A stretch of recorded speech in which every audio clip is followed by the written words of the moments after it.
Chapter 5 focuses around what is still one of my favorite strategies till this day, buying new stock promotions.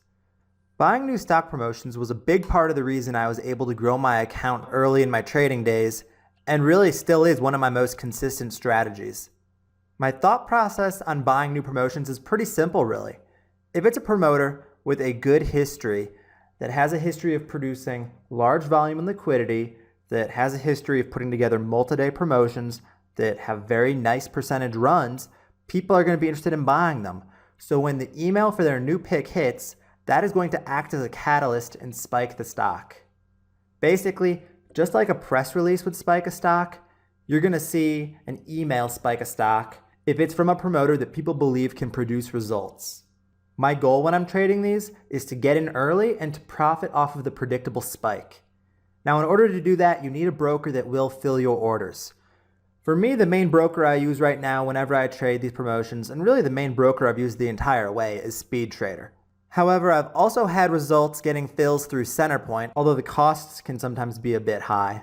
And while I don't have any personal experience trying to trade new promotions with these brokers, I've heard that it is possible to get fills through E-Trade and Scottrade as well. Maybe there are other brokers out there that are well suited to fill you upon the announcement of a new promotion. I don't know what those are, but it's worth looking for. It really goes back to needing to have the right tools for the job, because you could watch this whole chapter, you could understand promotions, you could do everything you need to position yourself to be in place to buy their next one early, but if you don't have the broker that will fill you, it's all for nothing. But how do you know which promoters are actually worth trying to buy? And how do you position yourself to be one of the first people to see that email when it comes out? In a minute, I'm going to show you the approach I've taken to help me answer both of these questions. There is a decent amount of work that goes into it, but for me, the work has been more than worth it. One of the first steps to trading stock promotions from the elite promoters is actually finding stock promotion websites in the first place.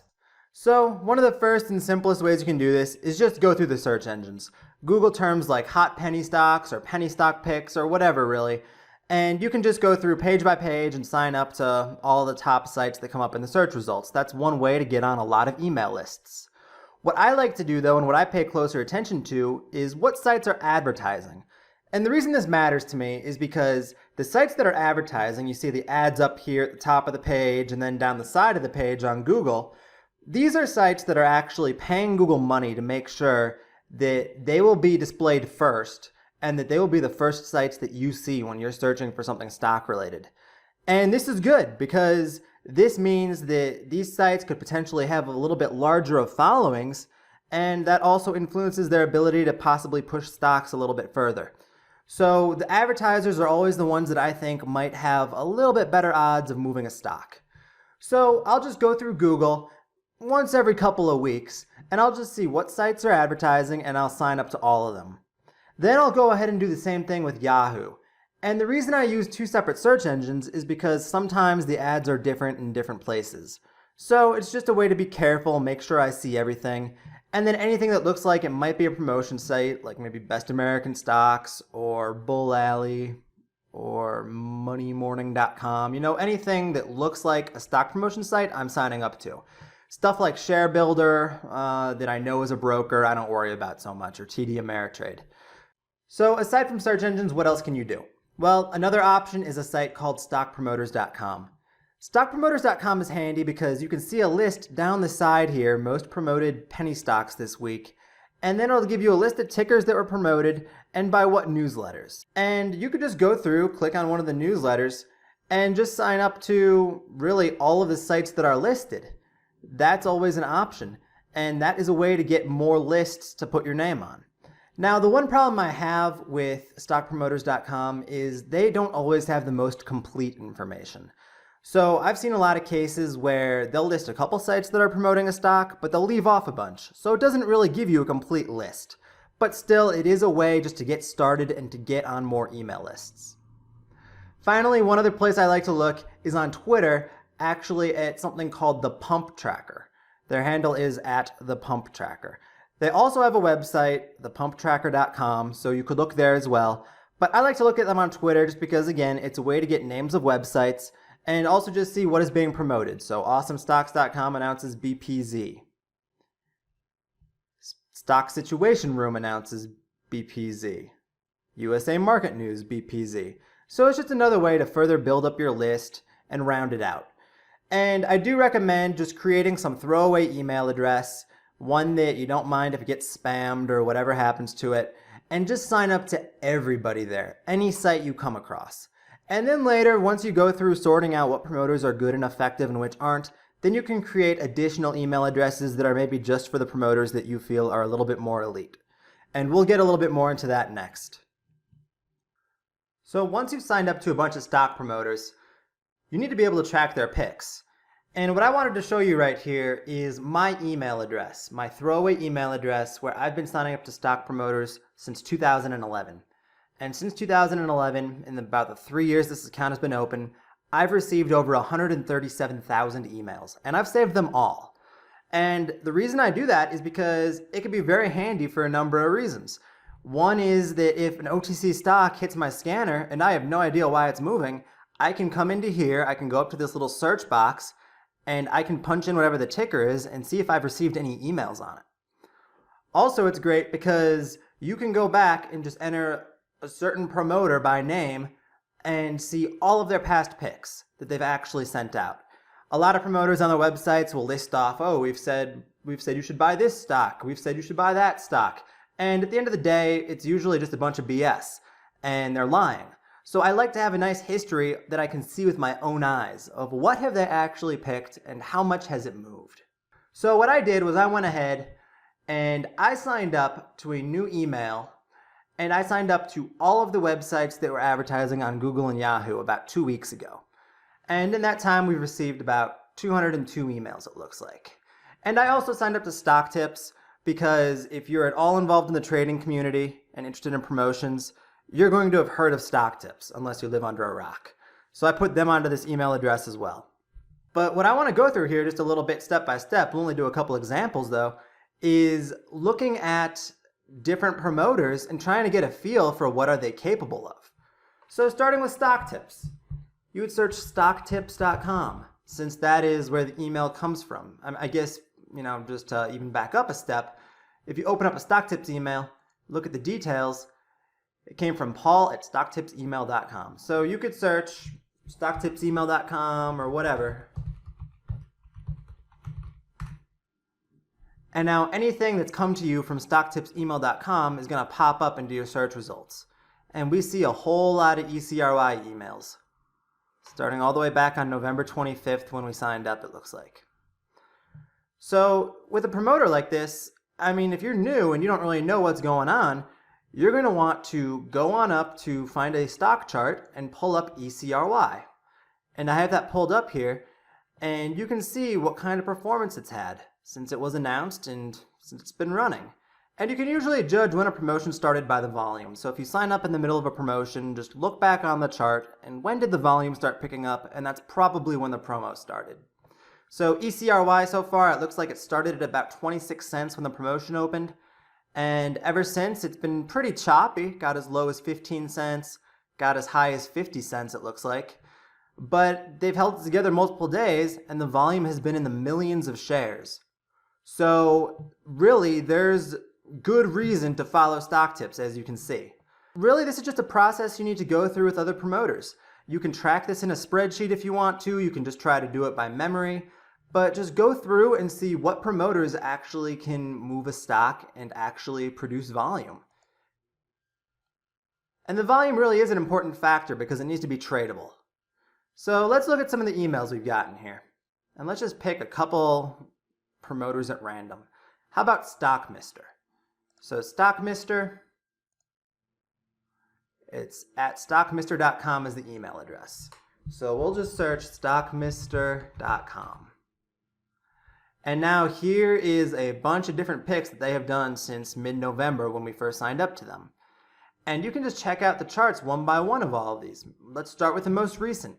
It looks like PTLF is on full alert for Friday. So let's look at the daily chart of PTLF. And this daily candle here, this is really unimpressive. They alerted PTLF, it traded 40,000 shares today. So first of all, there's no volume.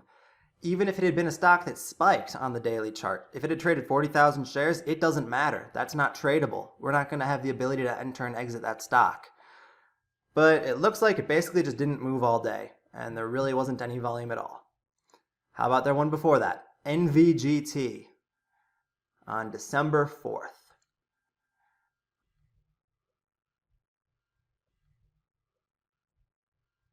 And on December 4th, it looks like it opened up around maybe 8 cents and faded back a little bit. It's a red candle.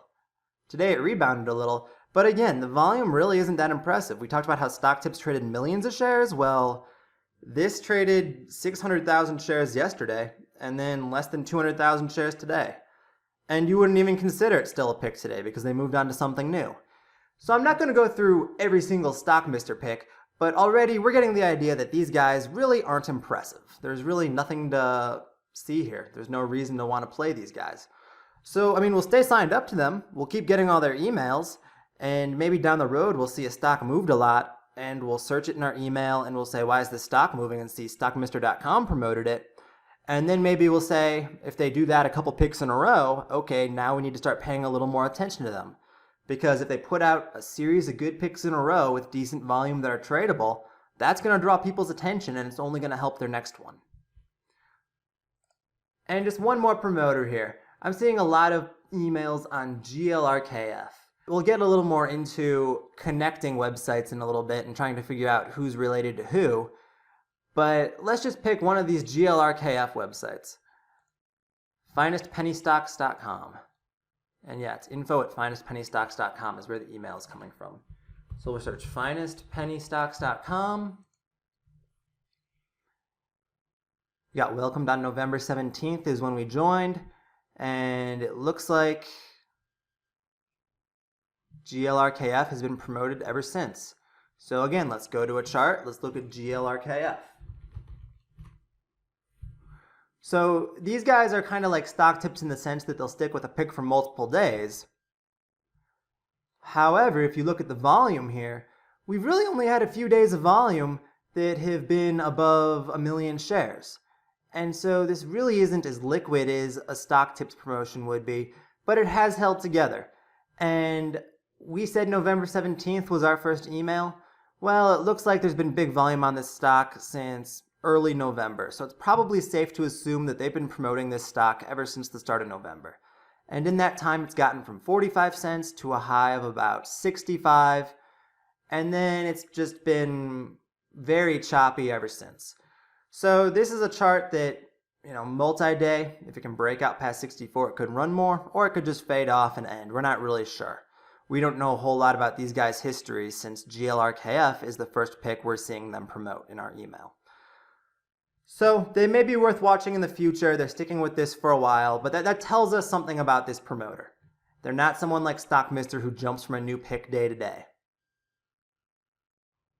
So now let's fast forward a few days. And Finest Penny Stocks has moved on from GLRKF, and they're now promoting their new pick, which is MEDA. And just to recap, with GLRKF, we saw that it wasn't a very liquid promotion, only a few days where it traded any kind of decent volume. But it was a slow climber from about 40 cents to a high of 65 cents, but also it lasted multiple days. It was a long-lived promotion. So now these guys are on to their new one, and again, since these guys are new and I'm just trying to get a feel of what they're capable of, I need to go to a chart and I need to see what exactly have they been doing with MEDA and have they been effective. And so we take a look at MEDA here. And it looks like, first of all, that the liquidity is much improved. Day one, it traded over 40 million shares, and basically it hasn't had a down day yet. And the past couple days, liquidity has stayed okay, around 20 million shares each day. And we're now up from about 4 cents to 11 cents, it looks like. So these guys have really caught my attention now, because they put out a second decent promotion in a row, and this one has been more volatile, it's been more liquid, and they're showing that they do have the ability to move a stock. So I know that I noticed this. I'm sure that many other traders noticed this. So the next promotion, the odds are great that there's going to be a pretty nice opening spike when they announce it from everybody trying to get in early. In preparation for this next pick, and now that this is a promoter that I would put on my good promoters email list and really try to focus in on what they're doing, I need to know what all their websites are. And the reason for this is because different websites will release emails at different times. I want to make sure for the next pick that I'm one of the first people to know what the ticker is, because then I can get in earlier and I can get a better fill. The first thing we do, and the first place we start, is just with our current throwaway email address. And yeah, we know Finest Penny Stocks did GLRKF and did MEDA. But from all the other sites we signed up to that were advertising, did any others? So we search the ticker MEDA, and now we get a list of sites that have been promoting it that we're already signed up to, which is Smart Stock Choices, Finest Penny Stocks, Smart Stock Winners, and Best American Stocks, it looks like. We're on 4 of their lists. And here's an example of what I was talking about. Different sites send out emails at different times. So just look at the last 4 emails up here. Basically, these 4 sites released their emails between 2:54 and 3 o'clock. So if I'm on only one of the email lists, and I'm on the wrong one, say I'm on the Smart Stock Choices email list only, I'm probably the last person to get that email, one of the last people to find out, and I'm at a huge disadvantage when trying to buy the next pick. So I need to go through and I need to figure out what are all the sites that belong to this specific promoter. And there's a few ways I would do this. First of all, I'm going to start with what I have already. These guys who were advertising, so I found them and signed up to their sites. But next, I'm going to have to start my list. I want to actually make a physical list here so that I can keep it organized and stay on top of what I'm doing. And I just do that in Google Drive. It's easy enough to do. I don't need to buy Excel or anything like that. And I just create a new spreadsheet. And this is going to be where I track it all. And in one column, I'll just put the site that I have, so Smart Stock Choices. And I'll just go through and Finest Penny Stocks is one of them. But yeah, I'm just going to go through right now and I'm going to start my list. And I'm just going to put all the sites on that I have. And this list is going to grow as we go through this example. Smart Stock Winners and Best American Stocks.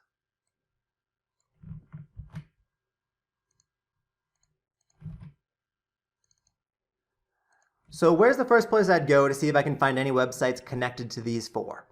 And the first place I would go is a site called yougetsignal.com. And YouGetSignal has this really handy tool called the reverse IP domain check. And you saw the description there, it said find other websites on the same web server. So we can take one of those sites that we were just going through, such as bestamericanstocks.com, we can hit check, and here we go. We just got a list of the 5 domains that are hosted on the same web server as bestamericanstocks.com. And so we have Best American Stocks, www.bestamericanstocks, that's obviously the same thing. Tweetprocessor.com, I mean, that's probably unrelated. That doesn't sound like a stock promotion website. But then there's Stock Tip Magazine, and that's one we don't know about. And so we can go ahead and take a look at Stock Tip Magazine, and yeah, this looks like a promotion website.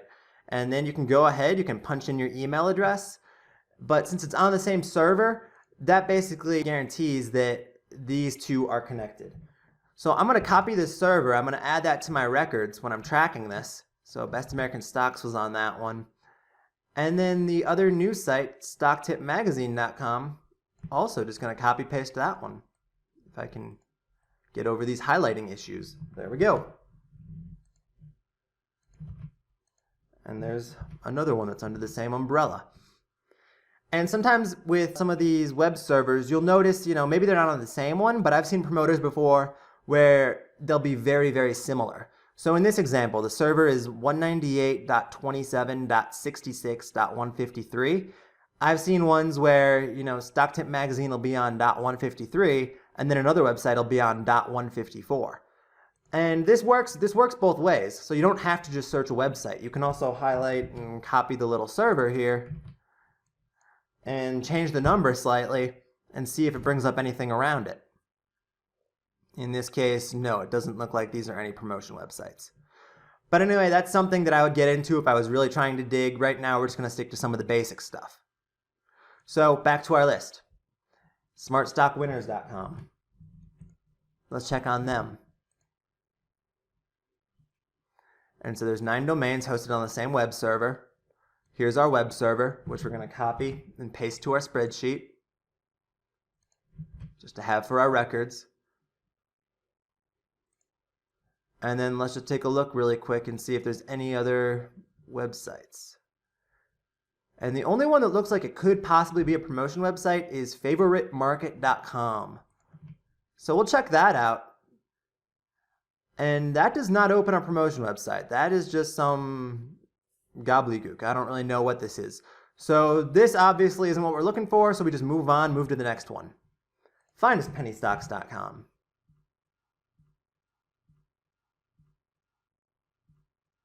And finestpennystocks.com brought up quite a few results here.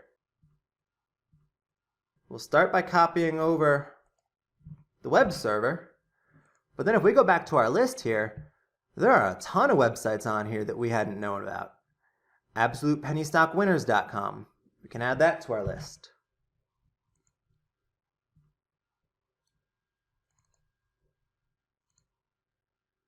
StocksThatSoar.com.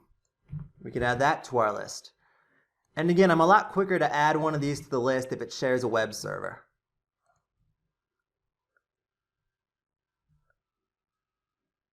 TheBestOfTheMarket.com. I guess that's one we should probably check on. Make sure that's actually a stock website. And yeah, it looks like it. Sign up here for your newsletter. So it certainly has the look. And all of these I would sign up to also with my throwaway email address. Just as additional confirmation, I guess. And also smartstockchoices.com is listed here. And that's one we already had.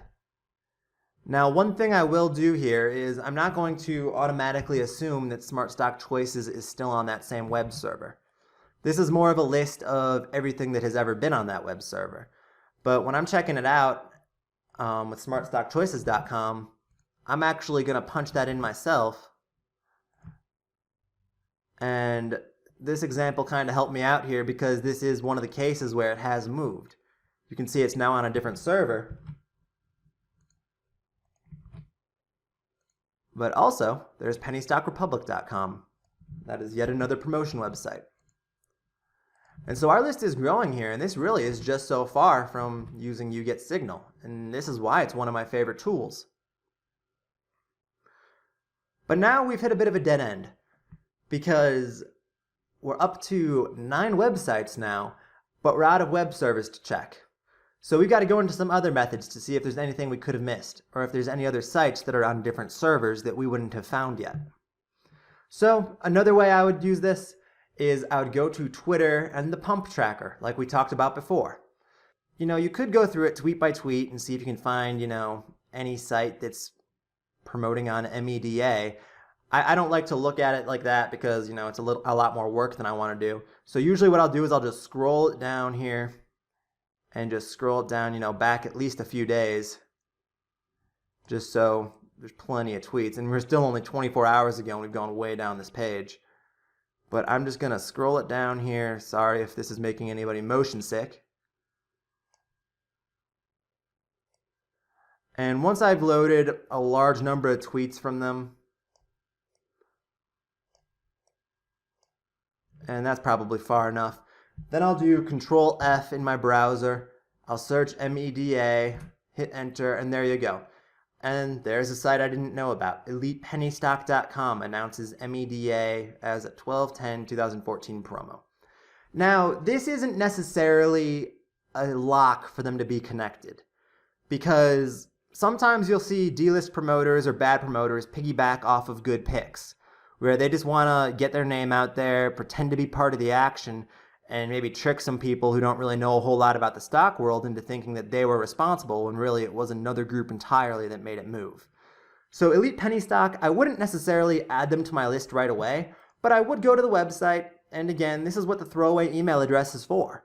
And I would punch in my email address, promotertracking@gmail.com, and then tomorrow, or a couple days down the road, I can see if I'm getting any emails from ElitePennyStock.com on MEDA, and how they compare to other emails that I've been getting from Finest Penny Stocks, or the sites that we know that actually are behind it. And if it all matches up okay, then yeah, I'll go ahead and I'll add them to my list. Now, this is a case where I do know that ElitePennyStock.com is part of the group. I'm operating with a little bit of inside knowledge here because I have been following these guys for a little while. So just to move this example along, I will add them to our list. And once I have confirmed, like I would have tomorrow anyway when I received the email, but once I've confirmed that these guys are part of the MEDA crew, I would just go right back to YouGetSignal and punch in ElitePennyStock.com.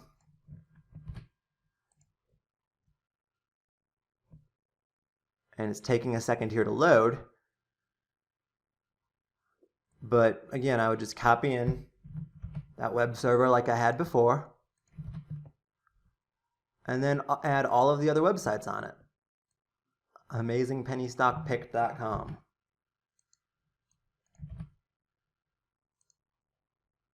EquitiesThatSoar.com.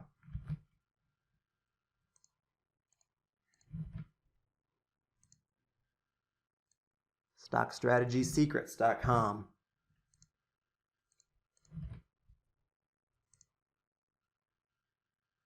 WallStreetMagazine.com.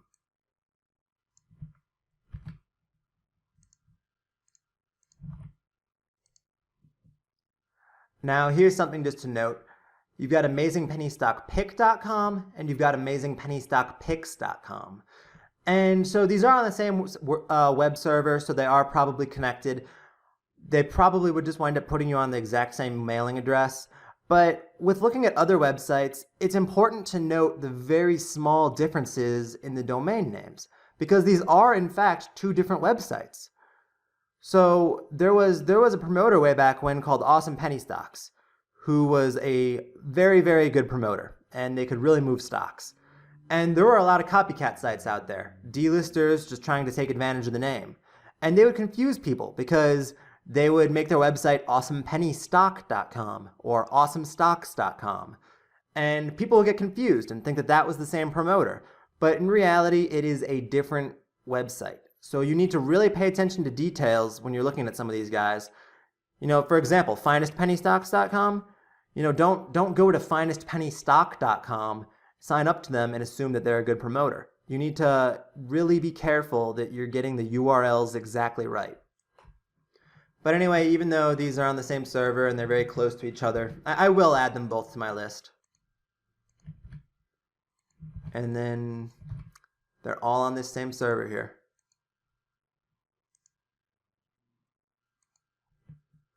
So our list has really grown now.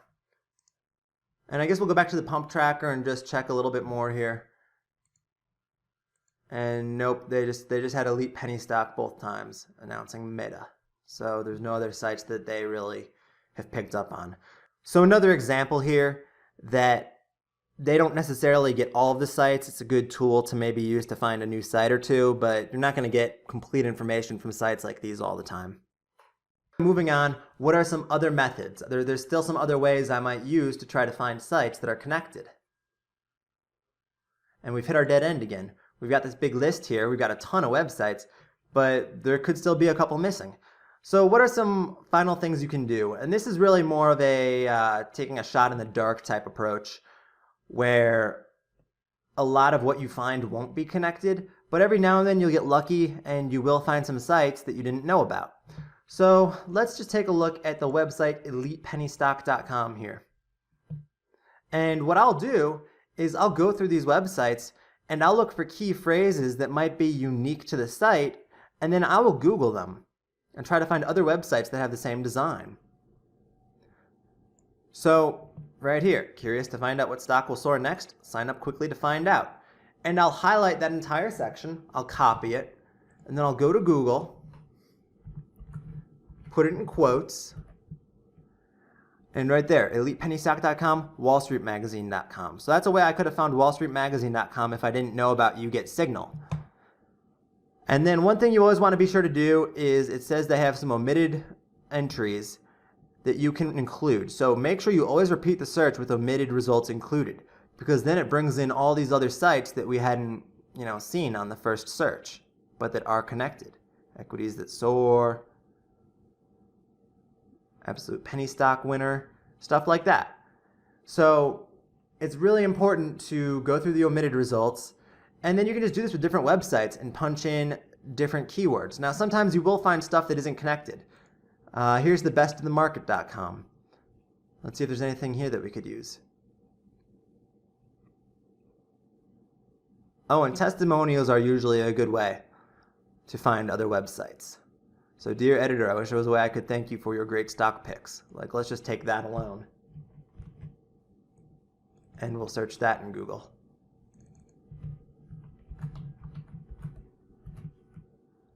And okay, so there's Best American Stocks, there's Best of the Market.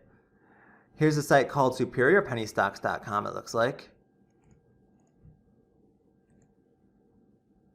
Now, these guys aren't necessarily connected, but there's someone that we can punch into our promotertracking@gmail.com email and find out tomorrow or find out down the road. Are they sending out MEDA emails? Do they look like they're a part of this team? And it's a way to find more websites. And, you know, like I said, sometimes you're going to hit it on the head and find sites you didn't know about, or sometimes you're just going to find other unrelated promoters, like Amazing Penny Stocks, misspelled amazing. I would automatically probably guess that these guys are delisters. Again, we got to do the omitted results here. OTCoffers.com, where we send you the best picks. I mean, I don't know if these guys are related or not, but they're somebody that you can sign up to and find out down the road. So anyway, those are a few of the methods I'll use. And again, it's just really important to go through this and find as many of the sites that you can, because when it comes time for that new pick that's getting announced, you know, right at the opening bell, or gets announced by surprise midday, you want to be one of the first to see that. So one last thing we need to talk about before getting into the actual trading of these promotions is multiple email addresses and how you can use them to your advantage. So right here, this is my main email address. This is where I get the best stock promotions. Earlier we were talking about the email address with 136,000 emails, and 99% of those emails are garbage, and I don't care about them. They don't generate volume, they don't spike, I don't want to buy them, I don't want to short sell them. And that's the reality of the promotion world, is there are very, very few good stock promoters. And usually who is good or effective is rotating a bit, and it isn't always the same person. At the time I'm recording this, Stock Tips is the best in the game. By the time this DVD is released, that may not be true. It could be somebody new, or there could be a new major player. We have to see. But when you find somebody that you believe is the premier stock promoter, you want an email address where they're going to stand out from all the rest. You don't want them buried in 130,000 emails. When they email, you want to see it immediately and know that you have to pay attention. So that's where other email addresses come in. So this email address I have right here, it only is signed up to probably 3 or 4 different promoters right now, Stock Tips being one of them. And as you can see right here, today I got a Stock Tips email on ECRY. Why is there a little 6 in parentheses next to it? Because I've received it 6 times. And you might be wondering why I did that. Well, we talked earlier about how different websites could send out emails at different times. It's also possible that the same website could stagger their emails. One Stock Tips email list may hit 5 minutes sooner than another. So I want to be on the list multiple times, especially if it's a promoter that releases intraday picks. Now, Stock Tips in this case, they're not one of those. They announce their picks, or every pick up to this point, on Sunday nights usually. The reason I'm still signed up to them 6 times is just in case they change that up in the future and start announcing right at the open or intraday. But anyway, the 6 emails, let's take a look here. I got this one at 5:01 p.m. 5:01 p.m., 5:05, 5:05, 5:05, 5:05, and 5:07. So that's what I talk about when I say that these could be staggered. What would happen if I was signed up to Stock Tips with only one email address and I was on the 5:07 list? Well, everybody else who got the email at 5:01 has a 6-minute head start on me, and they probably got a much better fill than me. So this is why I take that precaution. So how do you set up multiple email addresses? Obviously, you can just make lots of different Google accounts. And you can see that's kind of what I did here. I have a lot of them forwarding all to the same place. This is 8462grittat@gmail.com. And 400runner89 at gmail.com. But you can get your emails to all forward to one place. And what you would do is just go to the little settings tab here, click on settings, forwarding and pop/IMAP, that tab, and then you could tell it to forward a copy of incoming mail to whatever, and then either keep your e-copy in the email box or to delete it, or just whatever you feel like. If you make 5 email accounts, 10 email accounts, whatever, and you just forward them all to one place, and then you have that one email address open all day, as soon as emails start hitting, you're going to see it. And if you're on one of the early lists, which you hopefully would be if you've signed up 5 times or more, you're going to be the one who gets that 6-minute jump on the person who's on the list that hits later than you. So anyway, this is one of the last things I do for a lot of the major promoters. This was a huge asset back when awesome penny stocks was around. Now, not so much, since Stock Tips does the overnight picks. But down the road, I'm sure this will come in handy again. The promotion game is constantly changing. Now that you understand what I look at when it comes to finding and tracking stock promoters, let's get a little more into the specific trading strategy, as well as some live trade examples. One of the first and most important aspects to this strategy for me is that I get in, I get out, and I move on. I do not buy these promotions as multi-day investments. I do not hold and hope for big 1,000% gains.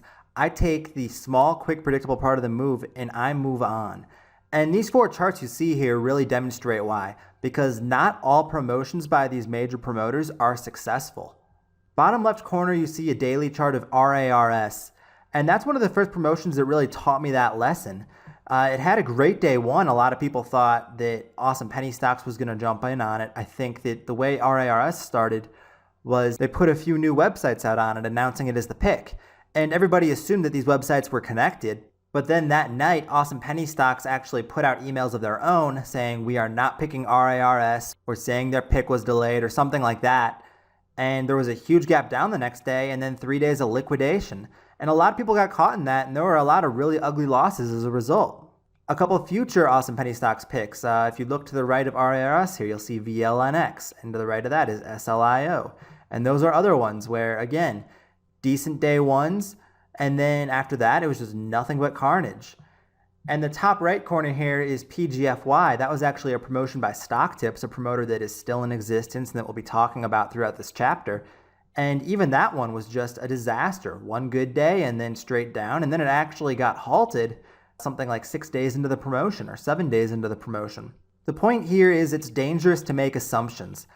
One thing a lot of these had in common was I saw a lot of people justifying why they were still in when they were down a lot of money. They would be saying things like, oh, it's going to come back. Awesome Penny Stocks picks last for weeks, or Stock Tips picks last for weeks. And they're going to keep on promoting this.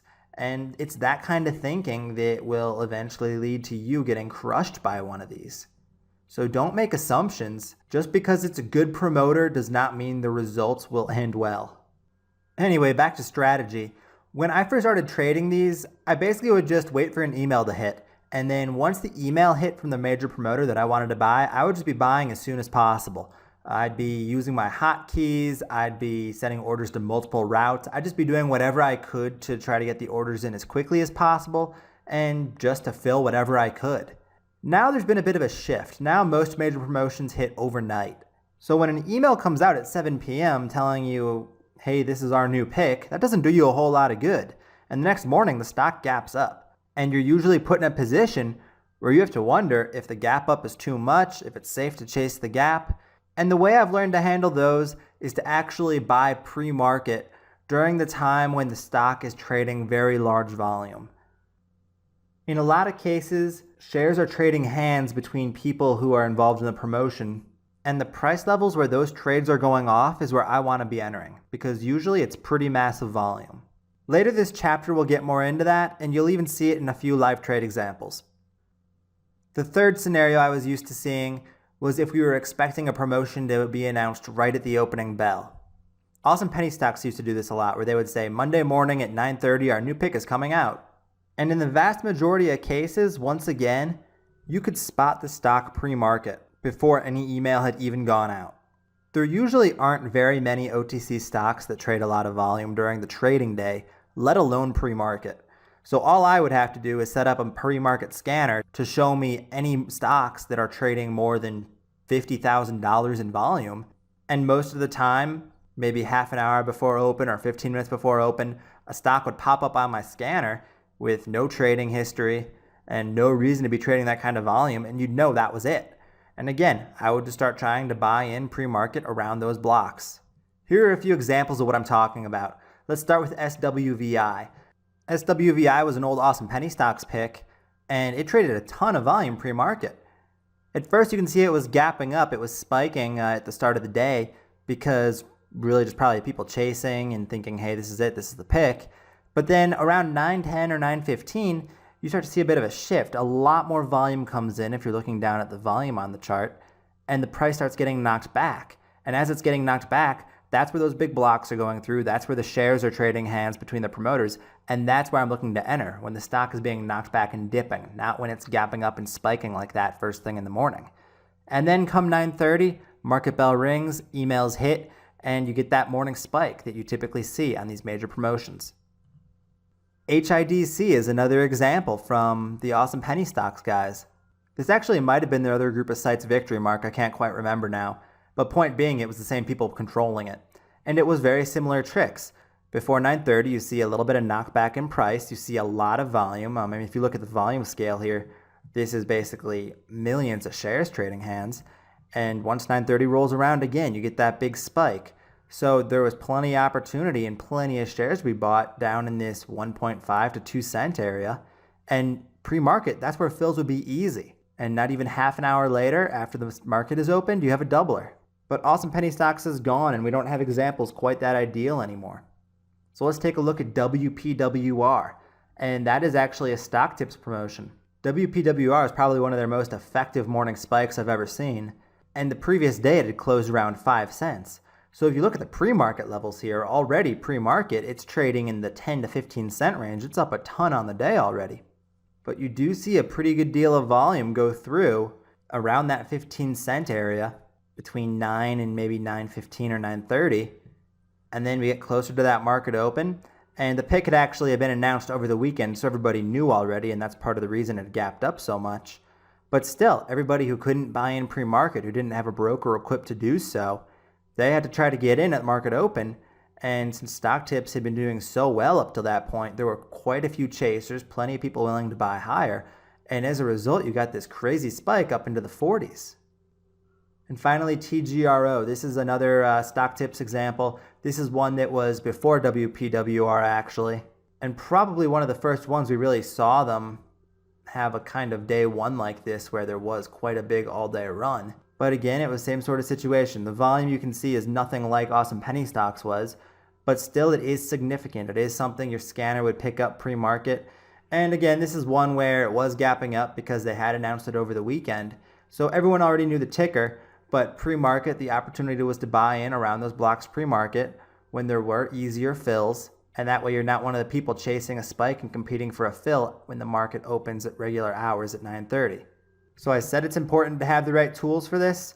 And this is one of the reasons why. If your broker cannot get you an execution pre-market, you're using the wrong broker for this strategy. And unfortunately, there are a lot of people out there who don't have a broker that will do that.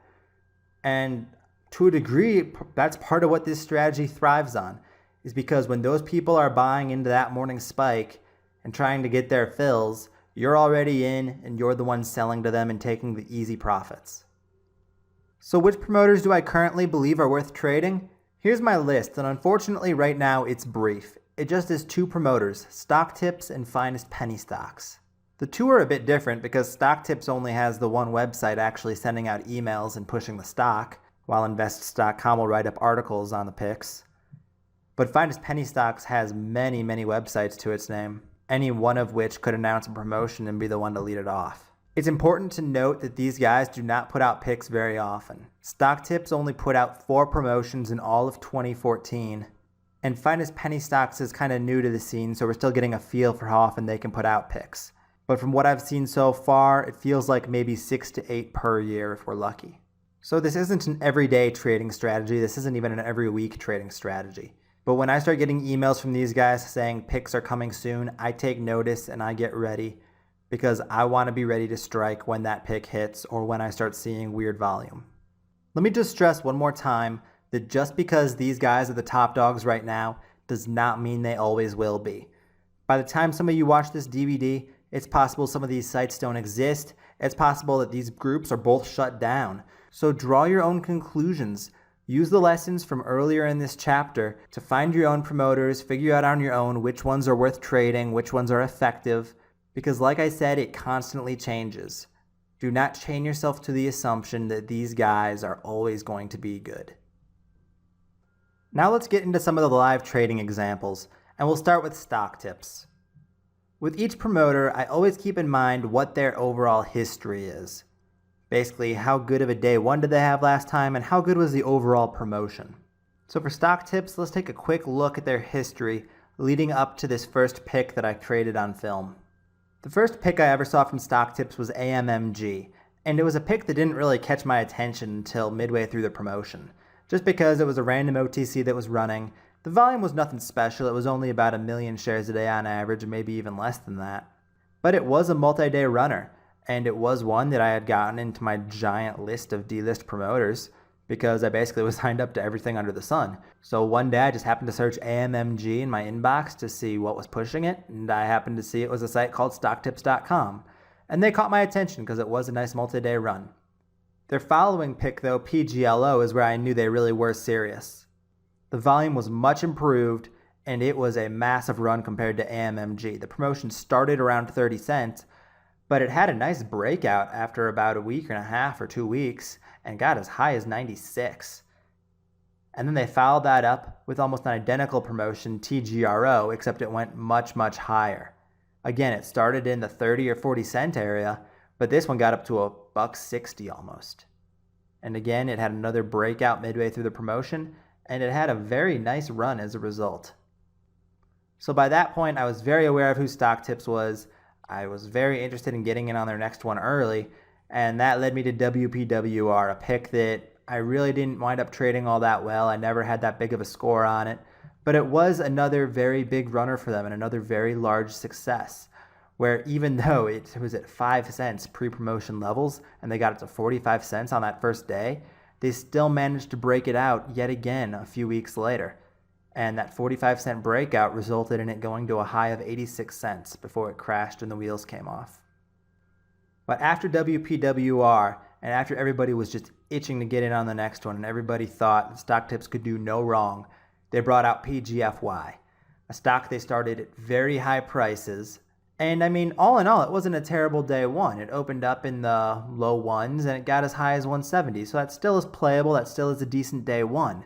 But the problem is that after that, it had 2 very, very bad down days where anyone who had bought on day one would have gotten crushed. And after a slight rebound, the pick actually got halted, and everybody got really scared that the regulators were after Stock Tips and that things were just going to go south from there. So their following pick after that, and I think it took them maybe 4 to 6 months before they put another pick out, was ALKM. And there was a lot of goofy pre-promotion action on ALKM.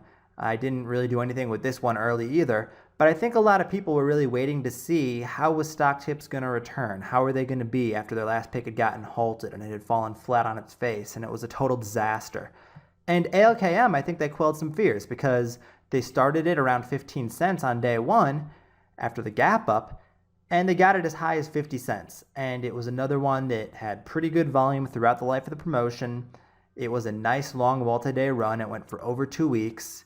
And yeah, it crashed and faded like all the others, but still, they had put in that nice upward trend first and given people a chance for profits on the front side of the promotion move. So faith was restored in Stock Tips after that one, and that leads us into their next pick, which turned out to be ECRY. And we're going to take a look at ECRY now and how I traded it on day one.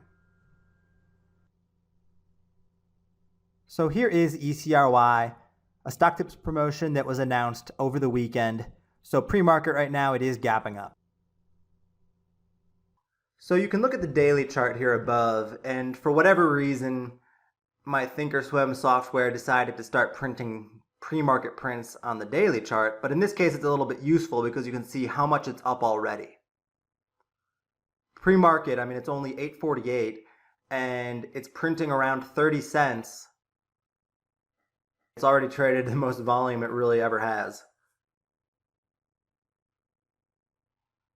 Compared to the 13-cent close before, that's up quite a bit. But what I'm looking for here is for the price to get knocked back a bit. I mean, I know it's going to gap up. I expect that based off of the history of stock tips promotions. They've all been announced overnight. And I still expect that there should be a spike along in the morning with it despite the gap up. So I'm watching the stock get knocked back now, and I'm watching the volume. And I want to see, where does big volume start to go through? Once I see big volume going through, the idea is to build in around that. So I already have a small order in at 24 cents, as you can see, and that's really just a feeler order. And I've filled now 50,000 shares at 25 cents. So that's about a $12,000 position. And I'm very comfortable with that because on a play like this, I go big on these.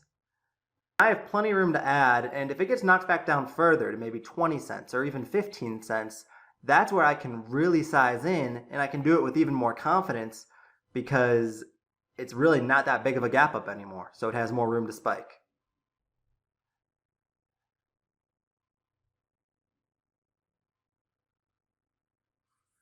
But as we're getting it knocked back here, I'm just watching the action, I'm watching the volume,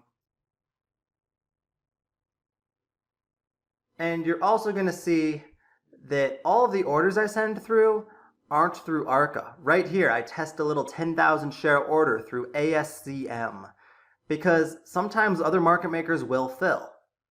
And I'm curious here. I want to see. I've got ASCM sitting on the ask at 25.5, so I put a 25.5 order in there just for 10,000 shares just because I wanted to see, will it work?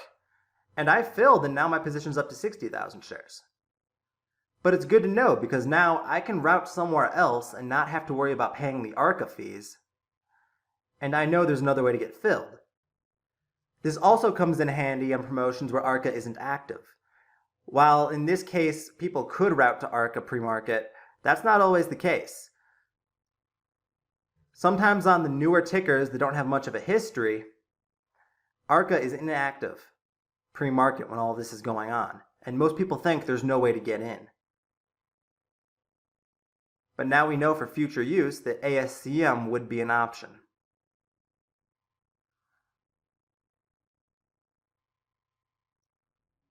As the price keeps getting knocked back here, the volume is picking up. This 1 minute candle right now in pre-market is the biggest volume we've had all day in 1 minute. It was almost 180,000 shares. I just keep on slowly building in. I have an order in right now at 23.1. You see the ARCA 23.1 bidder on the level 2, and it only shows 2,500 shares. That's because I'm hiding my size. I'm trying to buy 20,000, but I have hidden the size. And where you would do that is in the little display box on the DAS Trader level 2.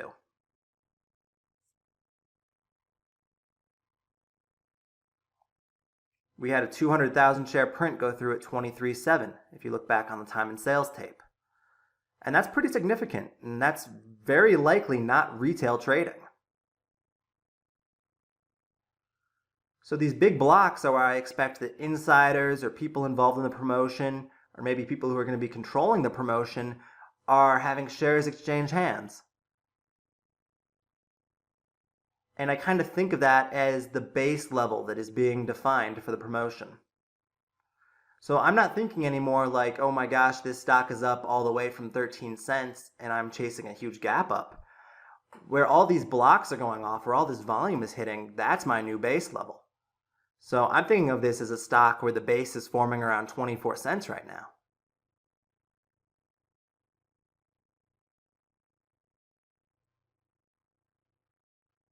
And so my 25-cent average, it's not 12 cents too high anymore because it closed 12 cents lower. It's just a penny above where all this volume has been going off. And again, I'm still only in 80,000 shares. There is plenty of room to add if it gets knocked back further. I'm just slowly working in, and as we get closer and closer to the bell, I'm going to get more aggressive. And we just had a nice slew of prints go through, 100,000 to 23.2. A couple hits of 25,000 to 22.8. A couple 50,000 hits at 23. These are the blocks I'm looking for. We've already traded 1.8 million shares today, 1.9 now. A couple more 50,000 share hits. I'm sitting at 22.6 hoping I get a low fill. A 400,000 share hit just hit at 23.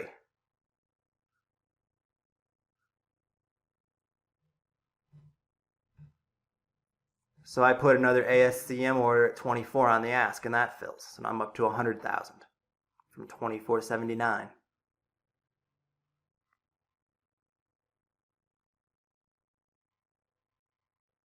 And I finally give up on my 22.6 order.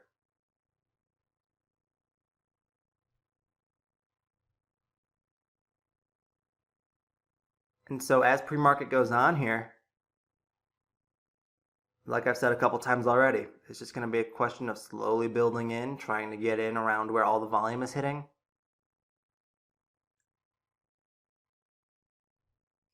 And then once the market opens, looking to sell into the spike that I expect.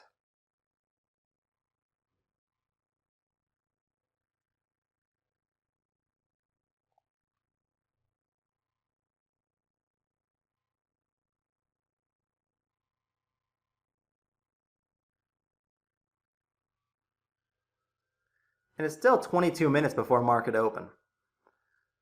So I'm still not in a horrible rush, even though it's starting to build back a little bit. I'm not hurrying, feeling like I have to get in or I'm going to miss my chance. And 25 starts to get heavy again, and it looks like there's going to be another round of knockback. And when I say it gets heavy, of course I mean all these market makers are piling in on the ask now.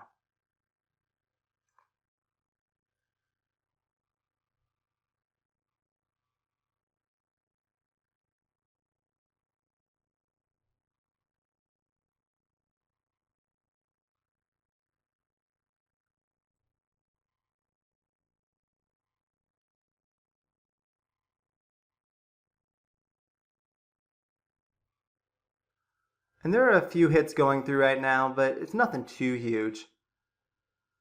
I put in an order through ASCM at 25 cents because I do want to fill a little bit more here into this knockback.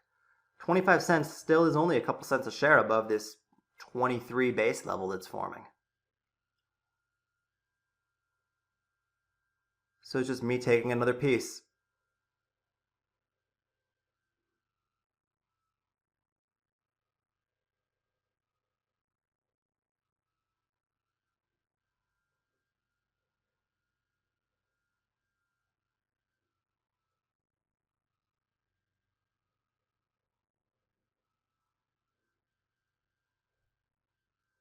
And we talked earlier about how ASCM will work. Well, in this case, the order's been sitting there for a couple minutes now and hasn't filled. So maybe I would have been better off going with ARCA. But finally, it goes through at 24.8. And I'm up to 150,000 shares now.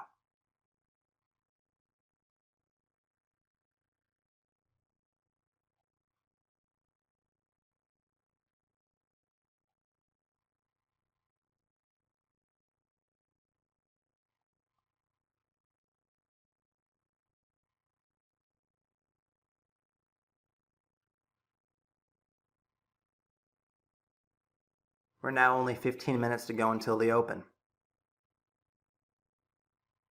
Still time for it to potentially get knocked back lower. So that's why I'm still not going huge. I just want to be safe and be sure.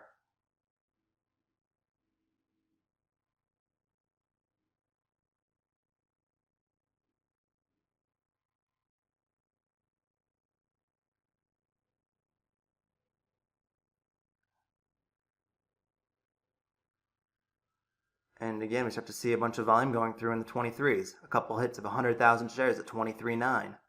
There was a 50,000 share hit before that at 23.8. You can see I try to get another piece here down at 23.3.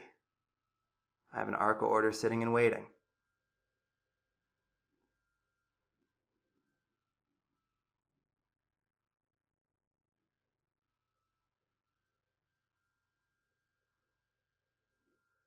A 1,000,000 share print at 23.5. And when I see that, that's when I'm almost certain that that's the base. And I throw a bunch of orders in, trying to fill in the mid 24s. And I eventually even move up to 25.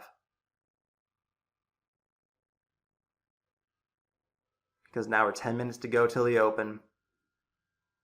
We're up to 4 million shares traded on the day, and it's just pre-market.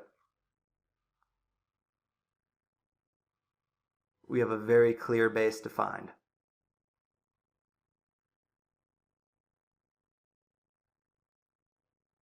And so despite trying to add there, I had some trouble filling. And again, it was a case where maybe I would have been a little bit better off using ARCA instead of ASCM.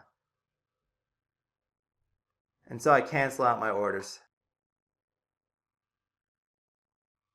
I'm sitting on 180,000 shares. I'd still like bigger.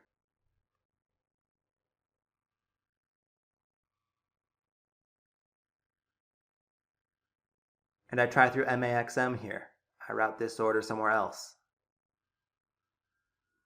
Again, because I'm curious to see if this route would work. I didn't get a fill though, and it upticked. There's a big wall of sellers at 25.5 right now. 7 minutes to go till the market opens. So I'm going to see if this gets knocked back one last time. If it starts to thin out towards 26, I'm going to buy more and just try to hit the ask. But the bid thins out instead. It starts to get knocked back. And so this last dip here is where I want to try to accumulate the rest of my shares.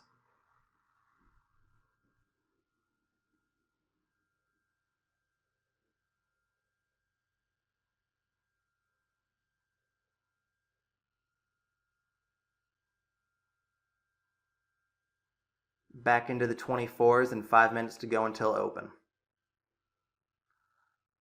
And at open, that is when all the retail orders start hitting.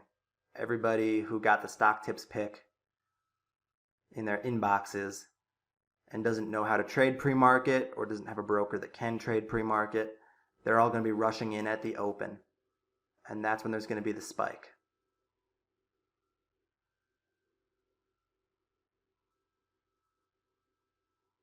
And if there isn't a spike, I'll be able to see it on the level 2. I'll be able to tell something is wrong and I can get out. So I throw in 2 more orders at 25 cents because now we're just a few minutes to go from the open. It's clear to me that this base is in at 23. I'm up to 300,000 shares and I'm happy and I'm going to stop buying there.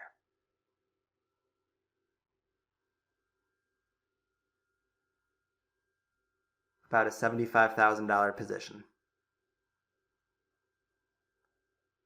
Which when you think about it isn't even that much risk because this account that I was trading this in had about $180,000 in it. So I'm not putting my entire account on the line even or anything like that.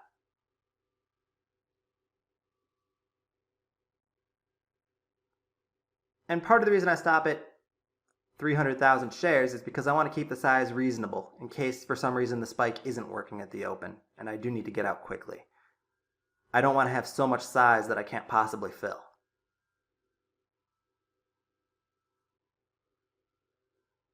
And now we're in the last minute of pre-market action. You can see how much the bidders are stacking up now. The entire bid that we can see right now in this level 2 feed is between 25.3 and 25.49.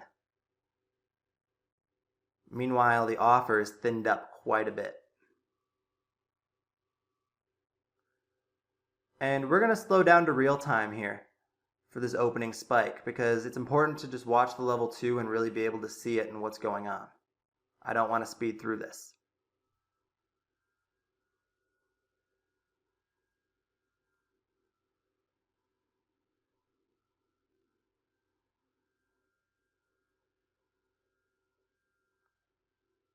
And so now the market is open.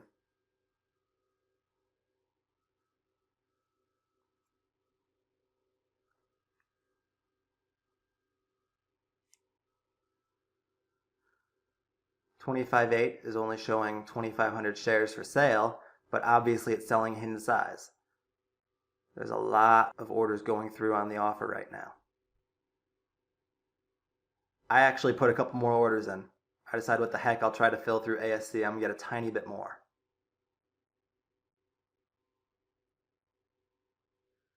Because basically I like how stacked up the bid is. And I feel very confident that this seller is going to lift and we're going to uptick and spike.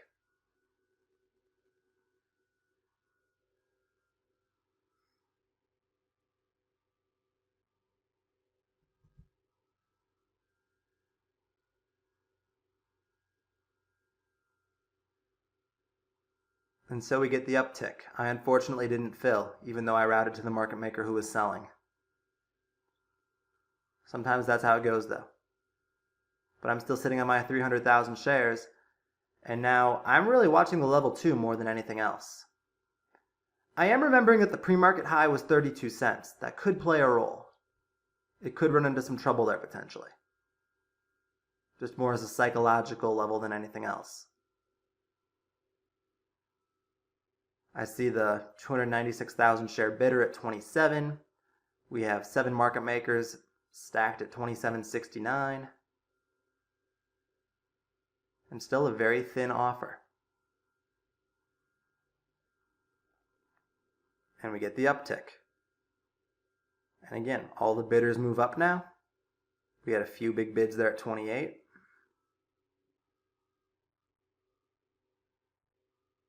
And this is what a very, very bullish level 2 looks like.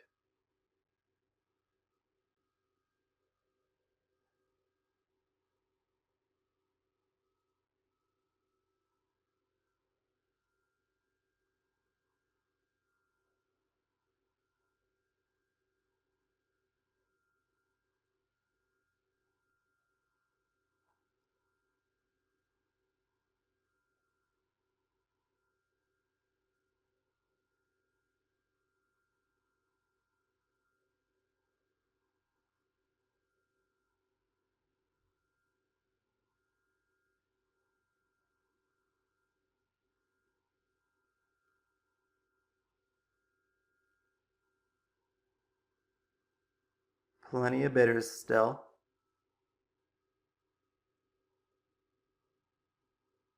And we're getting up towards the nice round number of 30. So I'm curious how 30 is going to act.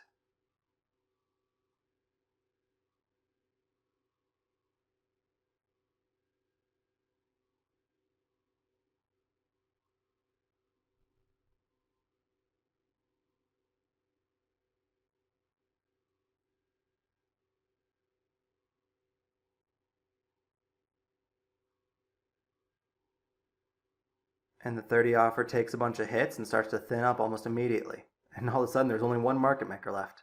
And still all those bidders. And the market maker gives up and we uptick.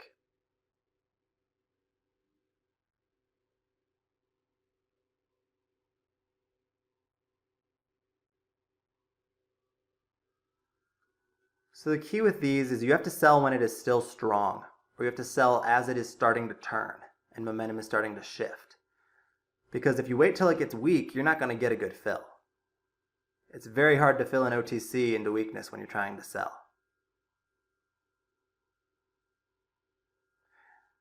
Now with a new promotion like this, where it's a major promoter, I've seen enough of these that I know that usually the first time the level 2 action is turning after the spike, unless it's been a really ridiculously big spike, the first time it's turning is going to be a fake out. And then usually it comes and rips back for another leg up.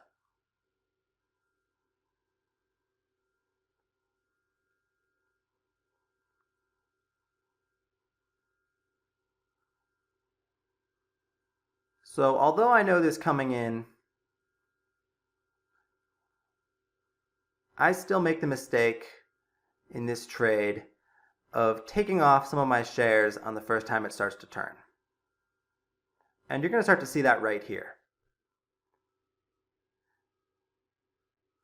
You see a bunch of prints going through, hitting 32 on the offer. But 32 is not upticking like it was before. It's not thinning up like the ask was before. And there's only 4 bidders at $31.99. Now a fifth, but now another seller comes in. So I threw in sell orders right there for half of my shares. And I took off half here at 32 because this is the first time it ran into any kind of trouble. And yeah, it was a conservative exit, it was a safe exit, and that's okay. There's really nothing wrong with being safe and taking off when the stock is still strong. But I was upset after this trade because I didn't stick to my plan and I didn't trust that first turn was going to be a fake like it has been so many times in the past.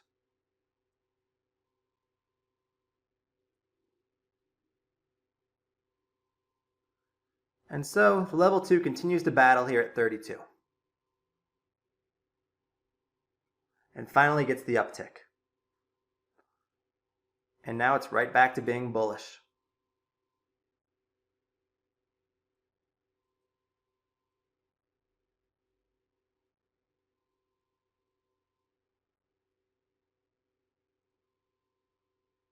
$32.99 stacks up on the bid. 33 is just one market maker on the ask. He's selling a little hidden size, but it wasn't much, and we uptick.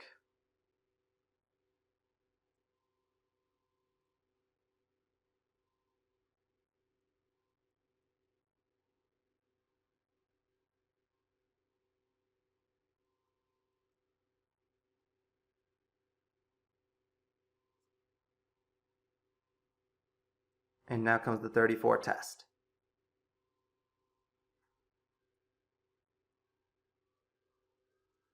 And here we go again. We start to see some hidden size that's very notable get sold at 33.9. A 40,000 share print, a 65,000 share print.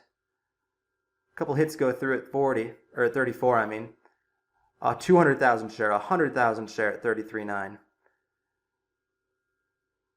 A third seller has come in at 33.9. 33.89 just dropped one of its bidders. And we're starting to see more hits go through on the bid side now. And so this is the second time where momentum is starting to shift a little bit. Where even though the offer is taking all these sizable hits, it's not upticking, it's not thinning up. And in fact, the offer is getting heavier. So I put in sell orders for another 100,000 shares here.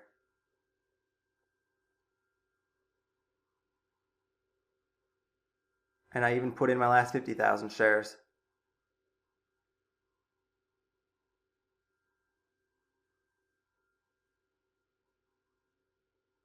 And an offer drops down to 33.6.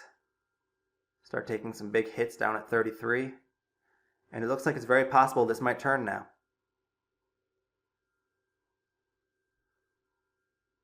So this batch of sells I'm okay with, because we've already had the first fake out turn. This is the second time now where it's getting heavy. So again, it's possible it catches, it's possible it keeps going, but I just want to be safe and get out the rest of my shares. And I do. And I've now locked in $24,000, which is a 33% gain in about 8 minutes of regular market time. And that's why I love these plays so much, is because they're liquid. You can play size in these. And as you saw, I really didn't have all that much trouble filling during the turns. Now, unfortunately, that was another fake turn.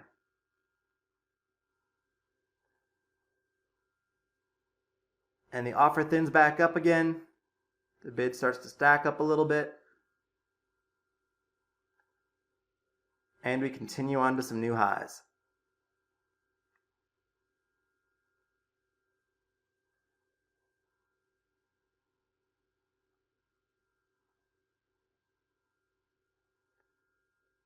So just continue watching here for the next few minutes. And see if you can spot the next time this is turning.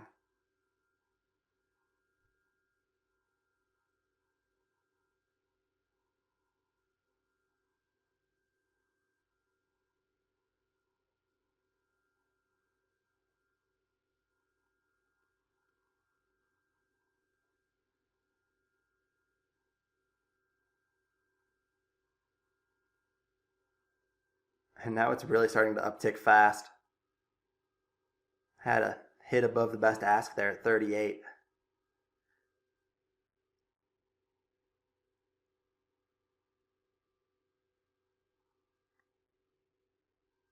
$36 bid stacks up very quickly.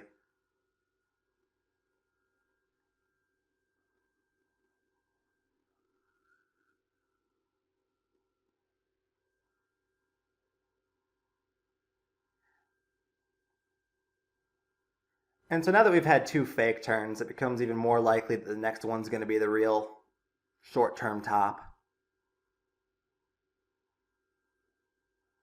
At this point, I'm not trying to get back in yet. I might rebuy on a good dip later. But I'm not going to chase spikes because I'm afraid of missing a few cents a share of the upside.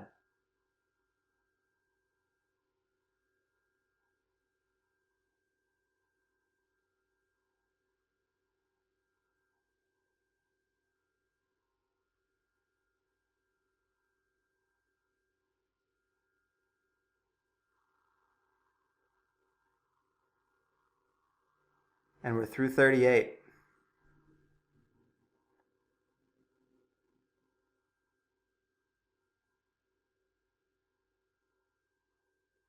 And look at how fast 38.48 stacked up, and then a 38 seller came in on ARCA and locked up the best bid and ask. So right there, it would have been near impossible to get a fill. And I've sped the action back up. But now we're down ticking, and now we're into the next round of pull. And so say I had still had some shares here, and I had still been long and I'd gotten caught, I probably wouldn't be chasing this panic pullback. I'd be waiting for the first time it bottoms out and has a bounce back up, and then I'd be selling into the bounce. As it's turning, I'll take a fill if I can get it quickly, or within a penny or two of the top. But after a while, I don't chase.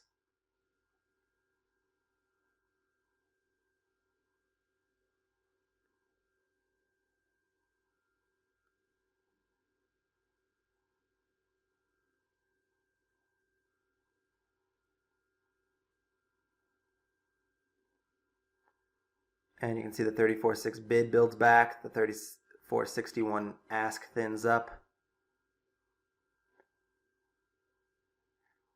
And now we perk back up. But anyway, here's your end of day chart on ECRY.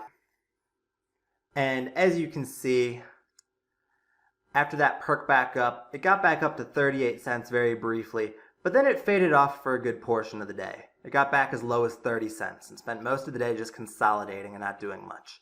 Sometimes you'll see these build back up and break out midday or in the afternoon. This one didn't. And at the end of the day, I'm very happy with my sells. I'm very happy with my profit. And I'm looking forward to the next release by these guys, because I'm going to do it all over again and take the conservative, easy gains. And just taking a look at the daily chart now for ECRY well after the fact, it turns out it was a pretty successful multi-day promotion. In these first few days here, it did look like it might be kind of a dud. It had panicked all the way back down below 20 cents, but they recovered it nicely. They broke it out past that high 30s top, and eventually it got as high as 59 cents before the big tank. So that's just another reason to be more looking forward to their next pick, because ECRY was successful on day one. It was successful overall as a multi-day promotion. So the next pick that they put out, I'm going to be looking to do the exact same thing. Buy early, get out into the spike. And as it turns out, that opportunity comes a few months later when they do a surprise end-of-day announcement on TLPY. So we're going to start in really slow speed here on TLPY, just so I have a second to explain what's going on, because I was caught completely off guard by this promotion announcement. As you can see, I bought just under 770,000 shares of this, and I got in at about an 18.5 average. And now, as I started this video, the stock is already up near about 21, 22 cents. And this really was one of the first times we've seen stock tips do this, because in the past, they always had officially announced their picks over the weekend. All the action would be pre-market that next Monday morning, like we saw in that last example with ECRY. So when I got an email at 3:45 saying TLPY is our new pick, I was nowhere near ready. To be completely honest, I had already mentally checked out for the day. I was watching TV shows on one of my screens. But once I got that email, I immediately began to start buying. And my 18.5 average might seem a little bit high. It might seem like I chased a bit. And yeah, I mean, it is high compared to where it closed the previous day. But the fact is that I noticed that only about 1.5 million shares had traded before my buys. So I knew that there were still going to be buyers after me. I knew everybody else was just as blindsided by it as I was. It's not like I was late to the party. I still beat most people in on this play. So I was willing to chase the spike a little bit because there hadn't been a whole lot of volume traded yet. So now let's jump into real time. And TLPY, it looks like, is starting to top out around 22 because we've got more sellers starting to jump in now inside of the 22 mark, and they keep on fighting their way down.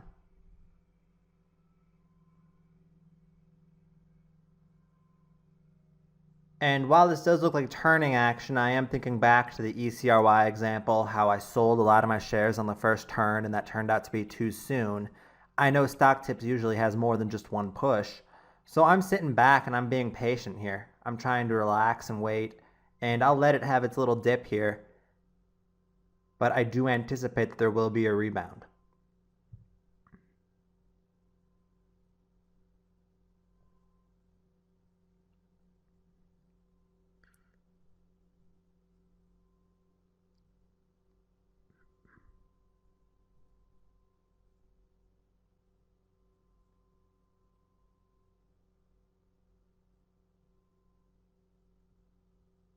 And after a little fighting in the 21s, we downtick, and it's a pretty big downtick. It goes right under 20. And now we're back into the 19s all of a sudden. But there is a pretty good stack of market makers at 19.6 on the bid.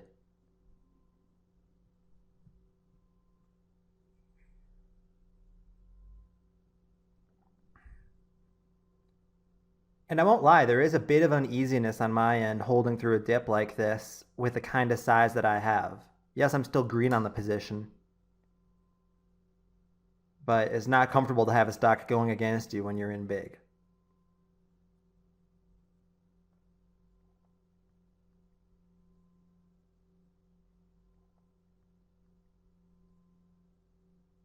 And the ARCA seller at 19 takes out the rest of the bids, and now we're down ticked and we're into the 18s again.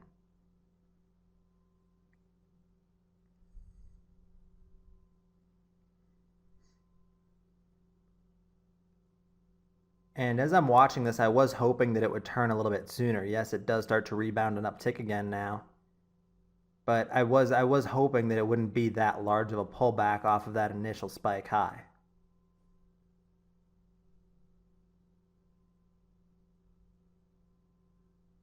Because it's going to be a lot harder for this to thin up and rip up to new highs now. And there's only 11 minutes left in the day, and I know I do not want to hold full size overnight.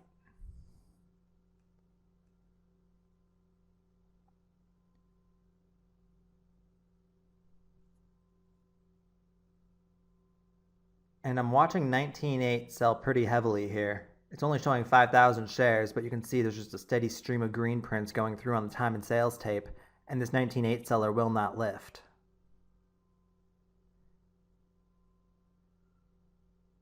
And finally he's out of there.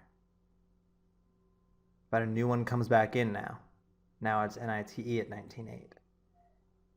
And it looks like we're starting to get heavy again, and we might get even another leg down now. So now I'm really concerned to see how the bid responds. Where it bottomed out last time in the 18s, will that hold again? Or if that breaks under, then there's a chance we get an even more significant pullback, and I need to start thinking about what I'm going to do with my position. But we do get some market makers jumping in between 19.5 and 19.78 on the bid side.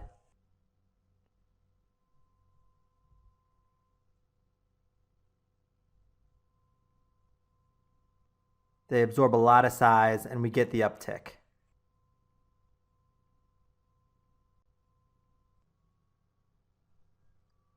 So luckily it does not turn into a bad situation for me where suddenly we're at new lows for the pullback and I feel like I might have to chase a panic to downsize a little bit. And now the bid is really strengthening. We've got a lot of market makers in there, and we're testing this 20-cent area trying to uptick and get through. And a big bidder comes in at 19.94 through CSTI.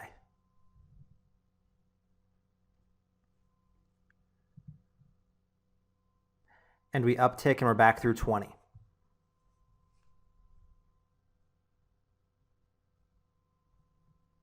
And I hope that this uptick is a good sign and that we're going to start speeding up towards the upside again. But 25 gets pretty heavy. And we start seeing sellers coming again and competing for the best offer because they want to get out their shares. So I decide I'm going to downsize a little bit here into this perk up. Because again, time is running out on the day. I know that I do not want anywhere near full size overnight. I'm just too scared about what if there's a halt, what if they cancel the promotion, just a number of things that could happen that would negatively affect my position. So I take a few shares off, just to be safe.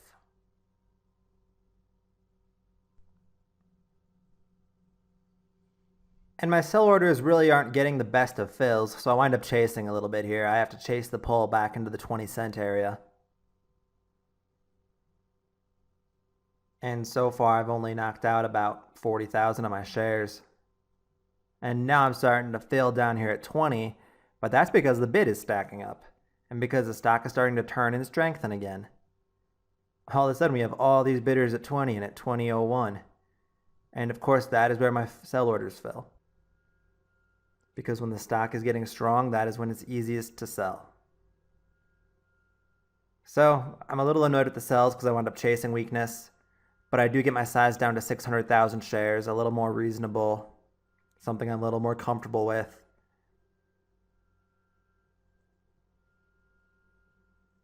And TLPY continues to grind its way back up.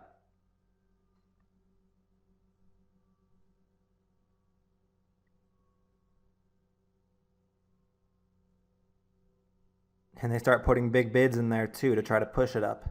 A 1 million share bid at 2079 from CSTI. They flashed it briefly, now it's gone.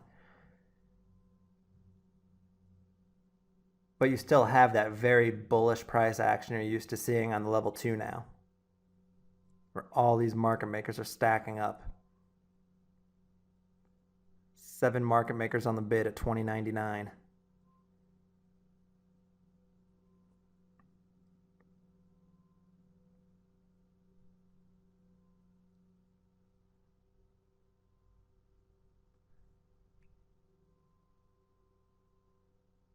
And really at this point I'm just trying to hold off on selling most of my TLPY as long as I can, because really the main factor right now is that there's only 6 minutes left in the day. Like I've said already a couple times, I do not want to be overnight size with this. So I'm just hoping that it has a nice rip into the close and I can get out most of my shares last minute.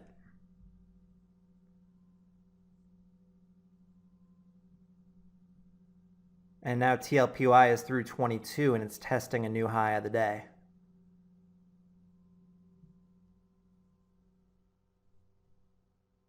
So since 22.5 was where it topped out last time, I'm watching to see how it's going to respond here.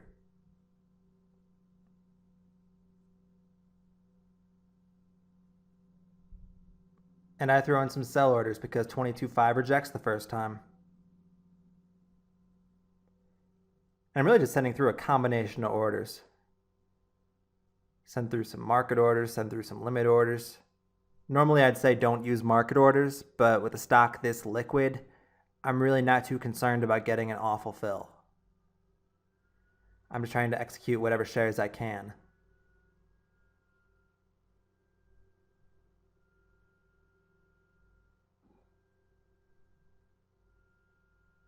And a lot of my sells fill here at about 22.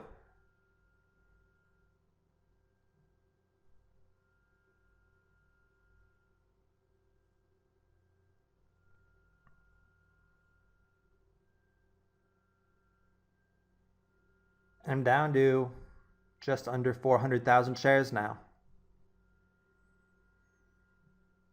with under 5 minutes to go in the day.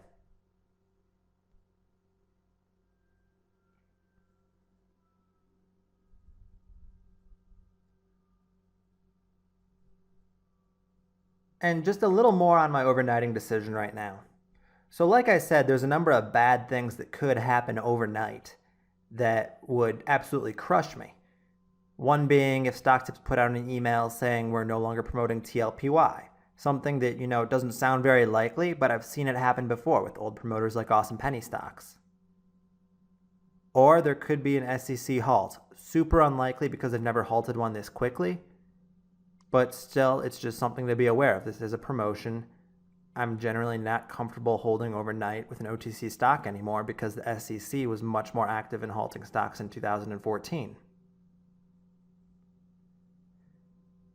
But if things go right, and if StockTips does send out more emails promoting TLPY, it's pretty likely it's going to be a nice gap up and a morning spike on Monday morning.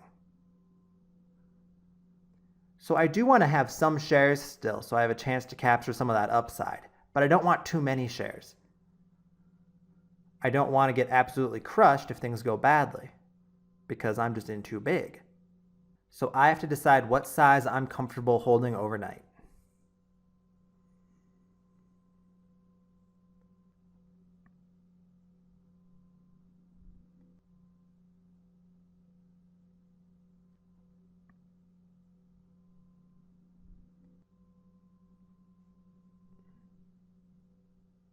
And right now I don't want to take off more shares because it's been a 4-minute straight pullback. I'm hoping the stock is going to reverse and have one more push into the close, and I can take off more into that.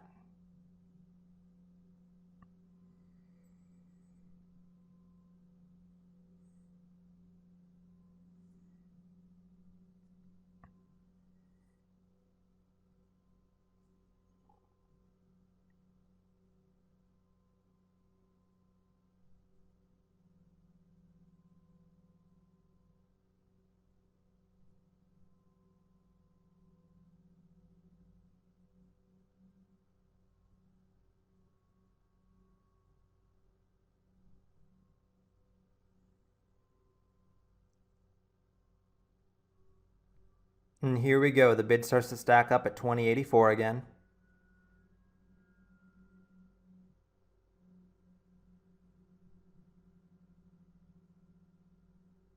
The offer's taking a lot of hits, and finally it starts to thin up a little bit. We lose one of the 2085 sellers. Another bidder comes in at 2084.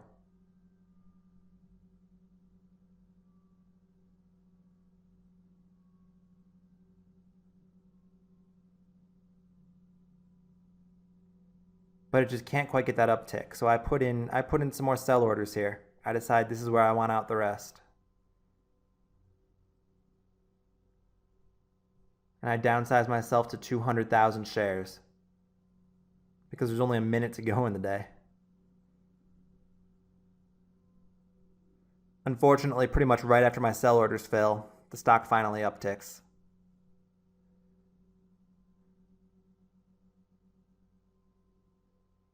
And this last minute of the day here, TLPY really thins up and gets ready to close up near the highs of the day.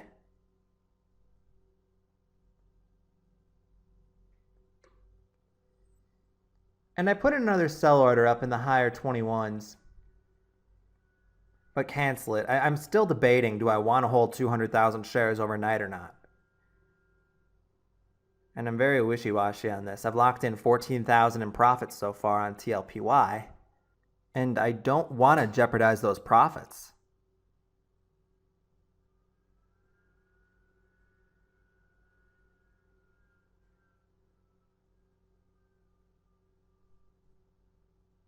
So right near the bell here, the last 10 seconds, I throw a couple more sell orders in just to see what's going to fill.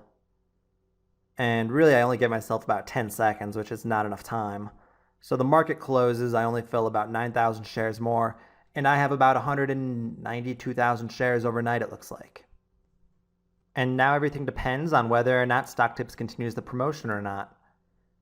If they send out emails over the weekend, say TLPY is still a pick, I expect to be rewarded nicely. I think there'll be a big gap up and hopefully a morning spike that I can sell the rest of my shares into. But if they don't send out any emails or if they cancel a pick, I know I'm going to be waking up to a big gap down. And here is about 5 minutes before market open that next Monday morning. And it turned out that StockTips did continue with a promotion. They sent out emails saying TLPY is the pick. They sent out a little promo video. Basically everything confirming that they were going to stick with TLPY. And as a result, we're already gapping up into the 25s. Pre-market high, it looks like, was 25.8. But right before market open here, and we are watching this in a little bit of sped up time, the price does start to get knocked back a little bit.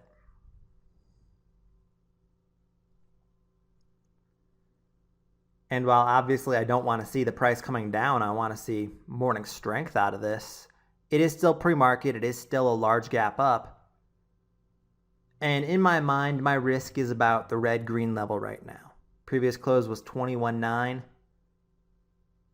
So if the 22 area starts to look like it's going to break down after market open, that's when I'm just going to take the rest of my shares off and run for the hills.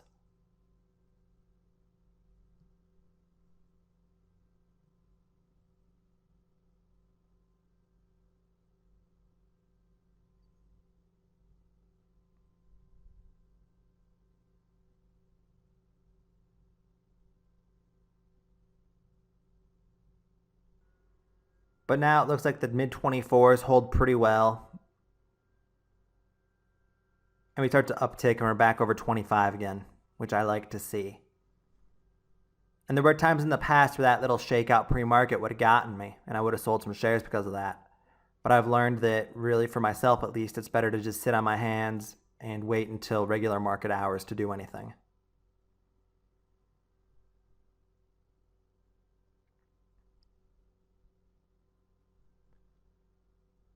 And as the market opens, TLPY is looking very strong. It looks primed for a morning spike. And I'm watching the level 2 here to try to figure out when I should be selling some of my shares. I'm looking for the turns. We start off with a huge wall of buyers at 25.59.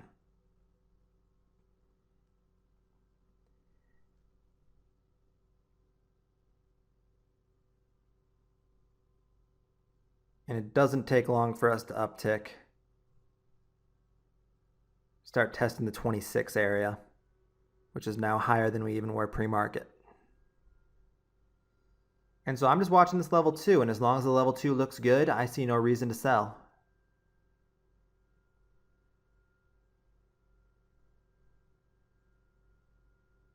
I do notice here that there's a lot of sellers between 26.38 and 26.5. But I need to see if they're going to be selling hidden size first. Just because there's a wall of sellers doesn't mean necessarily that I want out. I need to make sure they're actually selling meaningful size.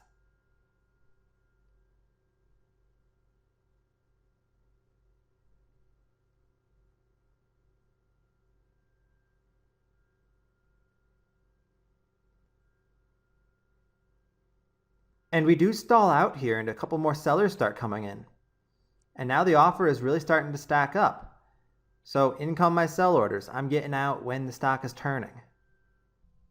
And at first I'm only taking off about a quarter size, just because this is the first turn and I want to make sure that it's not a fake turn like the first turn on ECRY was. But as I continue to watch, it becomes more and more clear that that is a very heavy offer. The ask is taking a ton of hits, but those sellers just are not going away, and now there's also size on the offer too. So I throw in some more sell orders. I try to get a lot more aggressive and get out most of my size. I do want to hold a small piece just in case.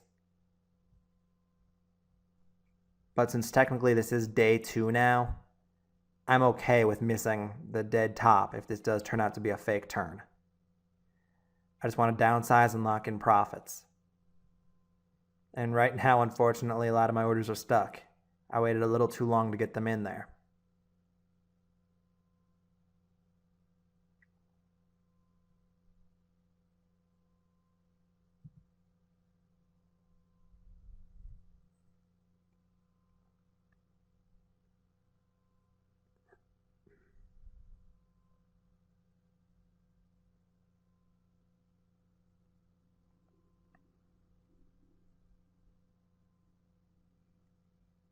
And I wind up just canceling the sell orders because they're not filling. And I don't want to wind up getting filled much, much lower.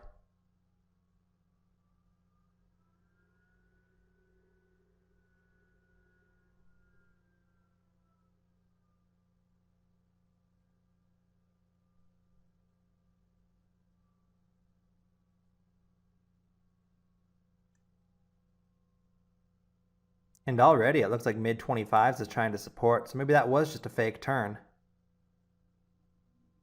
But then the bidders get chipped away.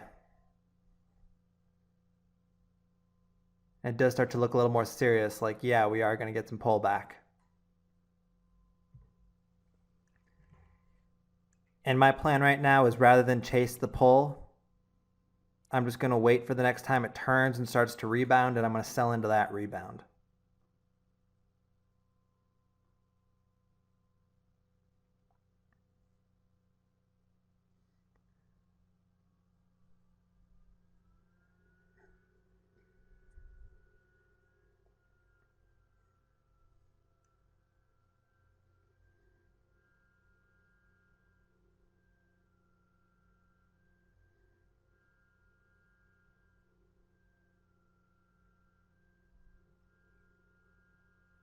And 2502 has taken some hits.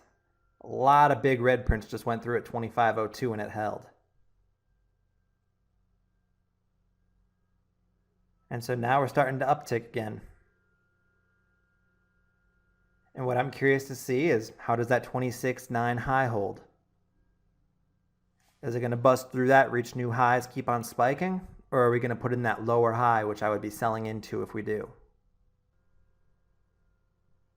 And as we're upticking here, 25.6 all of a sudden stacks up on the offer. So I put in another sell order right as it's starting to turn there, because that does look like a lower high to me. And so I just want to keep on selling the pops. I don't mind holding on to a few shares as long as the trend stays intact on this thing. But it does make sense to keep on selling pops if the stock isn't proving to me that it can continue spiking. And now with how stacked up that offer is getting, I put in sell orders for the rest of my shares and hope that I can fill.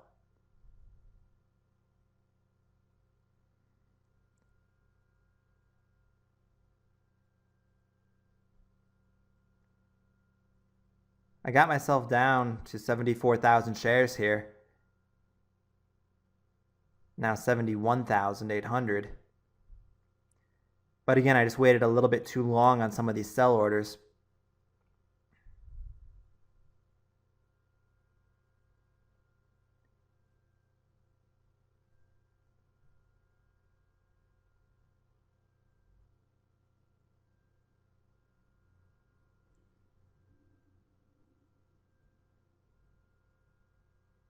And as 25 defends once again, I'm left with 50,000 shares. And now I'm starting to think of this as if it's in an intraday channel between the 25 area and the current high a day, 26.9.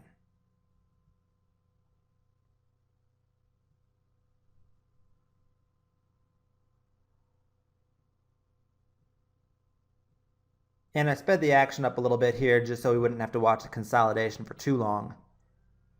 But basically, I'm waiting to see which way is it going to break.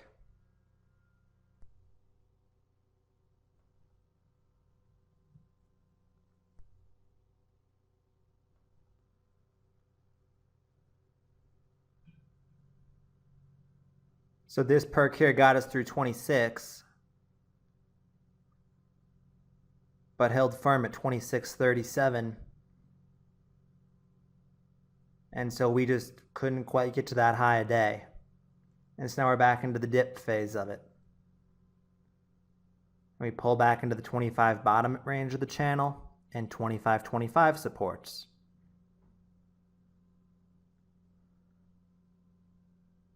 So this channel is holding steady. But as usual, I can only hold for so long during consolidation without getting bored out. So when this perk tops out under 26 and is putting in yet another lower high, I decide that's it for me. And I decide this is not the typical promo action I like. This is not spiking. This is not strong. So I sell the rest of my shares with the thought that I can always buy back later if the action changes. But I've locked in a total of over $28,000 on TLPY now between the 2 days I've traded it. That's about a 20% gain. So I'm more than happy, and I'm ready to move on to the next play. As it turns out, TLPY wound up being a complete disaster. Not long after my sells, it broke under that bottom part of the channel at 25 cents, and after a panic down to 22 and it bounced back up into the 25s, pretty much was non-stop fade for the rest of the day. And this is a big part of the reason why I do not trust promoters, even if they have a good reputation. I want to be out into the predictable part of the spike. If I had been holding TLPY, saying, oh, I'm sure this will close at high as a day, I'm sure it will go really far, I would have been screwed. I probably would have taken off the rest of my shares for break even or a loss. And now let's take a look at the daily chart, and TLPY really wound up being the worst stock tips promotion since PGFY. Pretty much, it went straight down. Within a couple weeks of the promotion, it was down at 3 cents. And I heard a lot of people throughout the promotion saying stock tips will save it, stock tips will bring it back. Stock tips promotions don't crash until day 13. All kinds of random general stuff like that, and you cannot think like that when trading stock promotions. I am successful with this setup because I take the quick, easy profits time and time again, and then I move on to the next one. Sometimes, yes, I leave a lot of money on the table, but it protects me from disasters like TLPY. And unfortunately, now that TLPY was such a poor promotion, I'm going to have to be a little more careful going into stock tips next one. I still will look to play it, but there may not be quite as much of a spike because people will be a little more wary of playing them after a failed promo. The next stock tips promotion was COLV, a stock that closed the previous Friday at 10 cents, and then the pick was announced over the weekend. This morning as pre-market opens, I see a mica seller at 0.107, so I immediately throw in buy orders. I want to get in that close to the previous closing price, even though there have been no blocks yet. Since COLV was a weekend announcement, I expect it to be very similar to ECRY. I think it's going to have a big gap up, and then in the last 45 minutes of pre-market or so get knocked back and we'll have some significant blocks going through. So while COLV is within just a couple cents a share of its previous close, I'm thrilled to get in. I think that presents me with a very limited risk, and I think later when the blocks go through on this, it'll probably be at a very similar level, if not higher. You may notice that I'm using a different broker for this trade, and the reason I'm using Centerpoint instead of SpeedTrader is because at 8 a.m. SpeedTrader actually was restricting trading on COLV. It would not let you take a position using any of the routes. So I had to go to Centerpoint instead, and the routes I'm using to try to get in pre-market are Puma and Arca. Puma has not been filling me though, so BNY Arca, the route that takes me to actually the market maker Arca, has been the entirety of my buys so far.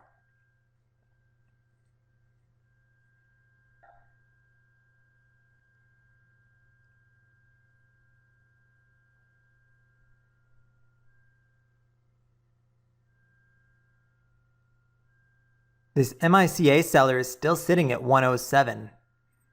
This is kind of a bizarre start. I'm still putting in some buy orders though, and I'm getting filled in the 12s. I guess it's my fault because I am putting orders in a couple cents above the best offer. Because right now I still can't believe it's this cheap. Finally, the mica offer lifts. Now he's sitting at 13 cents instead. I have 185,000 shares. We speed time up a lot here because I stopped buying at 185,000 shares for a while. I had an 1189 average. I just wanted to wait and see when the blocks were going to start going through and at what price.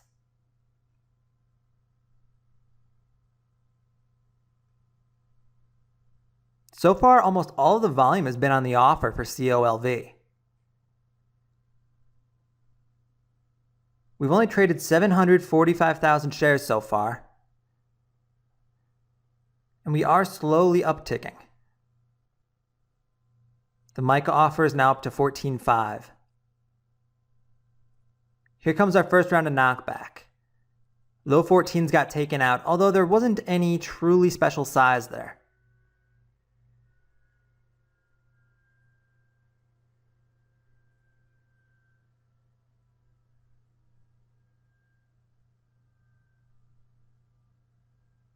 So while we've been knocked back into the 13s, the mid 13s are holding at the moment. Less than an hour to go till market open, the majority of the volume is still going off on the offer, and still no big blocks at or below the best bid. There's still plenty of time, but I am noticing this and thinking this is very strange for stock tips.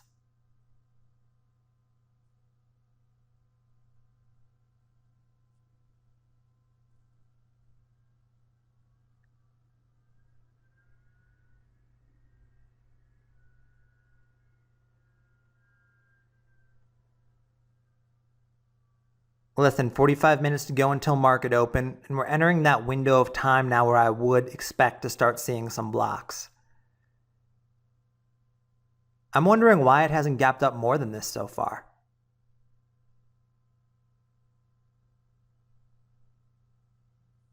Here comes another round of knockback. We are seeing some hits on the bid, below the best bid, but the biggest of those hits was maybe 40,000 shares. I'm looking for those 100,000 share prints. You'll remember ECRY had something like 1 million share prints go through. So this is the knockback where I'm thinking, okay, maybe they put it in the 12-cent area. I'm still not adding because I still haven't seen that huge volume. Yes, 1.7 million shares have traded, but the vast majority of that has been on the offer. Probably most of it has been front runners trying to get in pre-market. I'm not the only person who knows that you can buy pre-market with ARCA.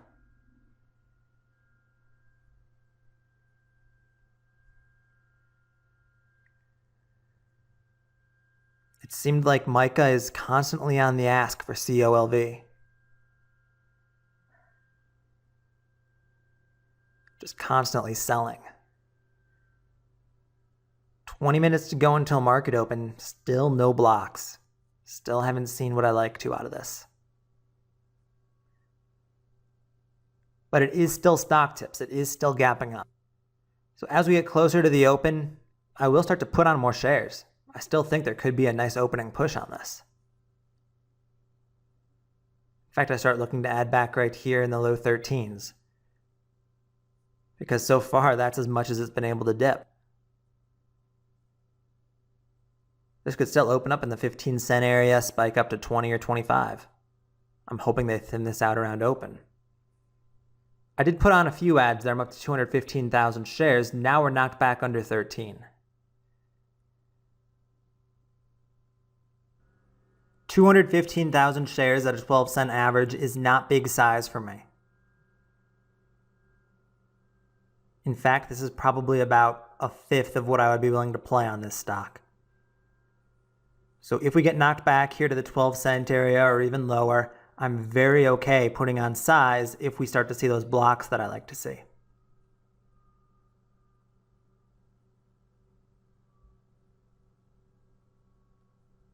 But overall, I'm very happy with my average. This is a no-brainer risk right now off of the previous closing price. There's no way this thing should get red on the day. So I'm really only risking about 2 cents a share on what I currently have. We're only about 10 minutes from market open now. I've seen the mid-12s catching COLV very well, so we're running out of time for this to dip and put in blocks. It might be possible that it just doesn't. So I start to buy some more. I put in another order on the ask at 12.7. I only filled a little bit. Now we're upticking again, up towards 13. I'm willing to add a little bit into this perk since we're running out of time before market open, but 10 minutes, it is still possible it gets knocked back one more time and they do sneak some blocks through. So I'm not going to go too aggressive here. I've only put on a few shares so far.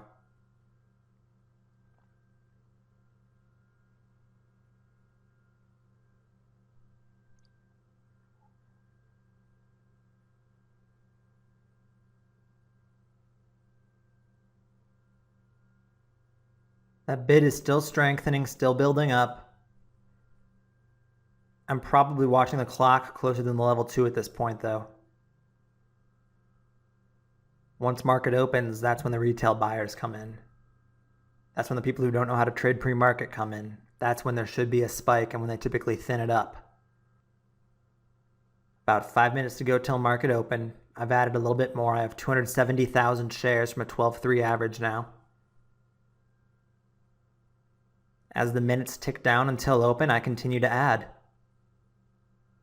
I don't think it's going to stack at this point. I don't think it's going to knock back.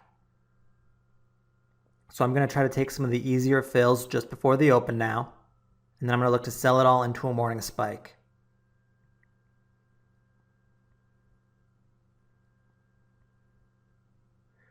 $318,000 shares now from $12.55.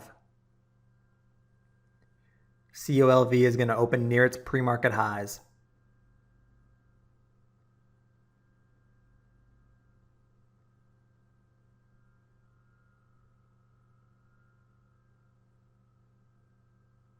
I throw in a couple more orders just above the best offer.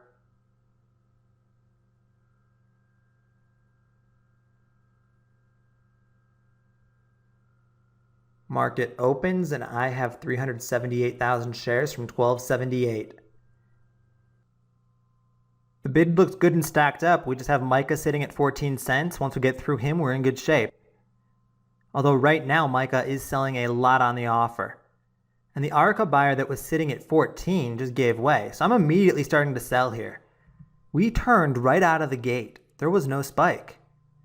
The offer stacked up, 14 got real heavy, 13.99 is thinned out on the bid. So I start downsizing. I know I need to get out here, at least some of my shares, because I don't know how this dip is going to hold.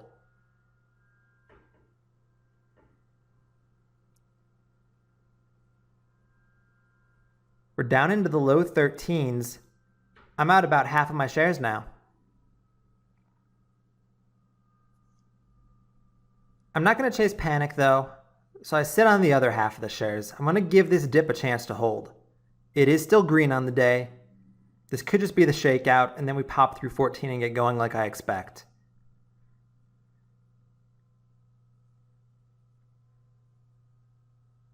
All the shares I sold were my cheap ones from pre-market. So I only have 200,000 left from 13.75, the ones I got towards the end of pre-market. We have perked up here. We are retesting the 14-cent area. In my opinion, this is a very important test. It needs to get through these highs. But Micah is sitting on the offer again. There we go, he just lifted. But he's sitting at 14, so we have to see if we can push through 14 and get to new highs of the day. If not, then this is just a double top. If this double tops, then I probably need to sell more, because it's not great odds of this continuing upwards. Big stacking action at $13.99 again. That 14 offer was selling a ton of size though, and a big seller comes in. CDEL offering 185,000 shares. Here we go, we downtick. Unfortunately, I didn't take any off into that. I'm thinking of this as in a channel right now between 13 and 14 cents. I'm hoping this just puts in a higher low and then we get through next time. But it looks so ugly that I start chasing. I throw in some market orders down near the low 13s because there was a big seller in there.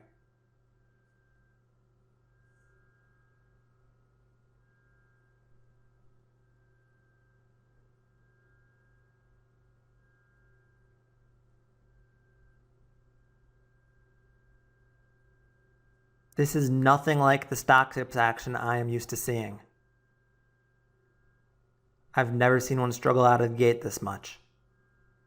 There were no big blocks pre-market. Everything about this pick has been weird. So I downsize. Looks like good thing I did downsize further because 13 is testing. We may be about to crack under into new lows.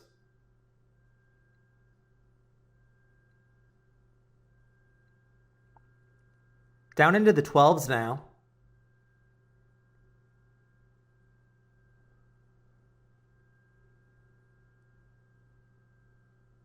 Offer is still pretty stacked up. COLV just does not look good. However, for just snapping the 13-cent low, this is supporting okay in the high 12s. That bid is starting to stack back up.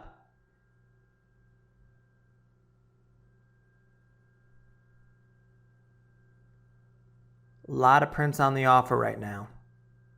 An ARCA bidder above the best ask trying to push it up. Once again, it is Micah who was sitting there on the offer, but he finally gave way and moved up a little bit.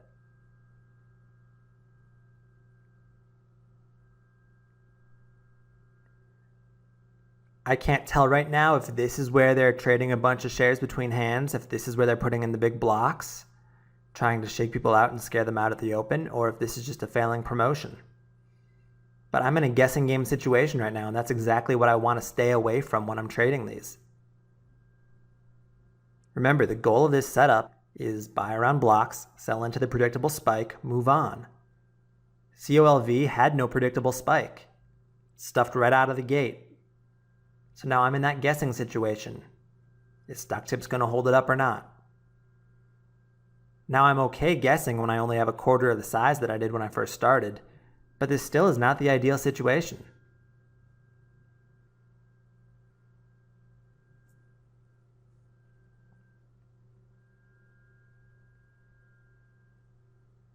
The 12.8 area supports again on that dip though. I start buying back some of my shares in the 13-cent area, because I think now that this is supported twice, we might get a ramp back towards 14, and then we finally get going. The volume really has been incredible here for the first 15 minutes of the day. I just keep waiting for COLV to thin up and finally get running. I've added back to about half of what I originally had. Now a little bit over, as it looks like it's going to break through 13.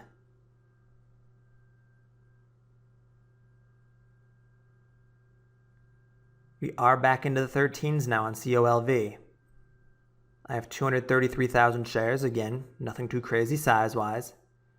I'm thinking about that 12.8 area as my risk.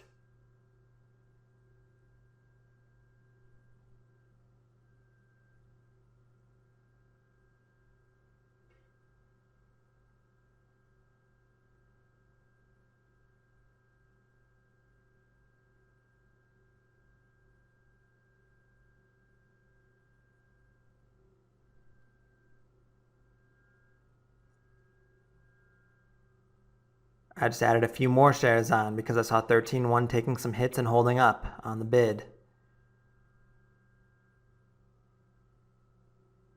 I think this might finally be ready. My average is 13.31, 293,000 shares. I have my risk. I'm really just risking half a cent a share.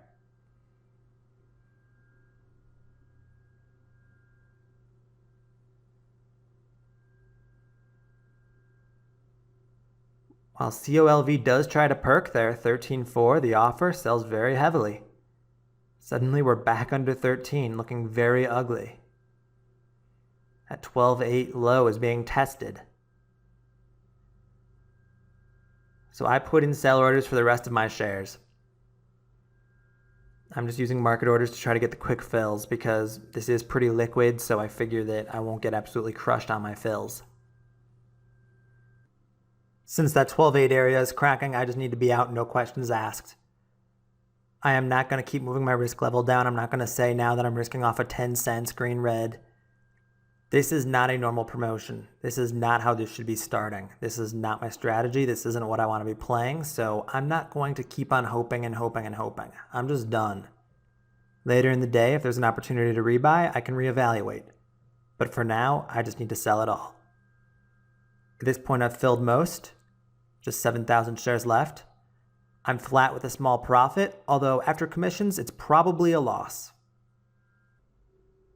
It turns out my COLV trade actually was a small loss. I wound up losing a couple $1,000s on it because of the routing fees. I had to trade it at center point, and those fees, they did add up. But I knew that going in. I knew that that was a risk I was taking. Unfortunately, since the pick was a dud, my profits could not overcome the fees. Later in the day, I unfortunately put myself in a bad situation due to frustration. Because I was so bummed out that the stock tips pick hadn't spiked, and because I did fall a bit into the trap of saying, oh, it's stock tips 2 in a row couldn't possibly be duds, I bought during the midday consolidation, risking off the 11-cent low of day. As you can see, that didn't work out so well. It wound up cracking. I had played too big. I couldn't get out all of my shares in a timely fashion. I wound up losing about $11,000 more because of that impulsive afternoon trade. I decided to turn it into a guessing game, and I lost. But as far as the morning trade goes, where I was buying pre-market, I was trying to get in ahead of a spike, this situation was pretty much worst case scenario. There was zero spike out of the gate, but I was able to recognize that, and on that trade following my strategy, my losses were really just commissions. If I had traded it speed trader like normal, I would have probably been out with a small gain. So that is why I love this setup so much, the new promotion, because the liquidity and the volatility of these major promoters makes it possible in these worst case scenarios to see that something is wrong and to get out with very minimal damage. Now taking a look at the daily chart for COLV, you'll see that after a disastrous first couple of days where it dipped as low as 5 cents, they actually brought it back. They ripped it through the day one high of 14 cents, they got it as high as 17.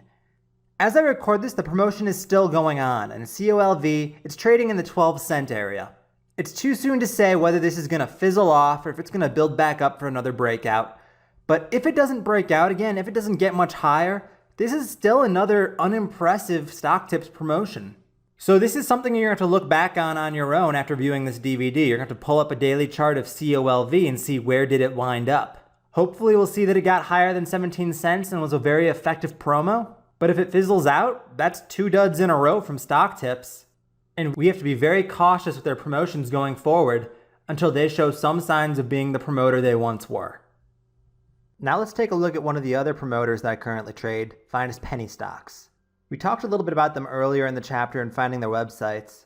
They are fairly new to the promotion scene, so I am still trying to figure out what they are capable of.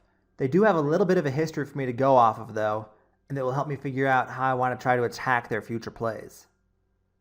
The first pick we saw from Finest Penny Stocks was GLRKF. A very low volume promotion, very often under 1 million shares traded per day, but it was a slow climber and it was promoted for about a month, maybe a little bit more. And there were some results. They did get it up from the 40s up into the 60s, so a 50% gain. A nice slow steady climb, and it was something that caught people's attention. But then after that, they really took it up a notch. They went on to MEDA, a much cheaper stock, but the volume was much improved. 40 million shares traded on day one, and still about 20 million shares traded per day the rest of the promotion. And it did go from a starting price of 4 cents up to a high of about 12 cents. And it was only those 3 up days to start with, and then it tanked pretty hard, had a rebound briefly, and then faded off and failed again. The volume still isn't quite on stock tips level, but it is again another multi-day promotion from them that was successful, and this one was far more volatile and had much higher percentage gains to offer. So it's my belief that after MEDA and GLRKF, people really have started to take notice of these guys and that there's going to be a lot more eyes on their next pick. So going into their next promotion, which turns out to be AMLH, I'm looking to buy early. I'm looking to treat it like I would treat stock tips and sell into the spike along the way, because I do believe there will be enough volume and liquidity and enough volatility to make this promoter worth playing. So following MEDA, AMLH was the next pick by the Finest Penny Stocks group, and it was announced over a weekend, either a Saturday or Sunday evening. Nothing we could do with it at that time. But now Monday morning pre-market, we're starting to see a little bit of volume, so we're looking to play this one pre-market, just like previous examples.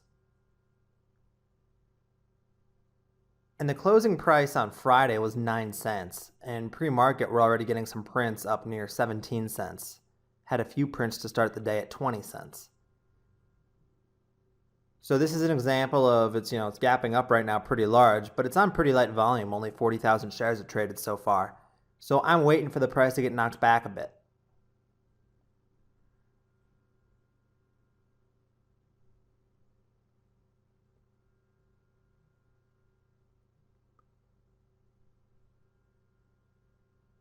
And actually I put in a buy order here at 17 cents through market maker ASCM because I see ASCM sitting on the offer.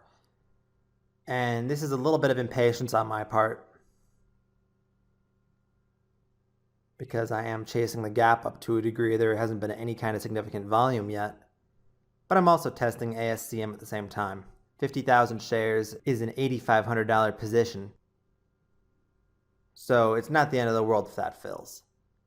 I have plenty of room to add as the stock fades back down.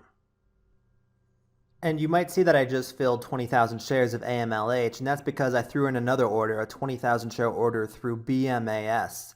I just wanted to test another market maker because that ASCM order was sitting there for a while. And BMAS, it turns out, filled a lot quicker. So BMAS is a market maker I definitely might keep on using as AMLH continues to drop back.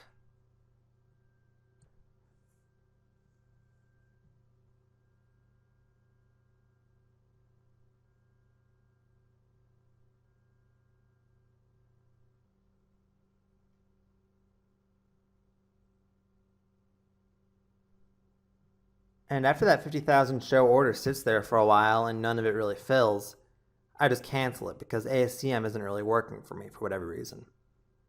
And we continue to get knocked back into the 14s. So now we're getting a lot closer to that 9-cent previous close price. And volume still isn't that significant.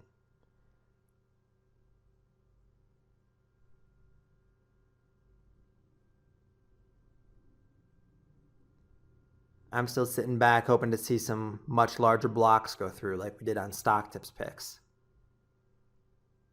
But this is only the third promotion by these guys, and we haven't seen action like that in the past, so I'm not really sure if I'm going to get it or not.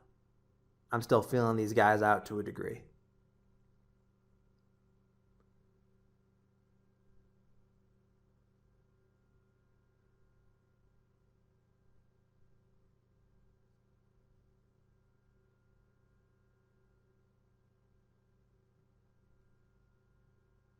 And I go ahead and I put in a buy order, a couple buy orders at 14 cents. I route to 3 different places. I route to MAXM, ASCM, and BMAS, all different market makers. It might give me a fill pre-market. ARCA I don't believe was active on this one. So I had to just sort of route around and see what would fill. And there were some pretty decent sized hits at 13.6. Unfortunately, I don't get any of those fills. And as my orders sit here at 14, I'm still not really filling anything.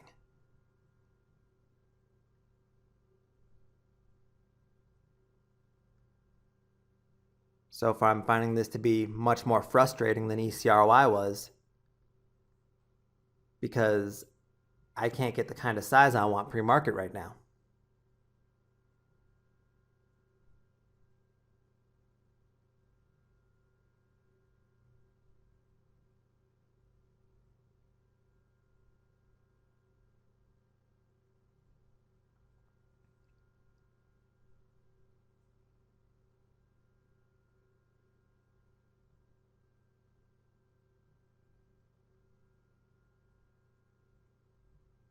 And the 14 offer starts to get a little bit heavy again. Another seller comes in, and some of the bidders start dropping off in the 13s. So as it starts to look weak again here, this is where I'm thinking maybe I will fill some.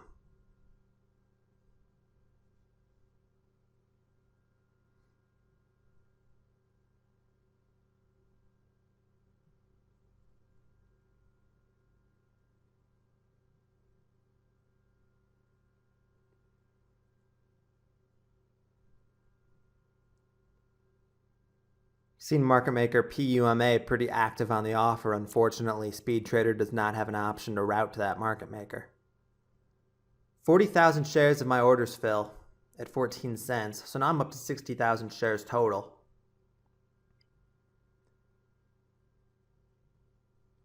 The other 2 are still sitting in there though, and I still haven't filled. It was BMAS that filled me that first 40,000 shares. So I threw in a couple more BMAS orders.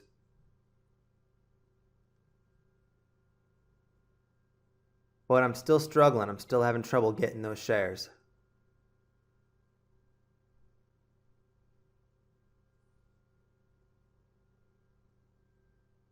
And for now, I'm stuck with just 60,000, which is far less than I want down at these levels where there is actually some significant volume going off.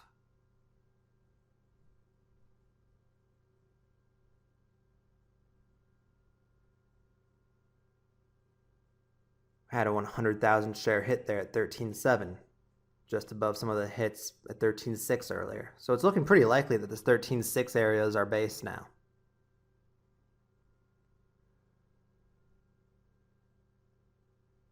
And I'm still waiting and being patient and hoping that there's going to be some more knockback, maybe one more round of pull back towards the 14 cent area where I can fill some more shares.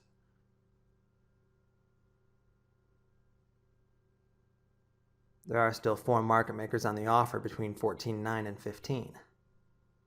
And another one just jumped in at 14.9.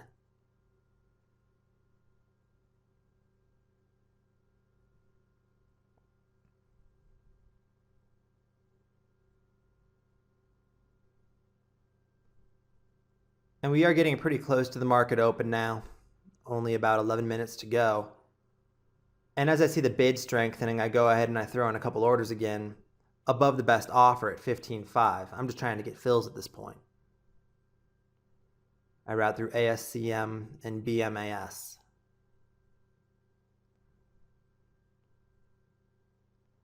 I even try and order through LQPT, a route I really have no experience with in the past, but I'm just trying stuff. I just want to try to get some shares.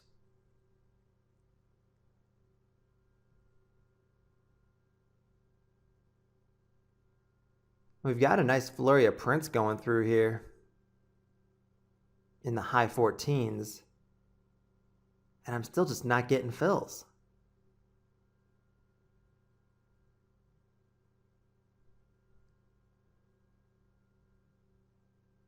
A million shares has traded pre-market, but I've only been able to capture 60,000 of them. And my average price is about 15 cents. That's not terrible. But the problem is I just don't have the size I want. And all these orders I put in at 15.5 and 16, I basically just have to watch them sit there. I'm doing all I can, but I just can't get the fill.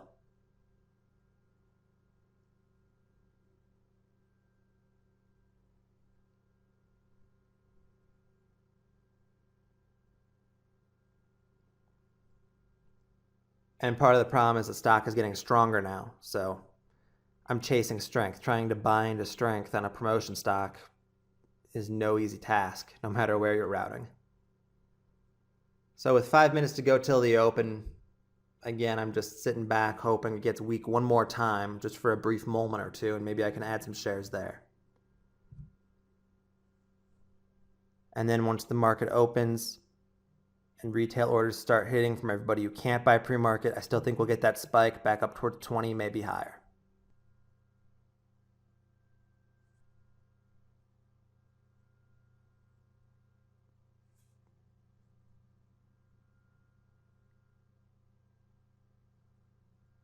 Only 4 minutes to go till open now.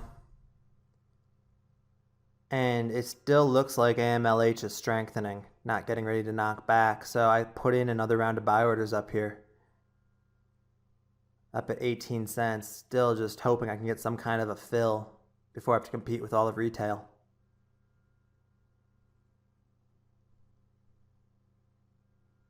But my problem is that I am buying into strength right now. If I'd gotten a dip, it'd be a lot easier. I did fill a little bit more there. I got up to, it looks like 85,000 shares.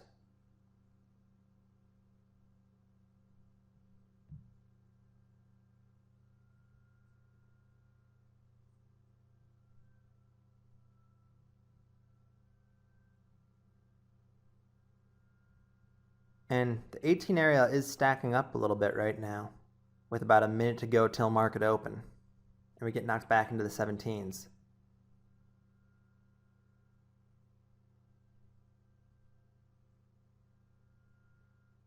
Unfortunately, this dip that I've been waiting for, which is happening right now, I let it scare me instead of taking advantage and trying to add some.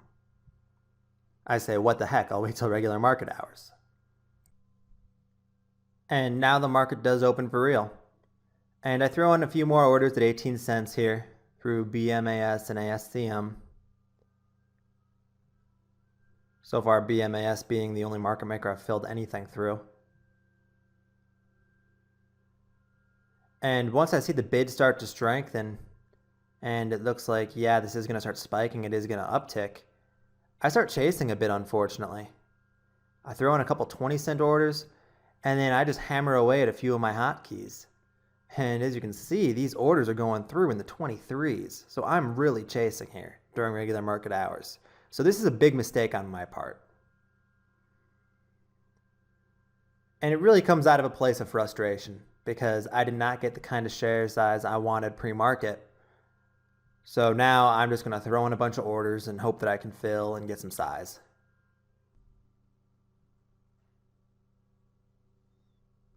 And again, these guys are pretty new. They're unproven. This isn't stock tips. This isn't somebody that I'm confident is going to give us a huge run. So that's why this is such a mistake in this spot.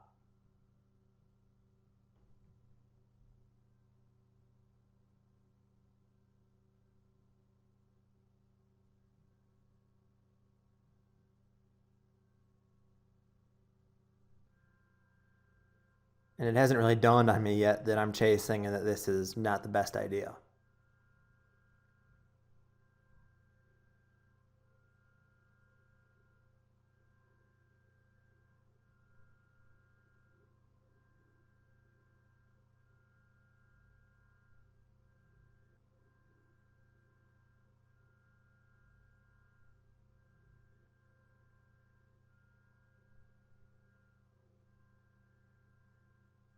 AMLH does continue to look strong. The bid keeps on stacking up, it keeps on pushing higher. I start canceling my buy orders though, because now I start to realize, wait a minute, mid 23s look pretty thick on the offer. I don't want to fill a bunch dead top. But I don't start selling yet either, because chronologically, this was the next major promotion to come out after ECRY. So I was watching this and still kind of thinking back to ECRY, thinking back to stock tips, and I was comparing these guys to stock tips in my mind, even though they were still new, even though I still didn't really know what they were capable of. And that was also part of the thinking that led into me chasing, was I was hoping for a really nice big morning rip. So now that this is the first time it looks like AMLH is running into trouble and might be topping out, and the level 2 looks like it's turning, I'm not downsizing. I'm not selling my shares because I'm hoping that this is a fake turn and then it has that next leg up like a stock tips normally would on day one. I'm just giving these guys a little bit too much credit, even though they haven't proven themselves yet to me.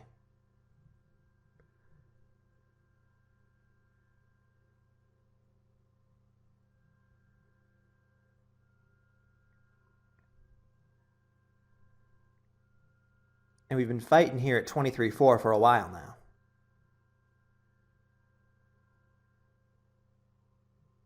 And now it's starting to look more and more like the sellers are winning. These bidders are getting chipped away, the ask is stacking up more. And yet no sell orders come in from me.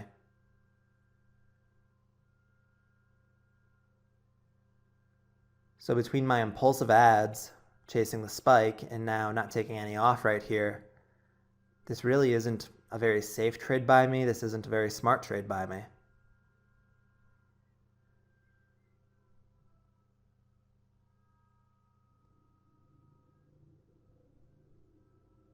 Although I am still up well above my position average.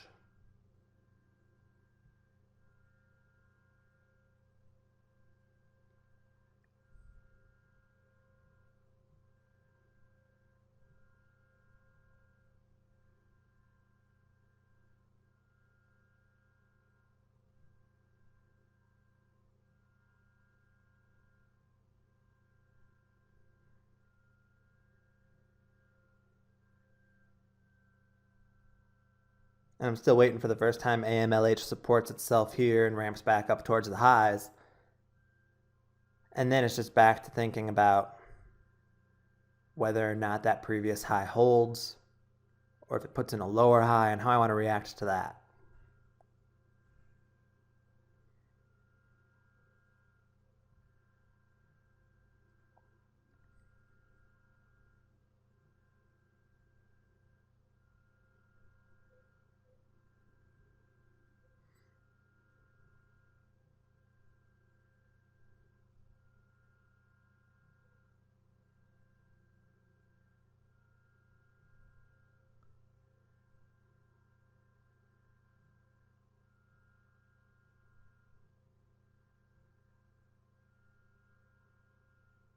And the 22 bidders that we're holding for a little bit are getting chipped away.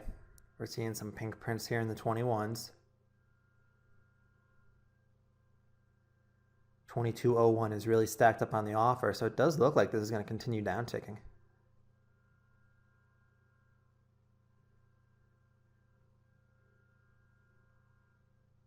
But at this point, I'm just waiting for pops.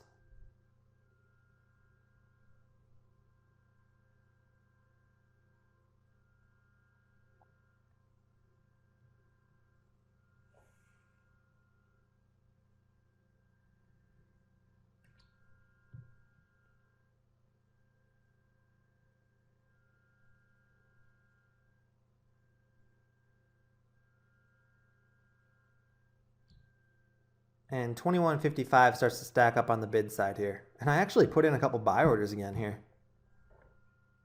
I'm trying to buy into this dip because it is supporting.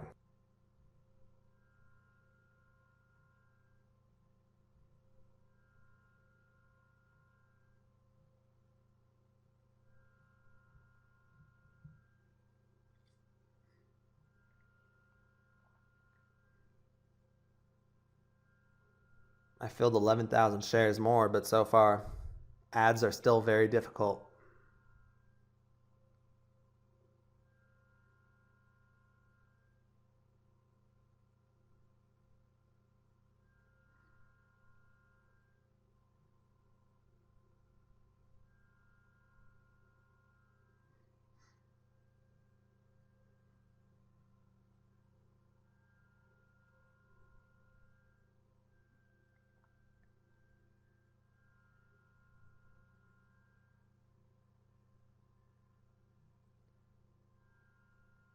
I fill another 15,000 shares through my CSTI order, but my other orders continue to just sit there. 21.55 is supported very well at this point, though.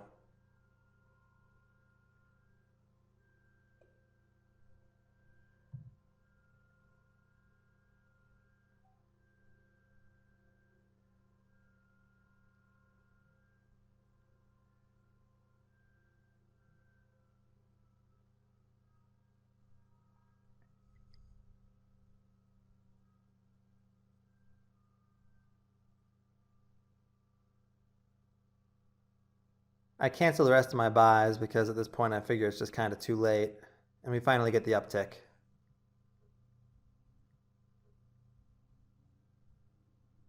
And now we're pushing back into the 22s. And like I said, I'm looking now to see how do we respond to that mid-23s area, that 24 area that's the current high of day.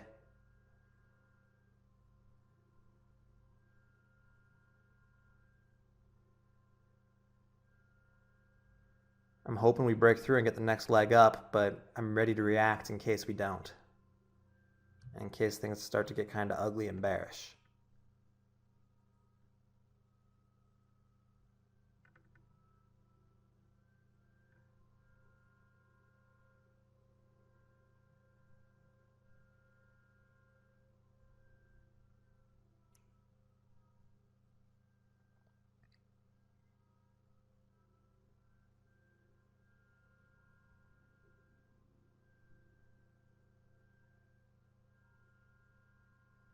And the offer starts stacking up here and it looks like a lower high to me. So I start putting in sell orders. Downsize myself to 140,000 shares right away.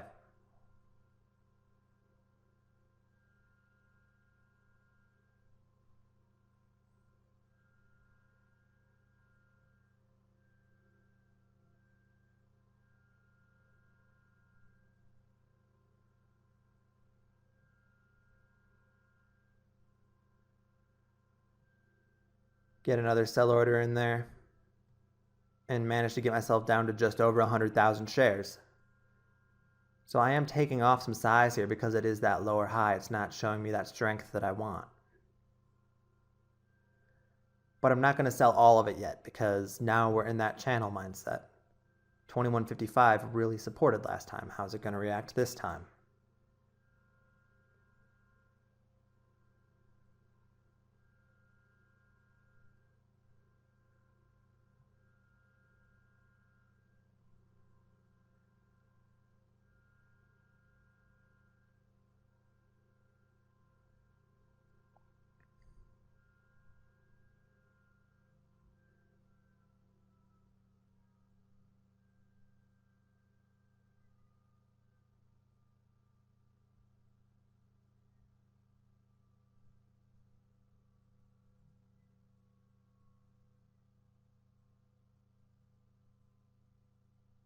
Right now, offer is pretty stacked up.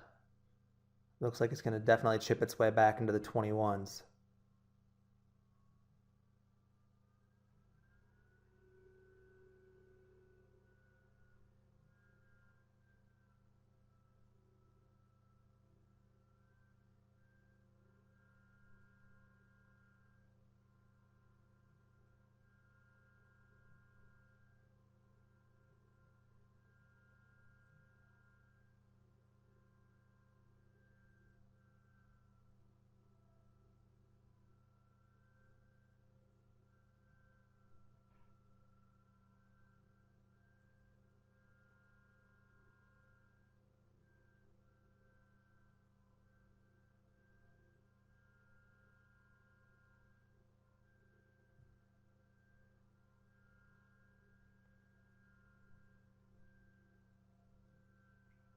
And now if this 2165 bidder goes away, which they just did, we're under that 2155 mark. Even though the chart shows support at about 20.5, those were prints below the best bid earlier. That 2155 was what held, and we're under there. So I don't like to see this.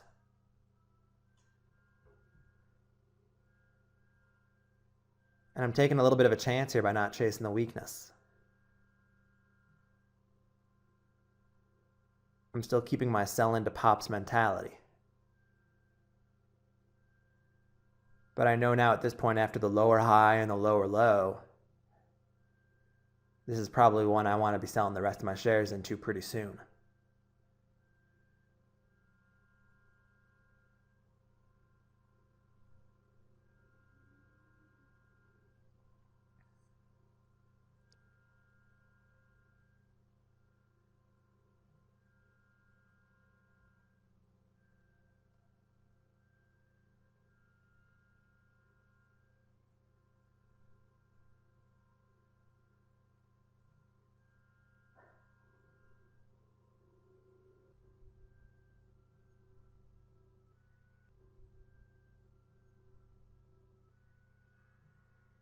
And as AMLH tests 21 here, we start to battle a little bit.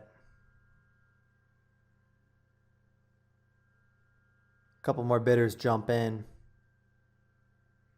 And it looks like maybe we're getting ready to turn and have our next little pop.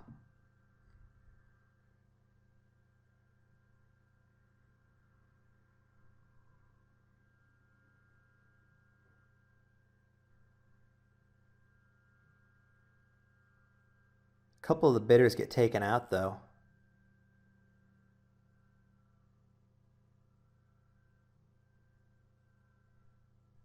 And now it starts to look more and more like maybe this isn't a turn after all.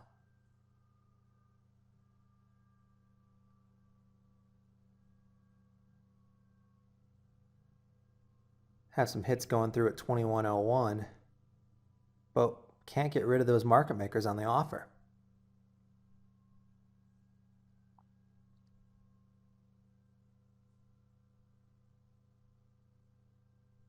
And 21 stacks up one more time here.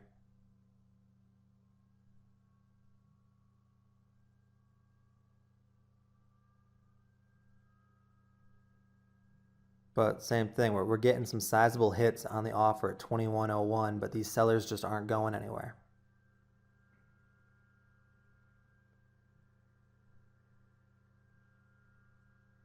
And after that fake little turn, we downtick. And so now I start throwing some sell orders in. I start panicking out into the weakness, because I don't like the fact that now we've got lower high, lower low, and a failed turn attempt, a little bounce attempt there. That opens the door to even more washout, even more panic. So I just want to get out. Right now I'm looking to get out half of my remaining shares. And I'm still hoping that the 20 area is going to hold.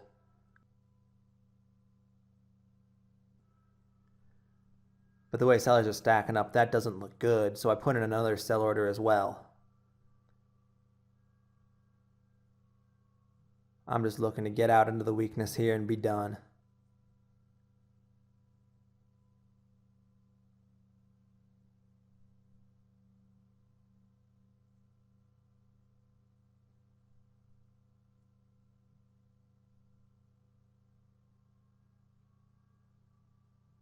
And so far, only about a third of my shares have filled. And we're under 20.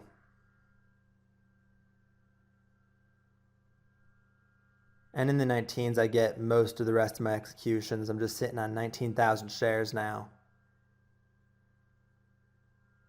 And I just have this CSTI cell left open.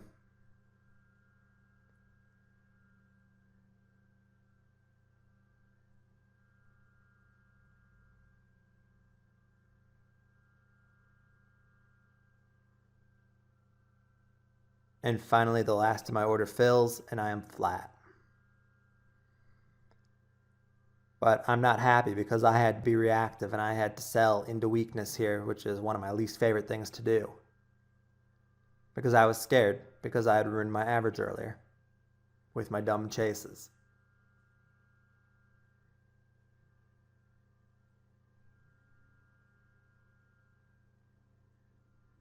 And now it looks like 19.5 starts to support.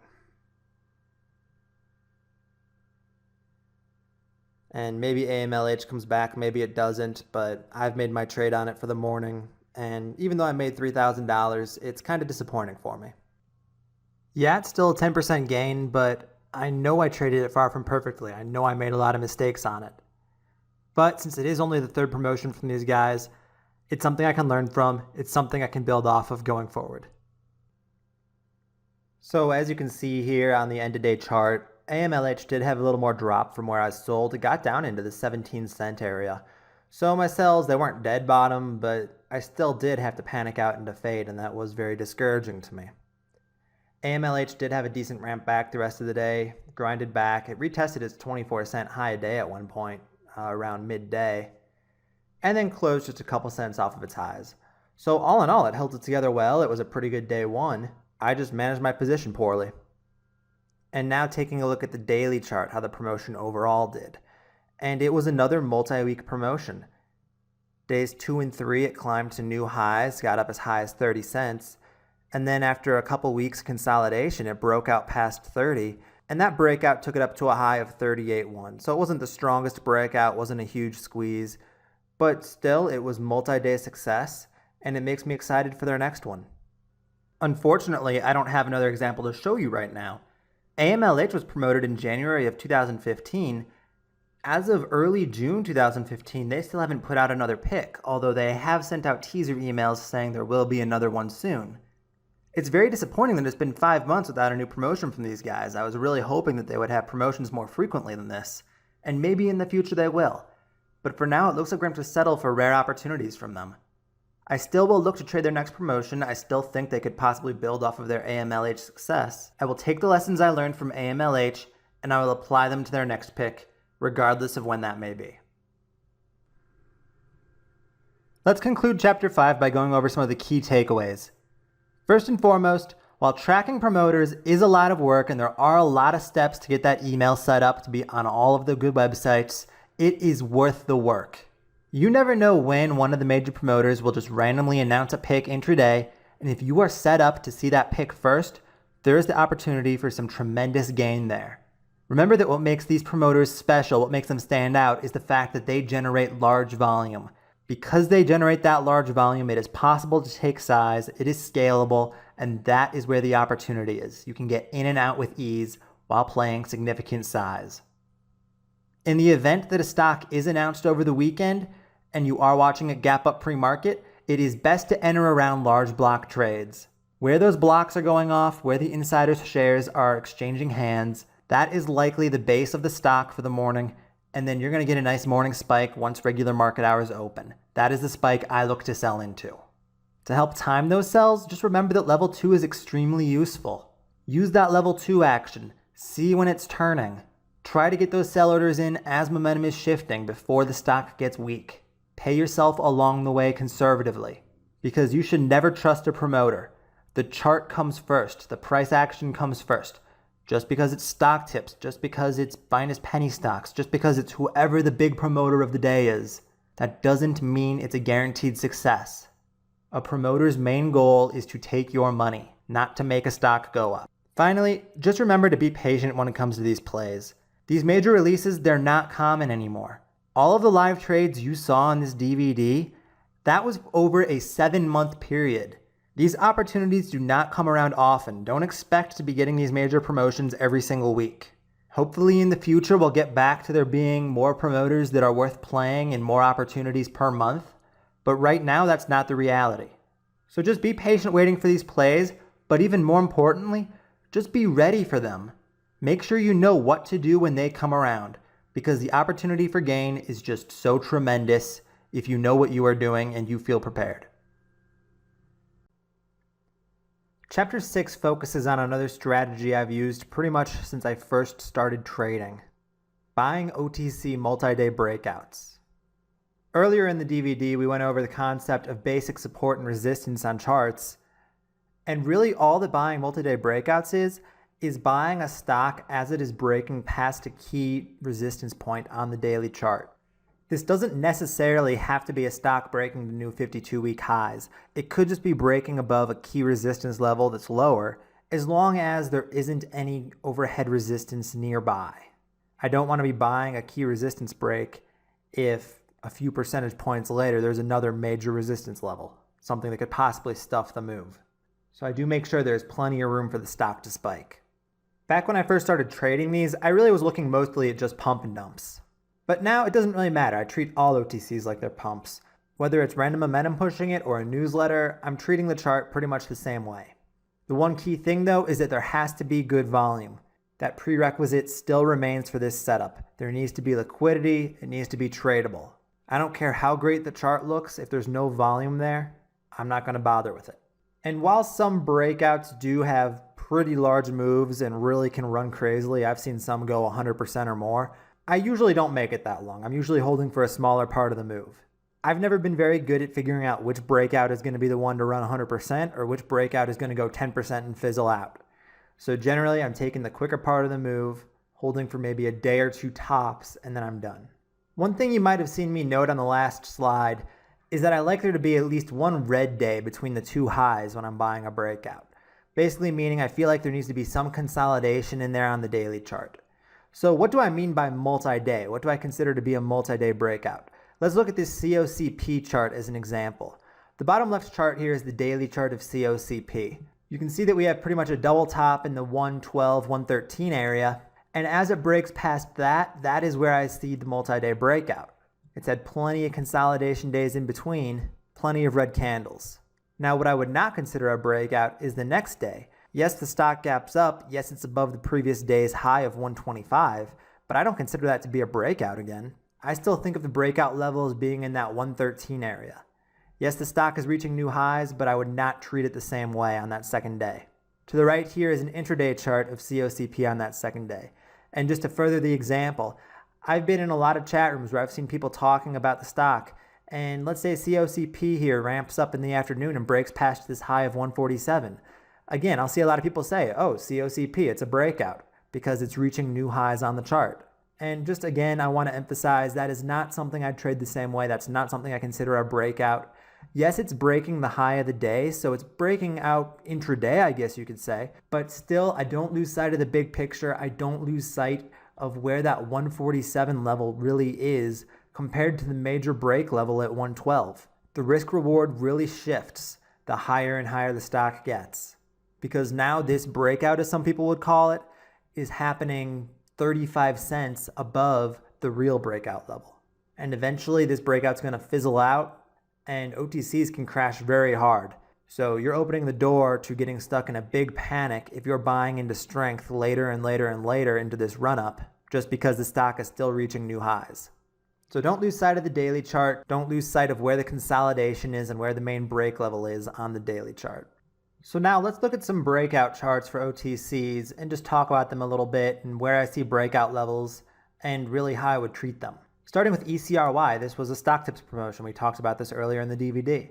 And ECRY, this first breakout here past the 38 or 39 cent area, this is one I probably wouldn't have bought because even though there was some red candles, there was some consolidation, it fell very hard off of its highs. It went from 38 down to about 18 cents or 17 cents. And then in 3 days came all the way back. Basically 3 straight green candles, no pullbacks.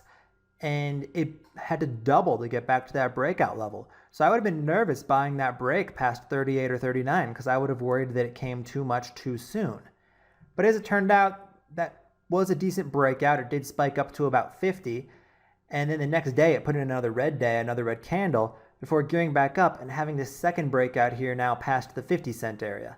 Here's HEMP, and HEMP, the main breakout you can see here, is through this 10-cent area, just under, where it was a nice slow consolidation and build up back to that level.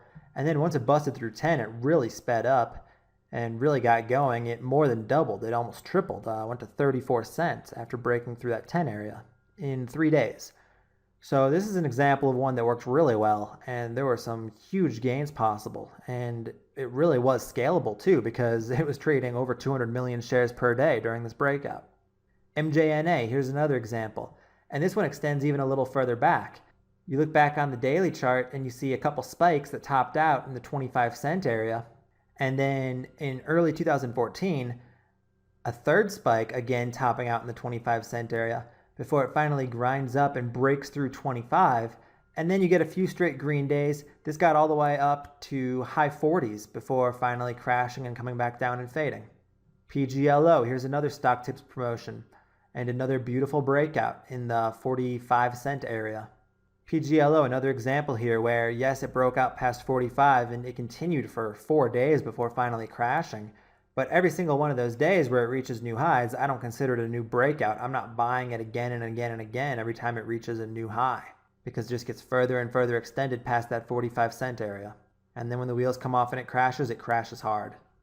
You can see quite a few breakouts on this PVCT chart. The first breakout being in this 160 area. And then after putting in a red candle and consolidating for another couple of days, it broke out again past the 250 area. And that breakout was a little weaker. It still got all the way up to 3, and then pulled back and consolidated for another couple of weeks before finally breaking out a third time past that $3 area. But what all these breakouts have in common is they're reaching new highs, but also there's a decent amount of consolidation on the daily chart in between each breakout. We get that red candle in there that kind of resets the chart, forces it to consolidate a little bit. Here's TGRO. TGRO is another stock tips promotion. Same sort of thing. Puts in a high at about 65 cents maybe, and when it finally breaks out through 65, had a really nice squeeze up to almost $1.60. And these big squeezers like TGRO, these are the ones where I would never still be around on day 3 or day 4. I don't have that kind of patience. I can't hold like that. But I could possibly ride this from 60 up to 75 or 60 up to 85, something like that. And it doesn't sound like much, but percentage-wise, those are very meaningful gains. BIZM was a promotion from back in 2013. You can see the first breakout past the 330 area maybe, got as high as 450, and then it did pull back and was starting to consolidate and build back, and then it actually got halted at this point, so we never got to find out if it was going to break out again past 450. And finally, here's just an example where it's not reaching new all-time highs, Fannie Mae. In May of 2013, Fannie Mae got as high as 540. And then slowly built its way back after that. The main high you see here is in November, around that 350 mark. And after a few months of consolidation, it breaks past 350 and starts to spike back up. Now it's not all-time highs, but there is no key resistance level between 350 and that 540 high from back the previous May. So that's just some general examples of what I'm looking for in the daily chart patterns. And right now it looks like the simplest thing in the world because I'm showing you some examples that worked out pretty well. And also you're seeing all this information in an instant. In reality, these breakouts take days to run. Some of the ones like TGRO spike for 4 or 5 days. Some of the other ones only have a day or two of spike after they break out. But you see all that information when you look back at these charts in an instant. And that's what makes trading so tough, is because you buy a breakout and you're not instantly a couple days later and up a lot of money. You have to sit through the grind, you have to sit through the pullbacks, you have to sit through all the consolidation. And that's the hardest part of this strategy, is because when you're sitting and waiting and letting it develop, that's when emotions kick in. That's when greed and fear and all that stuff kicks in and really influences your plan. So you have to go into these trades and you have to go in with conviction and know what your goals are, have a plan of what part of the move you want to try to capture, and then stick to that plan for better or for worse. So that is how breakouts look on the big picture, but now let's take a little bit more of a look at the part of the play that I'm usually involved with. Like I said, generally I'm out of these things pretty early. I don't make it past day 2 very often. When it comes to actually buying the stock and buying the breakout, I'm trying to buy into strength as the stock is breaking. I don't like buying into strength very often, but this is one exception that I will make because I think it is such a powerful move. Trying to fill into strength on an OTC is not easy, and a lot of times I won't get a full fill. So what I wind up having to do is wait for dips to try to fill the rest of my position. Sometimes these dips are going to dip back down below the breakout level. Let's say I'm buying a stock where the breakout level's at $1. There will be times where the stock will spike to maybe 105 and then pull back into the 90s. And that's scary to a lot of people. People think, oh my gosh, the stock is in trouble now because it didn't hold the breakout level. But what I've found in my few years of trading these is that it's actually pretty rare for the breakout level to hold perfectly. So that dip, it doesn't scare me out. It doesn't make me sell in most cases. Usually I'll see where that dip bottoms out, and then I'll adjust my risk later after some consolidation to get out if that level starts to break down. But before I even have that support level established, I'll be looking at earlier intraday support points on the chart and risking off of that. Those are the two areas I'll look at if I'm trying to figure out if a play is going wrong and if I need to get out. If things are going well, if the stock is closing strong, if I decide to swing it overnight, typically the next day I'm looking to get out if the stock is about to go green-red, or maybe if some key support level is snapping in the morning. What I want to see after swinging a position is a nice gap up the next morning, the stock staying green after a little bit of dipping, and then hopefully ripping and giving me a really nice morning spike. What I'm going to show you now are a few intraday charts that I saved from back in my first months of trading. Back when I was first getting going and I was playing awesome penny stocks breakouts. 8ERN is the first one. And I have the little lines on the chart here. The breakout, it looks like, was just above 8.5 cents. And this is an example of one where it perked just above that breakout level. And then for 15 or 20 minutes, it faded. And it was back down in the mid to low 8s. And it really wasn't that big of a dip, but still, point is, it did not hold that breakout line perfectly like a lot of people expected that it would. I just included this one to show you that it doesn't always have to be perfect. And the next day, there was a nice gap up and there was a nice spike up towards 12. This basically was almost a 50% move in about half a day of market time. Another good one to look at on the intraday chart is POTG. Eventually, POTG made it much higher than this, but this was just the first breakout it had. Breakout was in the 28 cent area. That first day, it spiked up to 36 after breaking out, but then it had that really hard pullback into the close. It closed down around 29 or 30 cents. And that's what I'm talking about when I say these things don't happen in an instant, and you have to sit through moves like this if you want to try to be patient. If you're sitting in a position where you're in on a breakout and you're up nicely, are you really going to be able to hold through a dip like this? I know that for myself, it is very hard for me to, which is why I usually try to pay myself into spikes along the way, because I don't want to get shook out into the weakness like this. As it turned out, the next morning, POTG was fine, and it gapped up, had another nice spike, reached new highs up towards 38 cents. One last example, CRWV. This was by the promoter Penny Pick, who also was affiliated with Awesome Penny Stocks. Just one more 5-minute chart here to show you an intraday example where it's breaking past the 7.8 cent area. In this case, it held the breakout pretty well. So I talk about how sometimes you don't always fill into strength. Well, I might try to fill into some of these dips as this first couple hours, it just kind of grinds and consolidates before speeding up into the coming days. So if I don't get my entire fill as I'm trying to buy into strength on a 7.8 break, yeah, these dips are a good option. But everything always looks easier in hindsight. Like I said, whether it's intraday, whether it's daily, you're seeing all this information in an instant. It looks very, very easy when you know what the ending is already. So let's dive into some live trade examples where you can see me trying to trade these things in real time where I don't know where they're going to wind up. The first example we're going to take a look at is AEMD, one of the more straightforward breakout examples you'll ever see. On this chart up here, you can see that back in October, AEMD had a sudden volume burst, probably press release related, and it spiked all the way up to 30.7 cents. And again, I really don't care too much what the story is. I might look just to know, but I know with OTCs, it's really just all hype, and I don't want to buy into the story. I don't want to get excited. I don't want to become a sucker for the company. So I really just play the charts and the price action.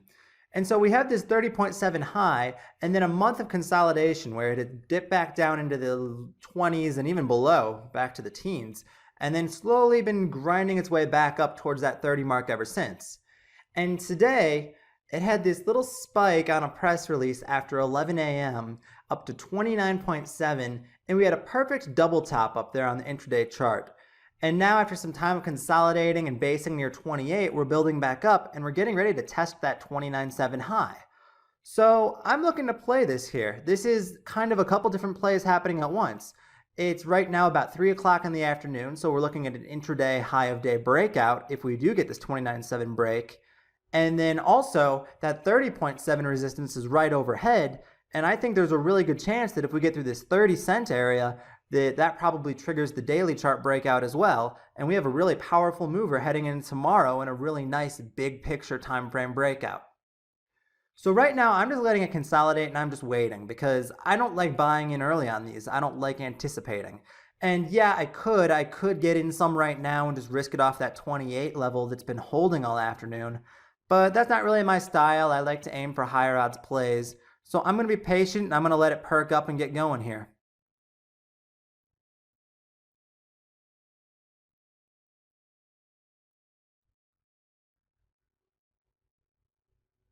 And I do put in my first buy order here at 29.5 for 50,000 shares. I route it to Citadel because there is a 25,000 share Citadel seller. And so I'm hoping that matching it up will help me fill. In this case, it doesn't. I still only have 2,500 shares. But I'm going for 29.5 because there were a couple market makers there on the offer, and I figured that it would get spiking once that broke. And now we're testing the 29.7 level. And that is, of course, the high a day. So I go ahead and I put in another order here too. And you can see I route to a few different places. I just throw in 3 orders there for 50,000 shares, and they're all at 30 cents. And again, I'm buying because it's a high of day break here, but also because I'm anticipating that this down the road is going to lead to that 30.7 cent daily chart breakout. And these are the moves where into this strength, I mean, you can see there's a ton of sellers on the level 2 here between 29.9 and 30. So I'm not entirely convinced that this is going to break out into the strength. I wind up long 130,000 shares from a 29.88 average. And I'm still waiting to see if 30 cents is actually going to break out or not. And once I'm building into this long, once we got this high of day breakout past 29.7, I'm using that 28 level as my risk. Like I talked about earlier, I could have bought into the consolidation using 28 as my risk, but now that we've actually broken high of day, in my mind, that makes it much higher odds for this big picture move to work and less of chance that I'm going to actually hit that 28-cent stop and have to cut my loss. So I'm pretty happy with where I'm at right now. My size is reasonable. It's very under control. With 130,000 shares from 29.88, I'm risking basically 2 cents a share here from where I would have to cut my loss if it broke down and stopped working. And that's a $2,600 loss for me. So that's really not that large in my mind, and that's a loss I can live with. And because I keep my size under control here, I don't get panicked out when 30 cents is failing to break here the first time. And the offer downticks to 29.9. I'm not getting shaken out by these little dips. And I think that's a problem a lot of traders run into, is they just throw all their size in, go all in when they see a move they like, and then these little shakeouts get them out. And sometimes I fall into that too, but in this case, I did a good job, and I managed to keep myself comfortable. And so I could stay patient, sit back, and watch the setup, and just give it a chance to work.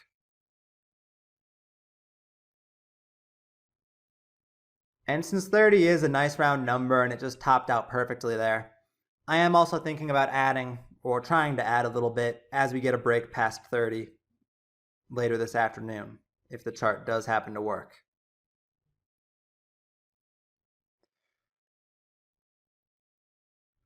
And so our bid starts to build back up a little bit. We've got a couple guys in at 29.9 now. We're back to that 29.99 offer and 30 offer. It's just pretty stacked up here. And like I said, I'm just kind of sitting on my hands here and waiting until that 30 cent level gets chewed through, or that 28 level breaks down. And here we go, we start to speed up, we start to break past 30, that ask gets eaten away, and we uptick. So now, even though we're through 30, I don't necessarily want to buy quite yet because that 30.7 resistance is still overhead, and I want to see how the stock reacts first. And we sped up the action here. I just want to zoom through this next minute or so, which is really about 15 minutes of real chart time. But we get into a grinding pattern here where even though it's not over 30.7 yet, it's just chopping around and going sideways. And this is where little things like level 2 can really work against you. Because like I said earlier, I use level 2 mostly in times of volatility. And if you try to use level 2 here, where it's just doing little dips, like it might go under 30, or there's just a little movement here or there, but it's basically in a consolidating pattern, you lose focus on the big move, and you get shaken out.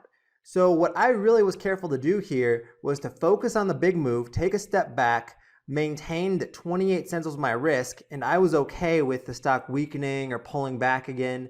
I didn't want to get shaken out, basically, of my position. I was willing to use the additional risk in order to stick to the bigger picture move. And here, after that period of time of consolidation, we start to perk up. We've just been about 15 minutes where we haven't been able to break past 30.4. And now you can see that the level 2 is building back up. The bid is very, very thick, protected inside of 30. The ask is very thin. And it looks like we're about to perk up and head towards new high of the days and probably test that 30.7 area, which is that 52-week breakout level that is also important.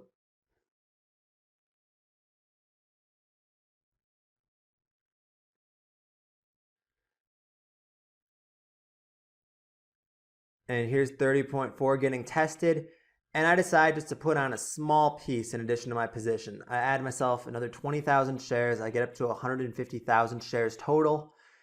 And now I am ready to just sit back and go for the ride and see if this breakout can really get moving.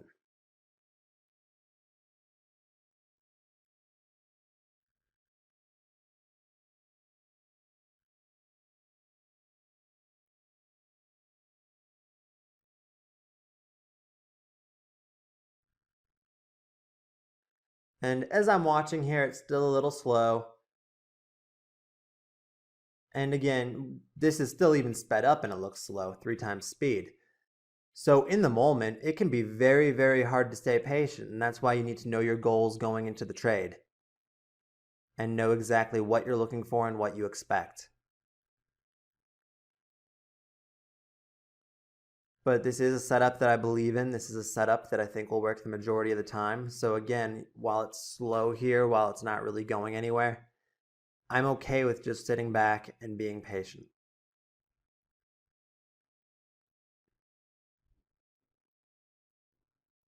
It's all about giving it some time to work.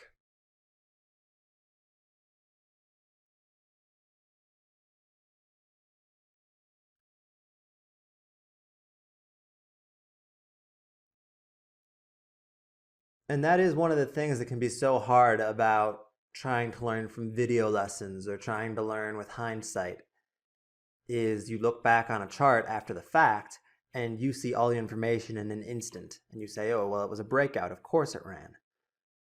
But in the moment, when you're only a couple tenths of a cent above the breakout level, it feels like something is wrong. Because you're not looking back at a few days of action anymore. You're in the moment and you're saying, well, this is a breakout setup. Why isn't it running? I know breakouts should run, but this isn't doing it. That's where our risk comes in. And that's where we say it's okay to be wrong. And it's okay if this does tank back down to 28 and we have to cut our loss. Because it is a setup that we believe will work the majority of the time.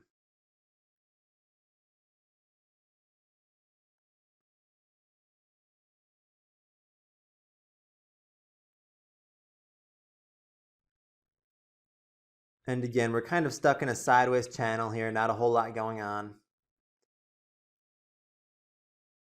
And it's another instance where level 2 really isn't all that helpful. We're just trying to play the big picture and play the chart more. But now we get another uptick. We're at a new high of the day again, and we're starting to test that wall at 31.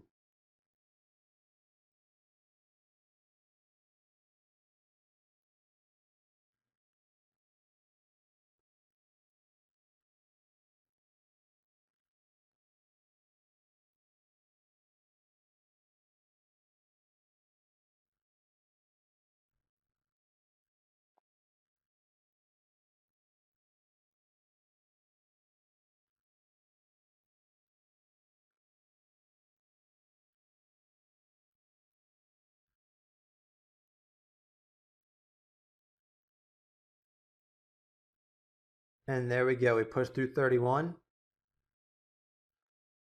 And that thins out pretty quickly right there, because we basically go straight from 31 up to 32.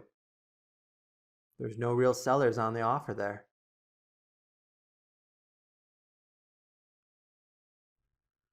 And we're starting to see the action speed up a little bit into the close now.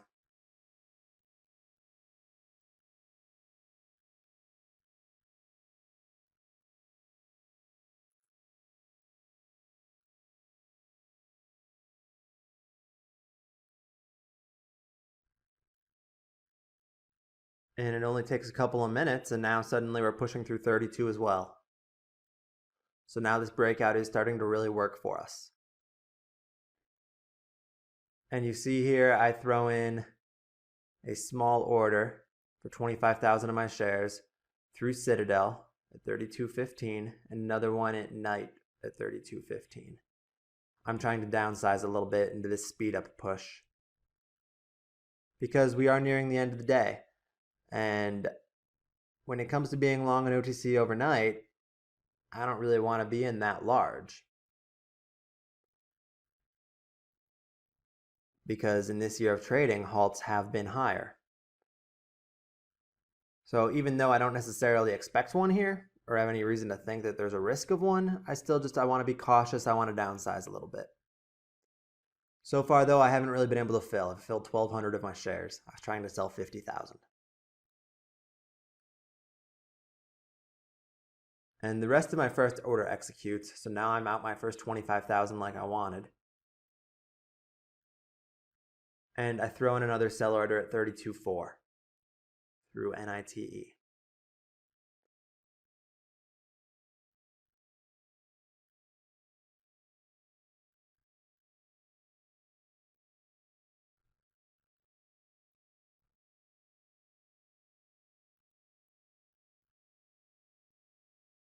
And there's still 10 minutes to go till the bell. I'm not incredibly in a rush to get on my position, so I'm not gonna smack the bid. I will try to be a little more greedy in my exit. I've already canceled my order because I got jumped in front of by the 32.35 seller.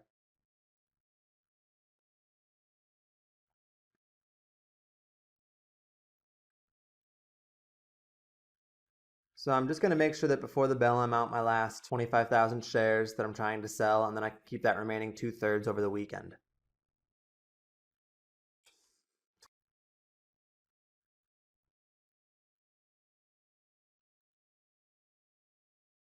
And since this is a multi-day breakout setup, it is big picture something that I expect to continue running on Monday. Probably a gap up and spike in the morning is what I'm anticipating. So you may say, why sell at all if you're expecting a gap up and a spike? And again, it's just to lock in some profits, to take a little risk off the table, just in case I'm wrong.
And as we uptick, and as it starts pushing through 33,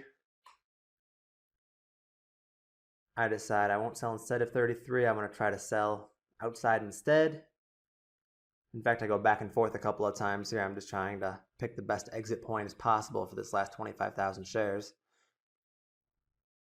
At the end of the day, we're talking about a difference of probably $50, so I might be being a little bit too particular here. And we're running out of time in the day, so I put my sell order in at 32.8. There's a couple market makers at 32.8 or higher, so I figure I'm going to sell. And I go ahead there. I've filled most of my order. I'm down to my last 500 shares that have to fill. And I'm out of that order right before the bell.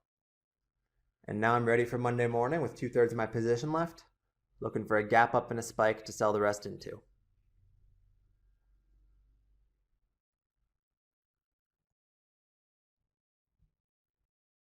So now fast forward to Monday morning, and AEMD, I was right, it's gapping up. It's already 36.5 by 36.6, the bid-ask spread. And I do want to watch the first 10 or 15 minutes or so of the open here in real time, because the open is a time that I consider to be more volatile. And it is a time where I will use level 2 a bit more heavily than I would otherwise. Before I was trying to trade the big picture and trade off of the chart, but now I want to try to be a little bit more precise and figure out when do I want to exit. This is a very large gap up already. We closed back at 32.7, and so we're already up over 4 cents a share from the previous close. So we could have a nice big squeeze at the open, and I'll be able to recognize that on the level 2 if it is happening. But I think that it's probably a little more likely that we get some push, and then it pulls back, and maybe gets closer to that green-red area. So my plan is I want to be selling into strength this morning, and then on a big enough dip, I want to rebuy those shares that I sell with a green-red risk, because I kind of think that that green-red level is the level that is very significant and the level that signifies whether or not the chart is still intact.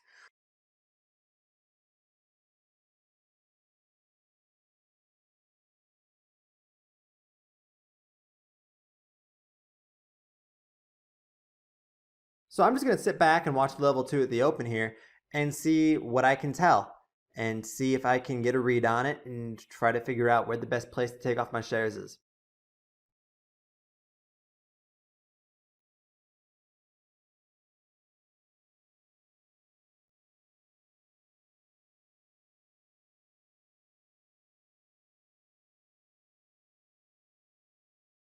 And so here we go. The market is about to open. And immediately bidders start stacking up at 37 cents. And we get a fairly large bid in there at 37, a 208,000 share buyer.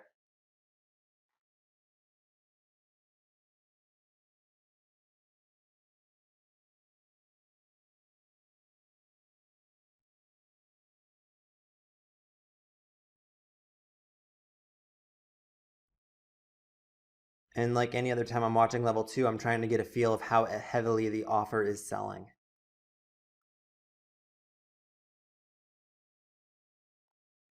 And we finally get our uptick there. And now it's just a matter of watching the spiking action and trying to see if I can pick a top. We have 6 market makers that are 37 cents or higher right now on the bid side. The ask is looking pretty thin. So I'm hopeful that this is really going to spike.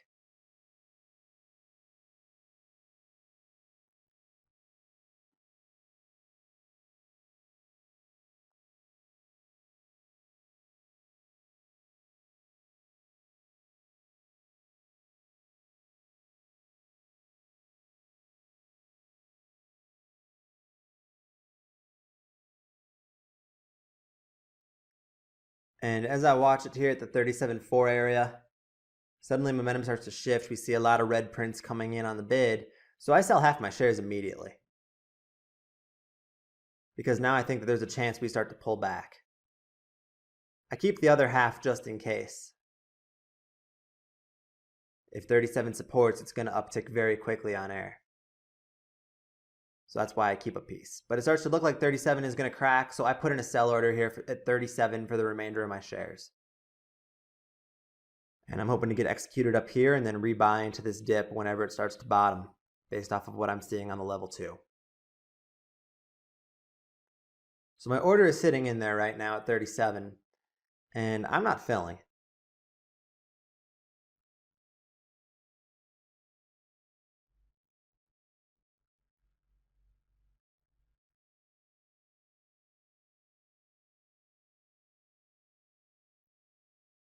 And that offer is stacking up. We got a few market makers at 37.02, so they're really pressing on it here, trying to sell it down.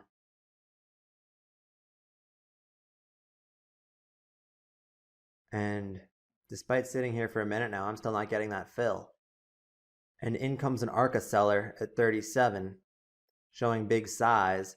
And when ARCA locks up the bid and ask like this, where they put their sell at the same price that the bid is or below the price that the bid is, it's very, very tough to get an execution.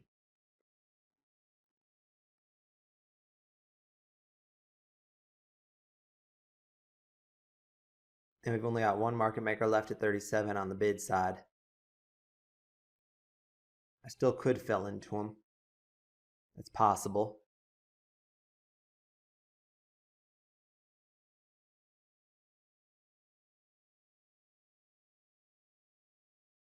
But instead it down ticks and my order is left in the dust. But I'm not going to chase it down here. Because yes, it just cracked 37. That's not great. But I did lock in some of my profits already. And I don't want to chase weakness. We just saw how difficult filling into that was at 37 before it even got super weak. So if I couldn't fill there, I probably won't fill here until it's finally getting ready to turn. So I don't want to fill dead bottom as it gets ready to bounce. And this is still well above that green-red level. So I'm just going to let it dip, and I possibly will add some shares back if it does dip enough. Or if I do feel very certain that it's getting ready to reverse. But right now I'm just watching the action and watching the sellers come in.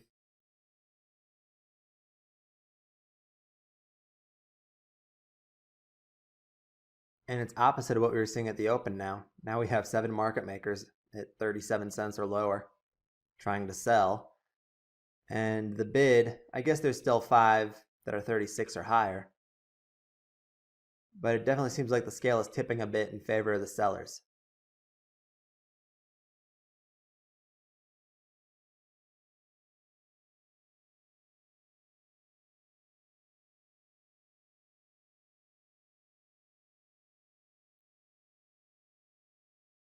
And we're seeing some prints below the best bid at 36. There's an ARCA seller at 36.5 showing 200,000 shares.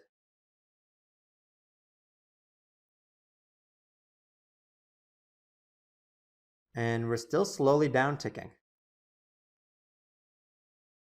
Now, the one thing that I'm thinking through all this is we have been selling here for the past 5 minutes about. It's been about 5 minutes AEMD has been weak.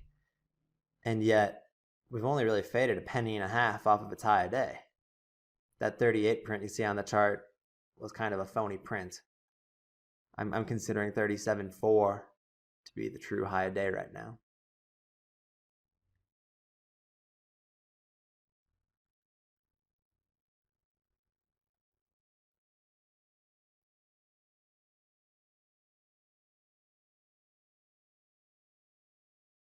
So I do find it interesting that despite all this selling, it's really not going anywhere all that fast.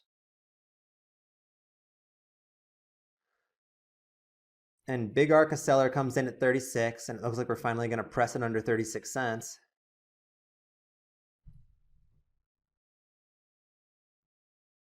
And once it's under 36, that offer really stacks up. A quick 6 market makers, 36 or lower. So for a second here, it looks like it could get really ugly. Start to speed up in its fade a bit. And there is still some size showing on the offer there.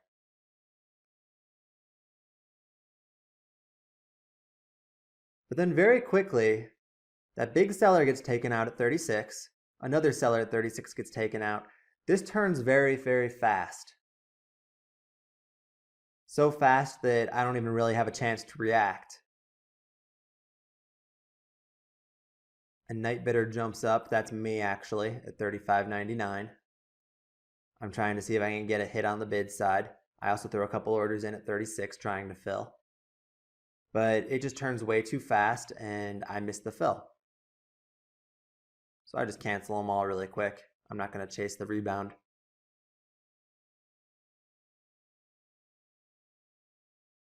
But now that it's supported and it's turned around, I'm thinking it's going to spike right back up towards that 37.4 high and possibly break through and really start rushing towards 40.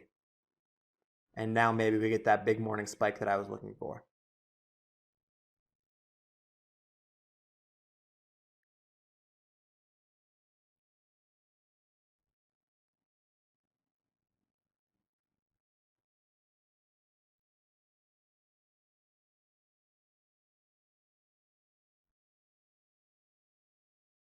And it does get up to this 37.4 area. In fact, it breaks through a little bit. We get a print at 37.5. But the 37.5 area stays heavy. Some more sellers start coming in, and ARCA seller comes in again. And so it pulls back. But now that's a second test at high a day, and now I'm thinking about this as being in a channel between 37.5 and 35.7.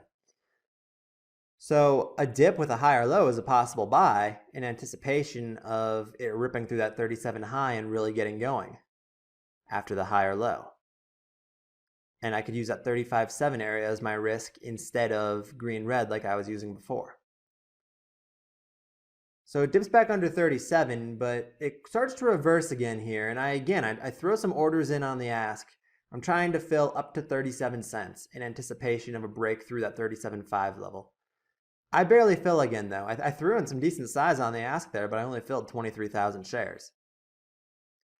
And it ticks right back up and starts testing the 37.5 area again.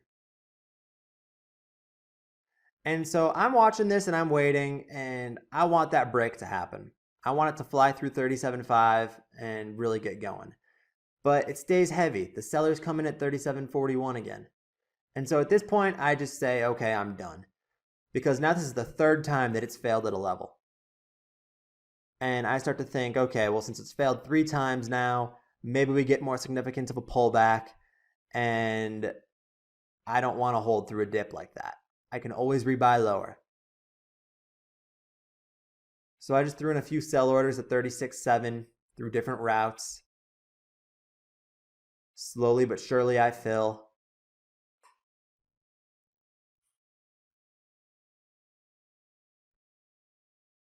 And now between the gains I locked in on Friday and my morning gains, I've probably made about $8,500 on this breakout setup.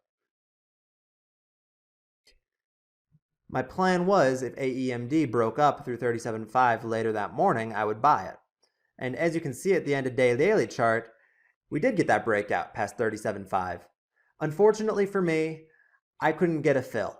So that's one of the risks I took when I decided to sell my entire position into the 37.5 push, because OTCs aren't always the easiest to rebuy, and especially if you're trying to buy it into strength. So it broke past that 37.5 and never really gave me a significant pullback, so I wound up on the sidelines having to watch the move because I don't chase spikes when I'm trying to buy. And in this case, I missed out on 10 cents a share of upside as a result, which was very disappointing.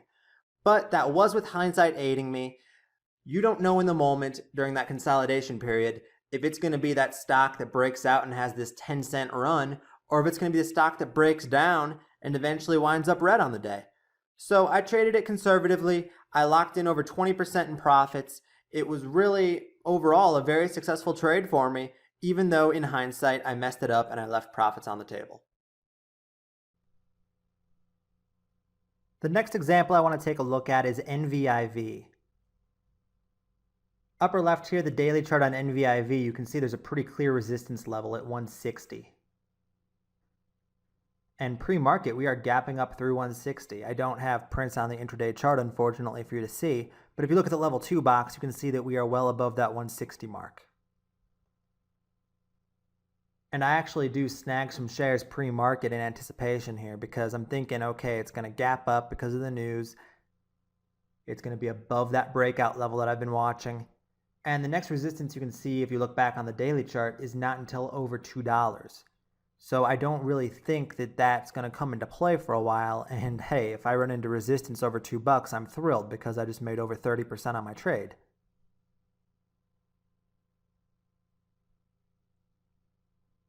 So I do take my small starter pre-market here, just because it is still a few minutes till market opens. It's really more a fear of missing out than anything. I don't want to see the stock open up at 170 and spike to 180 and suddenly the breakout's come and gone and I've missed it. So I do have a few shares just in case, and I do still have an open buy order down at 160, which is right at the breakout level. But I am hoping that with this big gap up, I mean, its previous close was 147, so it's gapped up well over 10% now. And I'm hoping that with this big gap up, there will be a little bit of morning pullback towards that previous close level, and I can build into my position there.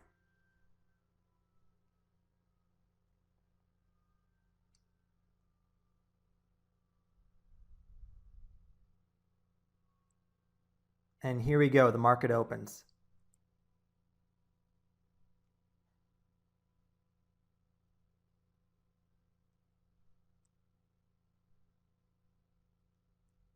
And so far, I'm just patiently sitting on my hands, waiting to see which way NVIV is going to go. And 165 starts to thin up, so it looks to me like it's going to spike. So I put in some buy orders. I put in one at 166 and a couple at 170. I'm going to chase the spike a little bit here because it looks like we're going to have a strong open and this thing could get running. And we are above that breakout level now. So I get myself up to 30,000 shares now from a 167.8 average. Still not massive size for me or anything like that. But it is a little bit higher above the breakout level than I like to buy. I'm basically 8 cents a share above that 160 mark. So I chased 5% here.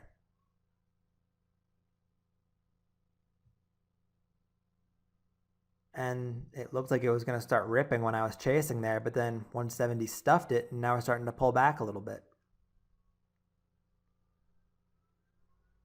So I have put myself in a little bit worse of a risk-reward situation here because I felt like I had to take some shares just in case.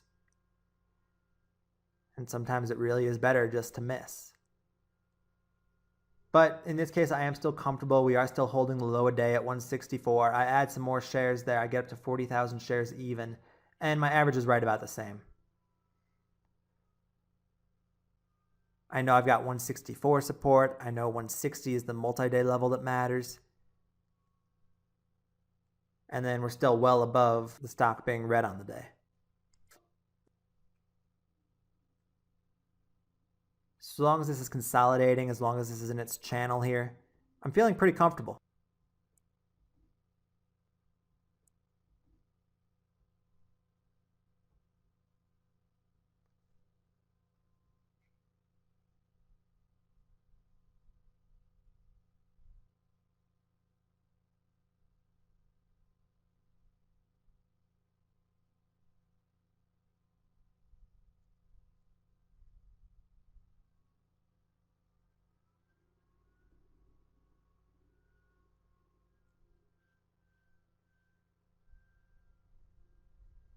And so far, the NVIV breakout is really just kind of choppy.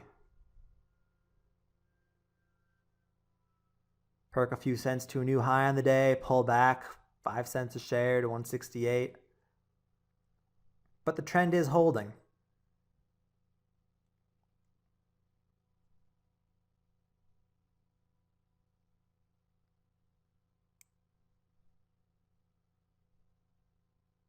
And at this point, I am thinking that about low a day is my risk level.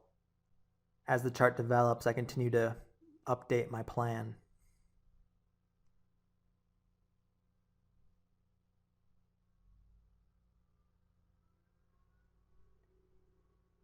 If low of day breaks, then every single person who bought this is underwater. They're down on their position. There'll be people looking to sell. There would be panic.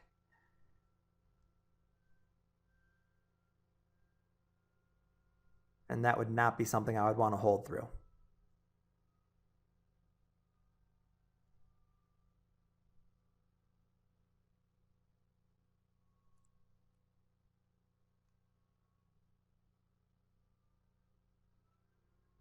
But right here, I am comfortable. I know my risk.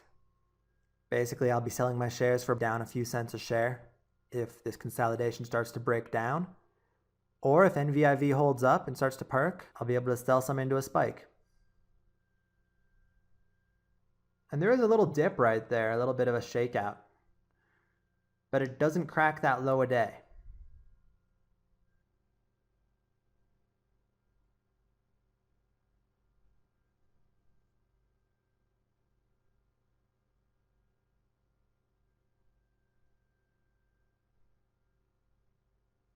And after the low holds, NVIV starts to perk up a bit here.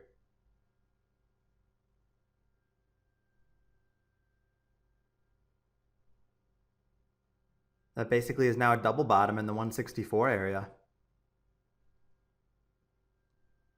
And it gives me even more confidence in it as a support.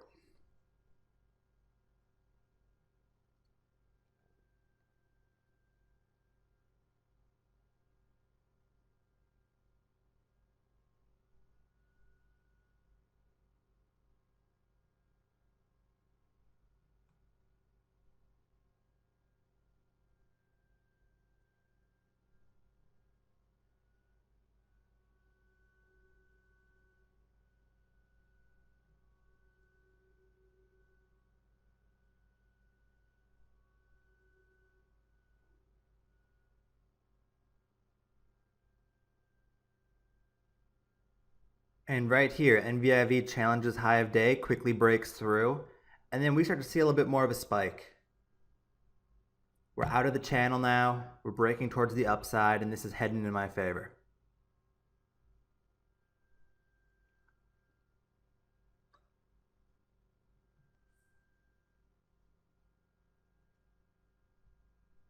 And pretty quickly we're up to 180.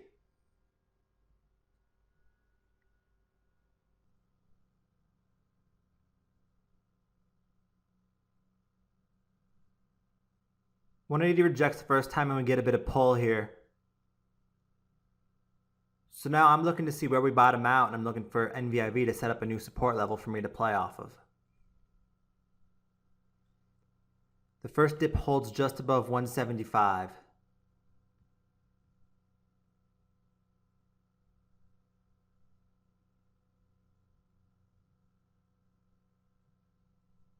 And dips right back down to that 176 area, but it holds again so far. Now, after only 10 minutes of consolidation like this or so, I'm not necessarily freaking out if 176 cracks. I'm not looking to panic out and sell, because we did just break above 173. So I'm probably thinking more like the 173 to 170 area is what I want to use as support. But the longer NVIV consolidates and holds 176, the more and more key that number becomes in my mind.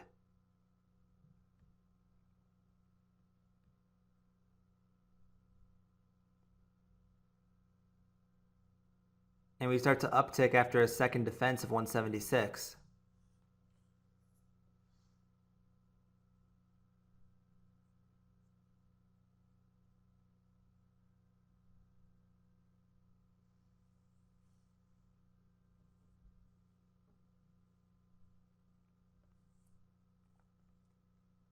And now we start to retest that 180 high of day area. So a lot of prints are going through at 179 right now.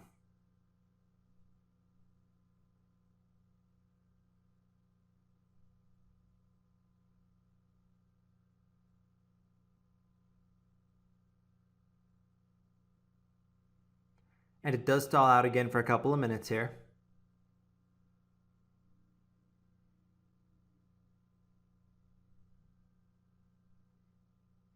But that offer finally starts to thin up just a little bit.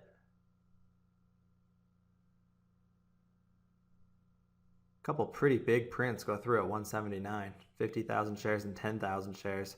And we get the uptick, start testing 180, push through, and we're at new highs of the day again.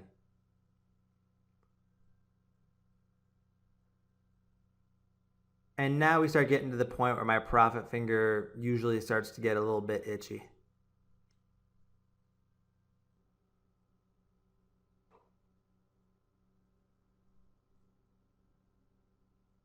I saw the big wall at 185 on level 2, so I immediately sold 10,000 shares, and I put in another sell order for another 10,000. I wanted to be out half of my shares here into the spike. The other half of my order didn't execute though. I had it at 183, didn't fill. So I move it down a little bit now to 181. And we fill it there on the bid. And now I'm down to 20,000 shares. And I've locked in about $2,900 so far, and I can ride the rest. And you might wonder why I was selling up here, because it does kind of seem random. And really, like I said, I just kind of get an itchy profit finger as we go. I like to lock in gains. This breakout so far has run almost 20%. And I just like to make sure I lock some in along the way into spikes. So that 185 area, it seemed like it was acting as resistance to me. So I decided to take advantage, take off, in anticipation that around midday we'd have some consolidation. You might notice that I've sped action up here, and that's because that's exactly what happens. We do wind up consolidating for a while, so I'm not going to bore you through watching a bunch of consolidation at anywhere near real-time speed. Right now, the main support area in my mind is that 176 level, because now it has held for quite a while. It's been over an hour since that level was set. And I'm still watching the 185 area to see if we can break out past that or not. So once again, it comes back to channels. Right now, I'm thinking of us as being in a channel between 176 and 185.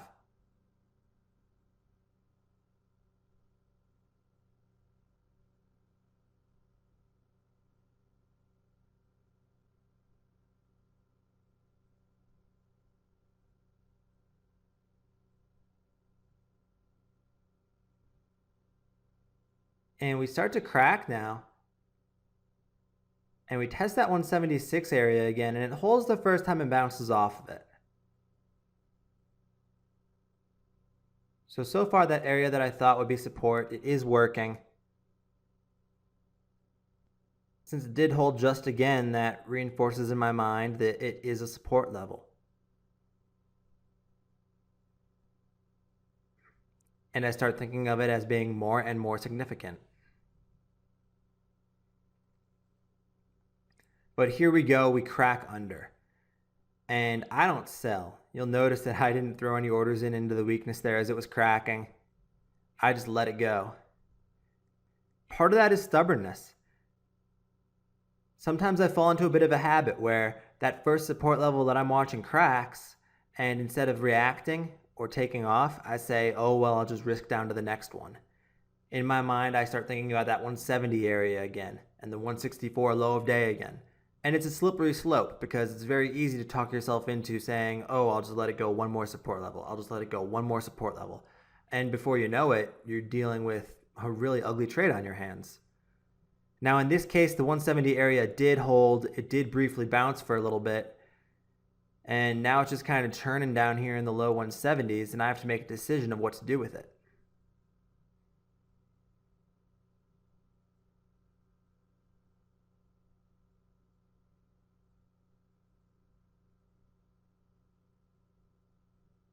Since it is still holding above the breakout level and since it is still above the low a day, I'm still okay giving this a little more time to work.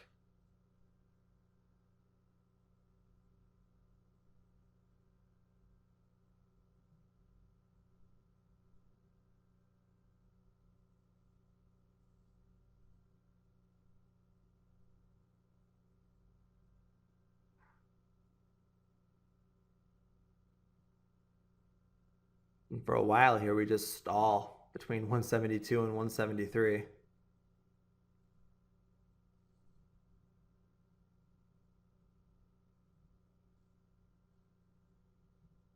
And I'm just waiting, hoping to see any signs of life. I want this to perk back up above 175 and give me some kind of ramp to show me that maybe this will close strong and have a shot at a gap up tomorrow.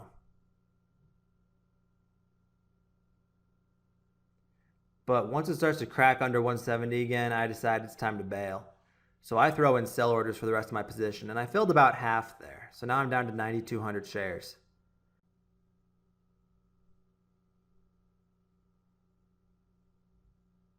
And it briefly perks back up over 170, so I hold on to the last 9,200 thinking maybe we will save and get perked back up again. But the 170 bid drops off. And so I decide I'm just done. I'm not going to wait for this to panic on me. So I put in a sell order at 167 for my last 9,200 shares. Sit back, hope it's going to fill. A little piece goes off there.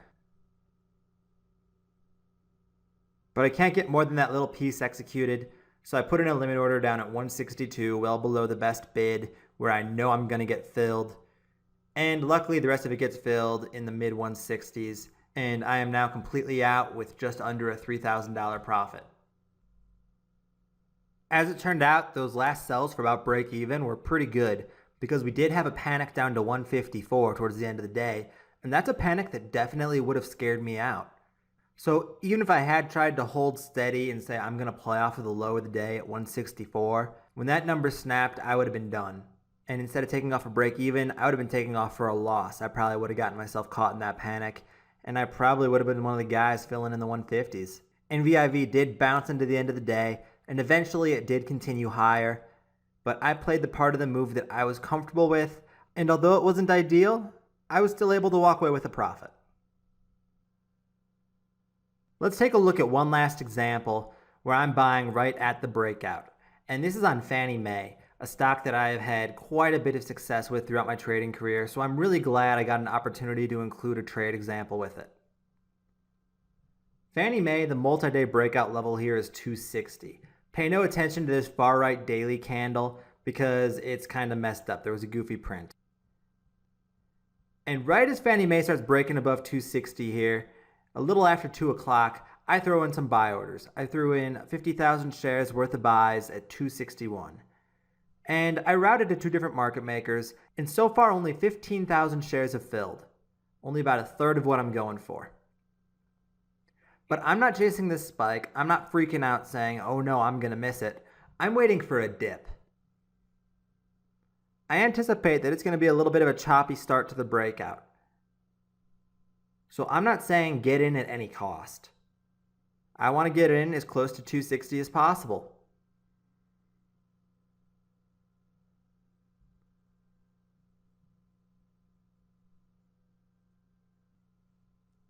We briefly topped out there at 264 and started to pull back a little. But right now 262 is holding pretty steady. I'm not the only person who recognizes this as a breakout. So there are plenty of buyers in line ready to buy.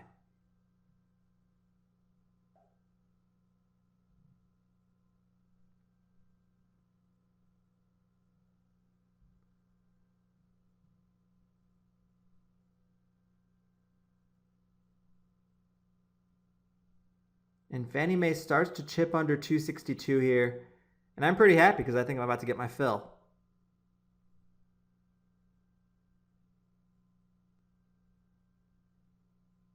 And briefly we have the best bid being at 261 where my orders are sitting, but no prints go off there. So that doesn't do me any good.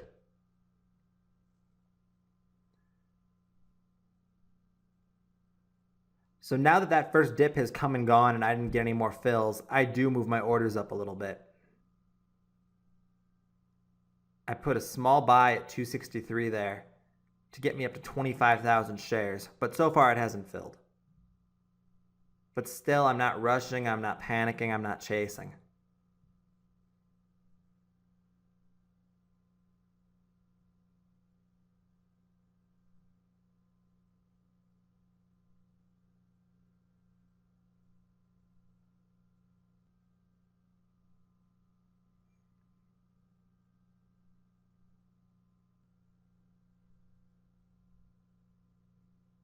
And finally, I fill and I'm up to 25,000 shares, half of what I originally wanted.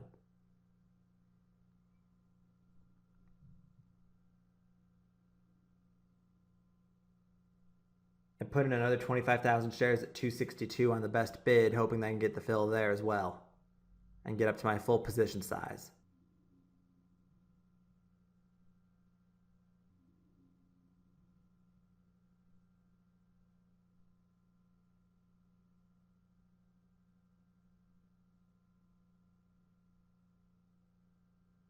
I canceled the order though because it wasn't filling. And I'm just sitting back watching right now and just trying to figure out how I want to time it and where I want to put the order. I just know I want to get to 50,000 shares in this account. And we get the downtick, so now I'm starting to think maybe we retest 260 or even go under.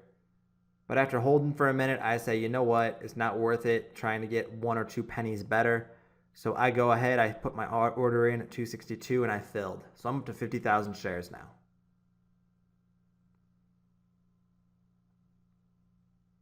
It turns out I could have been a little more patient. I probably would have gotten my fill at 260 or 261. We do dip a little bit more here. This is an example where the breakout is not holding perfectly. And some people are scared right now. Some people are saying, oh no, it cracked under 260. But you know what? 260 reclaims.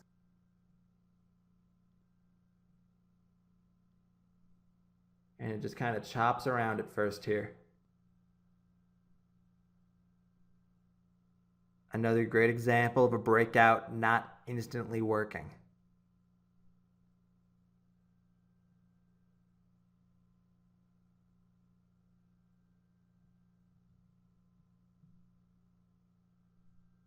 I know I have to be prepared for slow starts sometimes, and I have a risk in mind. I'm looking at that 256 area where the previous dip from around 2 o'clock held. I only have to risk 6 cents a share for my average. And because I know my risk, I'm okay with sitting through some consolidation. I'm okay with the fact that this breakout hasn't really gotten going yet.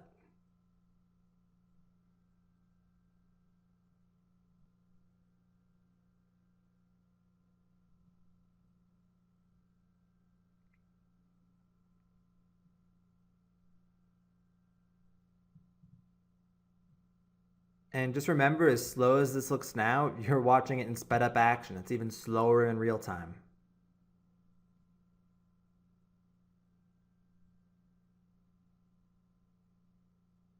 And the lesson here isn't be patient no matter what. The lesson is be patient as long as your risk level holds.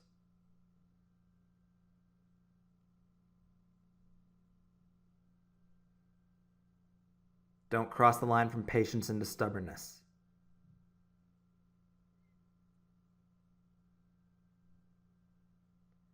And now Fannie Mae, it's starting to work a little bit. We retested the 265 high, it held again, which isn't too surprising. Usually it doesn't break through on the first try.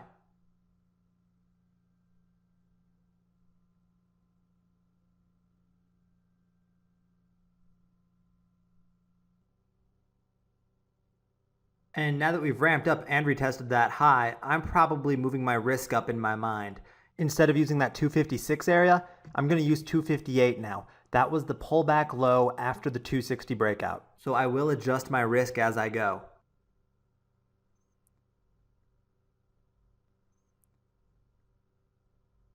We briefly retested 165 there, and then we break through. And now Fannie Mae is up to new highs. And with less than an hour to go in the day, I'm thinking as long as Fannie Mae holds trend and doesn't break under any key supports, I'm going to be gapping this. I'm going to be holding it over the weekend.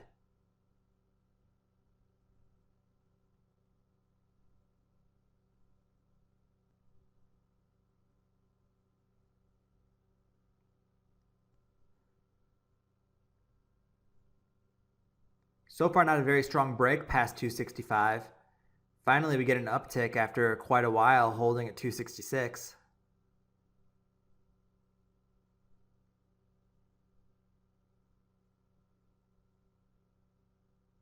But still not really going all that fast, just grinding a penny at a time.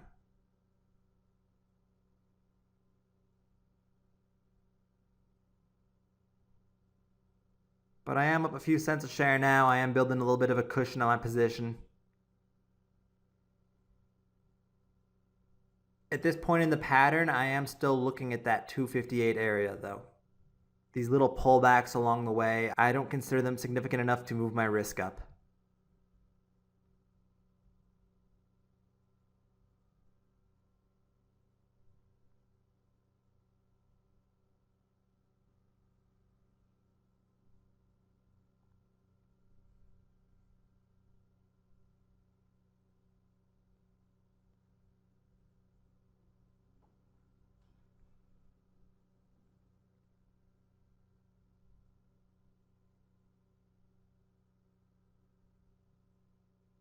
And again, another pullback here. This one a little more serious than the past couple.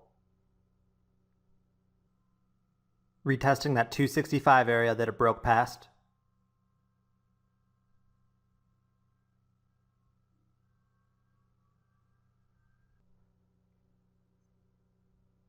But so far, 265 doing a good job of holding.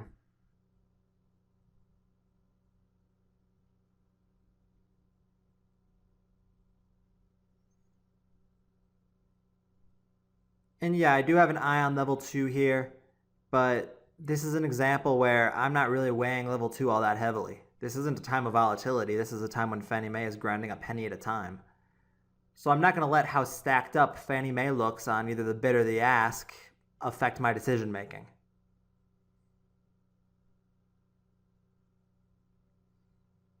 And now with 10 minutes to go till close, we break past 268 and we start to speed up a little bit.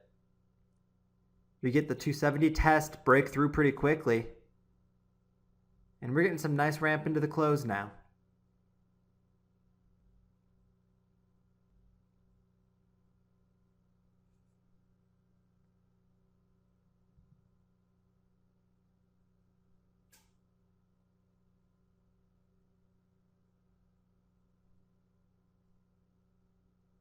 Fannie Mae tests the 275 area into the close, 275 holds, and we head into the next day with a nice cushion and a really good looking breakout chart.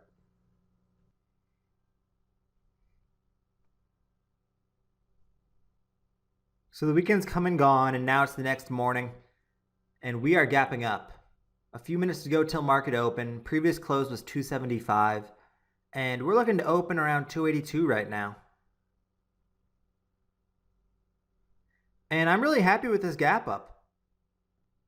So far about 7 cents above the green red level. And that is where I'm risking in this situation. Because if the stock opens up after this large gap up and then dips a bit, I'm not going to be selling into random weakness. I'm going to be selling if green red snaps. That is the move that would scare me out. Because once the stock is red, momentum is shifted, and then there's a chance for a much larger collapse.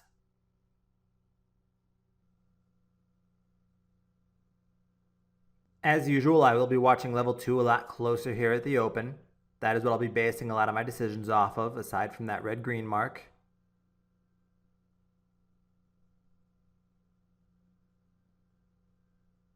That is because, again, the morning for OTCs tends to be a lot more volatile, and I like level 2 in times of volatility. With under 30 seconds to go till open here, we have an ARCA bid pushing Fannie Mae up even further. So we're going to be opening even higher than 282. And now we're at market open. And we're looking to see if Fannie Mae is going to give us that nice morning spike.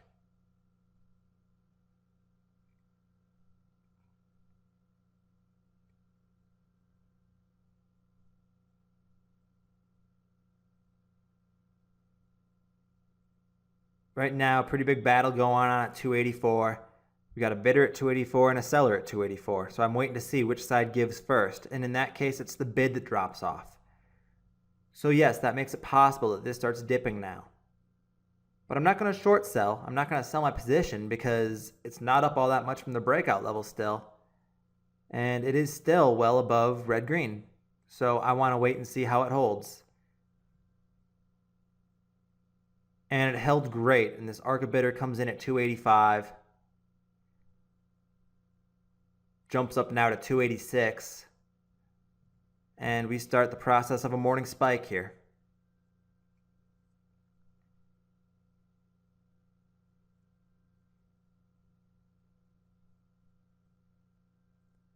And now it really is just a matter of watching level 2 and picking when that momentum is shifting.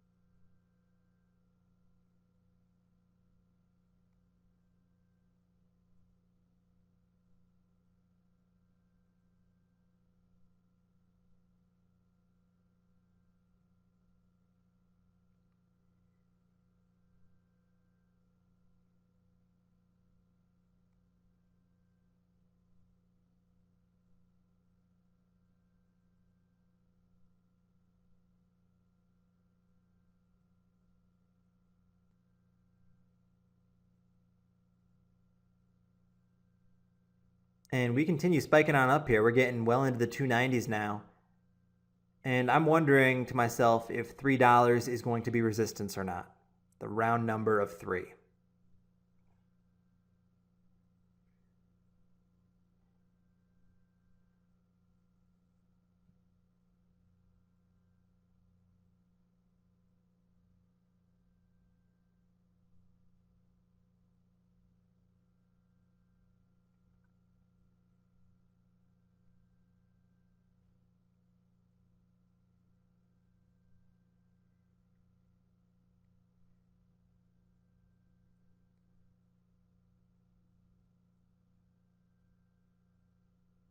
Now we really are battling quite a bit in the high 2s. Got one of those battles again where the bidder and the seller are both at the same price.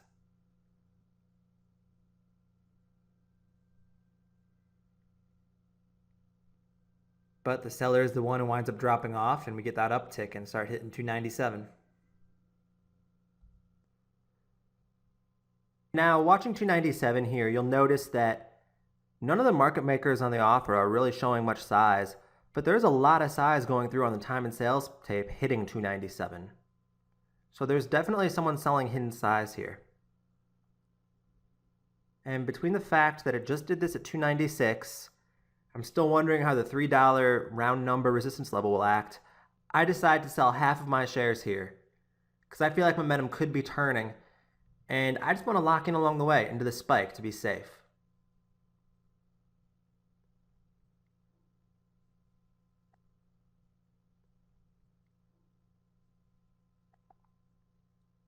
It turns out the sell was a little bit early because we do uptick and start testing 298.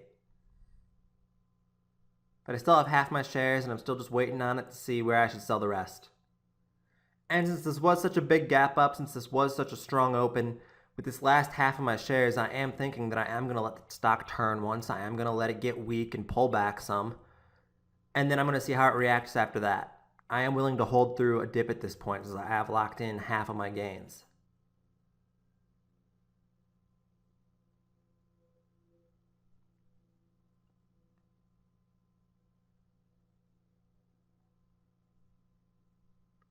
We get a few prints at 3 that go through.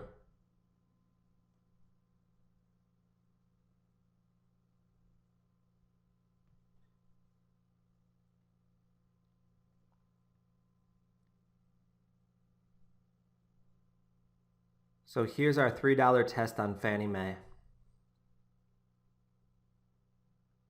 And we're about to get the answer to my question on how is it going to react to the round number.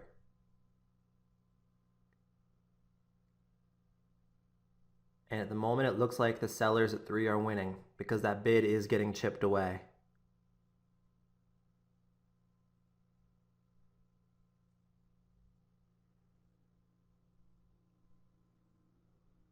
And there's a downtick. Really the first downtick we've seen in quite a while. So like I said, I am willing to hold on to my last half here, give it a little more time, hold through the first pullback.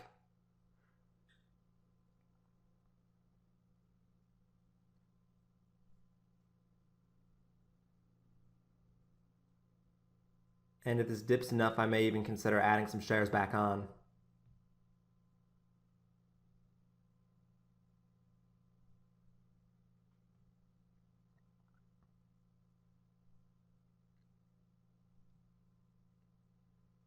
But 297 holds pretty well so far on this dip. See the bid starting to stack back up again a little bit.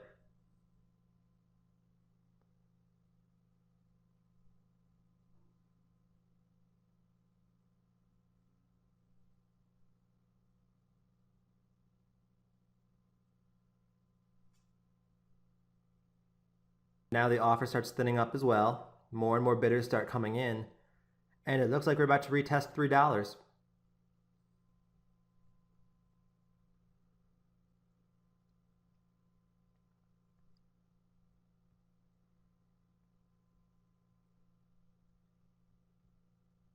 So it turns out my judgment to hold half of my shares was correct because that first turn was a fake.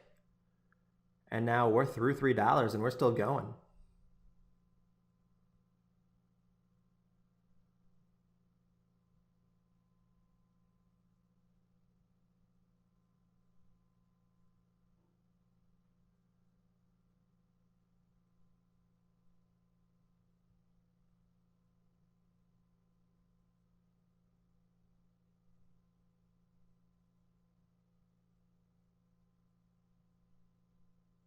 Now it really is just back to watching level 2 and trying to see when the next time the stock is turning is.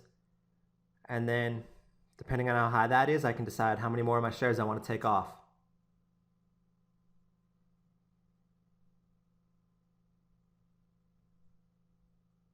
So playing these morning spikes for me really is pretty similar to how I would treat playing a new promotion release, because I based most of my decisions off of the level 2.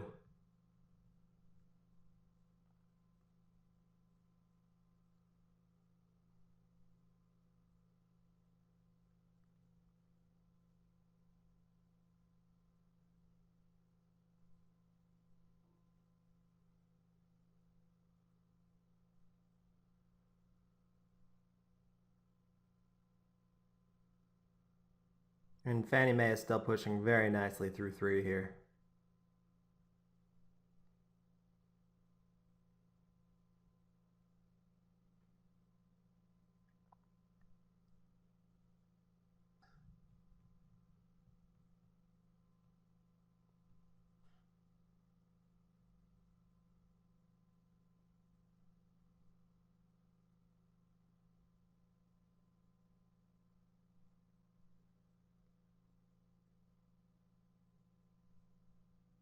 So far, it still looks like those buyers are in control. 308 thinning out on the offer. An ARCA bidder comes up to test the best offer. See some prints going through above the best offer at 309.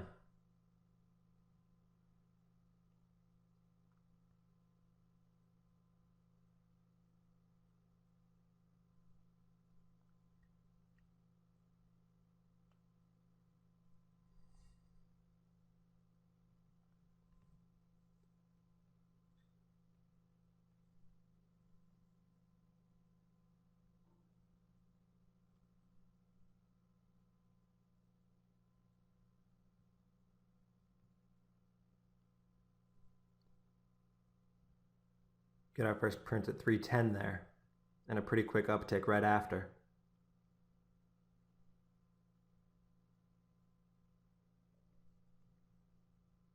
And look at how much the offer just thinned up. For a second there we could see all the way to 315. So very few market makers on the sell side all of a sudden.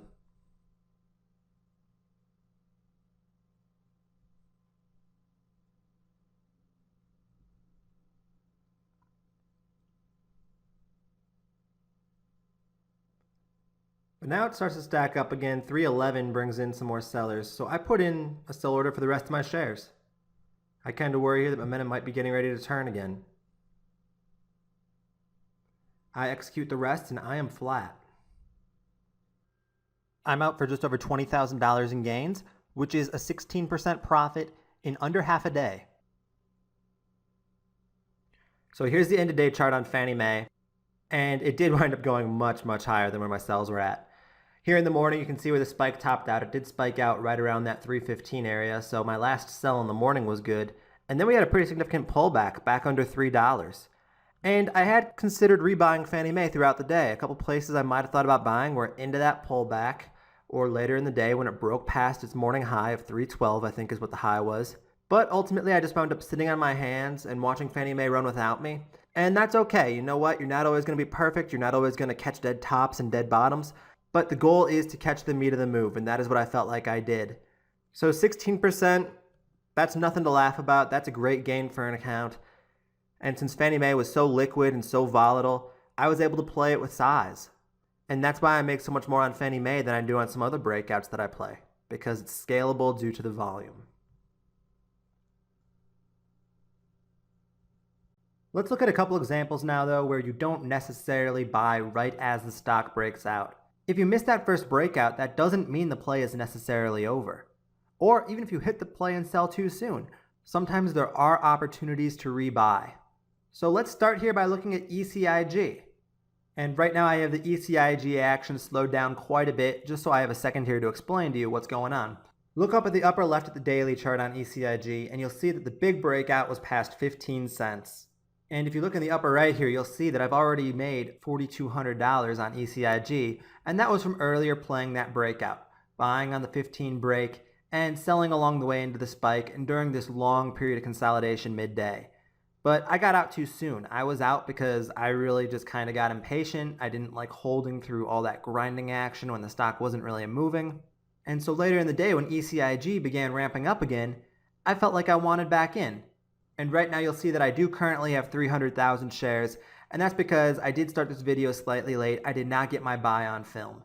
But my average is $16.96. So I got in basically at 17 cents, and it happened just a couple of minutes ago on this hard dip. After we started speeding up and spiked all the way up to 17.6, I bought the dip towards the end of the day because this is still very early in the breakout pattern. We are only a little bit above that 15-cent level, and a little bit earlier in the afternoon we broke past that intraday high that it set after the morning spike. We've seen a lot of examples on breakouts where they can be multi-day runners. They can keep going. And in a lot of cases, you get that gap up and that morning spike the next day. So that's why I bought right now. That's why I snagged this dip, because it consolidated all day, it held above that 15-cent level, and then started showing strength into the close. So into this dip, I buy in, and I start looking to see whether or not this closes strong these last few minutes of the day here. I have to make the decision on whether or not I do want to try to gap these shares and see if we can get a nice gap up and morning spike the following morning. So now we'll speed the action back up a little bit. We'll go back to some normal time into the close here. Slightly sped up.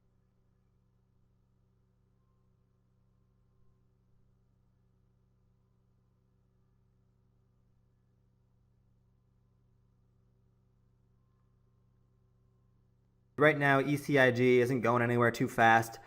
It is still just kind of deciding which way it wants to go, if it wants to dip further or if it's bottoming out and gonna perk back up a bit. It is trading at right about my position average right now, and the risk area I have in mind is about 15.8, just below 16 cents, where that consolidation held all throughout midday. But there is only about 5 minutes left to go in the day, so it's not super likely that we're going to see that snap before the close. And unless this gets incredibly weak and gives me a reason to get scared, I'm looking to gap this up. I'm looking to hopefully get a morning spike tomorrow and look to sell into that spike like we've seen in so many breakout examples past.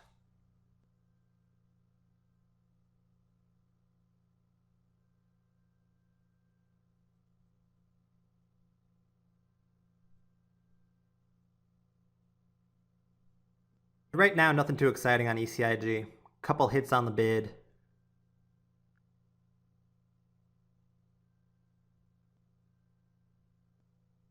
But not really dipping.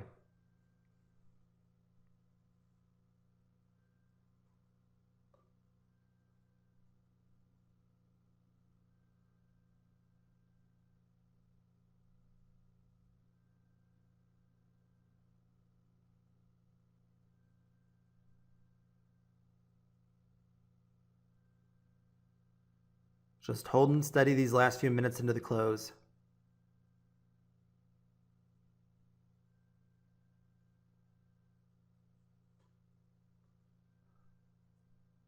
And now bid starts to build up a little bit. We lose one of the 17-cent sellers and we uptick.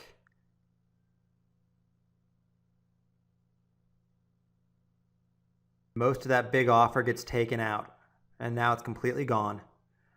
So these last couple minutes now, we are starting to ramp back up a little bit. Might get a 17.6 test before the close, but at this point, I'm comfortable, I'm happy.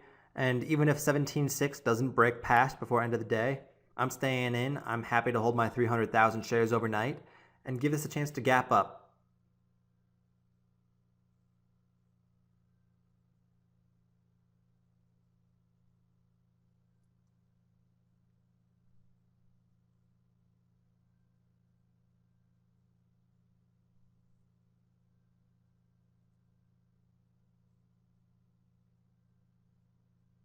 Here's some 17.2 prints right into the close. 30 seconds to go.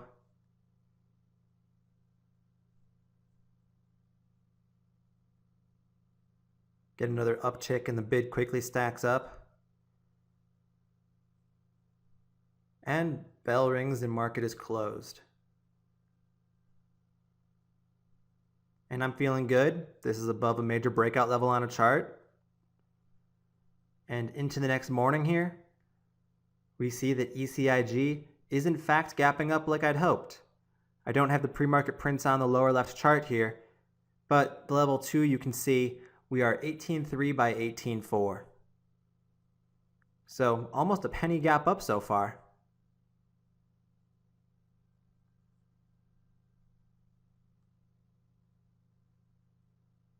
And I'm going to take my typical approach here. I'm going to be looking at that red-green level, that 17.4 previous closing price. So if ECIG opens and it opens kind of weak, I'm not selling on a dip down to 18. I'm not selling on a dip to 17.5. I'm only getting scared out into a dip if this breaks below that green-red mark.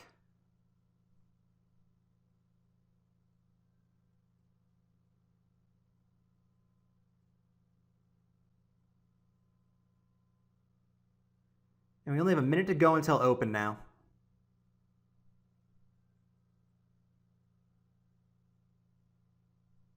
My ideal situation here is it holds steady, spikes up towards 20, and then maybe I sell some shares around that 20 area, thinking that maybe since it's a round number it holds.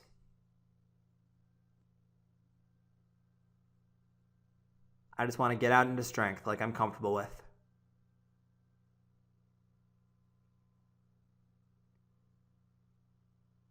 Here is market open.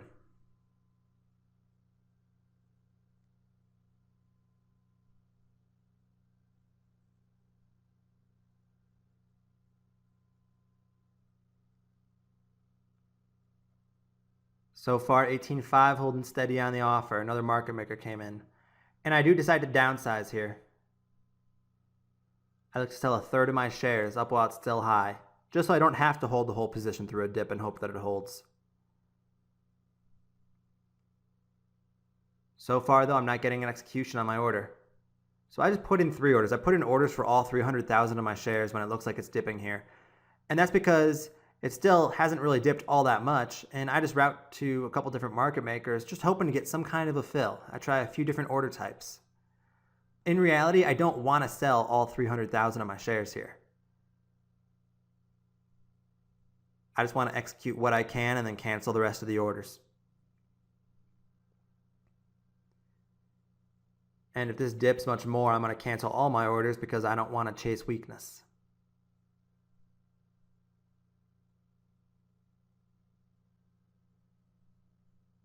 And so far, I've only filled about 27,000 shares.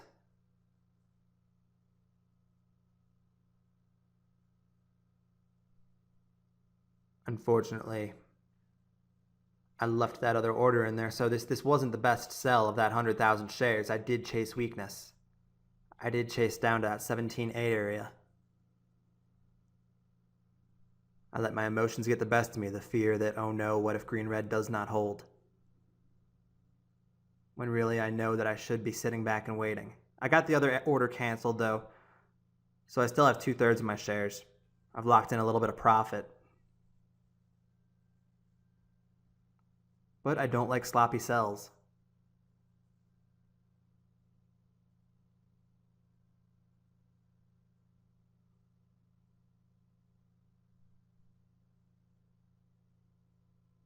Even though this is a weak open, we're 5 minutes into the day and done nothing but fade, we still are above that green-red mark. There really hasn't been a true momentum snap yet.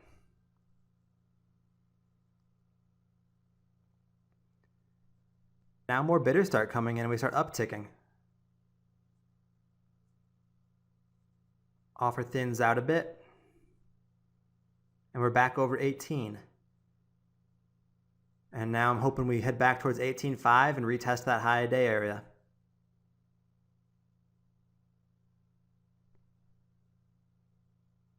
And that upticks quickly. We basically go from 18.1 to 18.5. Here's that high day retest I was talking about. So now my risk on this last 200,000 shares, it could either be that 17.67 low a day, or it could still be that 17.4 previous close. The two are pretty close together, so I feel like I'll have a pretty good sense in the moment on whether or not they're going to hold or not.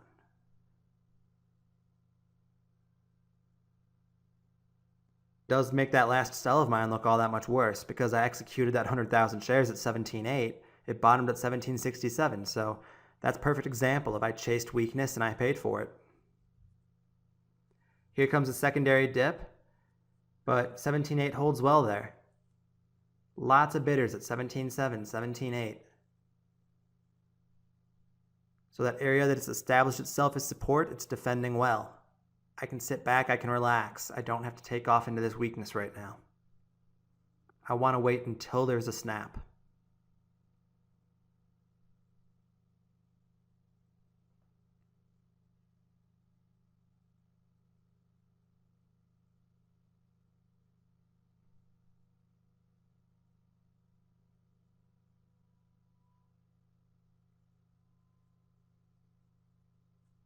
We've talked about channels a lot in this DVD. Right now, the channel is 18.5 to 17.67.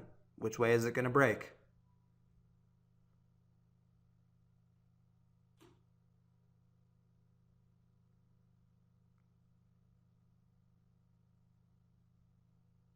And yeah, there's definitely some emotions involved during this part of the play. I'm a little bit nervous because I don't know in the moment which way it's going to go. As long as it's holding, I think there's a good chance we could spike. But I have to fight that impulse to sell. I have to fight that impulse to take off out of boredom. I want to sit back and stick to my plan.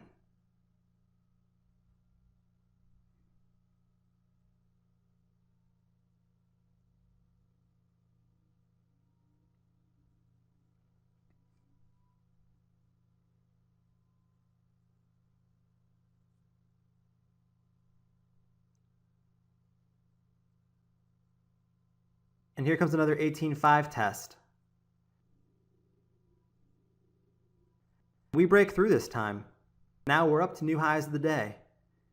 As we start spiking now, as this starts ripping up, I start planning to look for somewhere to take off into the strength. First up here, it looks like we're going to have a little bit of a test in the 19-cent area. A lot of market makers between 19 cents and 18.9 right now. Question is, are any of them selling hidden size?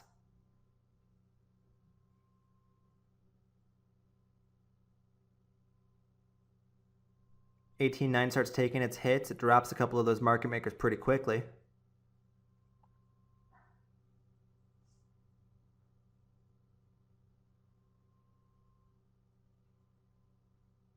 little bit of hidden size sold there, but we lost another market maker, and now we uptick. Now we're testing 19. So ECIG is looking good. So far, quite a bit of strength out of it. We're getting up in the 19s and nearing that 20-cent area where I kind of wonder, is it going to hold as a top? And again, just the psychological round number.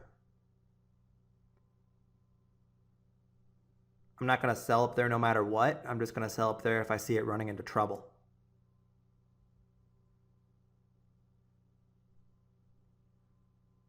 Right here, it actually stalls out a bit at 19.3. More market makers start stacking up at 19.3. It looks like a little bit of a top is in. I threw in a couple sell orders again here. Put the orders in a couple tenths of a cent below the best bid, just because I want to try to fill some. Again, though, I waited a little bit too long. I let the stock get weak, so fills are going to be tough. But I just want out some because this is a turn up here. This is a momentum shift.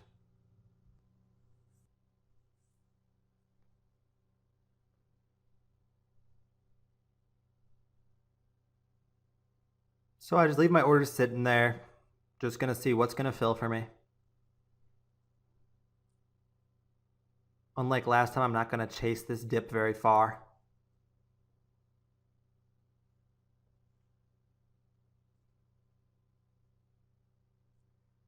And now I'm down to about 120,000 shares. I actually just executed another 100,000 right there as it started to turn, so I only have 20,000 shares left. I tried to cancel my orders, but I was a little bit too late.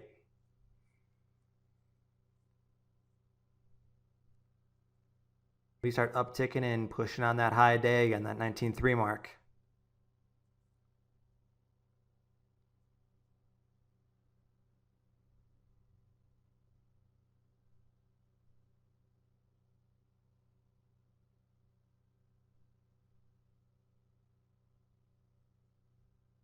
After a little bit of fighting, we break through the high day at 19.3.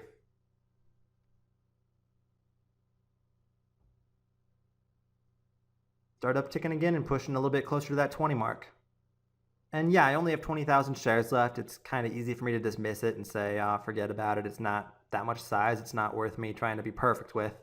But I do want to take it off at the best possible point. So I am going to let ECIG keep on running. And I will look to sell next time it looks like it's turning. I'm not just going to randomly sell it out of frustration because it's only 20,000 shares and not worth my time.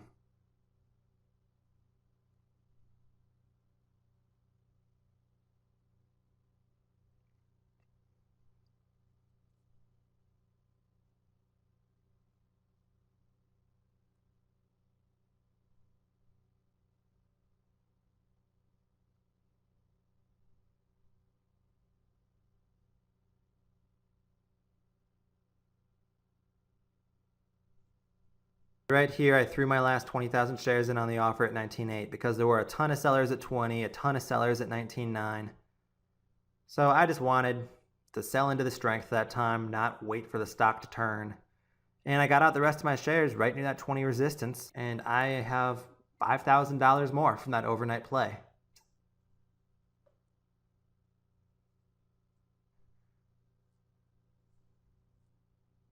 So again, in this case, it wasn't buying right as the stock broke out past that 15-cent area. But I still came out of it with pretty nice gains. End of the day chart here, you can see ECIG did not hold up. That last sell at 19.8 was almost perfect, so at least I got one good sell off, even though it was with my smallest size. But after the 19.9 top out, we pulled back pretty hard, and eventually in the afternoon broke down and faded off. Went red on the day. Overall, this was still playing the breakout setup. This was still playing the predictable part of the move I like.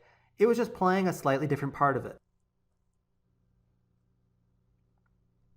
So now let's look at one last example of playing a part of a breakout that is a little bit beyond that initial breakout point.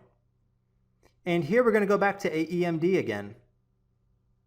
Last time we looked at AEMD was on the breakout past the 30-cent area. Now AEMD, after a few days of consolidation and running, has broken out again. Look at the upper left daily chart, and you'll see the breakout here was past about 48 cents. That is the key breakout now that I am looking at. On the day of this breakout, I missed it for whatever reason. I can't remember the details now of why, but I know I did not take any advantage whatsoever. Also, I didn't get in at the end of the day. I wasn't in this for a gap up. So here we go, start of a new morning. And I'm on the sidelines. We're an hour into the day, and it did top up in the 60 area, pulled back as low as 56.2. Now I think of it as being in that channel again. If it breaks past that 60, there is quite a bit of opportunity for a spike, I think. Or if it breaks down under 56.2, it probably retests that green-red area, and then from there we'll see. Maybe it breaks down, maybe it holds. But I am very interested in watching AEMD while it's in this channel.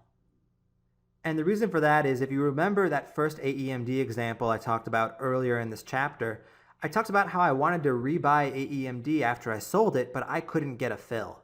So I'm not going to make that same mistake again here. I remember that. I know if I wait on the 60-cent high a day break, I'm probably not going to get my fill on AEMD just like I didn't last time. So today, my strategy has to be slightly different. I need to play off of this channel. So my plan is to buy dips along the way, buy in this channel as long as that 56.2 mark is holding, that low of the day, and then I will use that as my risk.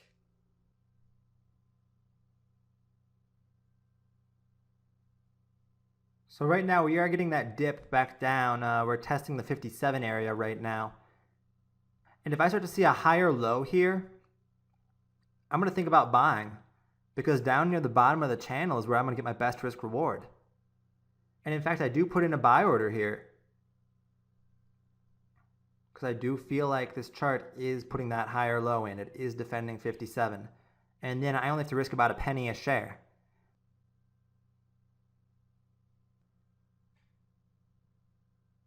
Unfortunately, I only fill 1,000 shares out of my 50,000 share order. and AEMD starts perking up.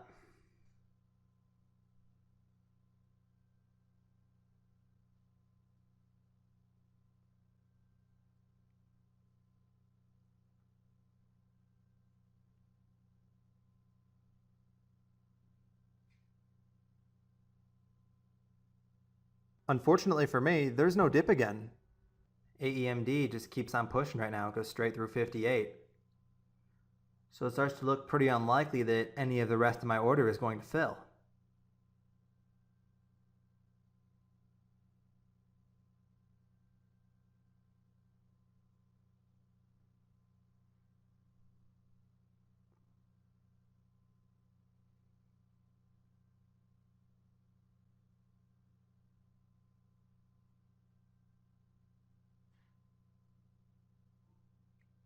After that brief pull, 58's reclaimed.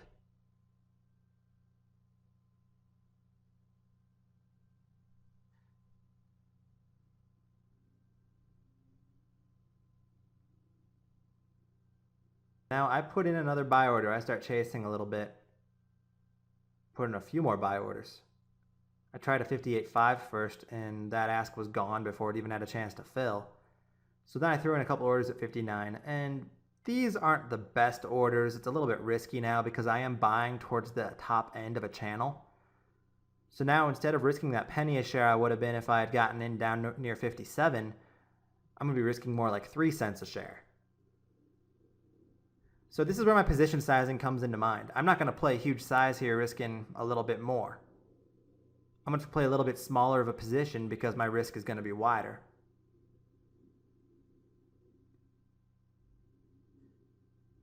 So I get myself up to 99,000 shares and then I cancel all of my other orders because I really don't want to be in too big.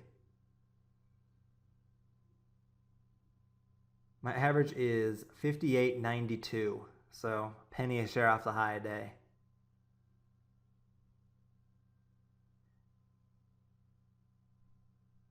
So when playing off a channel like this where the high is 60, the low is about 56, that's a 4 cent a share range. Ideally, I want my entries to be in the lower half of that range, so 58 or under. So in this case, I didn't do a good job. But the AEMD ramp up continues to work. Start retesting 59.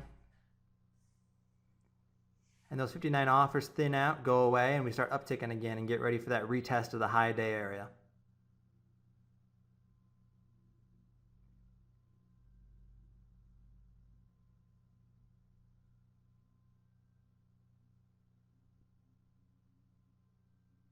Slowly but surely, it starts chipping away at all those 59 sellers.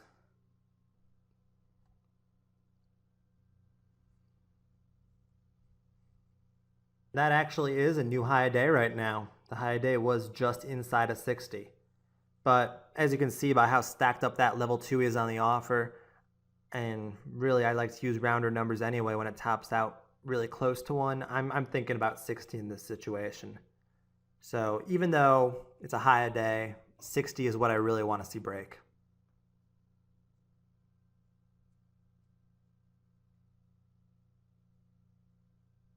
There's a little bit of a momentum shift up here. It did get a little bit weak there, drop a couple tenths of a cent. But I'm not really worrying too much about it. I know my risk. I'm sticking to my plan. Risking about 3 cents a share on 99,000 shares is only a few $1,000s, which to me, that's an acceptable risk level.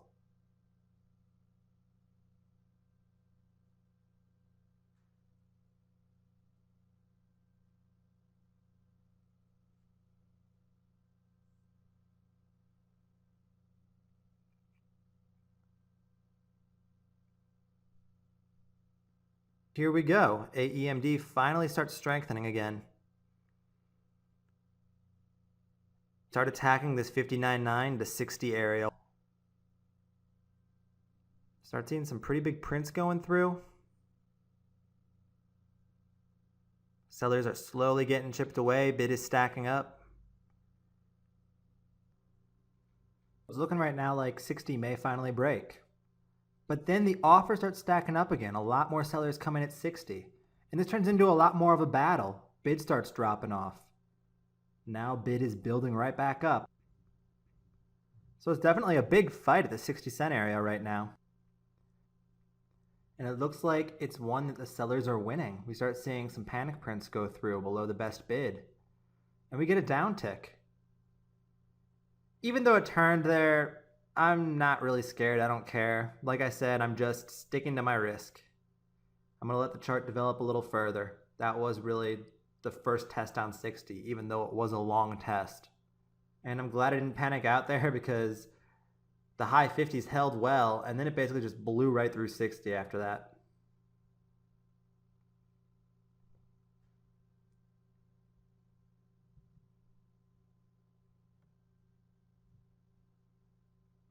Now we start grinding on up a bit higher.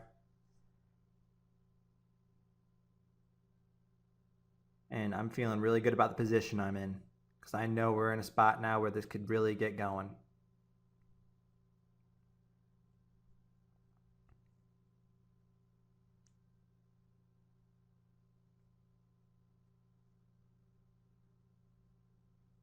After all the abuse the 59s took in that 15-minute period there where it was fighting in the high 50s and right in the 60 cent area when it was testing it, I'm thinking about moving my risk up now. I'm thinking about risking more off of the 59 cent area rather than down at the low a day like I would have been before, because there really was a lot of support there.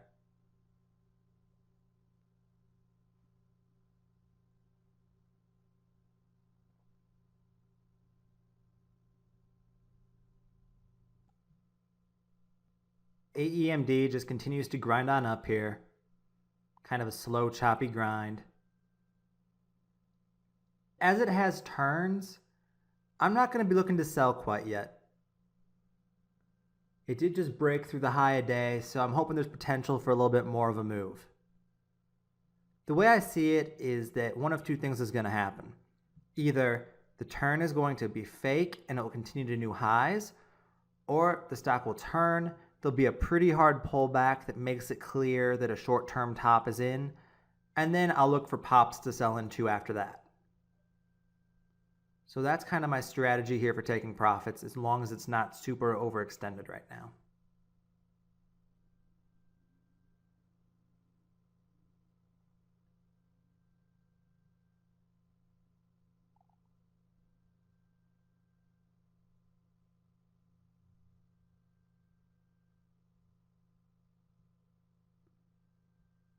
And we do continue on up.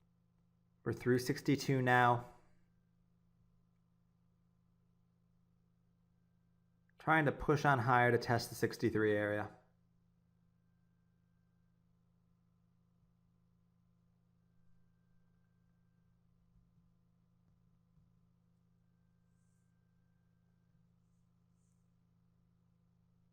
Seems like 62.8 holds as a top for now. But no hard dip or anything like that. Nothing that would scare me out. Make me think I need to look for pops to sell into.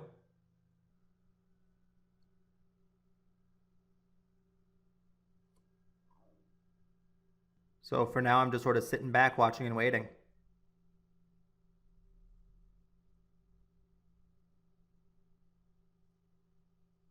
Last dip on AEMD was about 61.5, so that's kind of the area I'm looking at, where if we pull back and get to 61.5 or under, then maybe I start thinking about selling into those perk ups. But for now, these pulls are holding a nice pattern of higher lows.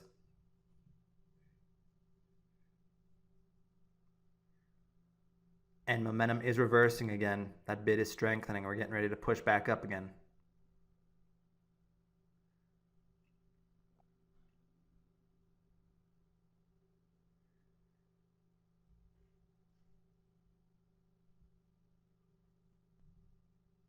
And here we are at new highs a day again, pushing through 63.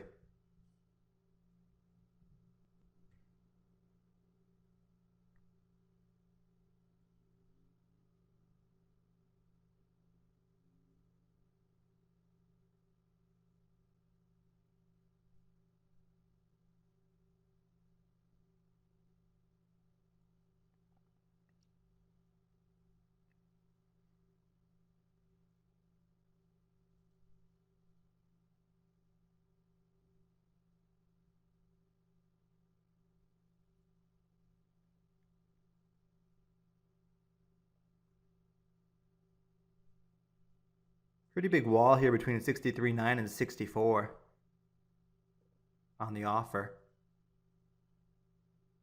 But the 63.9s start dropping off.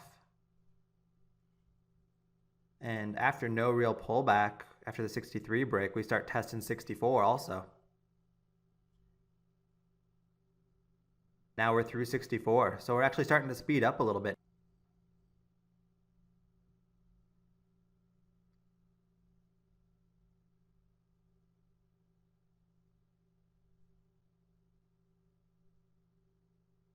And once a grind starts to speed up, once we start to get moving a little bit quicker, those are the moves where I will start thinking about taking some shares off into the strength.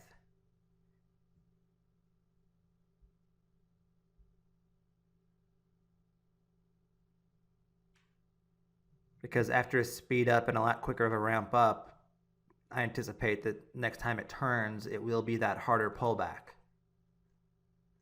So my goal would be to try to get it as it's turning. Now we are through 65.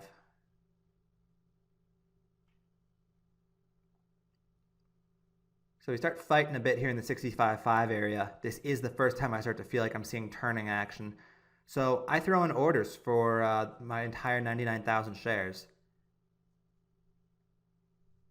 And I only filled about a quarter of them. I'm down to 74,000 now, and canceled the orders because I didn't want to chase weakness.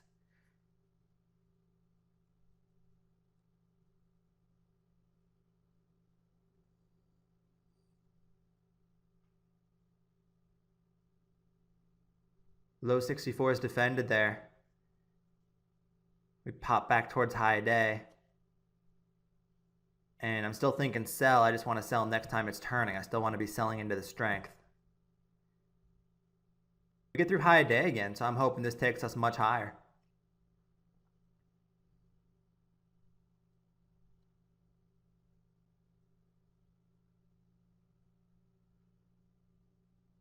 Right now, a bit of a battle in the 65.9 area, so again, I'm looking to take off some shares.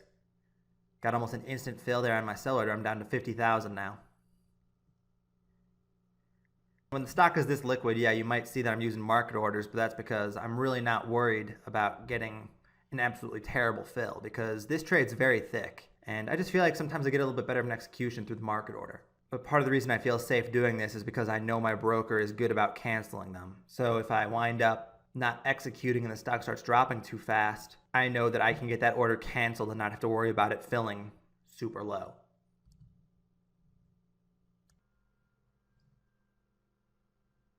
AEMD continues pushing.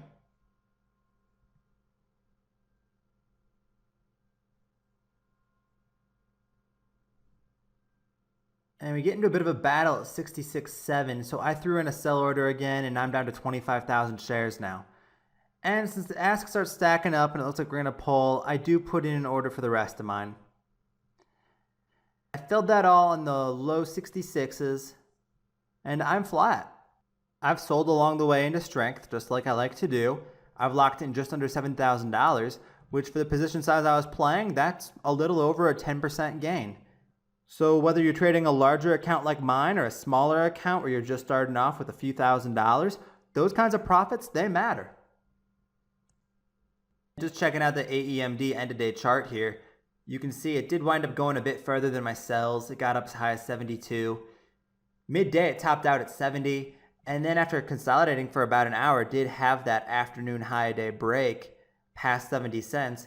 And this is one of the examples of why I caution on buying a high day break once these things get further and further extended past their run. Keep in mind the big breakout level was 48 cents. So if you're buying it on the 70 break as it breaks high day, you're buying 40% above that key level. And this is an example where you could have really gotten hurt from that, especially if you'd gotten stubborn, because end of day they pulled the plug and it faded very, very hard into the close. So that's why I do tend to stick to earlier parts of the move. I'll buy right on the break. In this case, I'll buy that morning spike on day 2 if I think there's a chance of one. But the higher and higher they get, it becomes a much better idea to be safe and sometimes just stay away. There are a few key things to take away from Chapter 6. First of all, volume and volatility are by far the most important things to me when I'm playing these breakouts.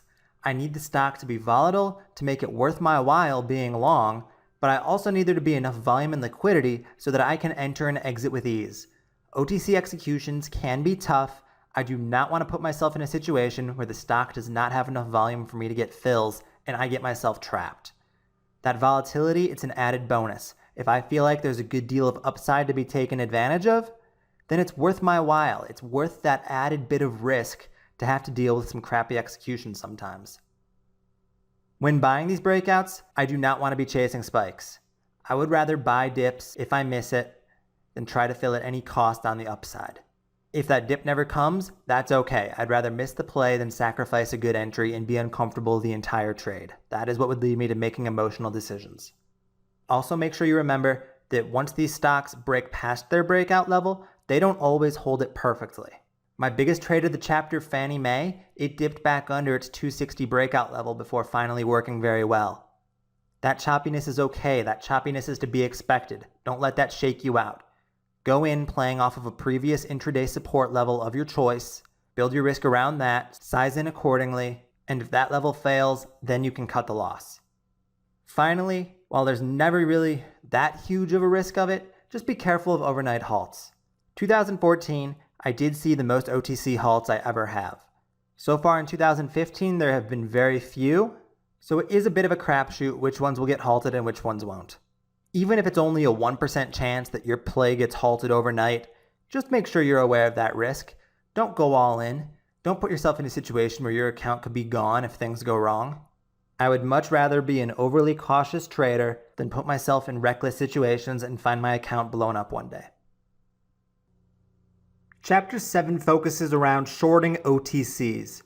If buying isn't your thing, or if you just think that OTCs or penny stocks are really risky and you don't want to be long them, it's hard to argue against betting on them to go down. When I'm shorting OTCs, the main thing I'm looking for is overextension on the daily chart. That is the number one most important factor to me. I'm not necessarily looking to short if I think the company is crap or if I think it's a scam, which is the case for most OTCs. The chart setup has to be there. I have to have that daily overextension. So what do I consider overextension? Well, it's something I judge from the breakout point. We just covered breakouts last chapter, and in those examples where they really get running, they really extend up, that's when I switch my view from wanting to be long to wanting to be short. So I look at where the breakout point was, and then after the stock broke out, one way I'd consider it to start getting overextended is if it's had multiple consecutive green days. Really, after only 2 or 3 green days, I start to consider it to be overextended. I start to think, hey, when this thing goes red, when this thing snaps and momentum shifts, there's a good chance of this having a hard pullback and maybe coming back to that breakout area. But the other element is it needs to be a large percentage run relative to prior action. Basically, I want it to have sped up. I want it to be nice and extended past that breakout point. I want it to have plenty of room to come down. That's not necessarily a set percentage number. It's not like I have a number in my head where I say, oh, it's up 50%, it's overextended now. But it all relates to the price action before, and we'll get into that in some examples in a little bit. But when it comes to these getting overextended and running, as far as I'm concerned, the higher they go, the better. I want them to have a ton of room to come crashing on down. With every passing day and the higher and higher they get, I anticipate that the intraday pullbacks will be more and more severe, so I am more likely to start shorting into strength or shorting morning parabolics rather than waiting for the stock to snap and go green to red. But that green to red move, that momentum shift, that first time the stock goes red in multiple days or the first time it's red after a huge extension up, that is the main play I like, and that is what I think opens the door to some of the biggest crashes. Because that's when you get sellers coming in, that's when you get panic, and because of the nature of OTC executions, the panics tend to be very severe. People can't get out, they have to chase, and market makers take advantage of this and really let the stock come down. In order for an OTC to be a short for me, it doesn't have to be a blatant pump and dump. If it is a pump, great, all the better. That increases the likelihood that it's just worthless trash. If it is a pump and it's nice and overextended, maybe promoter history will come into play for me. If I know the promoter, if I've seen some of their past crashes and I know some characteristics that are similar through all their crashes, I will try to apply that to my trade decisions going forward on the next one. But if it isn't a pump, if it's just random momentum pushing it, if it's just a random OTC that's nice and overextended, that potential for crash is still there. So I just look for as much extension as possible on these momentum runners, and then I strike either into a nice spike looking to take advantage of a pullback, or I wait for the momentum to snap and I get in as the stock is ready to have a big crash. In some cases, whether it be pump or momentum runner, I will miss the morning spike or I will miss the green-red breakdown. And that doesn't necessarily mean that the play is over. That doesn't mean that I don't have a chance. I will start to watch bounces. I'll look for good bounces to short using prior resistance levels as my risk. Since OTCs can collapse fast, and once the momentum turns, the selling can be pretty relentless, I do like to take advantage of bounces because shorting into that strength gives me a good chance for the stock to at least fade back and retest a prior support. And sometimes that support even snaps and you get another nice leg down. I know I just threw a lot at you, so let's get into some charts because those may illustrate what I'm talking about a bit better. Let's start with HEMP. HEMP was one of the breakout charts that I showed you, and it's a great example of overextension beyond the breakout. The breakout level was down near 10 cents like we talked about last chapter, and then we had 3 straight up days. Never went red any of those 3 days. You can tell that by looking at the daily candles and seeing that none of the bottom wicks on the daily candles go below the previous closing price. And then finally, the day where it did go red for the first time, it wound up having a big washout. I believe at its max, it dropped about 40% that day. PVCT. This was one of the first breakouts on PVCT past the 160 area. And I can't remember if I traded this or not, but I do know that if I saw a setup like this now, it would be one where I'd be looking to short sell. It went from its breakout level of 160 to a high of just over 250. And again, a few straight up days, never went red. You can tell that again by looking at the daily candles. And then the first time it does go red, it has this nice pullback. If you're shorting on that green-red move at 250 and getting fills, there's opportunity for up to 20% gain there if you cover it near the lows. Do I expect to be perfect in that situation? Absolutely not. But the point is that's 20% worth of range where there's potential profits, and all you have to do is catch the meat of the move. I really want to caution against the line of thinking, though, that first red day means that the pump is over or that the run is over and it's definitely dead, because that is not always the case, and you set yourself up to the potential of getting squeezed massively sometimes if you do fall into that frame of thinking. PVCT is a good example of that also, because after this first red day here, after this big pullback, it did come back. You check out this next chart, a few days later it broke out past that 260 area, got as high as 3, and then after another couple weeks of consolidation, it really went crazy, squeezed all the way up to 6. And I guarantee a lot of that move was made possible by stubborn short sellers who didn't think that it could keep going. So making the assumption that a stock is up too much or that it can't possibly keep going can be very, very dangerous. But PVCT, after this huge $3 breakout, after the run from 3 up to 6, it is another one of those examples where after a couple big up days in a row where the stock didn't go red, the first time it goes red, the doors opened to a big crash. Now, this one happened to be one of the more ridiculous crashes I've ever seen. They're not all going to drop 66% plus in one day from their highs. But the ones that really get squeezing and really get up there, you should remember that these kinds of moves are possible.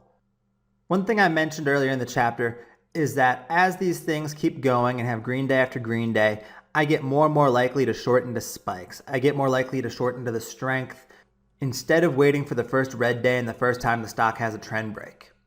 And MDBX is an example where if you aren't very careful when you do this, you could blow up your account. MDBX, the first few days of trading, went from $10 up to $30. That was the pattern I liked. That was, a few straight green days in a row, hadn't gone red, nothing like that at all, and no trend break. But it was getting to the point where it was getting pretty overextended, and I was saying to myself, wow, this is up from 10 to 30, this is way too much.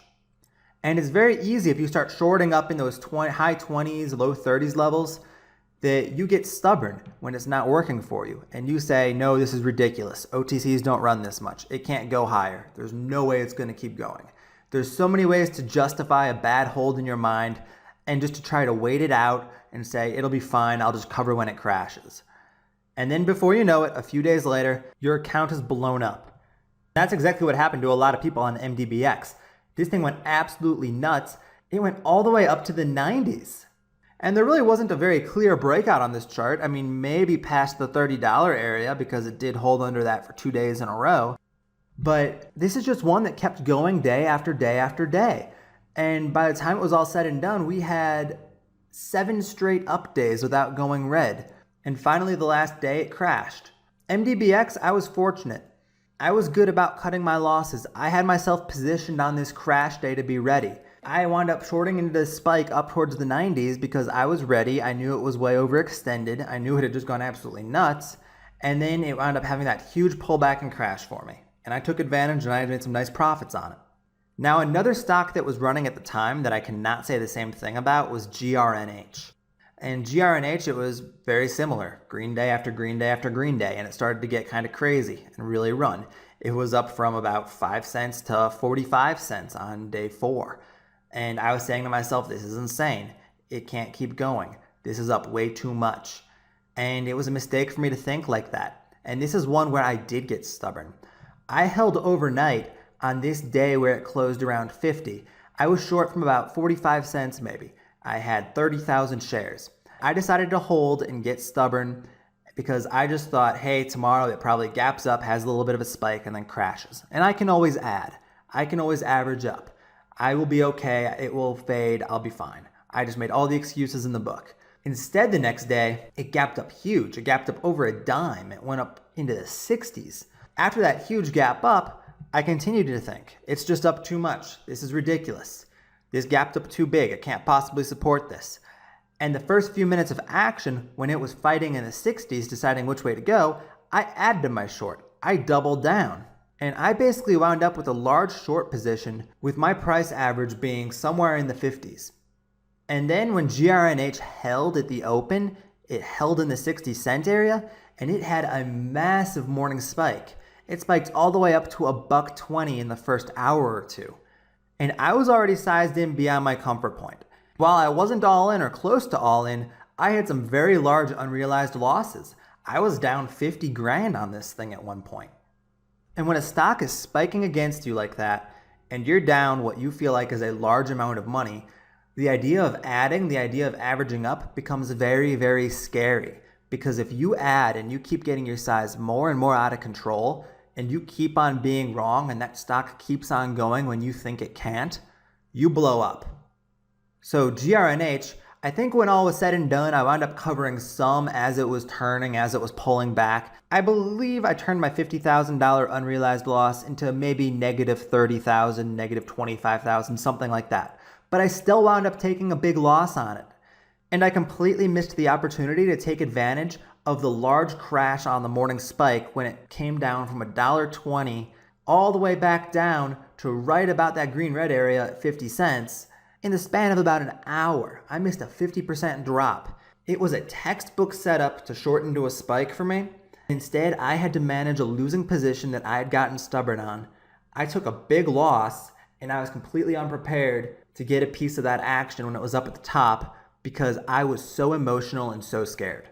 And that emotional hangover even carried over into the next day, the first time it was red. That day it dropped from 85 cents down into the 30s. I was so emotionally wiped from the day before, I was still so scared of the stock and just messed up that I completely missed it. That following day, I don't think I shorted GRNH once, the day the momentum truly snapped. So because I had that early position, because I got stubborn, I didn't miss just one great play, I missed 2. The moral of the story here is not to avoid shorting strength. The moral is know your stop loss, know where you will cut if things aren't working. Don't just blindly hold and hope that eventually the stock is going to drop and go in your favor. Don't blindly assume that it can't keep going because you know what? Sometimes it can. And maybe it only happens 1 out of 100 times, but that 1 out of 100 times is all it takes to blow you up if you do not manage your risk properly. One more thing I want to cover before we get into some more specific examples is the fact that just because I talk about green-red being a trend break that I like to play off of doesn't mean that it works 100% of the time. Take a look at this WSTI daily chart. You'll notice that we had 3 green days in a row here between $1.50 and $2. But each one of those green days, the stock did not hold green. Look at the little wicks on the bottom of the candles. Every single time, it would morning dip below the previous closing price. It would go red, but then it would save itself and it would eventually grind back and close the day green. Now in those three cases, I'm not necessarily looking to short yet because it's not very extended yet. But the higher and higher it goes and the more and more interested I get, I need to keep that in mind, that it has already shown the ability to save itself after going red in the mornings, and I need to look for a different kind of trend break. What I wound up doing with WSTI to nail this red candle finally was I noticed the fact that on its 3 straight up days, after the stock went red and panicked and set that morning low, it would hold that low for the rest of the day. So when WSTI finally broke down, and when I was watching for it to break down, I was stalking it for the day that that morning low would not hold.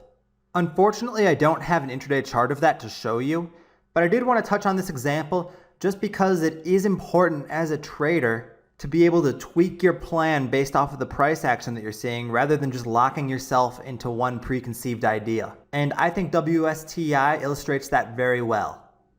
Moving on, let's talk a little bit about Fannie Mae and just some of the incredible short opportunities this offered. Here's a daily chart of Fannie Mae's first run, the first time it had really shown any kind of activity in quite a while. In the first 4 days, it had spiked from 30 cents up to a high of about $1.10. That fourth day where it was still a green candle, I was trying to short into strength that day. I would short spikes, I would cover dips, but it never truly broke down. That fifth and final day though, it did have that huge crash. And I went in with the same idea. It was getting so extended to that point, I wanted to try to take advantage of shorting spikes. Looking at the intraday chart here, you can see it opened up around 115 and did have a very nice morning spike up to that 145 area. Unfortunately for me, I took an early starter around 120 on it when it had a little bit of a fake top. It had a fake turn on the level 2. Because I took that starter short, I then got stubborn. I still was saying to myself, this is up too much, I'm just going to hold this, it'll be okay. And yeah, I turned out to be right. It did have that huge crash later in the day, but that early stubborn starter prevented me from being able to add near the top at 145 because I was worried about having that early starter and what would happen if I kept adding and kept being wrong. So again, a case where I would have been better off just cutting my loss and starting fresh. The spike did top out though, and we did have this straight down panic. And in this case, the panic was just so severe by the time we got to green red, even if you waited for that trend break, you probably don't get a fill, because it is just so panicky at that point and sellers have it so overwhelmed. But let's say you missed that. Let's say you missed that first short completely. Well, then Fannie Mae had that great bounce from 55 up to $1. And that is almost a 100% move. And that move happened in the span of about an hour from 11 o'clock to 12 o'clock. So in 1 hour, the stock goes up 100% after a massive panic. You can bet it's going to need another pullback. So I took advantage and I shorted into that spike as well. And that's another area of pumps that I love to short, is after the big bounce. Fannie Mae did something almost identical a few months later. This was the trade where I had my huge day and I made about $215,000 total. It had its massive breakout. It ran for a few days from about the mid ones up to $4. Again, that day where it gapped up to 350, spiked to 4. I remember shorting that into the spike up near 4 and covering when it was holding that 350 area, the price where it opened. So again, an example of shorting into the spike, covering into the pull, but we didn't get the total breakdown, but there still was opportunity there. Then the next morning, going in with the same mindset once again. It gaps up, it's having a morning spike, I want to short into that spike. On the intraday chart here, this is absolutely beautiful and it's almost a mirror image of what we saw on the last chart. You have the morning spike and then the massive crash. This time, the reason I was so positioned for success was because I did short early a couple times along the way, on the way up here, where it looked like the level 2 was turning and it was getting ready to be weak. But when I would see the level 2 bottoming, when I would see it getting ready to save itself, I would just cut the loss really fast. I took a few losses for 2 or 3 cents a share. And that was okay because when I finally nailed the dead top and nailed the drop, I was making a couple dollars per share. Once again, after the massive panic, we had a huge bounce, in this case from 220 up to 4. Again, almost a 100% bounce. This one was in a little bit less than an hour. This was probably about a 45-minute long bounce. And again, same thinking applies. It just had a massive panic. It just had about a 100% bounce in a very short amount of time. It's a very liquid stock where I can play size. So I shorted into that bounce, covered into the pull, and I used level 2 to guide me for most of the trade. Fannie Mae was that rare, almost once in a lifetime example where you have that stock that is perfect level 2, it's trading incredible volume, incredible liquidity, and trading insane sizes possible, especially with the kind of volatility it had to offer. A slightly different example for you here, THCZ, a stock that had been going up for a few weeks now from really sub-penny levels all the way up to 29.5. And that day where it spiked from 18 cents to 29.5 was really one of the first days it sped up. And I knew I was watching it for a short. It was very high on my list. I was stalking it. Unfortunately, it didn't continue higher. It didn't give me the morning spike opportunity the next day. I wanted to get really nice and overextended. Instead, it gapped down. And you can see here on this intraday chart, after the gap down, it had a morning panic and then had that really big bounce again from about 18 cents up to 27 cents. I missed this play, but it's one I should have taken. It's one I should have been going after because I know better. I could have easily shorted into this bounce, used that red-green mark at 29.5 as my risk, and I would have had an opportunity to capture this 50% fade after the bounce. But instead I was a little bit of a chicken and I decided to avoid it. It can be scary shorting into bounces. It can be scary shorting into strength. And this one was a lot choppier than Fannie Mae was. It wasn't as clear cut on the level 2. I would have been making this play based more off of the chart. And I know I'm speaking with a bit of hindsight now. I know I'm speaking about what I should have done instead of what I did. But it is a great example of a pattern that I look to short. One final example I want to go over is ECRY. This one was a pump and dump. It really hadn't gotten too overextended past its 50-cent area breakout, but it was one that was showing quite a bit of weakness intraday, and I thought it might be about time for it to crash because it was pretty late into the promotion. It had been running at this point for almost 3 weeks. Let's look at the intraday chart and how I handled ECRY. Because it wasn't very overextended yet, I wasn't looking to short it on green-red. I wasn't anticipating that snap would necessarily bring a large washout. But when it went red in the morning, it had this 20-minute panic all the way down to 40 cents, which is a pretty big drop. And then it had this long period of intraday consolidation, where it had a little bit of a bounce from 40 cents back up to about 48, maybe 50. And it just consolidated and slowly faded away. And as it was in this period of consolidation, as it was slowly fading, I built into my short position. I built in short, risking off of that bounce high, risking off of the 50-ish area. Because I knew if that low of day snapped, if that 40 support broke down, there was a good chance that it would turn into liquidation and the promotion would be over. And sure enough, because I had built in during that consolidation, because I added as it was cracking under 40, I was in position to take advantage of this big fade into the close down to 20, a 50% drop once again. If you try to short based off of a risk like this on ECRY, will it always work? No, it won't always work. Sometimes you'll be wrong. But that's where having the risk level comes into play, and that's where you just have to suck it up and take the loss as much as it might suck sometimes, so that you don't put yourself in a position to possibly get squeezed much, much further. But it is a great risk-reward setup because I was only risking maybe 5 cents a share based off of where my average was, and I was able to capitalize on a good portion of the down move, and I don't think I even held it all the way down to 20. I think I had covered by about 28. But enough of looking at charts and talking in hindsight. Let's get into some of the live trades now. Let's look at some examples where I am shorting some OTC breakdowns and just different stages of overextended charts where I think I have a clear edge I can take advantage of. Let's start by taking a look at GTATQ. Starting in the upper left-hand corner with the daily chart, I'm interested in GTATQ because we are getting some of that overextension that we talked about. In a few days, and now we've bounced from 22 cents up into the 50s. We're up over 150%. And right now, we're in the midst of a morning spike. GTATQ gapped up quite large and has been spiking ever since the open from 47.5, and now it's at 56 cents. One thing I'm looking at here with GTATQ is this resistance level back here on the daily chart, where after we had 4 straight big fade days from up when it was around $1 down to 40 cents, it tried to bounce. And the first bounce day it got as high as about 61 cents, maybe 62 cents. And the next couple days, there are a couple green candles in there that try to have perks up through 60, and both times they failed. That low 60s resistance held.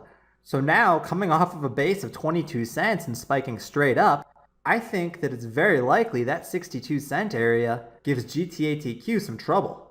So this is a morning spike that I am interested in shorting.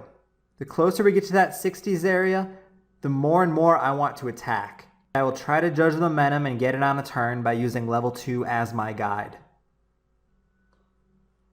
We actually start to see a bit of a turn here. The offer stacks up at 55.9 and a big ARCA seller just jumped in. I threw in a market order here for 30,000 shares. And I actually cancel it very quickly because I think better of it and I don't want to risk getting a crappy fill on that starter. Plus these ARCA sellers who are dropping below the best bid, they make it almost impossible to fill. So if I were to get a fill on my market order there, it would have been a really crappy average in all likelihood.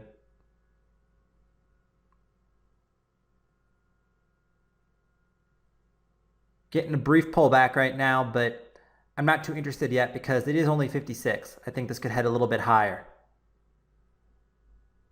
If the first time this catches and rebounds, it puts in a lower high, then I will definitely attack.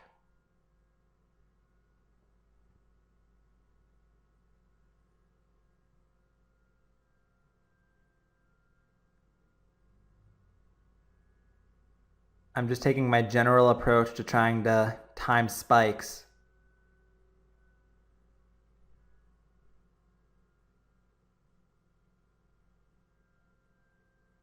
Right now, low 55s are catching. Looks like the bid is stacking up a little bit.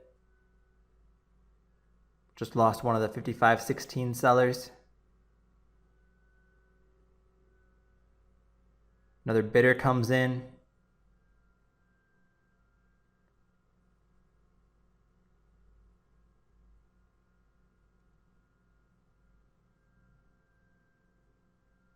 Now an ARCA bidder comes in above the best offer, trying to push it back up, and we get the uptick.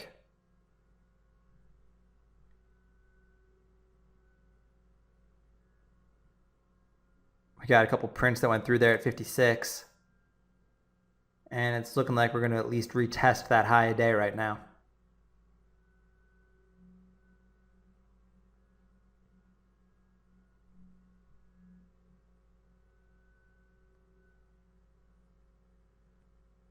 We just pushed through 56 and we're up to new highs.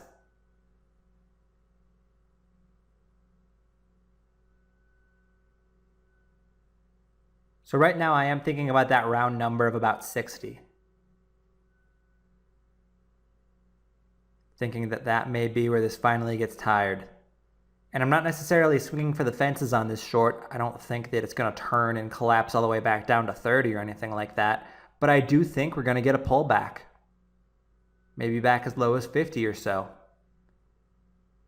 Maybe 52 where we stalled out for a bit earlier.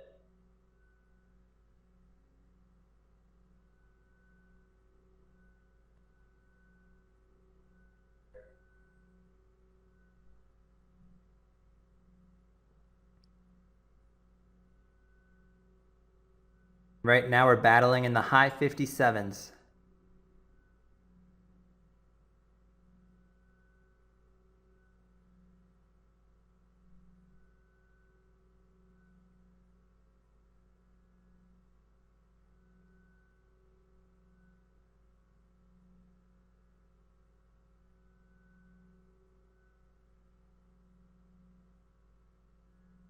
But it looks like we're still strong. We're still pushing up.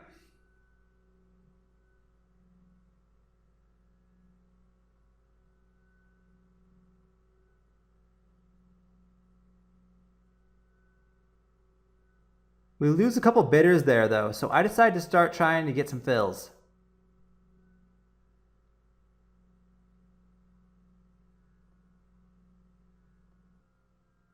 Right now I have an order through NITE and an order through CANA, and CANA routes to the market maker CSTI when you're using center point. And I am chasing down a little bit here, just a penny, but I'm trying to think about the big picture. And I'm willing not to get the exact perfect execution.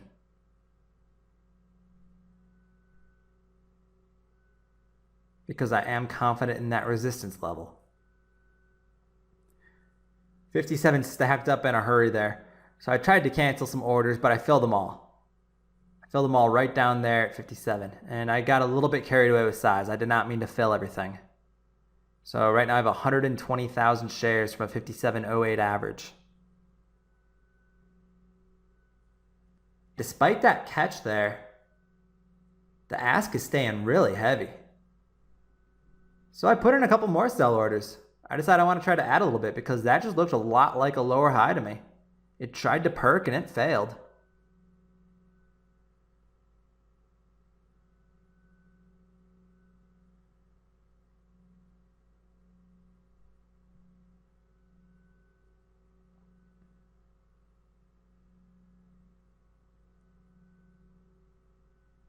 And that ARCA seller came in down at 56 and now is 55.9 and basically eliminated any chance I had of getting a fill there on the bid.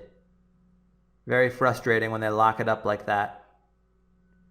But now we are getting a very significant pullback. And if I do want an add, I'm probably going to have to wait for a perk.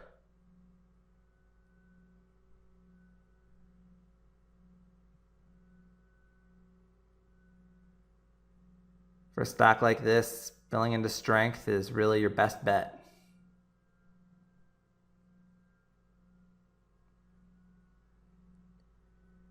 And that offer is really stacking up now. It looks like panic is setting in. We are fading hard. In just a few minutes, we're already down 4 cents a share from the highs.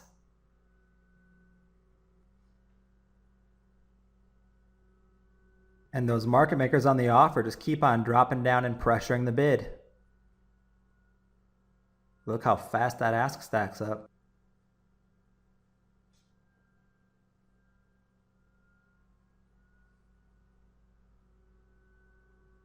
As it drops, the potential support areas I'm thinking about, that 52 support from earlier we talked about, and if it gets through that, maybe around number 50, maybe low a day 47.5. So those are areas I'm going to key in on and watch a little bit closer.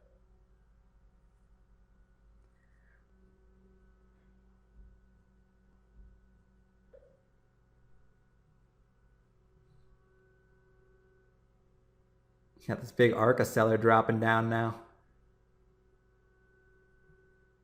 So people are just having a heck of a time getting out, and this is really turning into a severe intraday panic for a stock that was up so much on the day.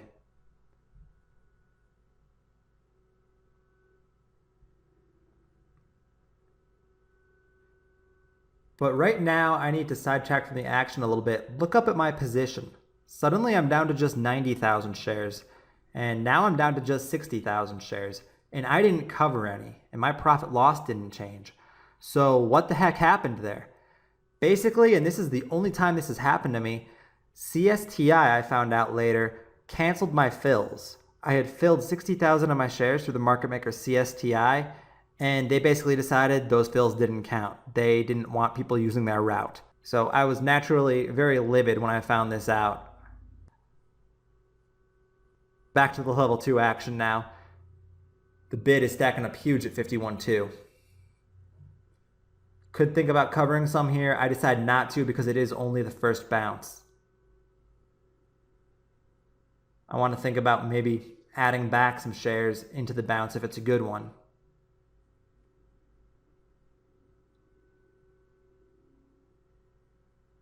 Or maybe it stuffs and has another washout.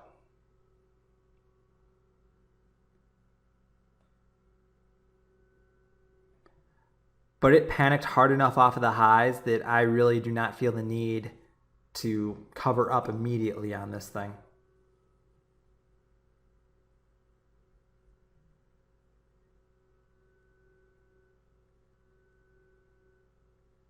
And right now, high 52s sold pretty heavily, and now offers are dropping back down again. And that bid that was stacking up is suddenly getting chipped away, and we're back into the 51s. So it's starting to look like that might have been a fake first bounce.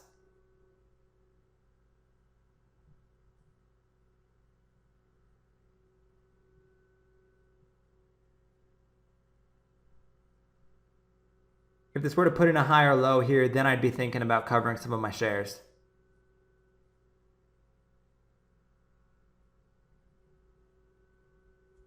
But at the moment, looks very good to keep on panicking.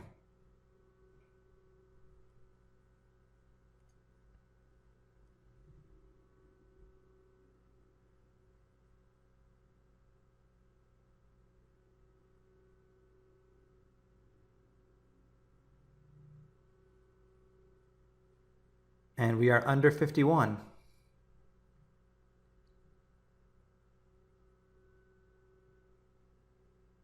But I am thinking that we probably get some kind of a turn soon that is a little more lasting of a bounce. Whether it be off of the round number 50 or maybe that low day 47.5. So like I said earlier, those are the key areas I'm watching. I am very interested to see how those respond here. And right now, sellers are not coming down to pressure like they were before. So I decided to start locking in some profits.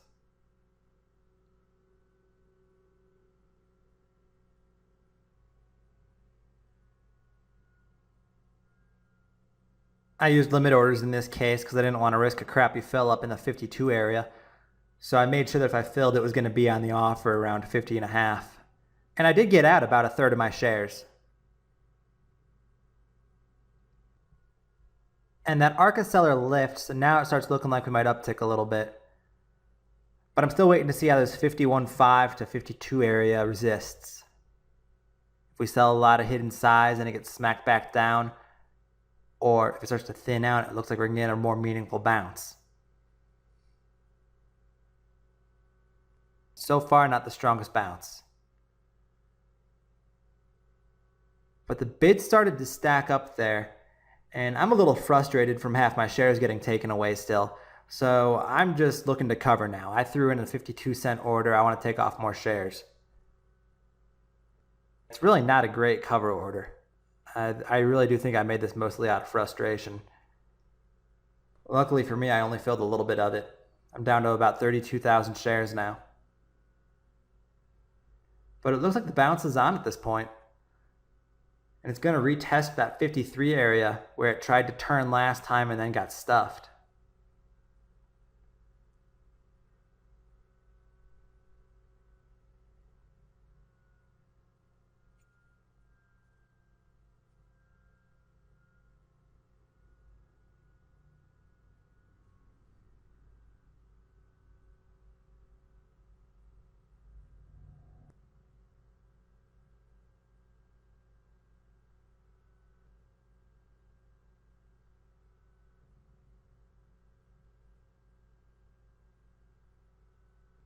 Now it's just kind of gotten a liquid and we have a nice wide spread. And it's just deciding which way is it going to go.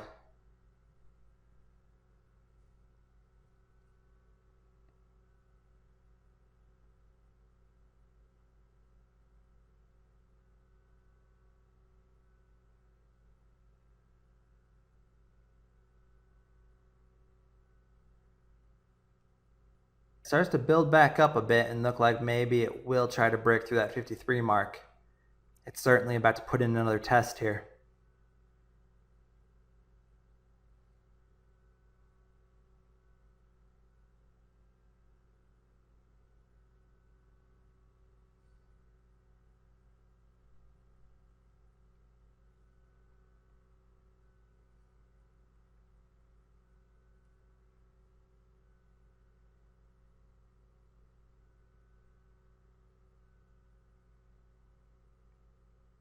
ARCA jumps back in and starts selling again, and we get knocked back down pretty hard. All of a sudden it's back near a low day test.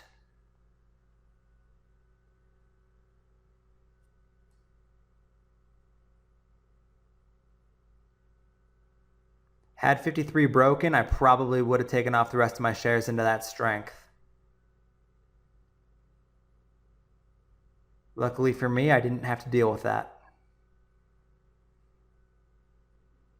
Now it looks like we might try to test 50.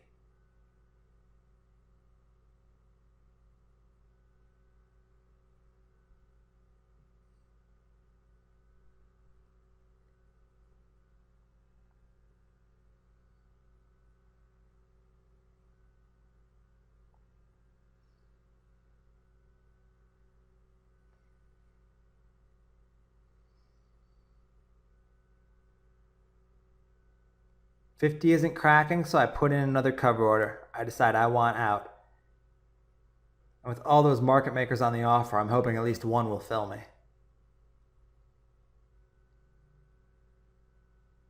I actually canceled my order and tried routing somewhere else because I was getting so sick of the crappy fills from NITE.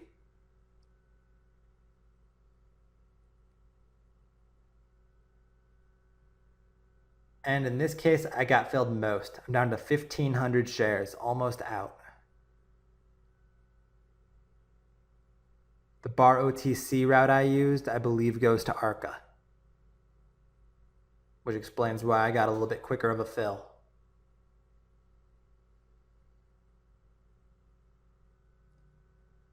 When it's still a green day like this, I really do try not to overstay my welcome. I do like to pay myself into these pulls. I'm really not in a swing for the fences mentality right now. We just held 50 again. I don't know if this is going to break down further. I don't know if this is going to spend all day grinding back and then test the high a day later. So I'm going to take off when I have profits, the predictable part of the move. Sometimes I may save a piece just in case it heads lower, but today, given my frustration after the CSTI debacle, I'm in no mood for that.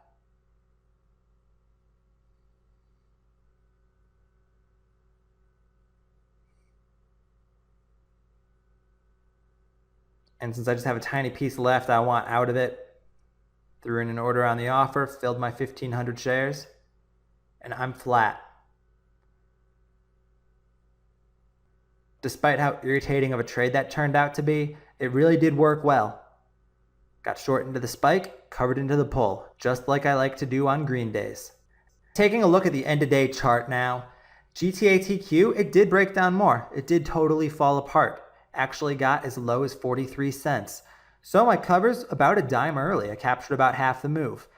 But at the same time, I saved myself from having to hold through this bounce up to about 55.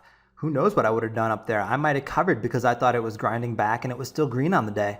If anything, I missed an opportunity to reshort later in the day when it was breaking down, but that's okay. I'm not going to nail every single play. What's important is I nailed the part of the move that I like. I got short into the spike, I covered into the pullback, and I made well over 10% on my position as a result. Now let's take a look at AEMD. AEMD is going to be an example of me trying to short a stock as it is going red on the day for the first time. This daily chart up here is a little goofy right now. Ignore the far right day print because it's still pre-market and that should not be showing on the chart. The reality is, yesterday we closed at 42 cents and this is after breaking out past that 31 cent level. We went over that trade earlier in the DVD. And AEMD closed well off of its 47.8 highs. So all through this morning, I have a couple options. I can short into strength using that 47.8 area as my risk, or if we're cracking green red, I can go ahead and I can short into that move looking for a big collapse. As we near the open here, and it looks like we're going to open around 43.5, I'm going to be watching level 2 to try to get a feel for which way this is going to break and try to size in accordingly. Right at open, that offer stacks up huge at 43.51. And I immediately throw in a bunch of sell orders here because I'm trying to fill whatever I can. I'm convinced this is about to go green-red. And so I'm just hammering away at this weakness. And it looks like I'm right. We are testing 42 and dip right under. I start canceling orders because I get a good amount of size. I get the kind of size that I'm comfortable with and want. A little over 120,000 shares. But now, green-red saves itself. 42 defends and stacks back up after dipping just under. Now the bids start stacking up a lot more and I just got myself trapped a bit. So now I'm in from a crappy average, 42.09. As we perk up, and we're looking to battle here in the 43.35 area, so just below where it opened. So I put on a couple ads here, right around that 43.5 area, just because I'm hoping that that opening price holds its top and we fade back off and crack under 42 for good. And we do get a little bit of a fade back. I got my position size up to 150,000 shares. But 42s are still holding. And now this feels like a higher low to me. So I covered up a few of my shares. I basically got my ads out. I'm back down to 134,000 shares, down, $100 on what I've locked in so far. And we get a really quick spike up to the 45 area.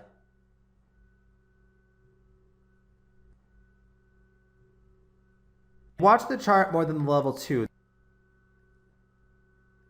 Right now, that's more of what I'm playing off of.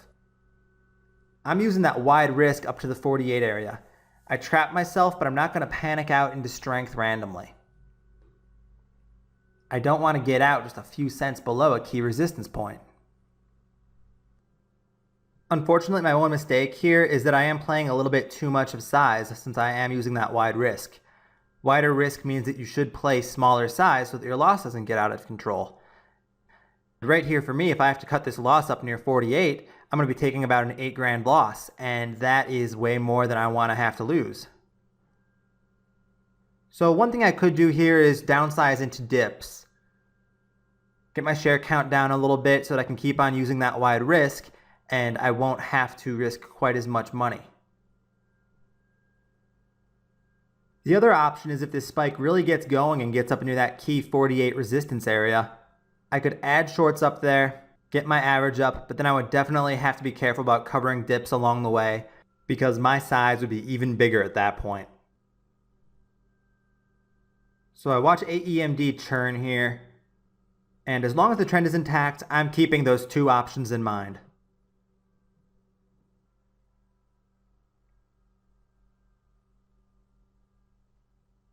Luckily for me, AEMD does not decide to go up to that 48 area. I don't have to deal with that situation. Instead, AEMD starts pulling back pretty hard right here. It starts snapping and now gets down into the 42s. It starts testing that low 42 area and looks like it might even test green-red again. I throw in a couple orders for ads into the weakness here, and I don't love these ads as I watch it now because if 41.5 had held and this had rebounded again, I would have had that much more size, still at a very low average, and I would have been pretty scared into a bounce, worried about what if it holds up. But luckily it keeps on dropping for me. I filled a few of my ads and I'm up to 172,000 shares now. And now it's just a matter of watching level 2. I start to cover some into this dip here because I saw 40.45 bottom out. I covered up a few shares, about 10% of what I was holding, but I didn't chase the strength. And it turned out to be a fake bounce, and now we're on to new lows again. I'm just going to keep downsizing when I see turns.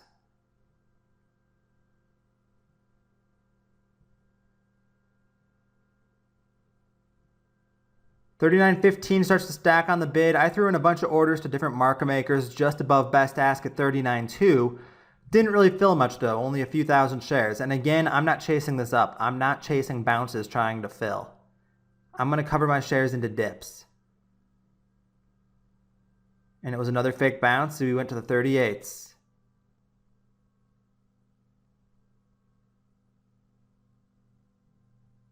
I try one more time here in the 38s. I got quite a bit of size off there. Now I'm down to 111,000 shares.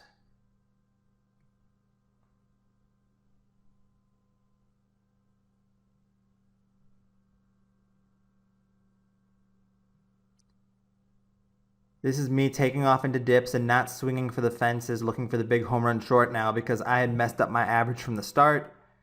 So I just need to make sure that I'm paying myself some along the way, getting my size back down, and then maybe I'm repositioned to put those shares right back on into a good bounce.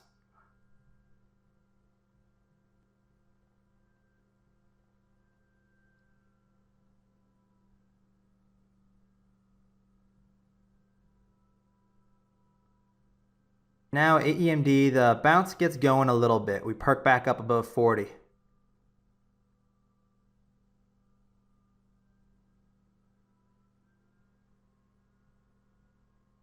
Again, I'm not chasing the strength here to cover and get out. I'm actually thinking about this bounce as an opportunity to possibly add more shares if it goes far enough.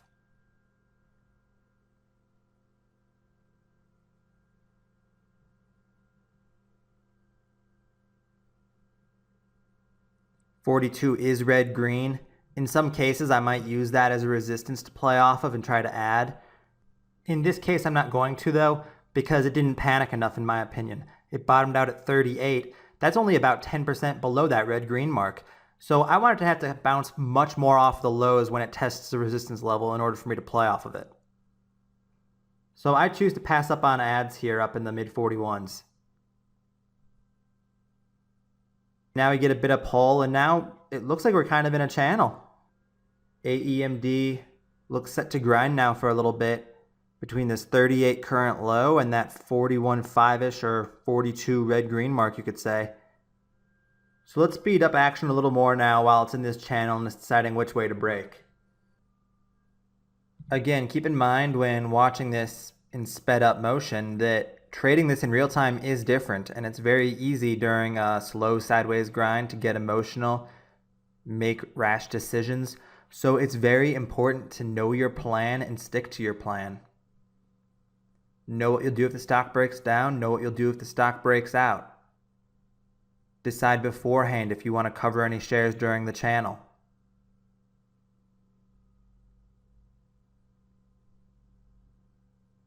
We are still grinding up a little right now, but we held below 42 there. Now we're into a dip. Right back up with it, another test of the 42 area.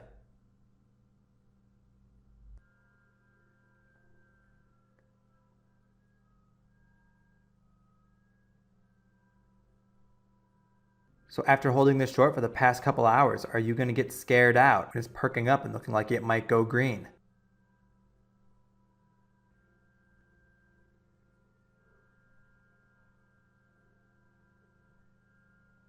We had a hard pull briefly under 40 there, but it did save itself. AEMD is still hanging in there.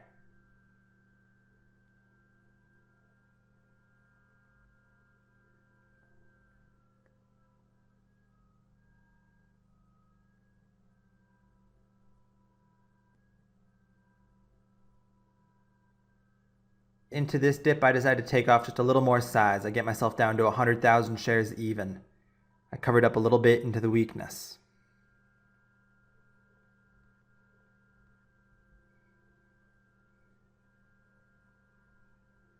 Because in the moment, I don't know which way this is going to break. I don't want to be covering that 11,000 shares the next time it perks up into the strength, possibly right near the high. So if I feel like downsizing, I will take off a little into the dips. And now we start to break down a little bit. We're back down into the 38s. Looks like we're about to test low of day. It saved the first time, but it's having trouble bouncing and now starts to crack. I slammed in some more short orders on the weakness there. I shorted as it was cracking low of day because I think this low of day crack opens the door to more panic. I think there's a chance that we can maybe get down into the low 30s for my covers. So my average is now 40.82. I have 146,000 shares. And we've briefly caught at the 36.6 area. It's got a bounce attempt going right now, so I'm just hanging around to see if we are going to get some further breakdown or not. 42 would be my new risk level here.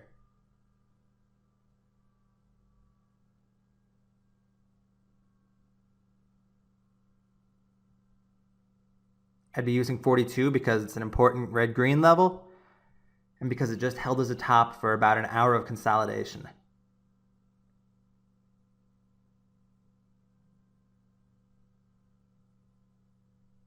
And AEMD is still kind of hanging around, but it's still below the level it just cracked from, and it's really only a penny off of its lows. This still is not at all a strong bounce. And it remains to be seen whether or not it will get stronger or not.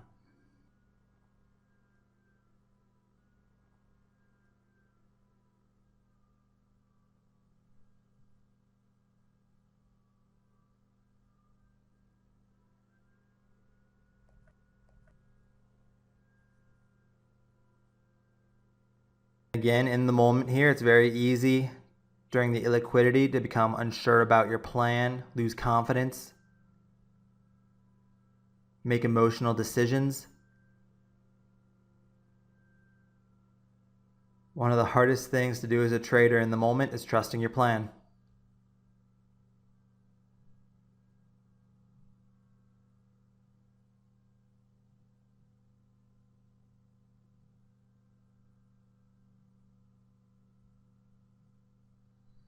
AEMD still is battling a bit in the 36s. Briefly hit a new low a day there, but it couldn't get any kind of real breakdown going. And after holding again, starts to perk up. We're back into the 37s.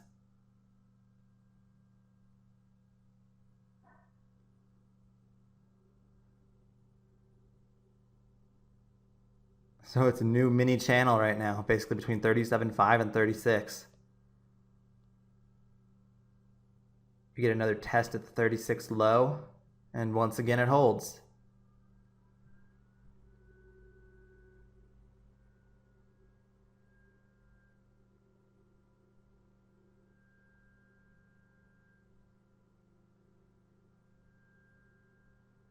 And I get tired of watching 36 hold, so I start putting in cover orders at 37 cents.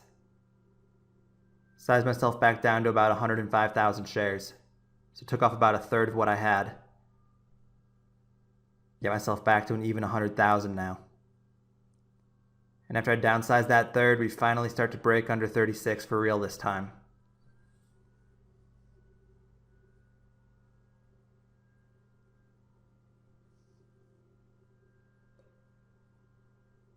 It only fades another half a cent a share though.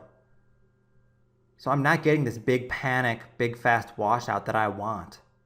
I'm just getting a slow choppy fade, half a penny at a time.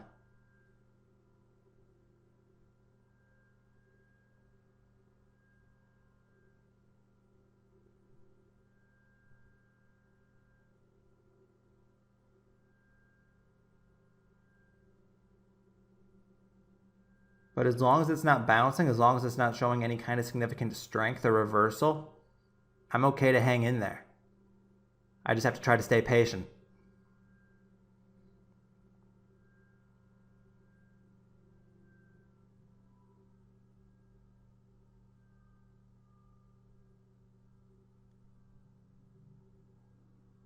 And low 35s are getting tested now. But they held and we get a kind of strong perk there, which 36 quickly rejects.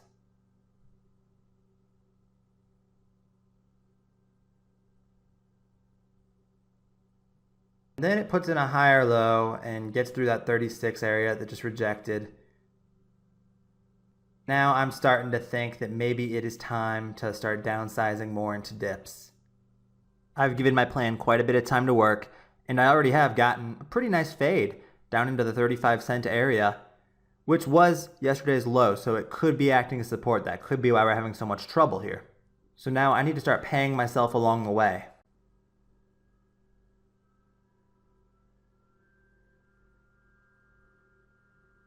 So as I watch this 35-cent test, I'm realizing that if it holds again, if this support keeps on holding, I don't want to become stubborn and keep on holding onto my entire position. So I need to start paying myself a bit if this low keeps on defending.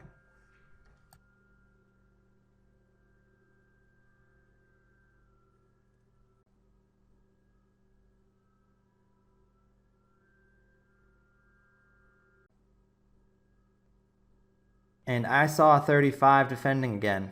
It just would not break down. I put in a couple more cover orders, but I only filled 10,000 shares.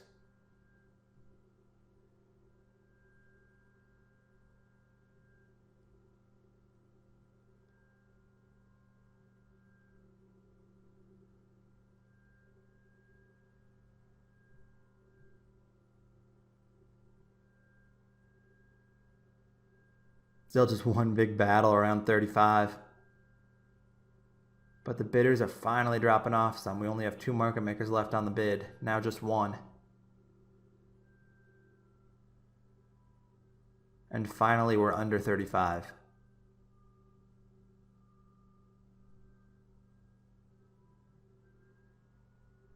I cover another 10,000 shares because this 35 crack really hasn't sparked panic once again. It just is continuing its slow choppy fade. I start getting a little more aggressive about getting out some of my shares. I tried there on the offer at 35.3, but I couldn't get a fill.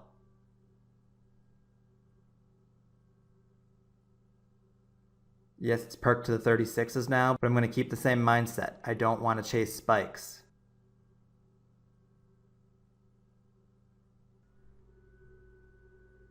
I want to cover into the dips, near the lows, near the areas that it turns from.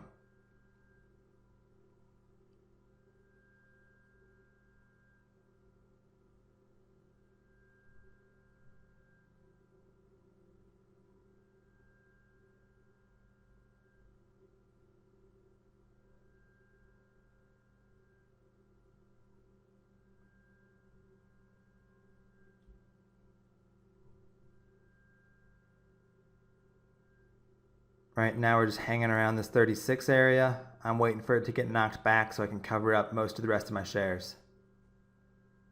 Because at this point it doesn't look likely I'm going to get that panic that I've been waiting around for.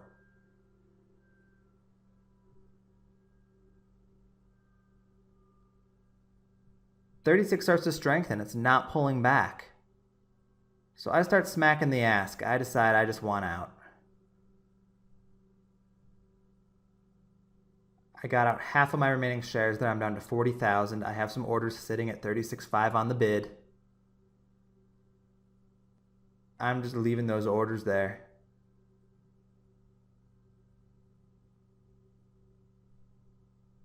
Or at least a couple of those orders there, waiting for a pullback for them to fill.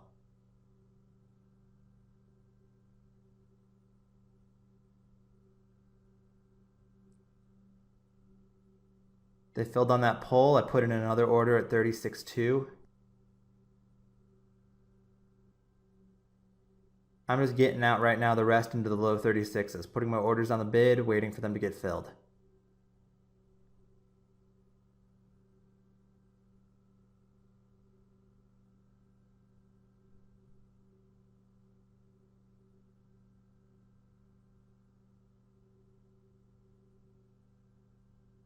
I only have 10,000 shares remaining. Still just looking to get covered up.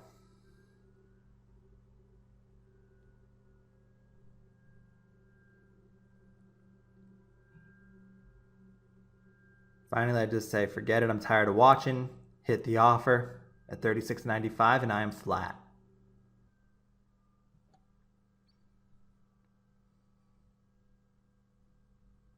To recap AEMD, I tried my short into the weakness early on as it was going red. It turned out to be fake, but I did not panic out. I did not get scared out into that little morning spike for the next half hour. I held steady and I trusted my risk level.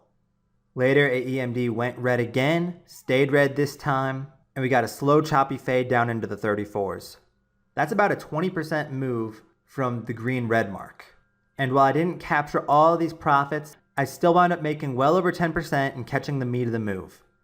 It wasn't easy, it wasn't ideal, but it was a high odds big picture setup and I still made it work. Let's take a look at another example where it's the first time a stock is going red after a big run. And here is AXMM. AXMM is the first successful promotion in a while by Brighton Markets, a promoter I used to follow very closely, but then they kind of fell off the grid and stopped having success. But AXMM has surprised a lot of people and it's gone a lot further than people thought it would. Not only that, but it's been on very good volume. In the past 2 days, both days have traded over 3 million shares. A lot of that probably wash trades, but still volume to be taken advantage of. AXMM is having a weak gap up this morning above its previous close of 184. And while I'm not sure that today is going to be the day for it to snap, I'm not sure if it's going to collapse or not, I am watching it very closely. I want to short it if it goes red for the first time in days, or I want to short it if it has a nice big morning spike.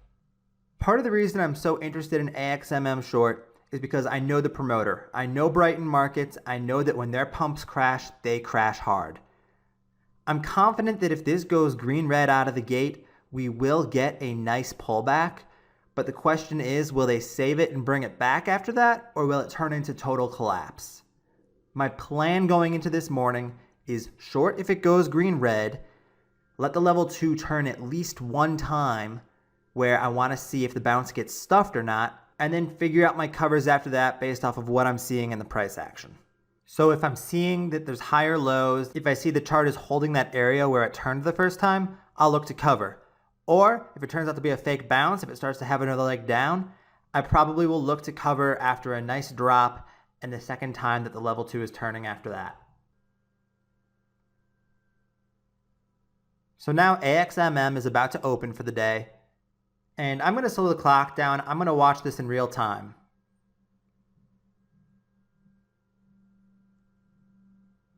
We gap up a penny a share. Remember that 184 is the key level that we're watching for the breakdown if it starts to go red. But right now 185 is pretty stacked up, and we have a decent sized CSTI bidder right there with 23,000 shares. The offer has some sellers, but it doesn't look too thick. So it looks like this very well could get a bit of a morning spike going. And if it does, no skin off my back. I'll attack it tomorrow. My mentality with these is the higher the better, so every day AXMM continues. I love it. Right now we have an ARCA bidder jump in and we start pushing up the price a little bit. These 186 sellers are dropping off.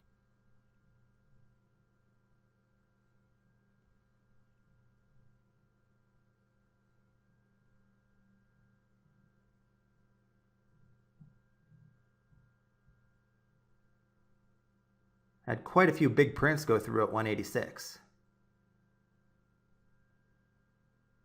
Down to just one seller left.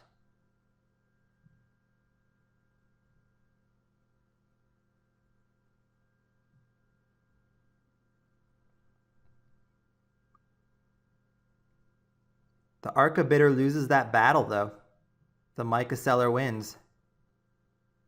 And he's still holding at 186. Now the COHI market maker comes in and joins him. So it's starting to look like maybe this spike is failing. But a huge ARCA bid comes in, 150,000 shares at 185. So I'm not ready to short this yet. That is a very stacked up bid.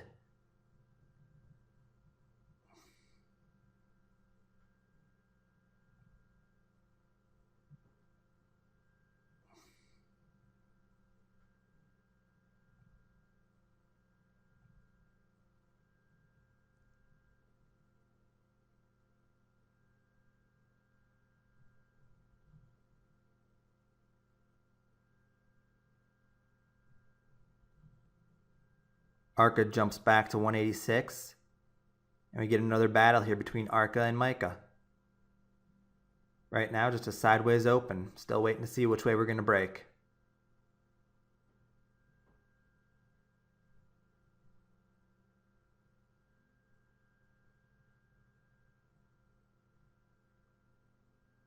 And the 186 sellers win again. But that 185 bid is so stacked up.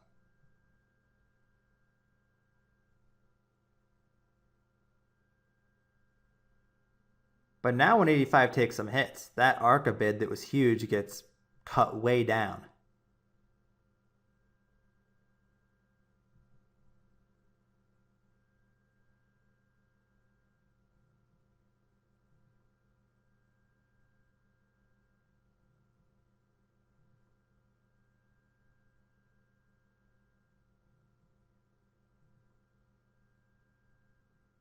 There still isn't that shift in the level 2 market makers. That 186 is not stacking up on the offer. It's still just mica there.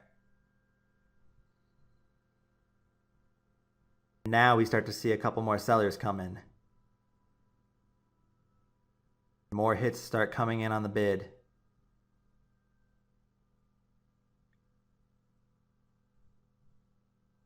So could I start in short here? Yeah, I could, because right now we've failed to have a morning spike.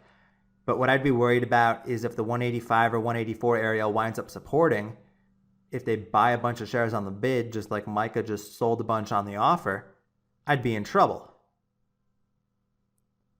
I'd trap myself before truly getting that green-red move.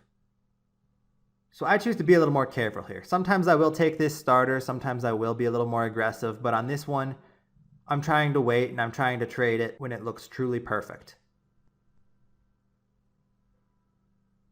And these 185 bidders are starting to get chipped away. A lot less size on the bid now, and more sellers stacking up at 186. So now I just want to make sure that there's nobody who's buying a bunch of hidden size on the bid between 185 and 184. That's really the main thing I'm looking at right now, is are we going to get a bunch of really big prints on the bid even though no market maker is really showing size. But we're getting some panic prints now at 184. 184 thins out big time. So I start throwing in some orders because it looks like we are about to go red. I'm routing to a bunch of different market makers in this situation. I just want to fill whatever I can. And I'm putting it in a few cents a share below the best bid. I know it's tough to fill into weakness. I know I'm going to have to chase just a little bit. I don't want to chase too much, so I'm not putting in market orders. I'm not putting in orders down at 175 or 170. I'm just going for 180 here. 4 cents a share below red-green. 7 cents a share below high a day. I threw in 50,000 shares worth of orders. I was hoping to fill them all. So far I've filled about half. It looks like panic is starting to set in because that bid just got really thin. I have 25,000 shares now from 183. This ARCA seller comes in at 175. Now we have 3 sellers at 180. We just need this 181 buyer to lift.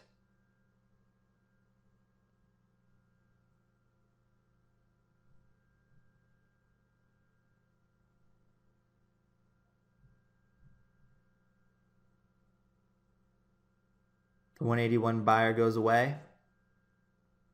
And now we are in the 170s. It's just a matter of watching level 2 for me now. Could they still save this in the 170s and rip it back? Absolutely they could. That's something I'll be able to see on the level 2 though if it starts to turn. But right now it seems like sellers are still pretty in control.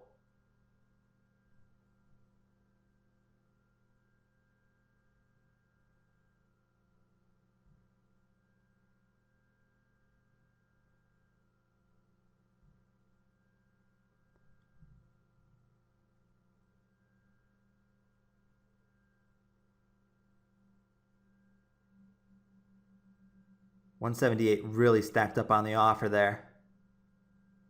The bid is still incredibly thin.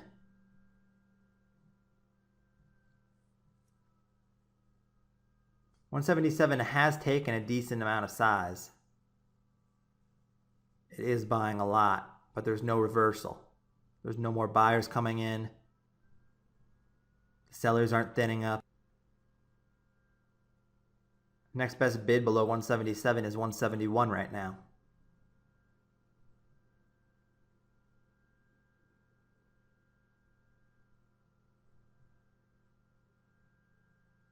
And we lose that 177 bidder. And now we're going to test the low 170s.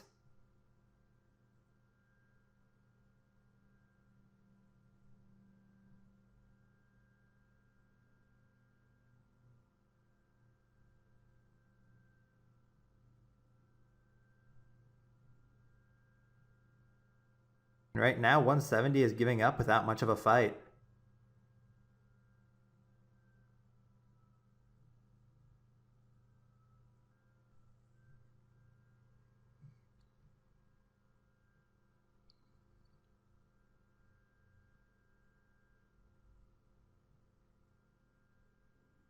So right now, this is classic level 2 panic.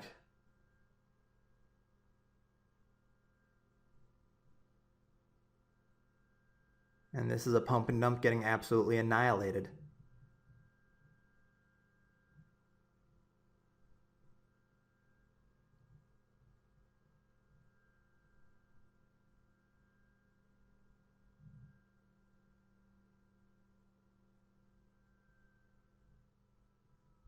You might watch this and say, why didn't you chase Tim? Why didn't you take more size in the 170s? Really, it just boils down to I wanted a quality entry. In this example, yes, it did start tanking quite a bit. But in some other examples, in other situations you'll be trading, they might save that 170 area. And then you chased weakness, you filled near the bottom where they supported, and they rip it back on you and you have a terrible average and have to deal with a really annoying situation.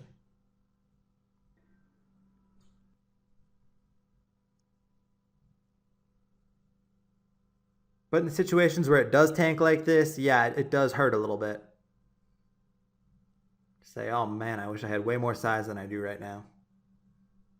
But I could always add into a decent bounce if there is one.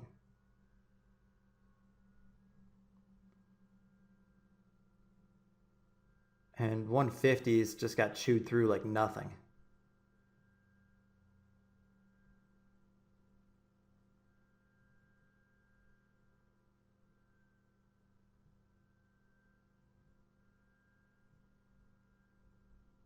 We have ourselves a great morning panic here with sellers completely in control.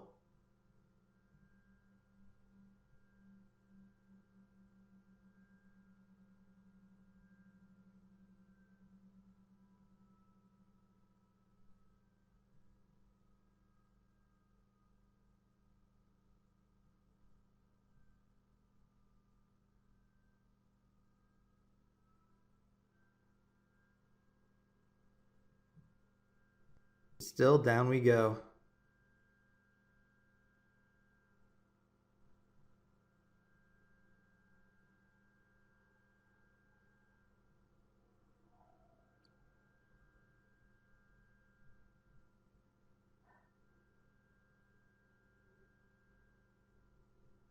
Right here, a couple bidders jump back in at 145. And it looks like we're starting to get our first reversal here. Unfortunately, I start covering my shares. Remember, I said at the start of the video I did not want to cover the first time that this was turning. I wanted to see if it was a fake bounce or not. I know that Brighton likes to do that. But already I'm out 80% of my shares that I had. I started thinking about the profits. I started thinking about the fact that this was down a lot. And I stopped thinking about my plan and what I knew and how I knew Brighton Promotions acted when they crashed. And now I put in an order for the rest of it.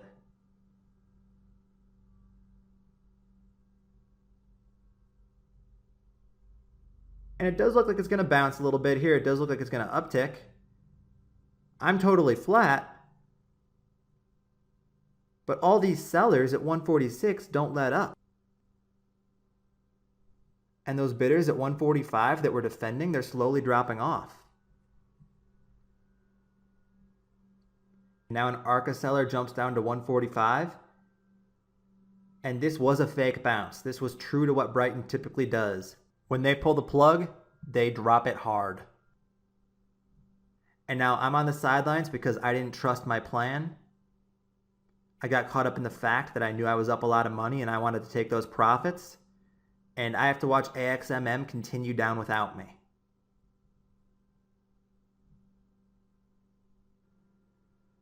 Looking at this chart now, you can see that it really was a costly mistake on my part. Because within 30 minutes of when I covered, AXMM got as low as 90 cents. Another 50 cents lower than where I had covered. And that was a 50% drop in less than an hour for AXMM. This is the potential pumps have when they are crashing. I did catch a good piece of the move still. I can't complain about $9,000 in profits, over a 20% gain. But I am very mad that I did not follow my plan. The other thing to consider on AXMM, looking at this end-of-day chart, is it had a massive bounce off of its lows. It got from 90 cents up to $1.60. And that's the kind of bounce I like, and that's the kind of bounce I typically short. And for whatever reason, I passed on it this day. So, a missed opportunity for me. But you can see the potential this holds, and the fact that even if you miss that first move, that green-red collapse, sometimes these do give you a second chance. And that bounce would have been that second chance, because it had a great fade off by the close. Yes, I'm talking with hindsight now, but it is a high odds setup. You can easily base your risk around that previous closing price or the high a day or something like that. And with other OTCs that have huge morning panics, if I get a bounce like that, I will normally try to trade it, no questions asked. This last example we'll take a look at now is CTIX. CTIX is an example where I tried to play a bounce, but I did a very poor job of it. Unfortunately, I missed where I started in here, but let me break down the scenario for you. CTIX, if you look at the daily chart in the upper left, you can see it had this major breakout past the 350 area, and it closed very high, got nice and extended, a buck above the breakout level at least. But CTIX couldn't hold on today, it couldn't keep its spike going, and when it started cracking through its low a day around 445, I missed it. I didn't get the short as it was breaking down, and it panicked all the way down to 420. As CTIX caught itself, started to turn and bounce in that 420 area, I thought that it was getting sold into very heavily. I thought the bounce was getting rejected. And I chased an impulsive short. I wanted to short into the little fake turn. I was hoping it would have another leg down because I thought it still had a lot of room to come down. But what wound up happening instead was I shorted my 20,000 shares at 430, so only 10 cents above low a day. And then CTIX, it actually wound up holding on. It defended again, and now it's starting to ramp up on me, and I'm underwater on a bad early short. Unfortunately, the approach I choose to take here is I don't really think about my what if things go wrong plan, and my plan instead is just to add into this bounce as it gets higher. I still have a lot of resistance levels overhead, and I want to try to play off of those. I want to add, I want to get my average up, and then hopefully cover into a fade later or further breakdown. The angle of this trade I ignore though is I don't establish which risk level I want to play off of. I don't determine where I'm going to cut it if things go wrong. At this point, I'm basically thinking about it as I'm playing off a high a day. I'm basically putting 10% risk on my trade on something I'm already in pretty big size and I'm planning to add to. And I added a little bit there at 453 as it tried to perk through red, green, and failed, because right now that is the strategy. I just want to get my average up.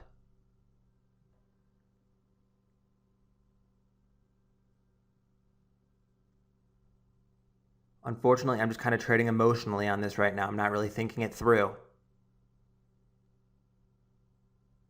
I'm upset that I missed the big crack earlier. I'm upset that I took that impulsive starter down at 430.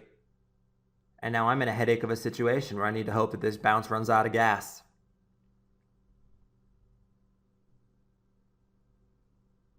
And I add another 5,000 right there in the 450s again, even though it's still pushing to new highs. Even though I don't really have a resistance level in mind right now that I'm near. I'm just kind of randomly shorting into strength and adding just for the sake of getting my average up. Even if I come out of this trade okay, this is a terrible way to trade.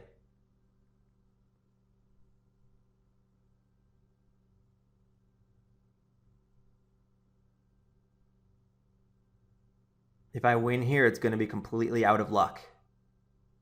Because I don't have a well-constructed plan. I'm making impulsive decisions. And these are the trades where losses can really get out of hand on you.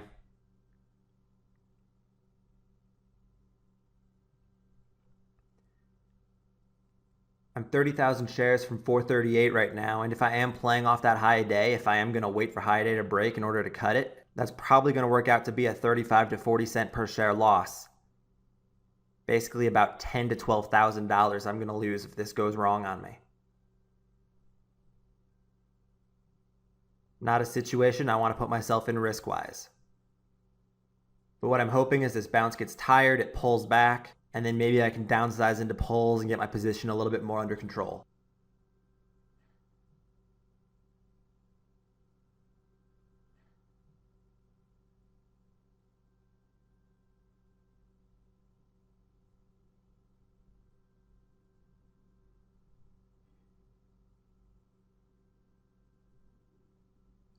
I'm watching CTIX churn in the low 450s, and right now it's still holding green on the day.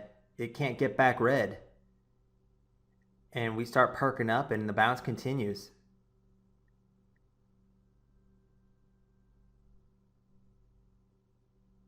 Testing the 460 area right now.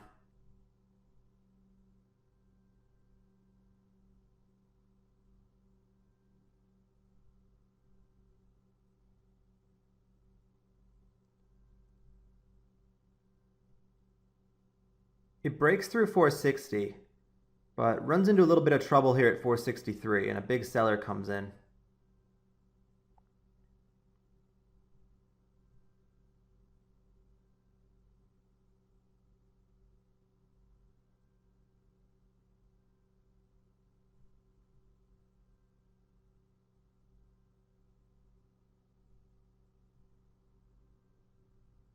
Had that slight knockback into the high 450s, but it's still hanging in there.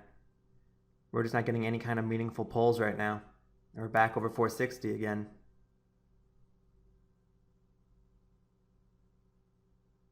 I feel like 460 selling heavily. I feel like it can't get going, so I add another 5,000 shares. Now I'm up to 35,000 shares from a 441 average. So I'm only moving my average a couple cents a share with these ads, and my size continues to get more and more out of control. And I'm just hoping that since we're struggling with the low 460s, this is it, and this is going to be the top of the bounce. Also about where we snapped from earlier, before the big panic.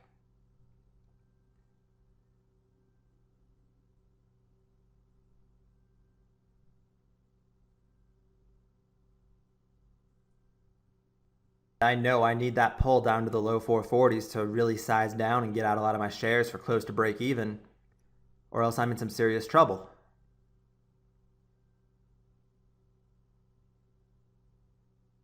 I'm aware of the situation I've put myself in. I'm aware that I could be looking at a 5-figure loss here if things go wrong.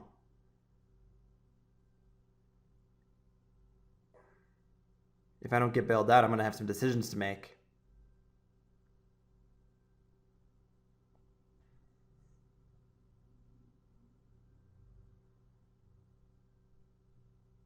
Right now, all CTIX can really do is just go sideways in the high 450s. It's not spiking, which is good, but it's also not breaking down.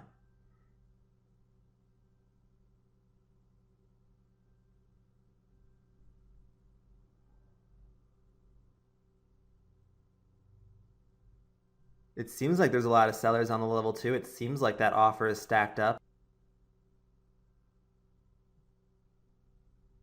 But no one's knocking it down.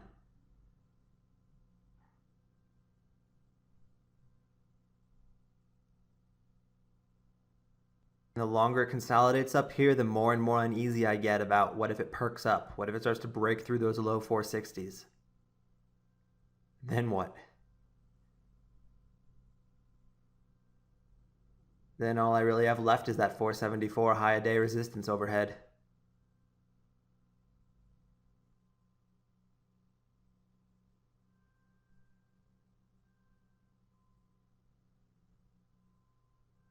Also, CTIX isn't the most liquid stock right now, so I also have to be worried about, can I get out all of my shares if I want to?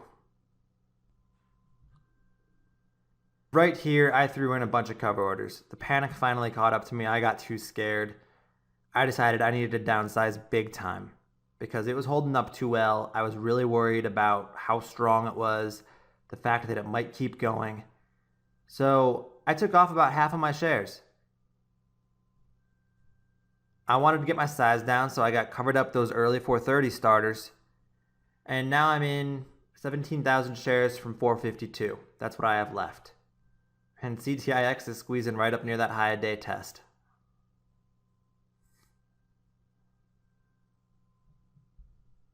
I was forced to cover into strength because I got scared. I got panicky.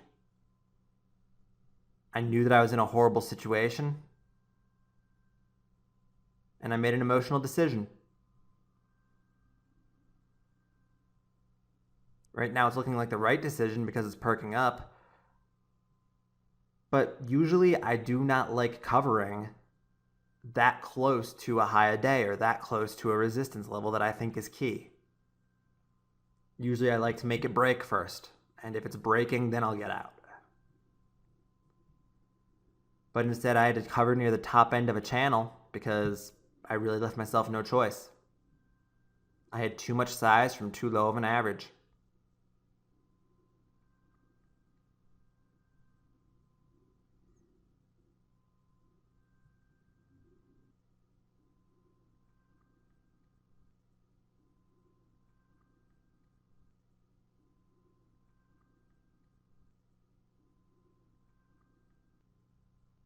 Even the remaining shares I have now, even though I got out most of those 430 shares and got my average up a bit, I'm still underwater.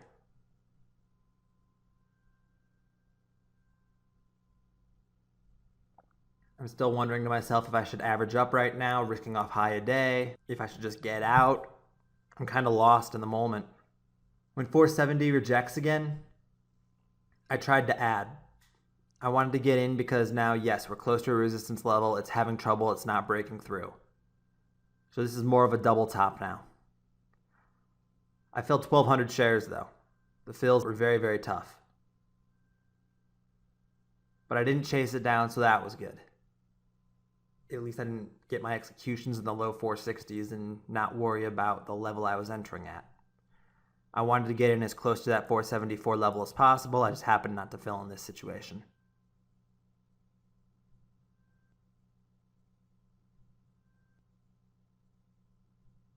And I try again there and get a few more shares. So now I'm up to 20,000 shares from about a 453.7 average.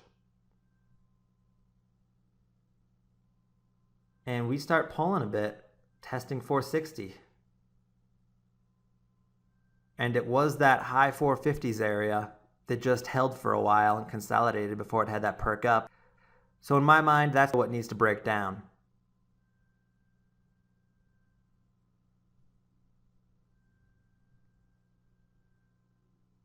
So if we get under 460, I'm not necessarily thrilled about the fact that we're under the round number of 460. It's really about that 457, 456 area that I want to see snap. And then especially after that, I want that to lead to a green-red move. Get back red on the day. I have to keep reminding myself that right now this stock is green.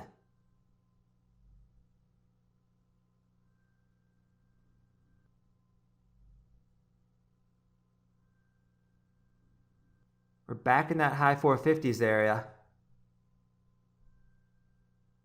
It gets weak and starts to break under a little bit, so I'm feeling better. That's step one here. It's starting to look like it's going in my favor. And I'm actually break even on my remaining shares right now. Low 450s defend though, so we can't quite get that red move yet.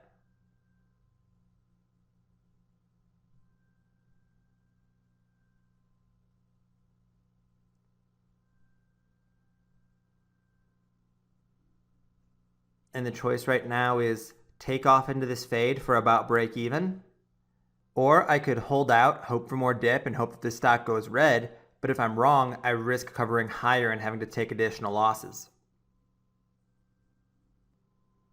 We've only tested this green-red area once now, so I am going to hold out for a bit longer, give it one more chance to break down at least.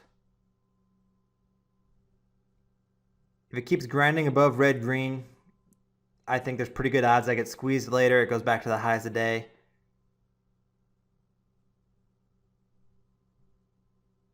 So this dip right here, I'm hoping finally gets through. But so far it defended again. 454 took a couple hits and then 455 jumped in to protect it.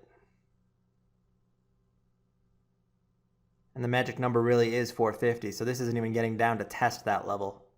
It's still got plenty of cushioning in between.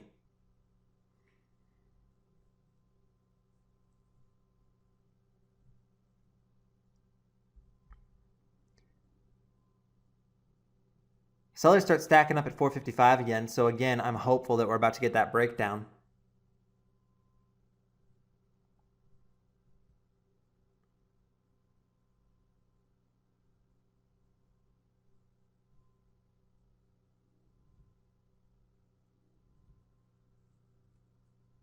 And right now it's just kind of stuck in sideways in the low 450s.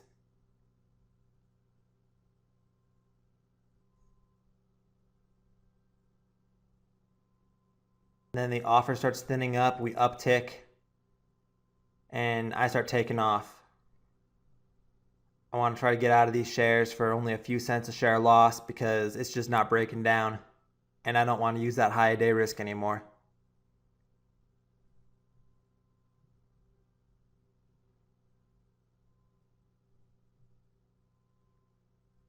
I've only filled 800 shares so far though. The getting covered into strength has been really, really tough.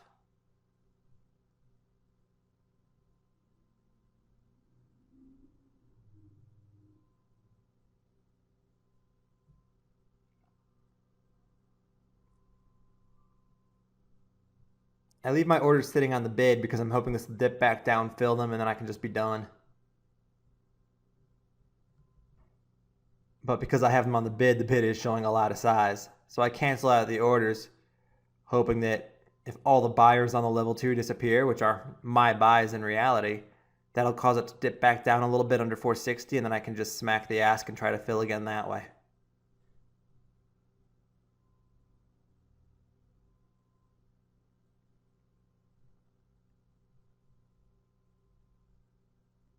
So far so good. We're back under 460.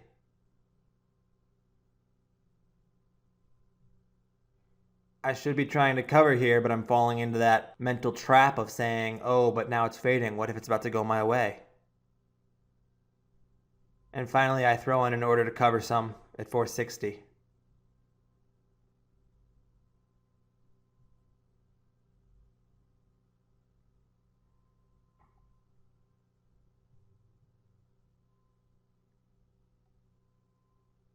And that dip does wind up setting a higher low.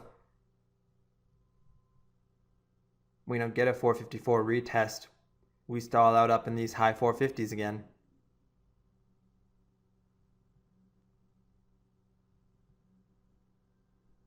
After my first cover, we do get a little bit more dip here. We're back to that mid 450s area retesting. 455 starts to get chipped away a little bit here.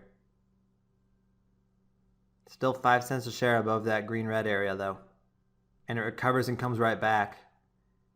And I start trying to cover more shares again. I'm covering into these dips for as close to break even as I can. Because this just will not break down. And this is a stock that is green on the day now, and it's holding green on the day. Again, though, I waited for strength. I filled 200 shares. I wanted 5,000 there. So that was part of the frustration with CTIX, is I just could not get fills.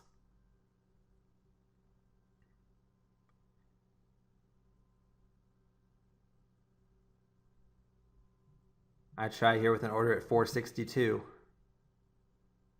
And I put in another order at 464. I just start smacking the offer. And my emotions are really boiling over at this point because I just want out and I can't get fills. And that's very frustrating to me. It's especially frustrating because this has been an all-around sloppy trade.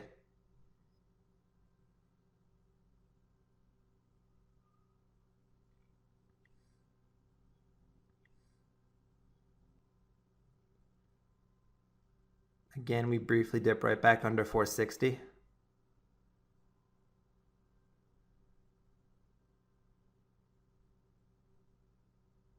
And it held again.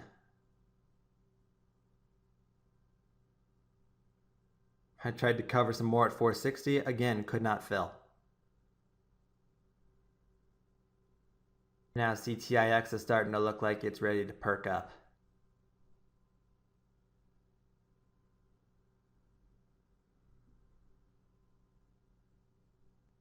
As it's pushing in these mid 460s here, I put in a market order for the rest of my shares. That's how frustrated I got. I put in a market order. I canceled the market order because it spiked without me and I wasn't getting the fill anyway. I couldn't even fill with a market. So I don't chase the spike up to 470. But this next dip I'm absolutely watching and I'm just saying, get me the heck out. I try again with a market order through a different market maker this time. And this time I'm filling and I'm out at 470. So I'm out right near the high of the day. Top of the channel. Total emotional cover at the end there. End of day chart here, just for your reference. We did wind up breaking through that high of day. It got up to 480 though. It didn't really squeeze and then faded off into the close. So they took complete advantage of my emotions. They made me cover into strength.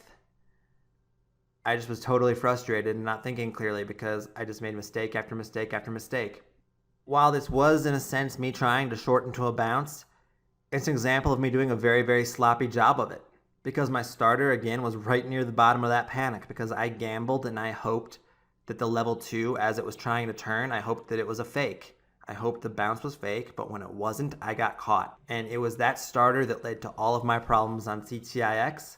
It was my decision to add in randomly into strength with no real plan And the $7,500 loss I wound up taking was much deserved. Let's wrap up by going over a few of Chapter 7's key takeaways. In order for me to want to short one of these OTC setups, there has to be overextension on the daily chart. That is what gets my interest, whether it's a pump and dump or not. I want the stock to be nice and overextended. I want it to be up a lot. I want it to have room to come down, because when it comes down, usually it comes crashing down hard. There are many different setups I will play for this. Shorts into strength, green-red breakdowns, or even bounces. Those are my favorite intraday shorts to take on these daily overextended charts. While I wish I could have dedicated multiple chapters to these setups and shown you multiple examples, unfortunately, the opportunities are becoming less common because there are fewer and fewer OTC runners. At this point, I may be finding a play every few weeks, but the OTC market, it does tend to operate in cycles. So maybe down the road, we'll have a burst of plays again, similar to the marijuana craze in 2014, and then there will be plentiful shorting opportunities on overextended charts. But when shorting these plays, just remember not to get stubborn just because it's a pump. When these get running, sometimes they can run further than you think. That stubbornness is a lethal kind of thinking.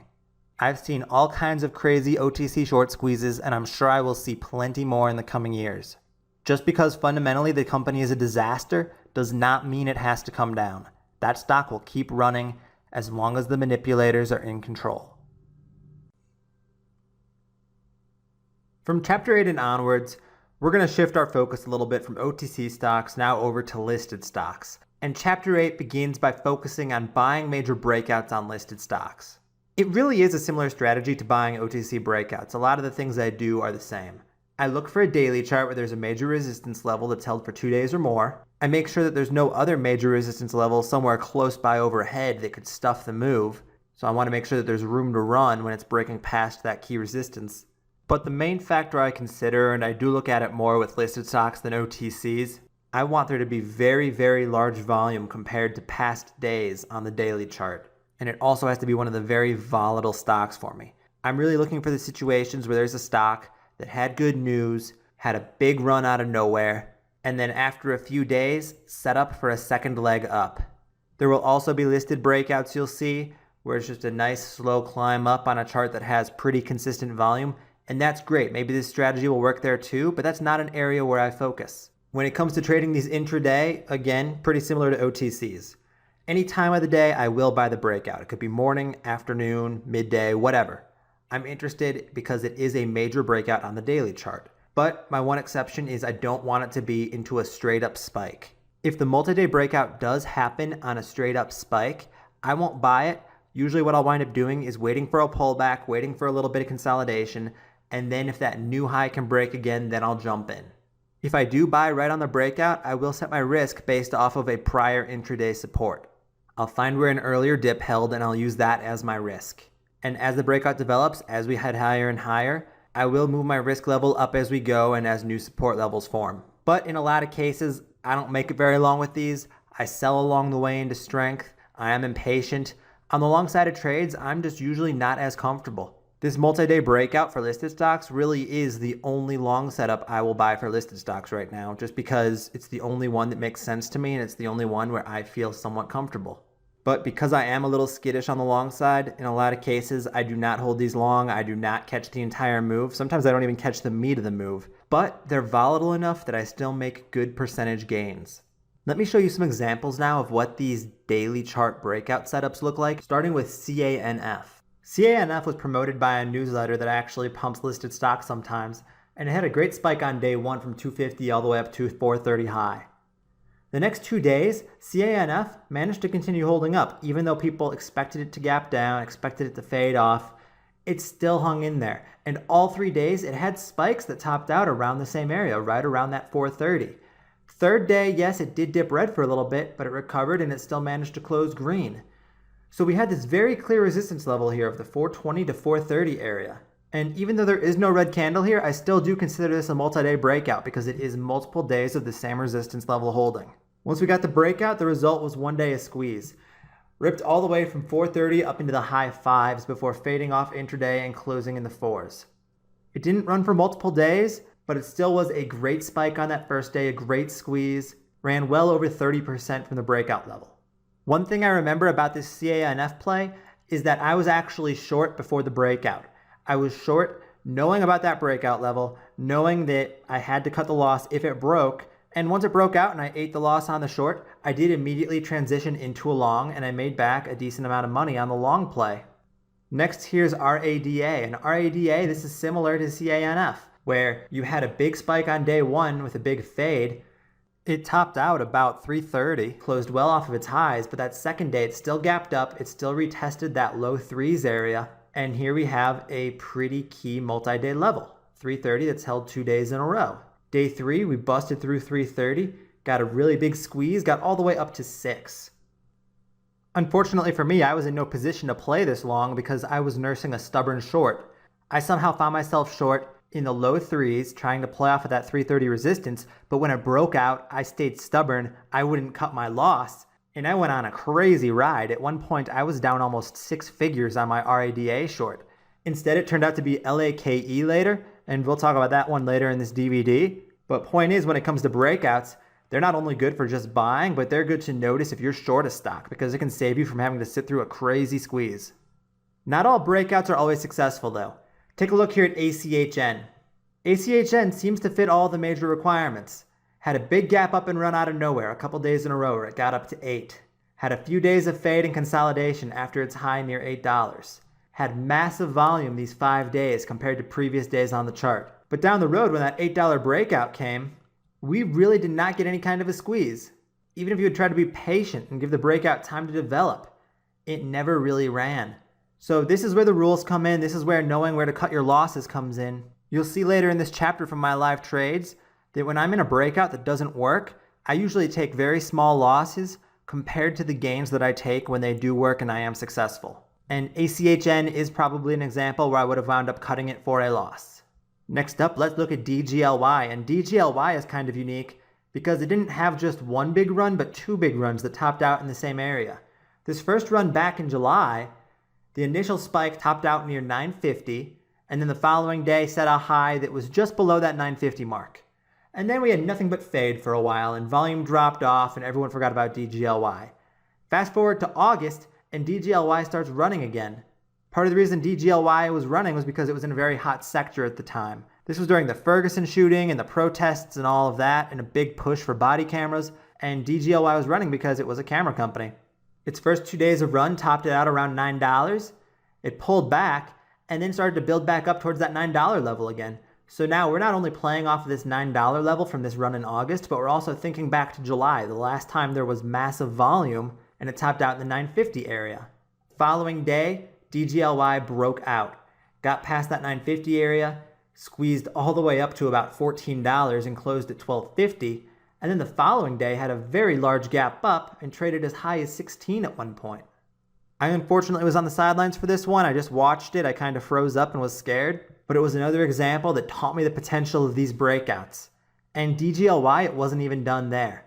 After it topped out up in those 16s, we had another couple of days of consolidation. It looked like it was getting weak. It looked like it was pulling back after another red day. But then it had another big gap up, a nice green candle, set itself up again to potentially break out past that $16 area. And when that second breakout happened, we had 2 more days of squeeze, and we eventually topped out up at $33, almost a 100% run from that second breakout. The higher these things go and the more times they break out, in a lot of cases, the more twisted short sellers are going to get. The more times you're going to see stubborn shorts getting absolutely crushed. And that's part of the reason this last breakout squeezed so much. Is because all these short sellers that thought the move was ridiculous and had been stubborn for so long through the move, they finally get blown out on this last breakout. Breakouts like this $16 one on DGLY are usually the ones where I'm just too scared to play and I wind up missing it. Really just because there's still that small part of me that's afraid that it's just up too much. But like I said on the RADA example, even if I'm not using these breakouts to long, I can still know I sure as hell don't want to be short if one of them come around. On to another example here, ROSG. ROSG has the crazy volume out of nowhere, a triple top around $8, and although there is overhead resistance here at about $9 on the daily chart, if you look back a little ways, there was no volume traded on those days, so I'm not really all that worried about it. I'd be a lot more concerned about that $9 level if these 2 days had traded major volume, but they did not. One thing to note with ROSG here is after its big first run where it topped out just under 8 and then 2 days of consolidation, The day 4, it had a big gap up, and its spike actually looks like it did top out just above $8. So it did get above that day 1 high. And maybe that's a move I bite on. Maybe that's a play where I do take a loss because it did get stuffed and it did fade back into the close. You can tell by the candle there that the closing price was down in the 7s or high 6s. So closing that far off the breakout level, I'm sure that I would not have still been holding overnight. But when this sets up again, when the following day, it gaps up a little bit, spikes up, tops out just under 8 again. Basically, I can use that day 4 high as my new breakout level. And it still pretty much looks like a triple top on the daily chart. So the next day, when we break past it, I can try again long, and this time it works absolutely insanely well. Gets up into the 24s 2 days later, and then eventually has that big fade on day 2. It closed around 16 or 17. So even with ROSG, let's say I take a 50-cent a share loss on that day 4 where it does the little fake out breakout past 8, that's fine, no skin off my back, because 2 days later I'd be buying it again, and I'd be making at least $1 a share on that even with my crappy patience. So just like with OTC breakouts, keep in mind that we are looking at daily charts right now. We are seeing days worth of trading information in an instant. So when these play out in real time, when you're looking at these on intraday charts, it can be a lot tougher to hold patient, especially through dips. And especially on the ones where it feels like they are up a lot already and you don't know how much further they could possibly go. And that's why in a lot of cases, I am taking off my profits into spikes. And you'll see a lot of examples coming up where I'm selling my breakouts way too early. So let's dive into the live trades now and get a look at some of these plays as they develop. First up, let's take a look at CUBA. Start off by checking out the daily chart. A few days back, CUBA had some sort of news that excited shareholders and volume exploded. It ran from 750 all the way up to 1005. It traded volume unlike anything we'd ever really seen before from it. The second day, it consolidated mostly. Closed a little bit down on the day from where it opened. Didn't quite retest that $10 area, but also didn't break down, didn't go red. Now today, on day 3, we are flirting with new highs. In fact, we actually already set a new high today. Take a look at the lower left-hand chart here, the intraday 1-minute chart. And you can see that that break happened early in the morning. CUBA opened up with a morning washout. It got down as low as 935, and then it had this straight up spike. In about 10 minutes, it went from 935 up to a high of 1005. And that's a good example where I will not buy into a spike. I thought that that move was too much too soon. So I did not buy as it was breaking past 10. I wanted it to pull back. I wanted it to consolidate a little bit more. And that's exactly what happened. Now, after a couple hours of consolidation, we are building back up. We're nearing that $10 level again. And it looks like we may get that breakout soon. So I'm not buying in anticipation. I'm sitting back, I'm relaxing, and I'm waiting until we break past 10. And once we get that 10 breakout, I'm going to try to long. Buying in anticipation, it is usually something that I struggle with a little bit. I see what I think is a breakout setup forming, and I want to get in early. I want that 20 cent a share better average. There definitely is a part of me right now that wants to be longing into dips, risking off that 935 or 940 area, places where previous pulls had held. And I'm not going to say that this strategy is wrong. I'm not going to say that you should never do that. I just know that it isn't right for me. I know I'm not as comfortable when I do that. For me personally, I am better off if I just wait for that breakout. For you, it could be an entirely different story. I think the play becomes much higher odds though once that breakout occurs, so that's why I try to wait for that.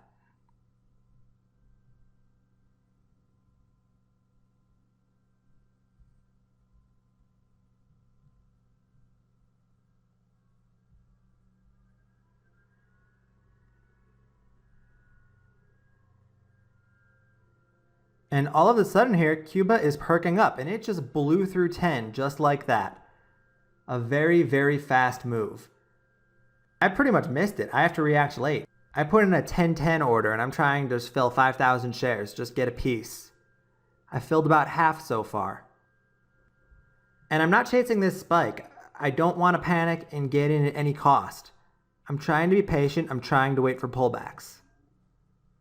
So since it just broke through 10 and it's already 3% higher at 1035, I'm not buying up there.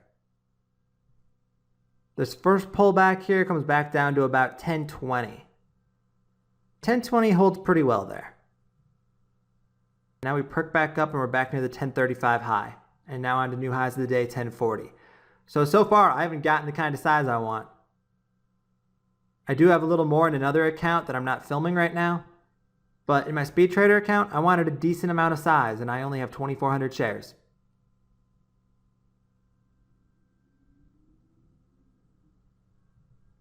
But I'm still not chasing. I'm keeping my average comfortable. I'm trying to give myself a chance to hold this for a little while and let the breakout play out.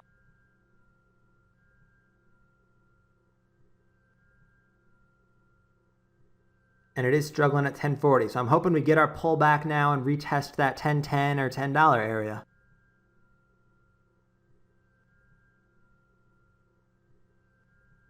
I don't expect it to go straight up. I think there'll be some choppiness at the beginning. I think it'll need to consolidate a little while before it sets up for another leg. But now that it is over that multi-day breakout level, I will take advantage of dips. I will build up my position. 1020 held again there though on that last pull. So far 1020s are defending.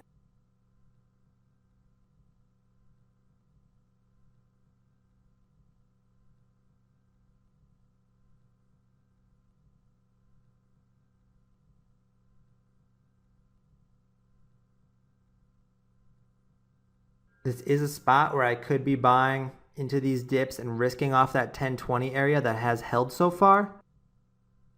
But I'm really trying to be precise with my entry. I want to have as comfortable of an average as possible. I don't want to feel like I'm in from too much above the breakout level, because then that's going to make me more panicky. That's going to make me more likely to sell at bad times.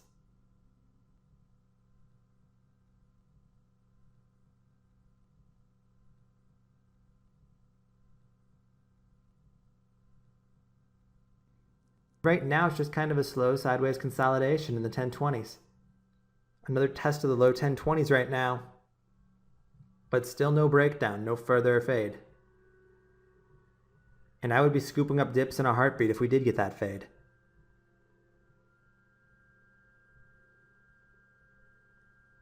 My risk on this play right now is probably about the 970 area, where that last pullback held.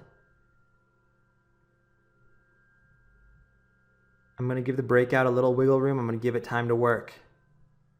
If I lose 30 cents a share, so be it.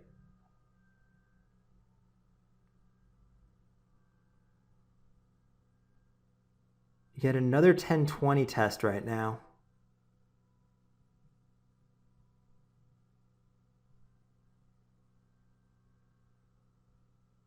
But still can't get back down to that 1010 where the rest of my order is waiting.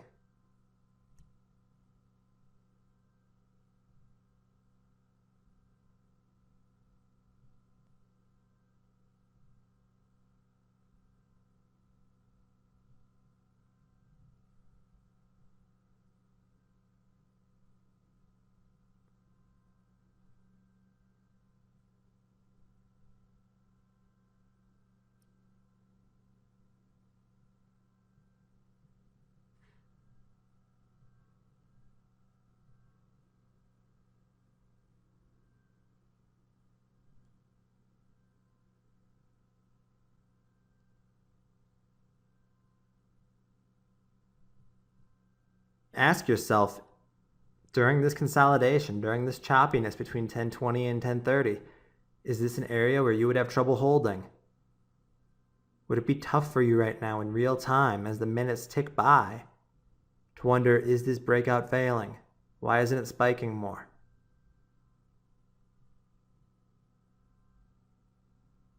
It's much easier than you think to get bored out during consolidation. And just lock in those gains that you have while you have them.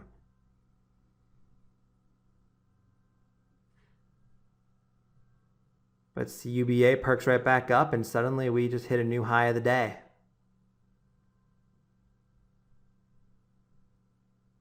So it's starting to look like I may not get the dip that I want.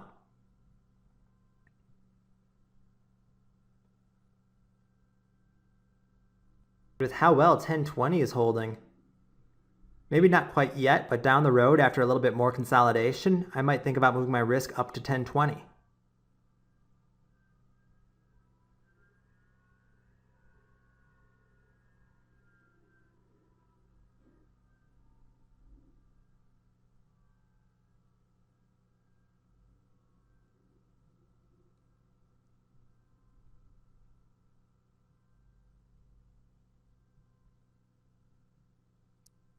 CUBA is still looking plenty strong.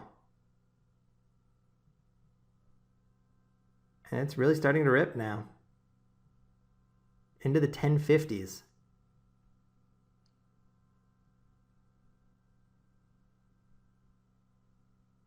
I'm already up over 5% on my position.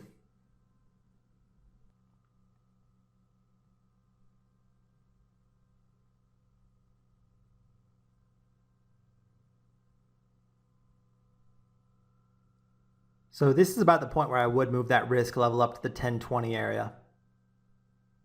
And I did just cancel the rest of my buy order because now it becomes clear I'm not going to get that dip. And if I did get that dip, I don't know if I would want it anymore. We held 1020 for a while, and now we're getting that next leg up. So from this point on, I think 1020 should hold.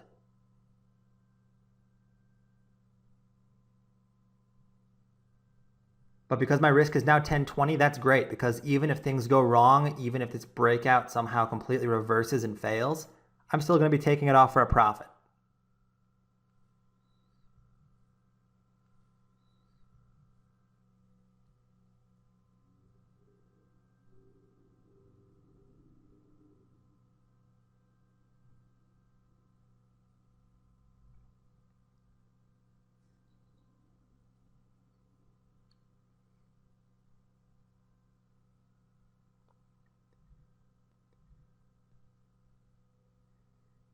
Cuba just keeps on trucking. We're now in the 1080s.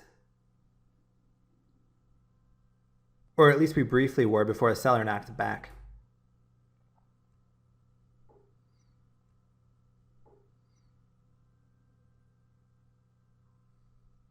But we're almost $1 a share from that breakout level now. Here I decided to take off some of my shares. I actually put it in order for all of them. So far I've just filled about a third though. My order is at 1075. I wanted it into that strength.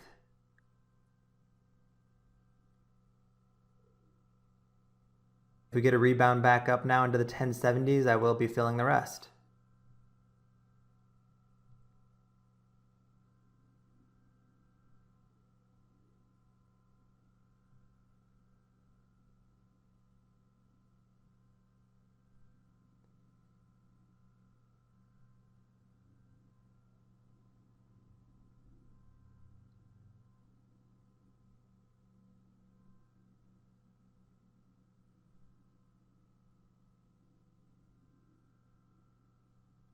Just a penny away from the rest of my sell order right now. I canceled and moved it down a little bit. I wanted to sell into that pop, so I got myself down to 1,000 shares. Filled a little bit more at 1070. A little bit under half of what I started with.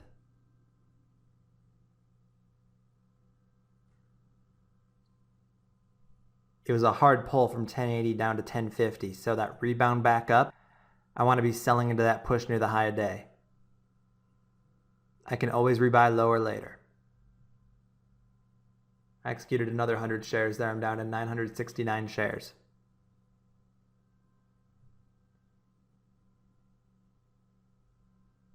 And all these sells have been within about 12 cents a share of the high of day so far.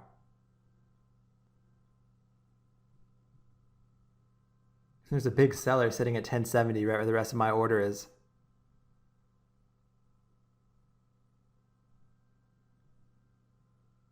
This is one of those situations where the big seller, you would think that would scare it down. But the 1060s and 1050 area, it's hanging in there pretty well.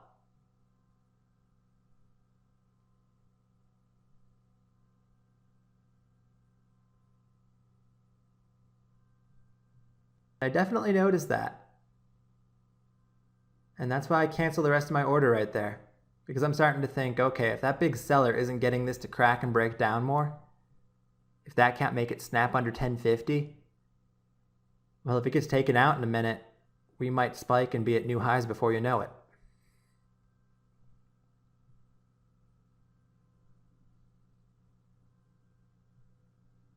Now we have another big seller at 1065. So when I'm seeing this, it just feels to me like someone's trying to hold it down. And maybe it's a short seller who got themselves trapped. So they're using big size on the offer so that they can cover some of their shares on the bid.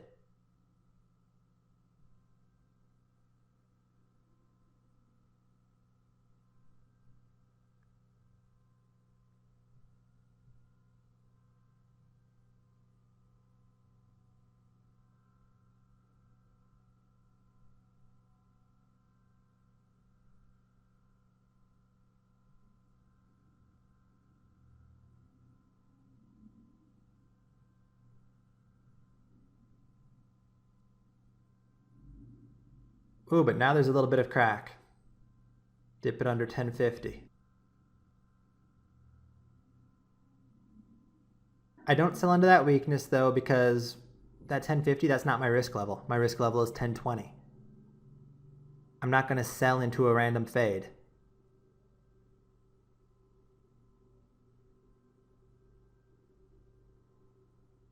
Part of the reason I locked in some profits is because now I can be patient with the rest of the shares and give them a little more time to work.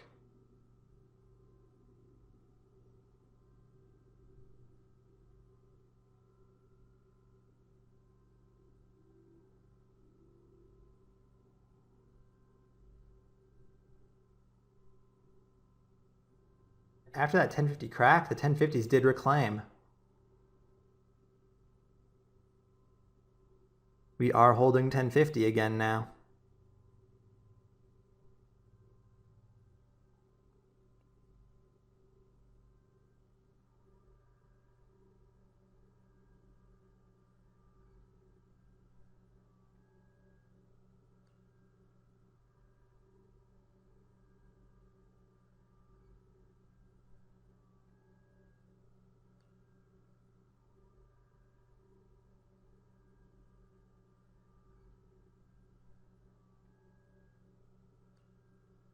And where did those big offers go? We just upticked and the 1065 offer was gone. The 1075 offer was gone. And people see that, people realize that now that those offers aren't there anymore. And all of a sudden we're flying up. We're right back to the high day. And now we're at new highs.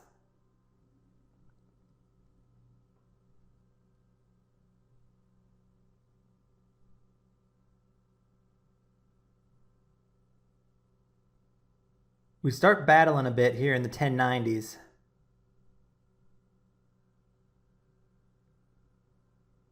We're about to test the next round number of 11. So I sold my shares there.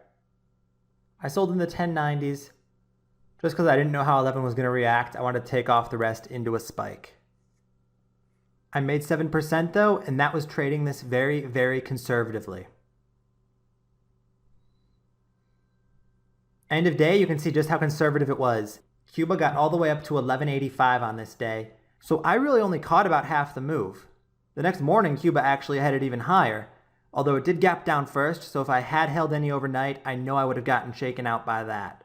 But the breakout eventually did top out just a few cents under $15. So on a breakout move that ultimately ran almost 50%, I only made about 7% on this trade.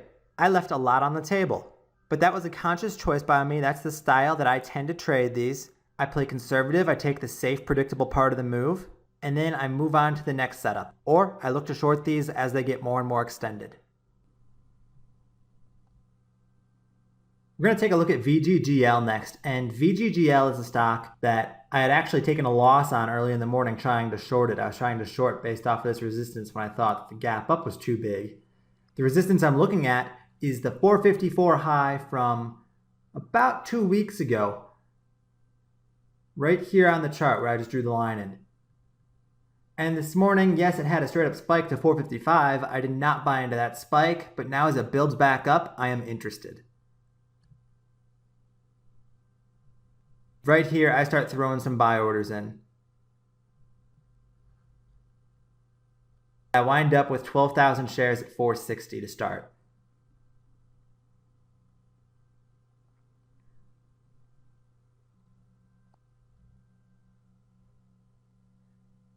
So far, we've spiked about a dime through that breakout level, got as high as 466, but now it's struggling in the 460s a little bit. I canceled the rest of my buy because I'm hoping this is going to give me a dip back down to 455, 450, something like that, and I want to add into that dip.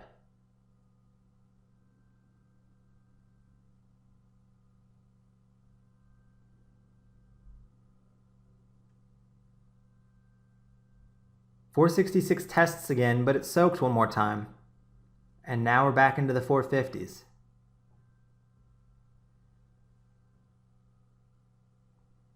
Had I stuck to my plan and continued buying into dips, I'd have plenty more shares right now.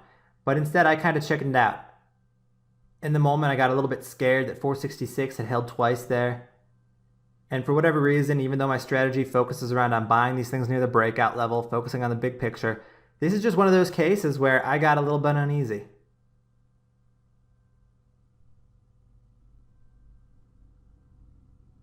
And it does happen to me sometimes too.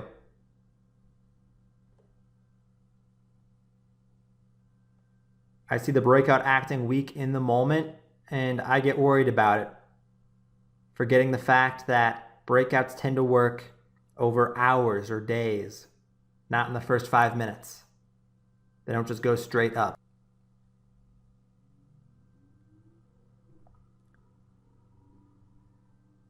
I'm using about a 435 risk right now, where that first pullback from the first couple minutes of the day held.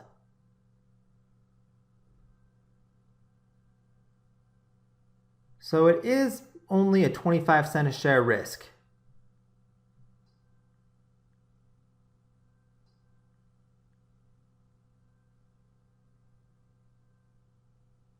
We did dip back under 450 here, and still I'm not adding into this dip for whatever reason.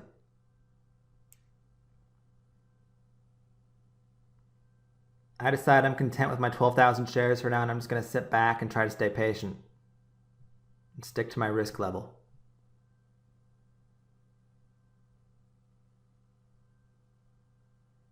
Pretty quickly, VGGL recovers. We're up to new highs of the day, and now starting to look a little more like a breakout that we're used to. I'm thinking about that 445 area as my new risk. Again, where the last dip held.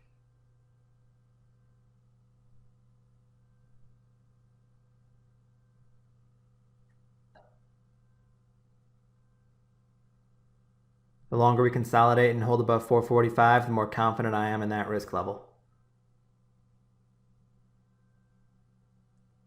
For now, we're holding the 460s very well, though.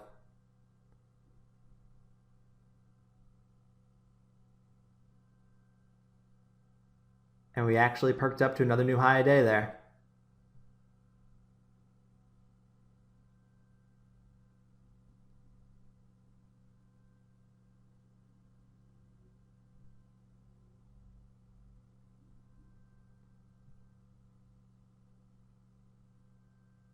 So far, this VGGL breakout, it is fairly choppy.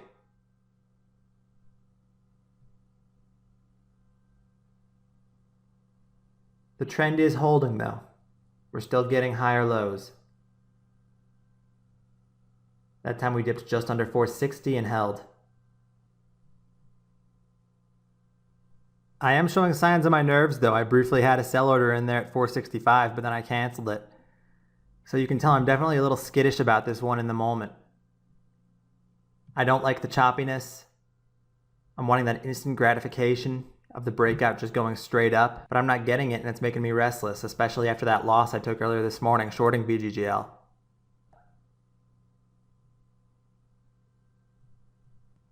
I don't want to have another loser here.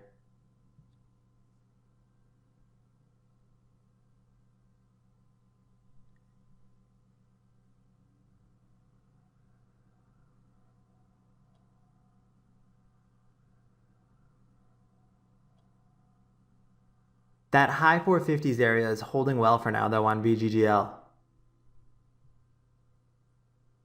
Just a nice sideways choppy grind. But now it starts to roll over a little bit, and we're about to test that last support area, that 445 area. And that is where my risk is, and I'm hoping I don't have to take this off for a 15 cent a share loss. Because if that breaks down, I will feel like that this breakout setup is not working. and I will need to cut my loss and I will need to move on.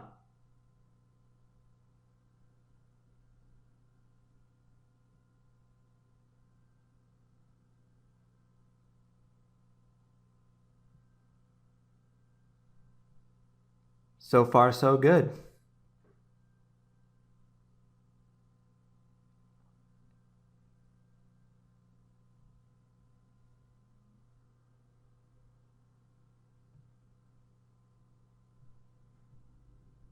And now VGGL is starting to perk again. Back into the 460s.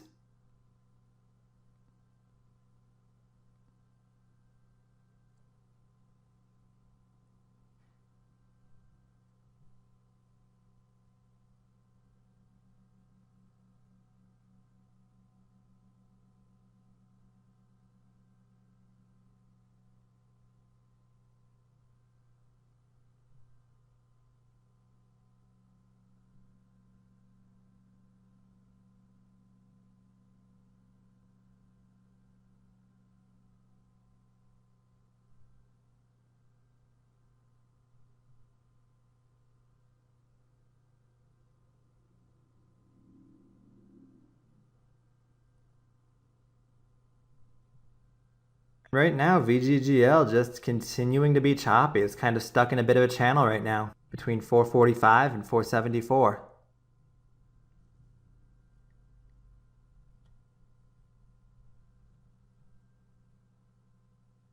The longer this consolidates, the more I think that if or when it breaks 475, we really should start to speed up towards the upside.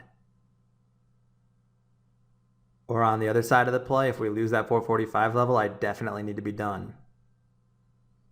I take advantage of the channel though. I used that last dip to add a couple thousand shares more. I'm now up to 15,000 shares. My average came down just barely, not too much at all. I think that execution was 457 or 458, somewhere in there. But it is an add towards the lower end of the channel. Just got myself up to a nice round number, 15,000 shares, and I have my risk at 445, and now I'm just going to sit back and wait. I'm either going to be right or I'm going to be wrong.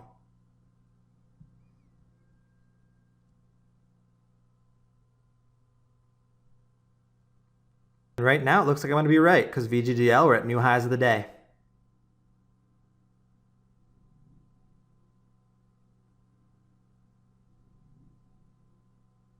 Although once again, it's another weak high of daybreak.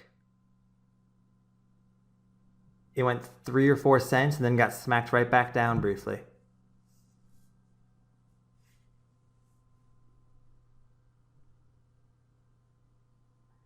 So I am getting the feeling from this that every time it tries to perk, it's getting sold into.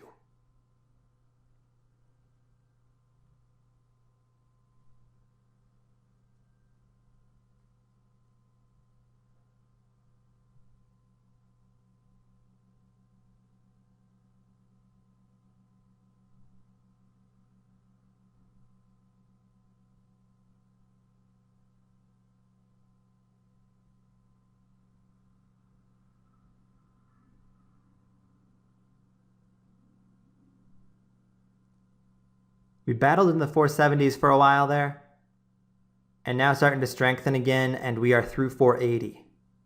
So hopefully this is the start of the speed up. But again, very quickly knocked right back under 480.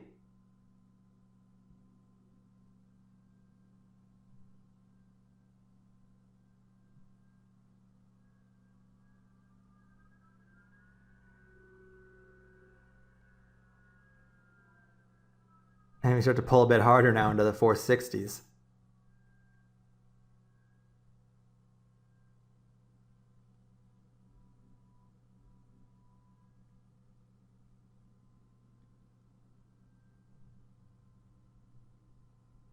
I'm doing my best to stay patient and let this nice multi-day pattern play out, but it is not making it easy for me.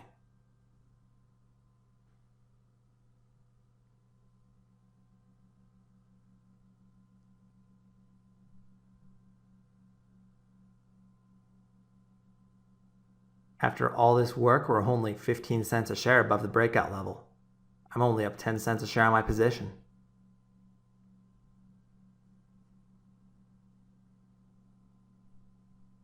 But even though it's not spiking well, dips are still doing a good job of holding.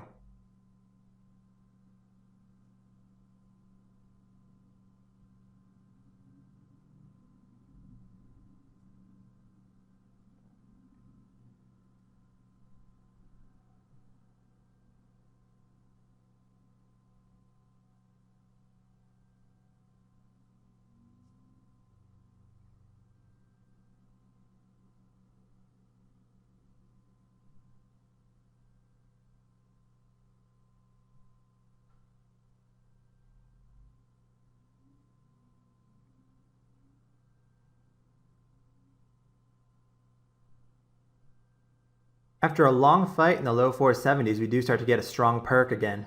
Looks like we're about to challenge that high a day.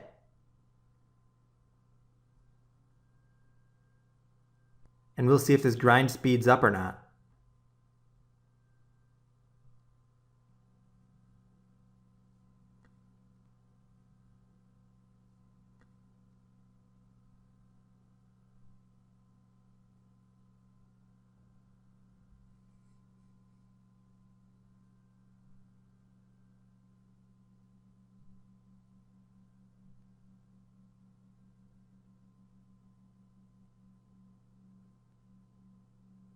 I start selling my shares here. I tick off a third at 485 because I'm getting really tired of these weak high day breaks. And round number $5, that resistance is looming overhead.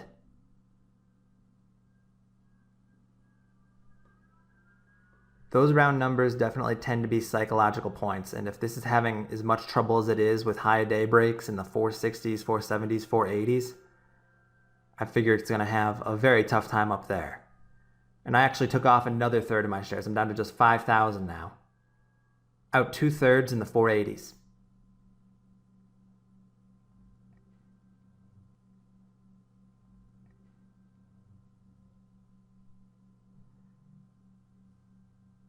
Since I've locked in 2/3, I can be a little more patient with this last third. I have paid myself some. As long as trend remains intact, I will sit back, I will relax, I'll give it a chance to work.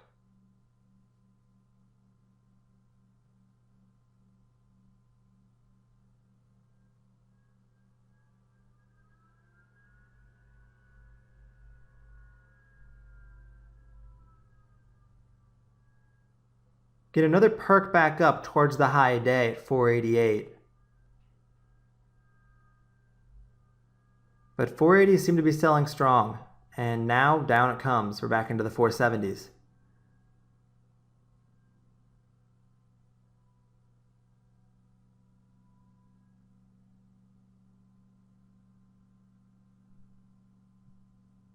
Not too hard of a pull yet, holding up in the mid 470s.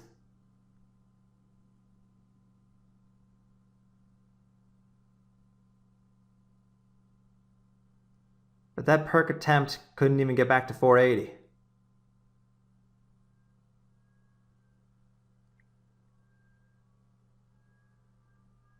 Now it's only holding mid 470s because there's a big bid in there propping it up.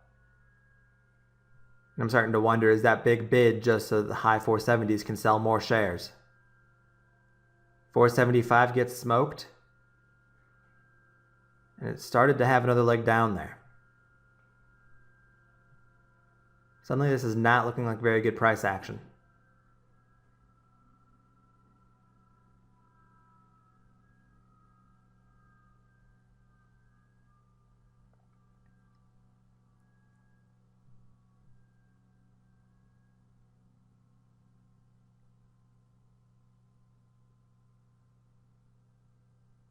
It is still holding on to those 470s, but pops keep getting sold into.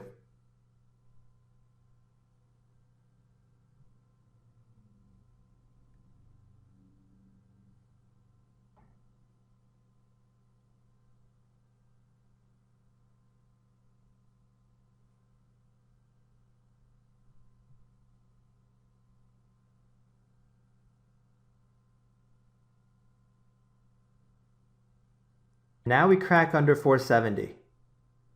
And we're under that area where pulls were holding around 10 o'clock, 15 minutes ago or so. So this is starting to feel like a momentum change. I'm not chasing the weakness here. I'm not getting out these last 5,000 shares at any cost, but I'm definitely noticing that this is weaker and that this trend is starting to change.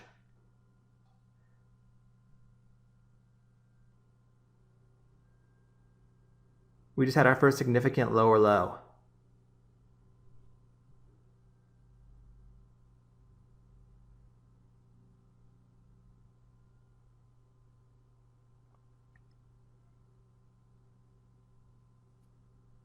We perk back into the 470s, and I have a sell order in at 473. I'm looking to get out the rest of my shares into this perk.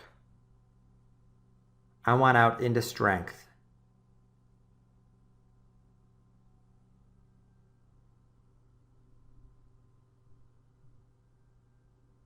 I couldn't get a fill, so I move it down a little bit to 471. I fill all my 471 sells, and I'm now flat. The good news, though, is that I went from red on the day to green on the day from that position. And my average exit was probably right around 480, so I only made about 4% on this trade, maybe 5%. Nothing great. End of day chart here, though, it turns out my sells weren't all that bad at all. That 4 or 5% gain, that was about as good as it gets, because after I sold, VGGL totally broke down. So I would categorize VGGL as a failed breakout. And that is one of the nice things about the times when I am impatient, the times when I am just kind of taking profits when I have them. Because if it does turn out to be one of the fake breakouts, I'm protected. Chances are I've paid myself at least some already, and I still get out of the trade somewhat green. Obviously, I wish it had been better. I wish it could have gone to 6 or 7 for me. But they're not all going to work like that. They're not all going to be great. And despite this being a subpar example, I still got out okay. Now we'll take a look at ARRY. I was watching ARRY because of the 801 breakout level. I thought that if we got through 801, there was potential for some nice squeeze and another leg up. ARRY had that massive volume on the daily chart I look for, had a few days of run, and now has had about 2 weeks of consolidation since it peaked out at that 801 level. So as ARRY has slowly built back, I'm watching it this morning at open because I know it's only 15 cents off of that breakout level, and I think there's potential for it to bust through, and I want to be there buying when it does. If I have one reservation about ARRY, it's the fact that volume has dropped off so much while it's been consolidating. But I do expect if we break through 8, volume will pick up. Right out of the gate here, we start testing $8. ARRY opens at 780 and just spikes straight up. It busts through, and I miss it on the break. It goes a little bit too fast for me. Yes, it's a straight up spike, but percentage-wise, it's 2% up from the open, so that's not crazy to me. On the poll here, I put in a bid at 802. I want to get filled as starter. And I get my 10,000 shares at 802, so now I am in. I know my risk is going to be about the 775 area, so right now with my 802 average, I'm risking just under $3,000. I decide I'm okay with risking a little bit more on this setup, so I did put in another buy order here, another 5,000 shares right at $8. I'm using 775 as my risk area because it's the previous closing price. So as long as we're green on the day, I want to stay in. If I get filled this, I'm in 15,000 shares from a little bit over 801. And if my stop loss gets hit, I'll be losing about 37 or 3,800 bucks. A very acceptable risk to me on a setup that I like very much.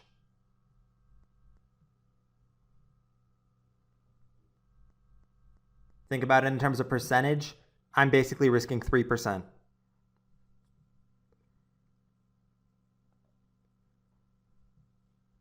I do have my full 15,000 shares now, and ARRY is just being a little bit choppy. So far, it's held that 8 area pretty well. But the initial high of 815 is also held. I know this will be choppy early. I know it's not going to spike straight up. That's not how breakouts work. So I'm just sitting back and giving it a little bit of time to work. If I'm wrong, I'll respect my stop and I will get out.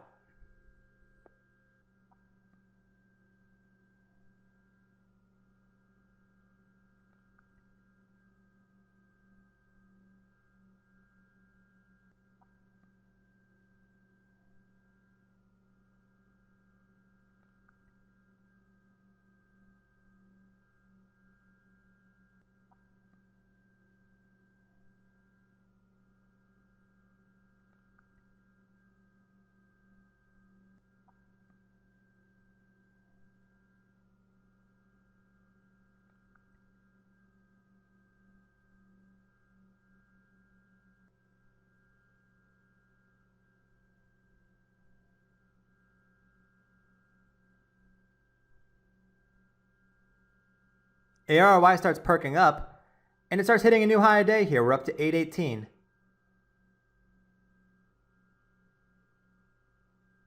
And for now, it's stalled with this 818 level. Watching the time and sales tape, 818 is taking a lot of hits, but it will not lift off the offer.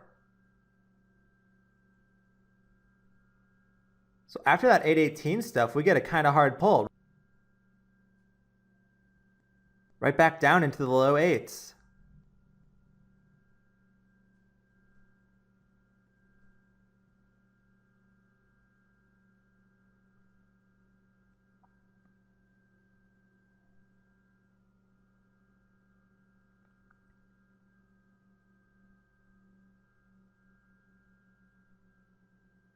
I'm trying not to let these little dips and shakes scare me out though. With these multi-day breakouts, I'm always trying to keep big picture in mind, and I really am trying to respect my stop loss, think about that area, and not sell into random weakness otherwise. However, ARRY now starts to pull back a little more severely. It breaks back under 8. And here now we really fell into some panic. We hit down at 777, a new low of the day. So this is not at all looking good. This is not what we expect out of multi-day breakouts. The only reason I'm still in is because my risk was previous close green-red at 775. So we just missed me stopping out by 2 cents a share.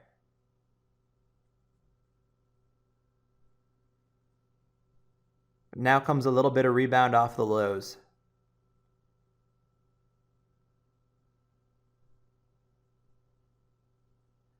And I take advantage of this rebound to downsize a little bit.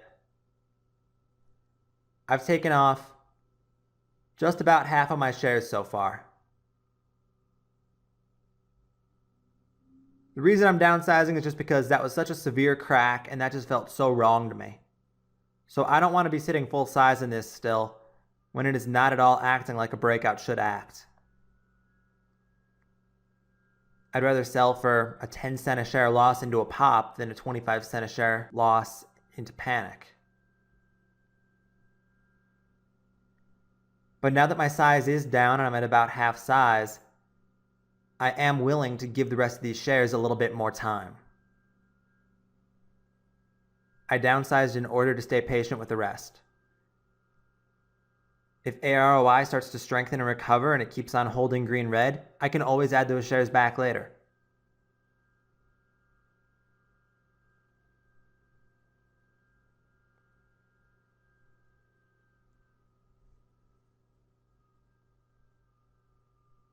As for this last batch of shares, I will risk it down to my stop loss.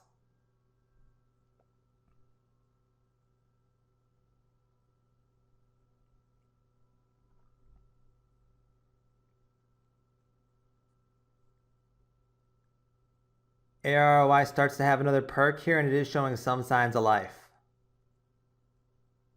Back into the high 790s.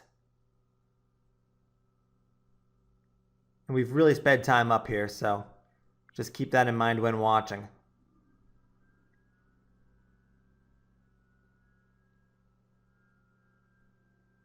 Another severe dip out of AROI here, but again, it holds that low area. So I do have a very clear risk here.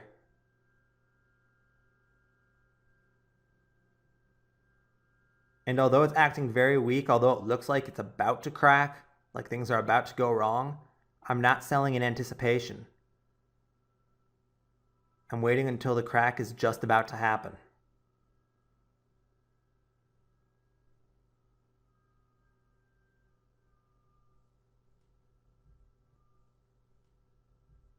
So far, the breakdown actually does not happen.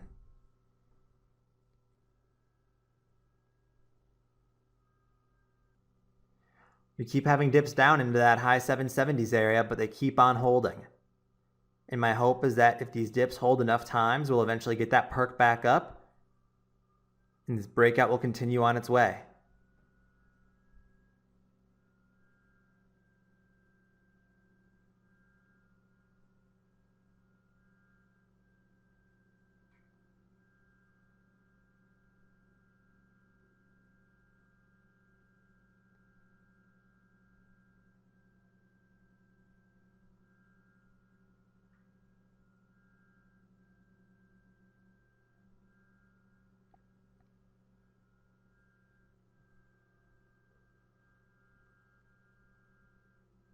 Another round of dip here from ARRY, but another hold in the low 780s.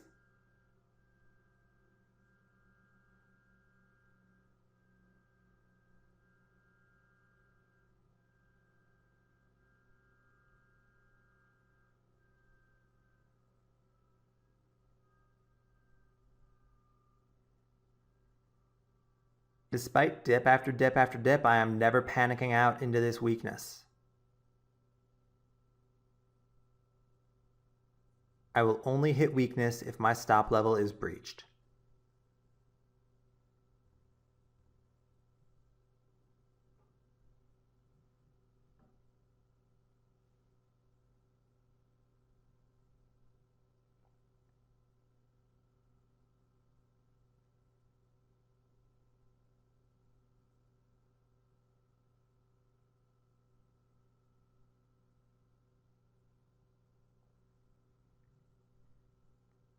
We're back into the high 790s now, and we just briefly tested 8.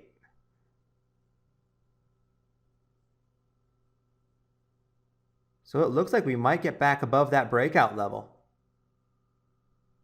Although ideally I would want us to be above that 818 high from this morning.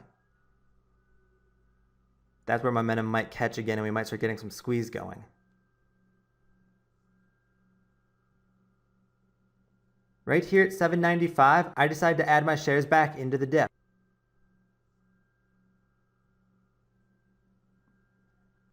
Because I feel like this is starting to curl upwards. It is strengthening.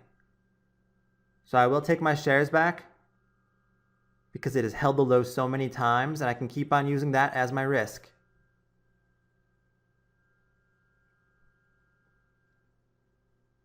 I'm slowly filling at 795 and I'm fine. I'll just leave my order in there and wait until it's entirely filled. And right there I get the rest.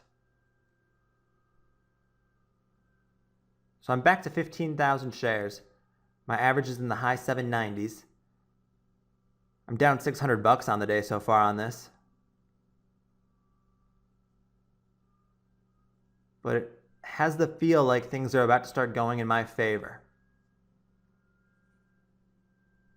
And as I'm watching it grind, as I'm watching it consolidate here, I decide I'm going to move my risk level up. I'm now going to risk off of the low 790s because dips in the low 790s have held the past 2 times.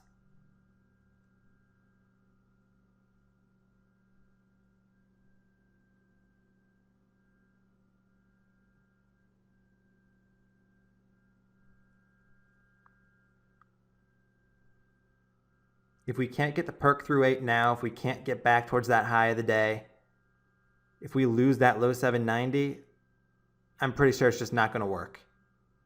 And then I need to give up on this breakout play.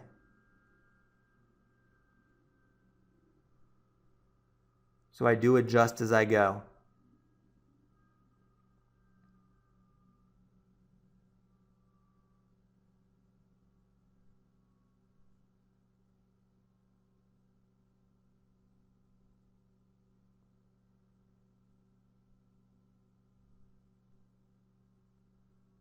ARRY finally starts to break in a direction, but unfortunately it's the wrong direction. We're back down into these low 790s and it looks like that new support level of mine is about to crack.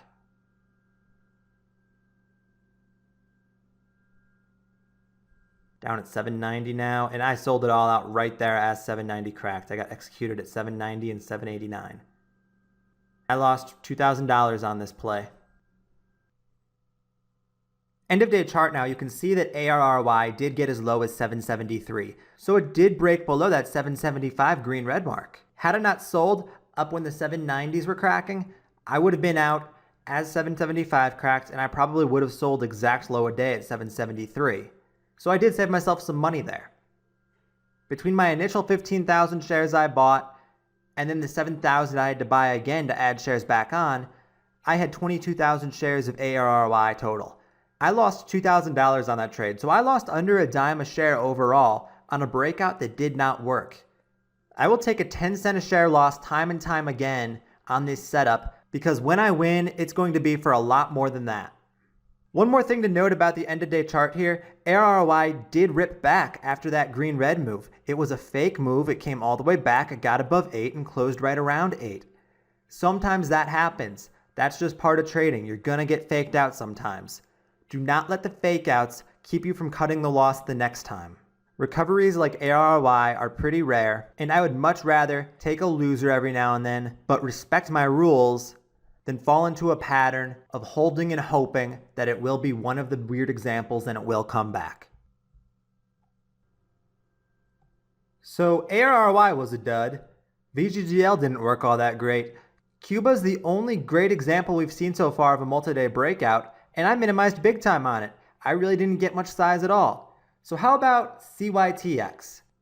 I'm watching CYTX very closely because this last run it had a couple of weeks ago, its spike topped out at $1.42. It had major volume during this run, much more than anything it's ever had before, and while there are still a lot of overhead resistance points on the chart, I do think that a 142 breakout could run up until $1.75 or maybe $2. Some upcoming possible resistance points on the chart.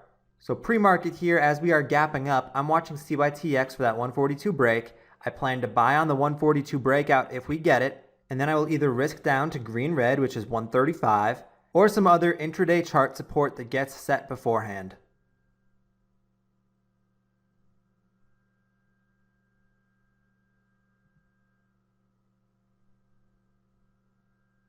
So here's market open, and we do open just below 142.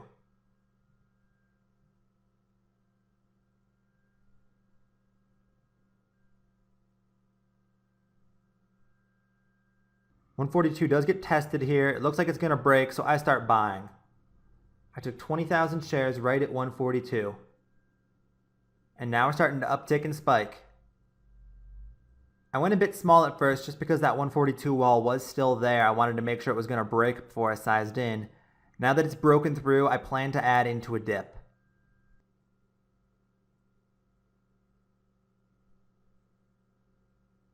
Right now it seems like we are getting a bit of a dip. So far holding just above that breakout level though.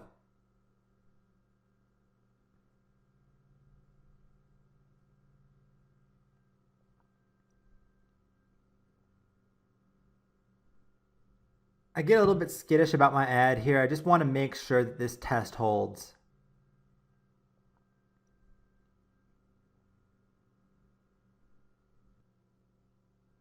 Usually I am better off though when I just force myself to buy at the price. My mentality really is if I was willing to buy into the strength, I should be willing to buy 5 minutes later into the weakness. It is a big picture setup. But every now and then I just try to be a little bit too precise. I try to get it down to the perfect penny on my entry. So right there I did throw in 10,000 more shares at 143, and now I'm up to a 30,000 share position. Just over a 142 average.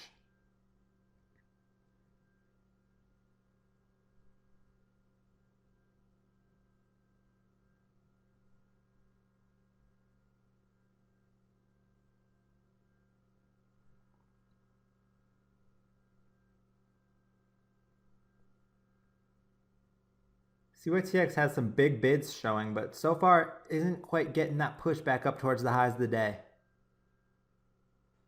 Now making another attempt. So far so good on this.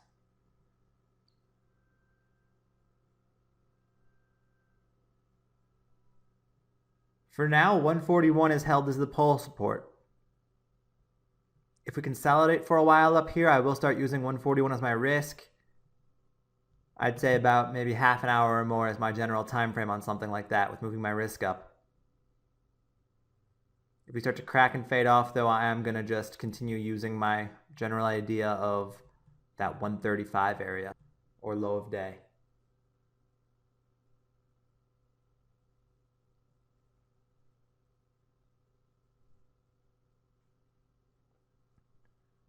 $147 did reject again. So we have a little bit of a double top situation at 147 now. It just sort of seems like we're trading in a channel.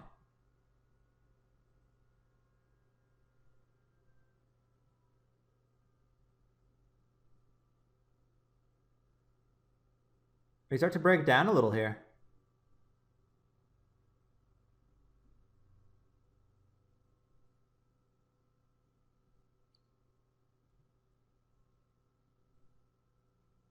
So I'm not panicking out here. I'm not selling at 141 because we're 9 minutes into the day. Even though 142 is the major breakout level and it was supporting for 5 minutes earlier, that's not the main support I want to go off of. I'm going to give this breakout a little room to breathe.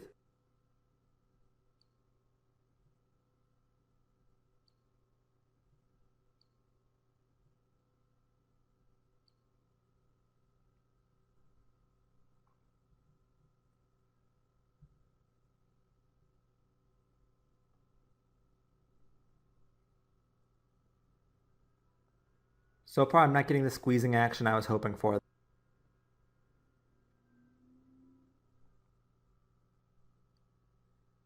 Despite the dip under 142, though, it did just reclaim. It is starting to try to push back up a little bit. So right now, just choppy.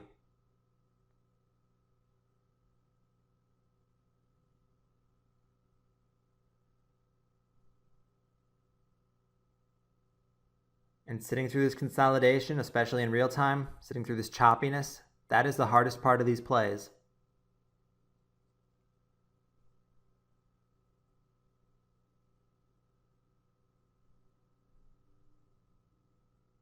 I know I've said that before this chapter, but it is true and I want to keep reminding you of it. When you have that money on the line, when those emotions are kicking in, or maybe when boredom is kicking in, can you stick to your plan or will you fall into impulsive decisions?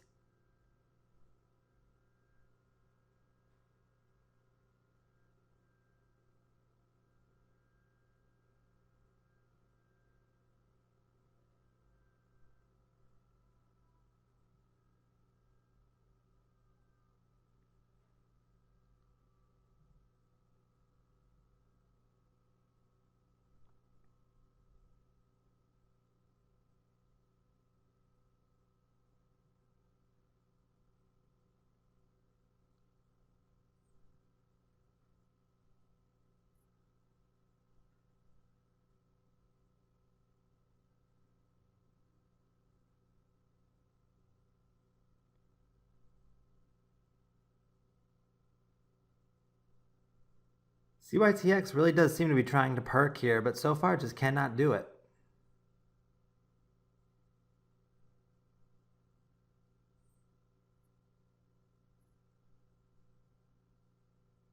But until there's a trend breakdown, I have no reason to sell.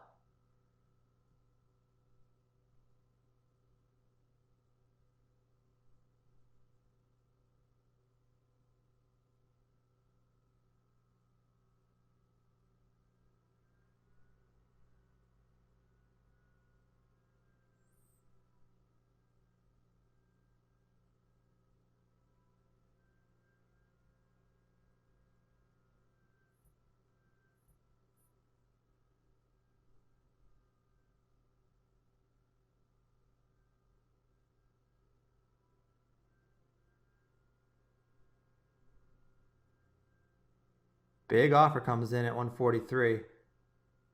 And that started to scare me out. I saw that huge offer, and I sold half my shares at 141 and the rest here on the bid. It started to crack, it started to break down more. So that was, in a sense, a panic sell because I didn't stick to my risk.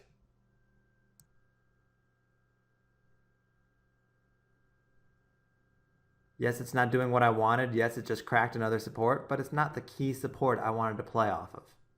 All in all, I lost just under 2 cents a share on that trade though. Lost 500 bucks. For a breakout that I felt like wasn't working, that isn't bad. Now checking the end of day chart, CYTX totally failed, completely fell apart, washed out all the way down to a low of 112 later in the day. Now that doesn't mean that my sells were good. I do not like my sells in this example because I did not stick to my risk. I took off while the chart was still intact. I would have rather lost a few cents a share more and given it a chance to work by sticking to my risk level, playing off a low a day, or playing off of green-red. Instead, I saw a big seller on level 2 and I got scared and I sold my shares. So a bad job in this example of sticking to my plan. But I lucked out that it was one of the cases where it didn't run after a bit of a grind and delay at the start. It did turn into total carnage for longs. This stock could have just as easily saved itself, ripped back, and I would have been mad that I let my breakout play go. So far you might be wondering what's so great about this setup, because I've just shown you a few examples in a row that really don't work out all that well. And the reason I showed you those was because I did want to demonstrate how I manage my risk when things do not go perfectly. Next up, we'll get a look at GENE though, which is one where the pattern played out just about as well as you could ask for after a little bit of beginning choppiness. I start buying into GENE here at the end of the day as it's breaking past high of the day at 452. The reason I'm buying this is because we had that 452 intraday high that's breaking towards the end of the day. A few days back, that giant red candle, the high was 454, and the all-time high was 468. And I think that this late day strength and this late day high daybreak is going to lead to new all-time highs, and we could get a nice multi-day breakout going. So right from the start, I'm buying this with the idea of swinging overnight, and I'm going to be using that 420 area as my risk because that's the consolidation level that's held all day. While GENE starts spiking up here, let's just recap some of the factors that I looked at that made me very confident in this breakout play. It was a stock that had that huge run out of nowhere, huge burst of volume, when there really had been no volume history on the chart whatsoever. It had consolidated for multiple days below its high before finally breaking past. And also, it's a play where the float is pretty low. I think it only had a float of 2 or 3 million shares during this time. So I really was confident that it could get a nice squeeze going and have another leg up. In this case, with 30,000 shares, I am playing it a little bit bigger. But that's because it has all of the factors I'm looking for. I'm less than 10% off of my risk, that 420, 425 area. So on a setup where I am feeling confident and I know it's one that has a lot of potential, I am willing to play it larger. So far, the breakout is working all right. We did actually spike through that high day and get through the highs at 468. So it has set an all-time high now today at 474. Right now, it's just being a little choppy and consolidating, and that's normal. That's not at all unexpected. I'm very happy it's still above my risk level, so I don't mind sitting through some pullbacks.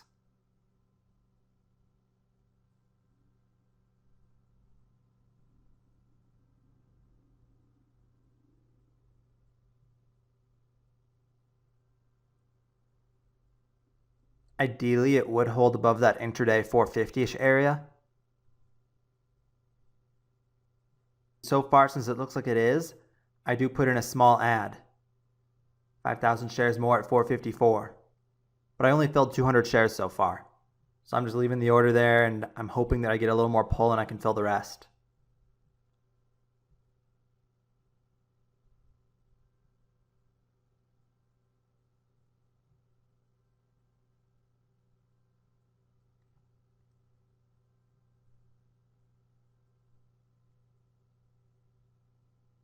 Right now, GENE just continuing to be choppy. It hasn't filled me the rest of my order just above that intraday 452 high from earlier. But it also won't ramp back up and retest that 474 high now. So again, an example where a breakout is having a little bit slow of a start.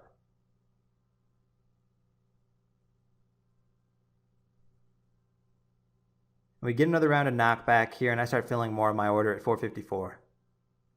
And there I just filled the rest. So now I'm up to 35,000 shares from a 454.5 average.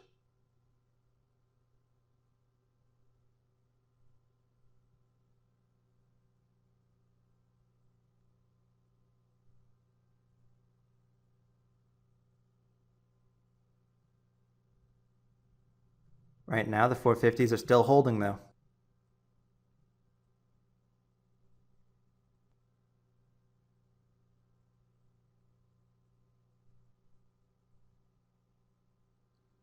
As long as this closes well, as long as it's 450 or higher, yeah, I do want to swing.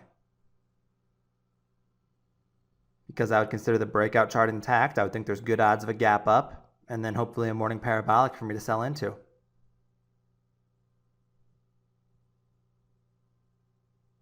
It's just a matter of staying patient through this grind. And since I am playing it a little bit larger, 35,000 shares on a 450 stock is large size for me, patience does become harder. There's a lot more anxiety while in the trade.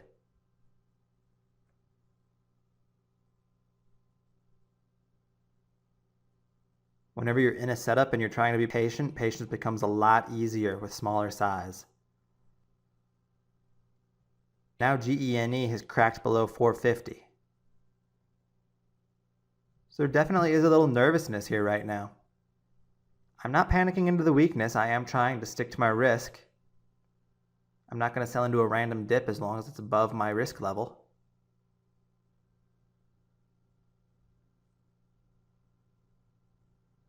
But I'm certainly not getting the strength that I had hoped for.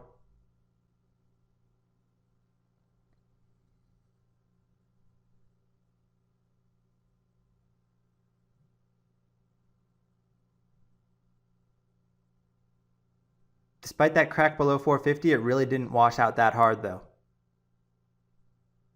And now it's reclaimed 450 and looks like it might be getting ready to grind back up a little bit.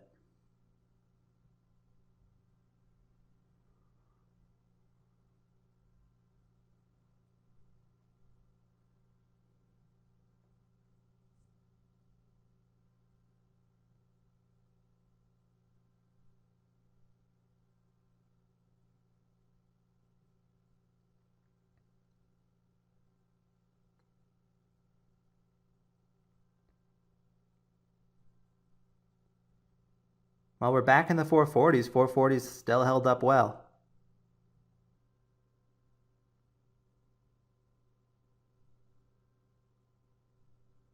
I'm feeling pretty good right now because GENE, this has actually felt very, very weak for the past 15 or 30 minutes, ever since it broke out and got to that new high of 474. It's been nothing but pull. But this is all that it could pull back so far, is that 445 area. So after a period of weakness, that's going to be followed by a period of strength, and I'm hoping that leads us back up into new highs of the day.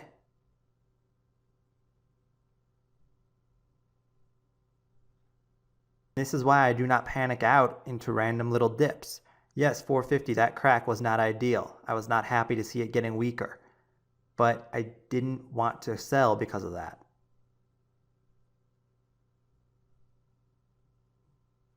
Listed stocks are choppier, so I want to use the wider risk. I believe 420 support after hours of consolidation is far more important than 450 support after 10 minutes of consolidation.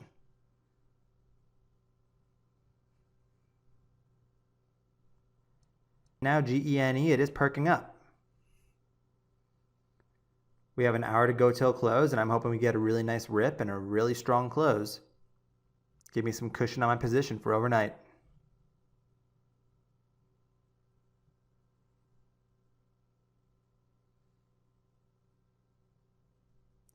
GENE just hit a new high of day and is starting to spike up now to the high 470s. We actually had a 480 test there briefly.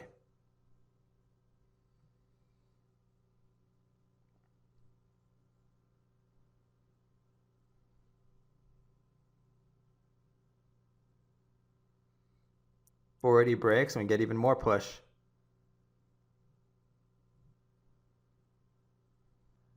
So now this is what I like to see. This breakout is finally starting to work, and we may get that $5 test soon.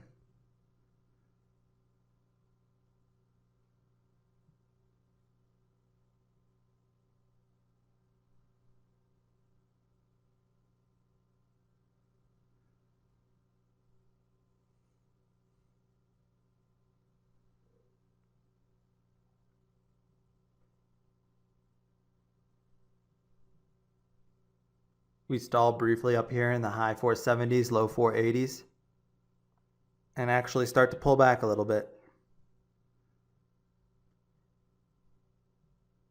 Still, none of this is unusual to me. I've accepted that there will be choppiness. I have moved my risk level up now, though. That 445 area that held for so long there after it cracked under 450, that's what I want to risk off of now. After this next leg up, after this next attempt to push, if we were to lose 445, that'd be a really bad sign to me.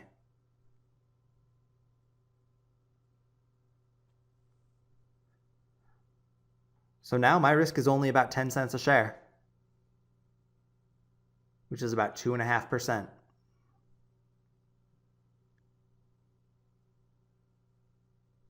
And already I'm up 30 cents a share unrealized.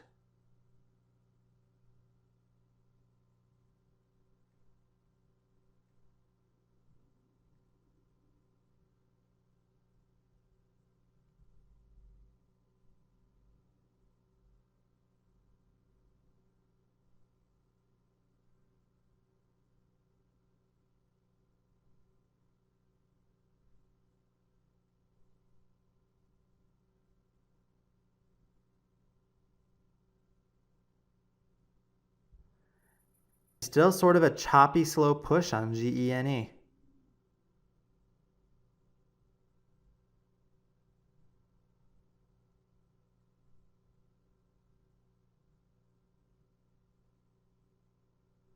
But we are testing the 490 area. Up to another new high a day now.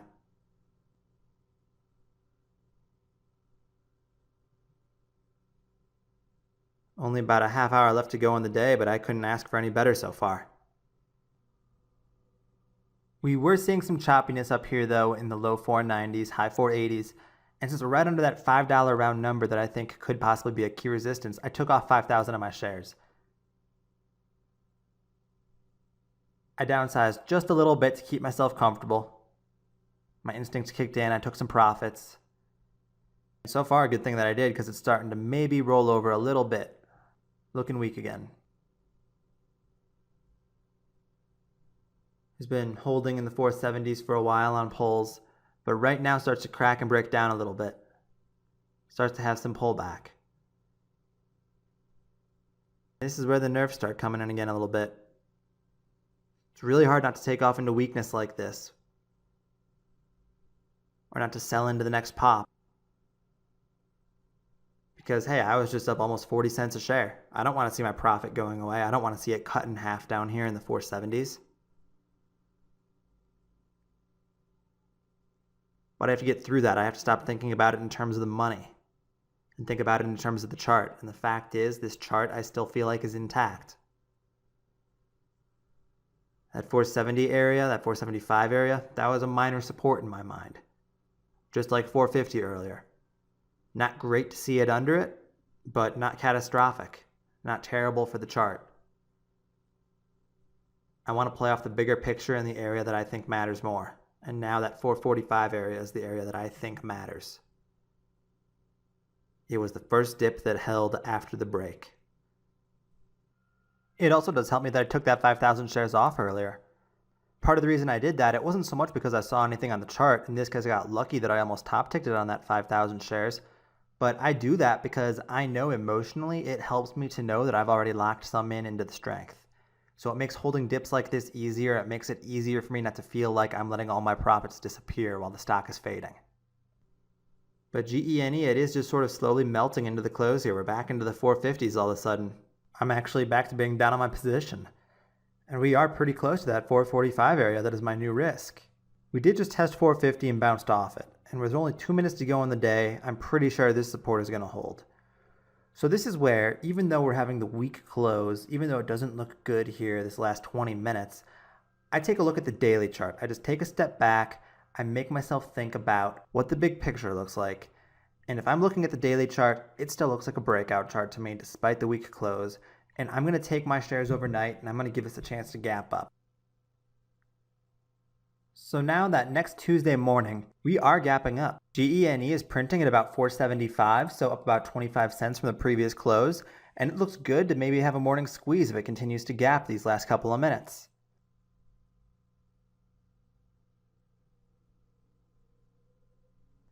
Now, really quick, I do just want to touch on what my mentality is like as we enter this morning, because that does play an important role in what winds up happening with my trade. That first part of the GENE trade had been before a long weekend, so I just sat through a 3-day weekend with what I felt like was a large position overnight, and I was stressing about it. I really had a lot of scenarios playing through my head. What if it goes wrong? What if it gaps down? I don't want to lose money on GENE. I really hope the breakout works. So pre-market this day, when I'm seeing it gapping up and I'm seeing that it's working out okay, I'm really just relieved that it's going in my favor, and I want out. I'm thinking I want to sell into the spike and get this risk off the table because I don't want to agonize over it anymore. So we open up and immediately start pushing into the high 480s. And since 492 was the top the other day, I put in a sell order at 487 for 5,000 of my shares. Just another piece that I want to get out quickly below a known resistance level.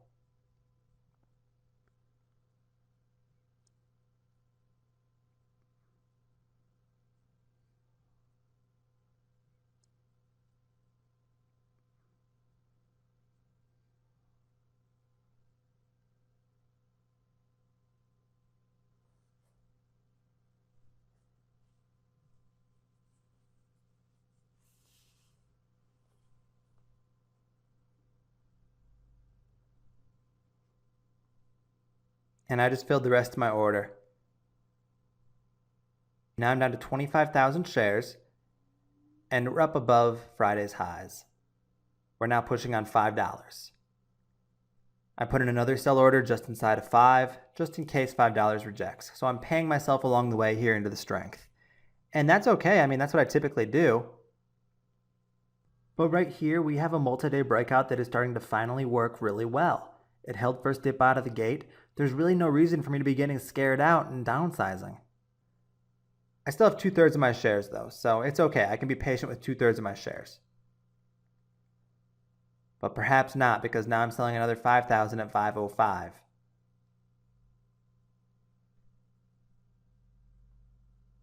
It's really not that I'm seeing anything on the chart here that's making me sell.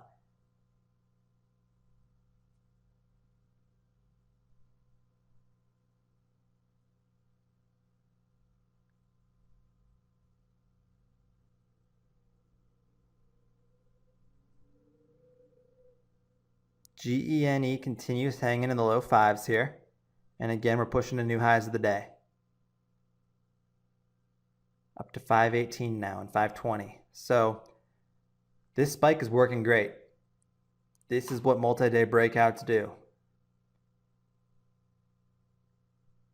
And I look to take off another 10,000 shares here, 519 and 522.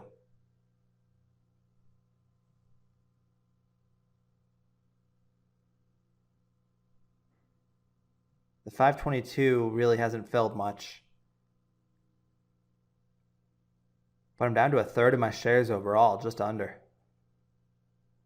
Yeah, I've locked in some nice profits, but it's only about 10% above the breakout move. All those charts we went through at the beginning of the chapter, those are all breakouts that ran a heck of a lot more than that. I know that a breakout that's working can really go far. But I've got such an itchy profit finger right now that I can't let myself stay in any shares to actually give it a chance. The one upside is I have been selling into spikes along the way. So I am taking off into strength every time. I'm not chasing dips emotionally. But I'm down to my last 5,000 shares. Right here, I'm selling the last of it at 538. So I just sold everything into spikes. I didn't even have the guts to hold through one dip on this thing. So GENE, it's a great example of what I talked about earlier, of me being a wimp with breakouts. Even though they can run far sometimes, I usually just don't make it very far into the move. So don't hear the wrong message here. I'm not complaining about the profits. The profits were great. I made maybe 12% on the trade overall. But it is a frustration of mine sometimes that I do struggle with patience. But in this scenario, I do know that a big part of that struggling with patience was because I was in too big. I was in too big overnight, and the stress of it caught up to me and led to emotional sells.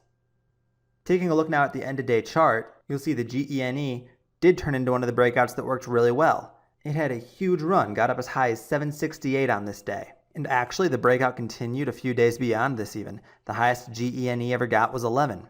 I would have never made it that far with any of my shares, but I would like to improve myself as a trader to where I can make it to the point of selling maybe some in the 6s or some in the 7s, just holding on to a few shares. So every trade is a learning experience. And I remember the GENE breakout, and I remember the fact that I was out for 10% on a breakout that ran for well over 100% before it was over. So going into the next breakout, I'm going to better myself. I'm going to work on staying patient as long as the trend stays intact, and hopefully I'll catch a little bit more of the move on the next huge runner. The next multi-day breakout actually wound up being VLTC. VLTC, I'm just starting it in really slow speed here so I can just explain the setup to you a little bit. VLTC actually did have a first breakout past this $3 area, I tend to prefer the ones that are breaking out past green candle highs rather than red candle highs, so I actually missed this breakout and it turned out to run really well from about 310 up to 470s. The top it eventually set was 473, and we basically had a double top 2 days in a row, and then a day of consolidation. So even though this looks ridiculous, even though this looks really overextended, we're building up right now and we're approaching that 473 breakout area. As this morning spike is developing, I am a little bit wary of how fast it's getting up there, because just 10 minutes ago we were at 420, and now all of a sudden we're spiking up into this 470 area. So this might be an example where it's coming up a little bit too much too soon for me. So I'm going to be a little bit more cautious with my entries. I still may take a starter here, but I don't want to be buying in huge size into a morning spike. Right now we are tapping 475, so this is a new breakout. This is a new high for this stock. And it's unfortunate because had this set up a little bit better, had there been more intraday consolidation and not come up so quickly in the morning, I would have bought this very, very large right on the break. I wanted to buy maybe 40 to 50,000 shares on this breakout coming into the day if it had happened. I knew that it was a setup I wanted to play large because it had such powerful squeeze potential. But instead, since it's breaking past 475 right now, I'm a bit skittish. And you can see that I so far have not started buying, even though it did just break through. I'm waiting a little bit. I'm going to test the waters small, but I'm going to have to see how dips hold first. Once the chart starts to develop a little bit more, I'll set my risk level accordingly. But right now, if I were to buy this, I'd have to set the risk off of about 420. So with 50 cents a share on the line, 60 cents a share on the line, I can't play this nearly as large as I'd like to. So we'll get the speed up a bit here now. As we start to speed up the time and as we start to watch this breakout develop a little bit, you'll see that it starts spiking pretty nicely. It rips straight through those 470s. We've already tested almost the 490 area. So it's already showing quite a bit of strength and quite a bit of squeeze potential. But I'm not chasing the spike. I'm not starting in at any cost. I'm still waiting. I need to get a feel for whether or not this is going to stuff. And then if it does stuff, where does support start getting set? At this point, I'm thinking just buy dips.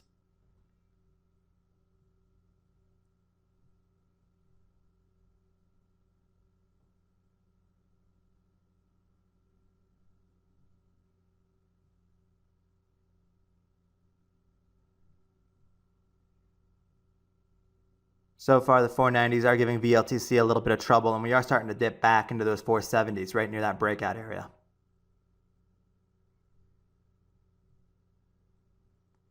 And since the breakout was 473, I'm thinking about taking a starter right around that level.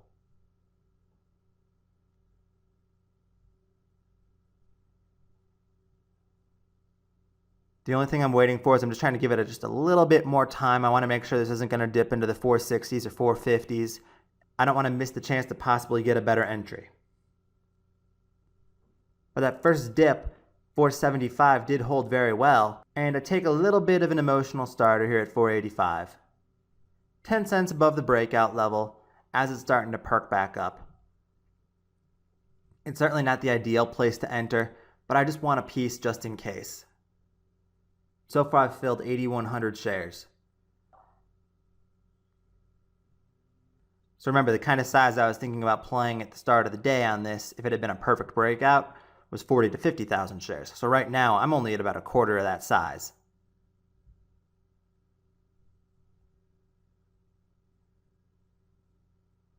I'm leaving my order in at 485 just because if this does have another dip back down, I do want a chance to get filled.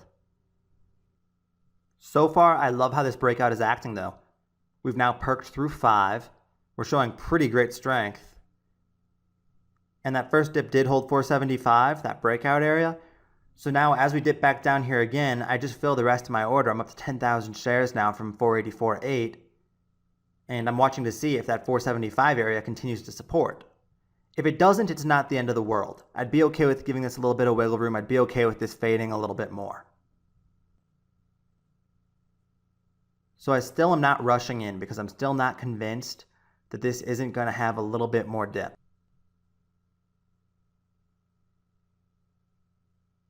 But the longer 475 holds, the more confident I'm going to become in that support level and the more meaningful I think it becomes if that breaks down. But after only 5 minutes so far, I wouldn't be freaking out if it cracked.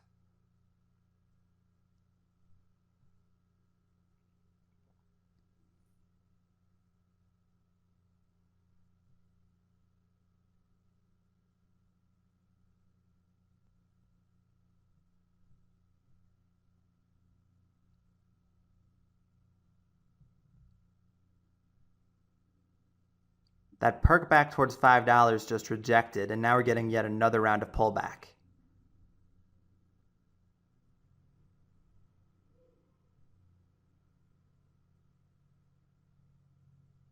We're back into those mid 480s. Still hanging above the 475 area. But I'm just watching this dip very carefully and how it's going to react, and this is where I might add.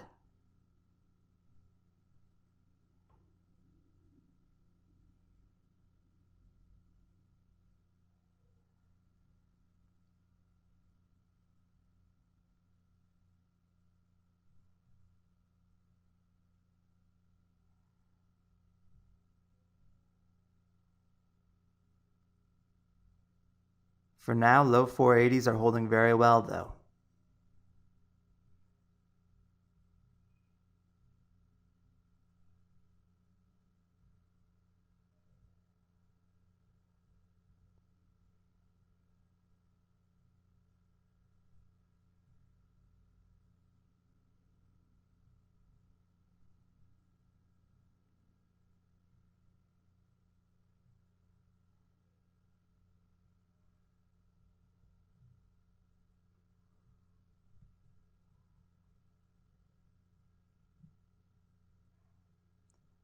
Like I said earlier, the longer VLTC is weak and holding up, the better and better I feel. Right now we are cracking back into that mid 470s area. That area where the stock broke out from.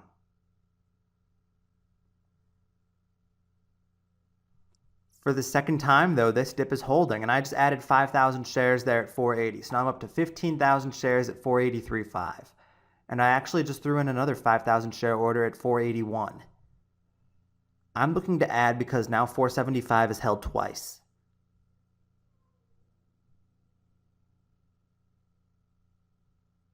So I'm up to about a third of the total size I would be comfortable playing.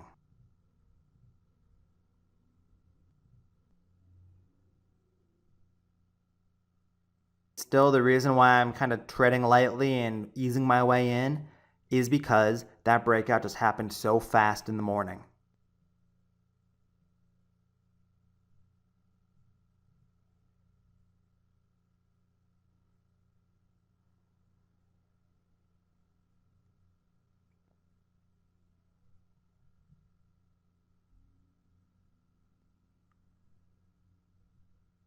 My 481 order is still sitting there, and I'm hoping we get just a little more knockback. I do want to fill a few more shares.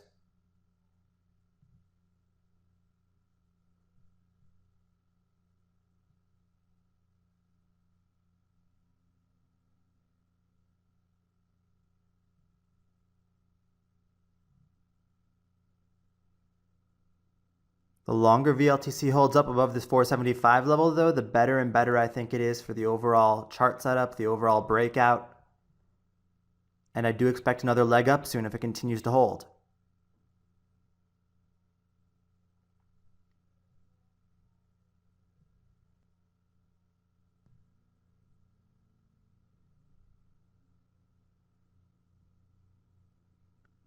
We are starting to perk a little bit here. We're testing the mid 490s. It looks like we might start to get back above 5.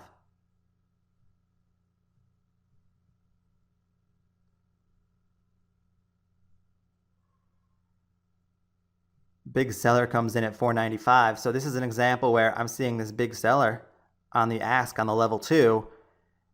And you would think that it would cause some panic. You would think that it would drive the stock down and get kind of a severe dip. But instead, that seller is just getting chipped away. That's a great sign of strength from the stock. Once he's taken out, we blow through 5.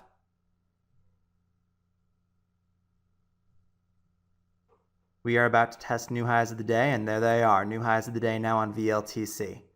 So at this point now, with this spike and recovery, with these new highs, with about 15 minutes of consolidation on 475, 475 is my new risk. So that's great for me because now, instead of having to worry about that 420 area or 460 or 450 or how those levels react, I know my risk. I have a set level of basically 8 cents a share. So if I lose on this trade, I lose $1,500. And it becomes pretty clear I'm not going to fill my 481, so I do cancel that order. From here, I'm really going to speed up action for the rest of the day because this is a patience play for me. I said after GENE, I wanted to try to be more patient on the next one, and I go into VLTC with that goal in mind.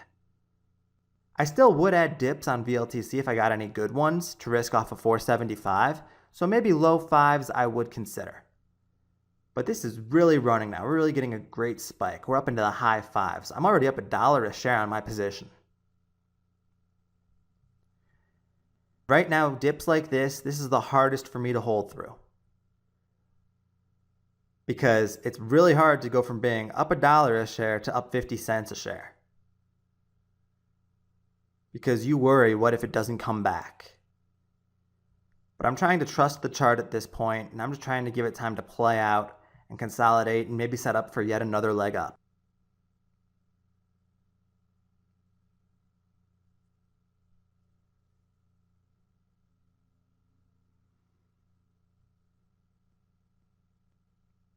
And I know I issue this reminder a lot throughout the DVD, but again, just keep in mind, this is very sped up action you're watching right now. So in real time, it is much, much harder when the stock is consolidating sideways like this, when it's looking really weak in the 550 area, to not press that sell button, to not say, oh, it looks like it's going to break down, I better take the profits while I have them. Especially when we crack under 550 here. This is kind of a scary moment for me. But I'm keeping in mind the fact that 550 is still 75 cents a share above the breakout level. Yes, we might get a little bit of dip here, but I'm not expecting this to turn into a huge washout.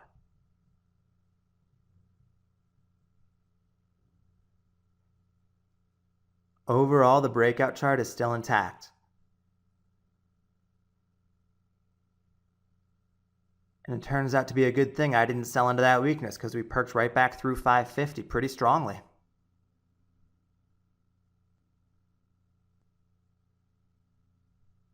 With patience, you have to accept that sometimes you are going to watch the majority of your profits disappear.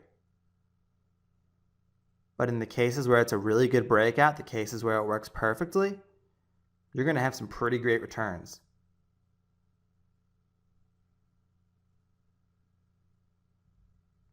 After the way that dip held in the 530 area and then just basically squeezed right back over the next half hour into the sixes now, I have my new risk level. 530 is where I want to risk off of now. Again here, hard crack under 6. We just went from 620 area down to now the 570s. 50 cents a share gone again of unrealized profit. Ask yourself, would these dips scare you? But the nice thing is, as this chart's developed and as I've moved my risk up to that 530 spot, my worst case scenario now is I make 45 cents a share.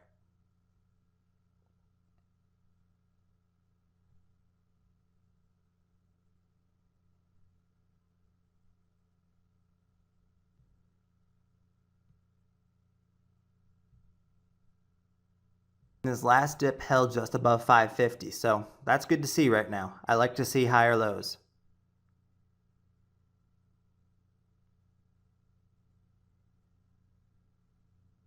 But 530 really is the key number that I'm going to be focused in on the rest of the day. As long as we're above 530, I feel like the chart's intact. If it starts to crack below later in the day, I might be forced to take off into the weakness. And yeah, I can feel bad. I can say, oh, what could have been if only I had sold 90 cents a share higher.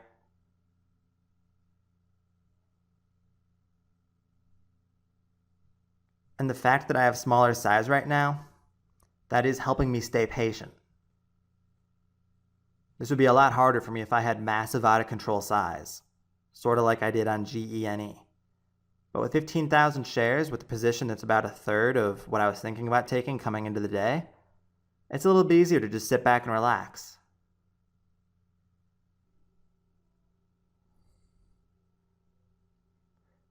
If you're asking yourself, why did I never add more size? Why didn't I ever get up past 15,000 shares?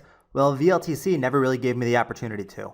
I would have if we had had a quicker, harder dip back into the low 5s or high 4s or something like that, back around 10:30 or 11 o'clock, back when I could have been risking off of that 475 area. But since the biggest dip we got was 530, that's still a long way off of 475. So I don't want to add shares there with that wide of a risk and totally kill my average and make myself really uncomfortable. So in this case, I decided just to stick with what I had.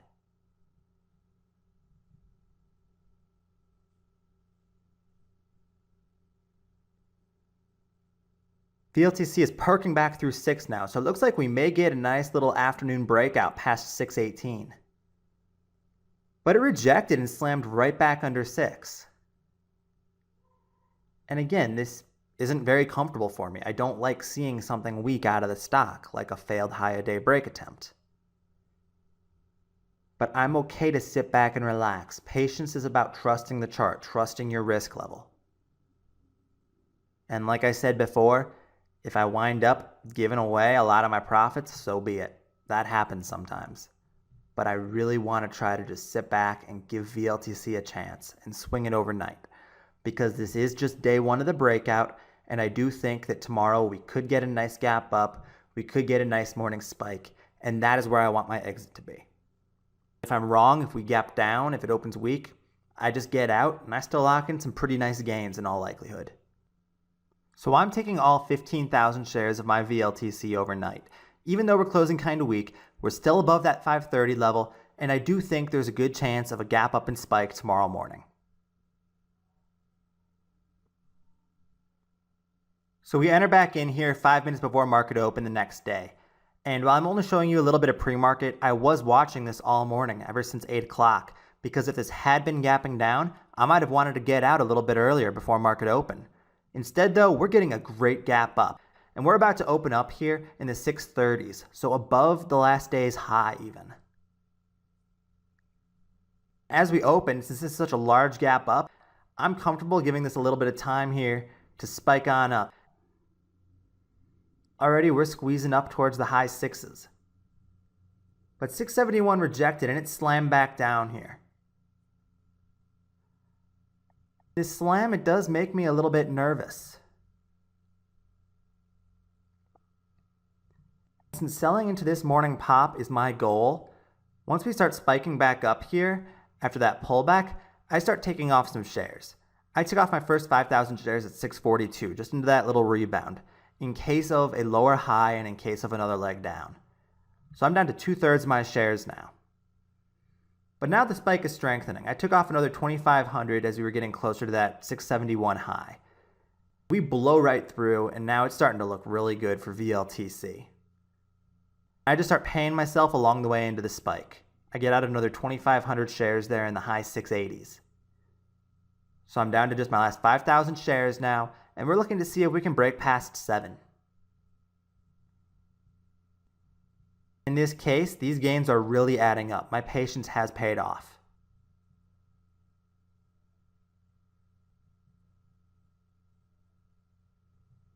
VLTC gets through 7. Although it gets a little bit weak, it perked through only by 9 cents and then pulled right back under. All of a sudden we're in the 680s. But since I have paid myself 2/3 so far in my position, I can be a little bit more patient through dips again. We're a long way off of that 625 support level, the morning low, and I do anticipate that this pullback is going to set a higher low, and then I can start risking off that and give my last third a little bit more time to work and see if we can get a nice strong push through 7. One last big squeeze up that I can take off the rest of my shares into. That's my goal right now.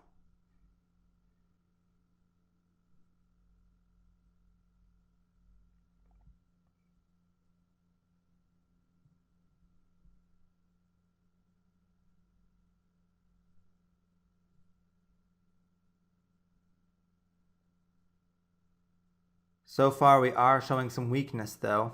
This pull has gone a little bit further than I would have liked. We're down into the 660s now. But I'm trying not to get scared. I'm trying not to sell the last of my shares into weakness. I do want to wait for either rebounds to sell into, or if I start to feel comfortable with that 660 level and how it's holding, that can become my new risk. I really do just let the chart develop and let the chart tell me what to do.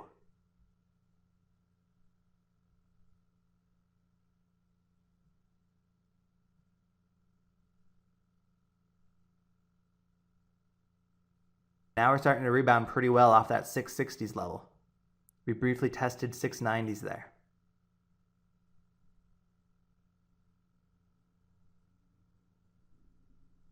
And this is turning into a bit of a channel.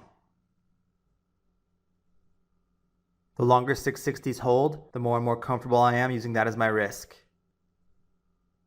If we were to crack under 660 right now though, only after about 5 minutes, I probably would give the dip a chance to hold 650 or that low a day.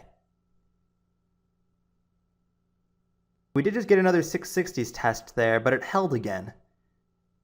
After holding for a third time, it starts to perk up strong again now. We're back up into that higher end of the channel, up into the mid 680s.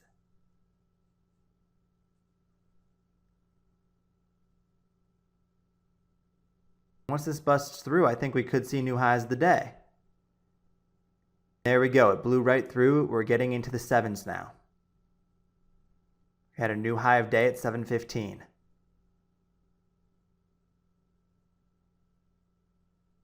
I take off another 2,500 shares of VLTC at 7:07, just because that wasn't the strongest high day break in the world.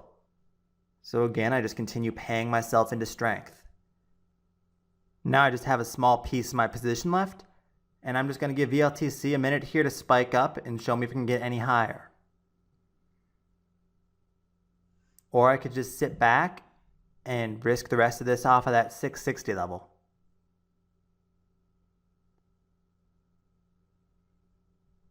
The high of daybreak is continuing to grind higher, and as it gets into the 730s, I decide I'm done, I've had enough. I take the rest of my shares off, and now I'm totally paid, and I've made about 40% on my position. While in this case that is a really large sum of money, don't get caught up in that. Just think about what 40% means. Think about what that means for a small account. Because back when I was trading a smaller account and I was playing breakouts, maybe I'd have a $1,000 position and make $400 on it. Maybe it'd be a $5,000 position and make $2,000. It's meaningful growth no matter what size you're playing. Now taking a look at the end of day chart, my sells into the strength turned out to be pretty good on VLTC. My average exit was about 680, and we did fade off for most of the rest of the day after topping at 738 several times. We faded all the way back down to a low of 582 on the day. So I'm really glad I got out into that strength. Had I not, I probably would have continued risking off of that 660 level, and I would have had to take off into some weakness, maybe around 650 or 640, which would have been an unfortunate sell for me. But this trade was a big one for me because it was one of the first ones I was able to stay patient with, and it's something I'm going to keep on trying to do going forward. A couple days later, VLTC actually sets up again for another breakout. After that 738 double top on that last chart we looked at, we had a day of consolidation, and now today it's ramping back up, and this morning it actually did break past 738 by 3 cents. You can see it tapped 741 in the morning, but that's an example of a gap up and a straight up spike, so I decided not to bite on that breakout. I did not buy into that. And it's a good thing because there was a very severe pullback and a lot of consolidation after that. But now, as we enter the afternoon, VLTC is ground back up. It's consolidated very well, and it's looking like it's going to challenge those highs from this morning at 741, and that's a move I want to buy on. Once again, I'm very excited to buy this breakout because even though it's up a lot, even though it was at $1 just a couple weeks ago, this is a stock where if it keeps on breaking the new highs, we should keep on seeing some nice big squeezes, lots of momentum buyers come in, and I think that there's a chance for this to run possibly up to the $10 area. So that $10 number is in my mind when this play starts, and I do know that if I get this high day break and this breakout, it's a play I want to try to stay patient with again.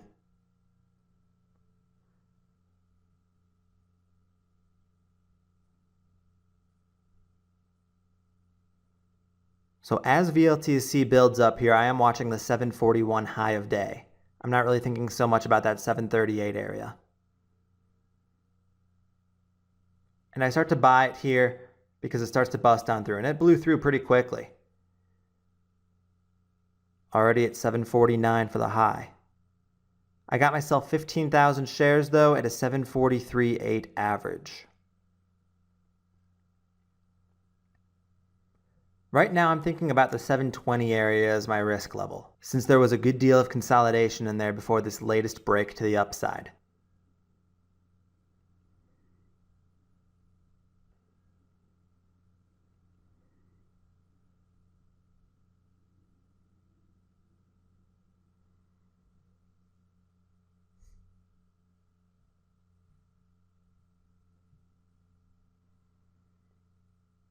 I tried to add a little bit there as it started to perk through 750, just because I took that as a good sign and thought we really could get some nice afternoon squeeze going here. I wound up adding just a couple thousand shares. About half of that add is still open, and I'm leaving it there at 751, hoping to fill the rest on a dip.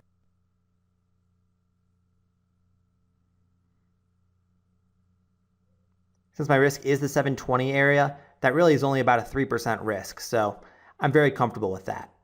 And I am willing to take a little bit more size because it is such a tight risk.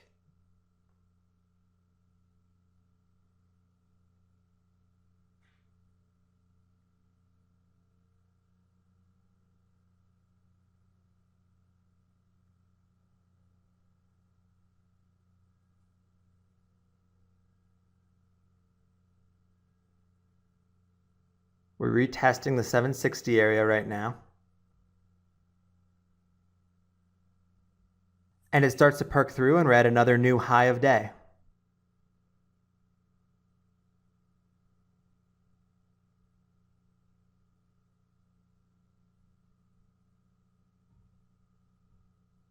So far, I'm noticing that this spike is not nearly as fast as the breakout back in the $4 area was. I canceled my 451, the rest of the order that I had open still, just because this hasn't had any kind of real pullback yet, and I am hoping maybe it dips a little bit further and I can get the rest of my entry in the 740s. You can see I just threw my order in there at 742. So just above that 741 high of day break that we had.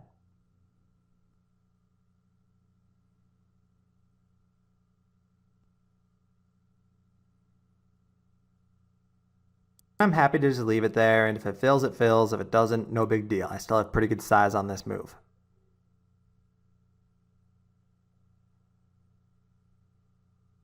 The dip is back into the 740s though, and my 742 does fill, so now I'm 20,000 shares from a 744.5 average.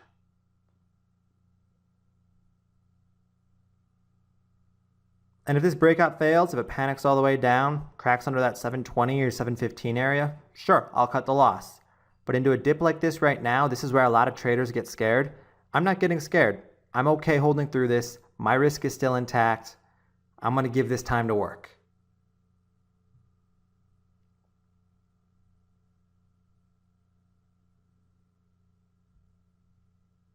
While I'd love to just snap my fingers and have it be at $10, I know it's going to be a lot more choppy of a path to get up there.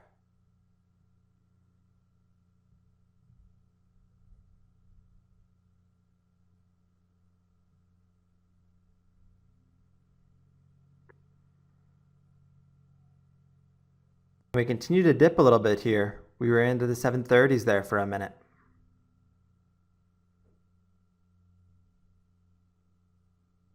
Right there, we had a pretty strong perk right back to 760.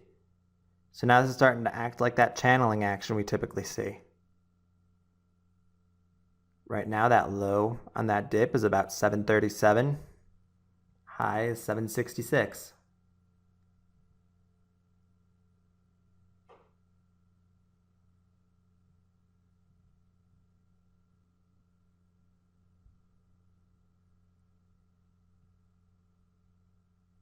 Pretty soon, I will be moving my risk level up to that 738 area. I'd like to see it consolidate a little bit longer first before I make that decision. But I am impressed with how that last dip held.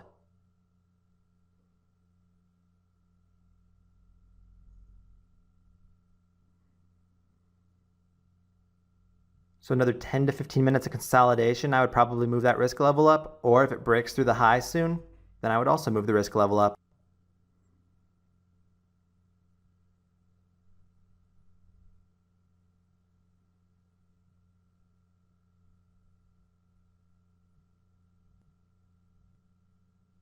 Right now it's still a very choppy start to the breakout though. We failed in the 760s again. Had to pull back to the 740s and now starting to perk once again. Finally right here, we did just tap a new high a day, and here we go, up to 780 now.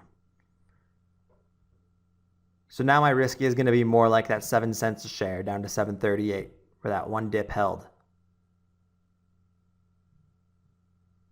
With about 45 minutes to go into the day, I'm hoping this can really get a squeeze going, get us up to the $8 area, maybe higher.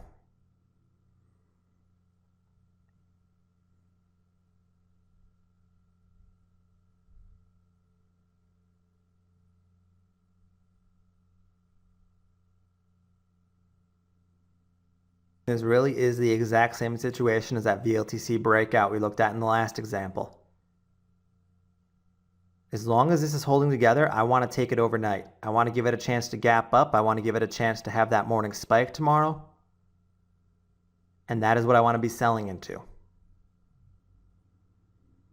So yeah, there's a little temptation when it's up here, but I'm trying to hold out for the bigger picture move.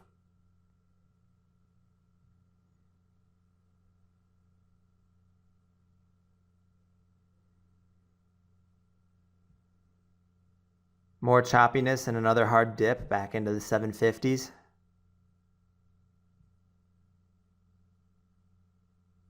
But a 750s dip doesn't scare me. Trend is intact.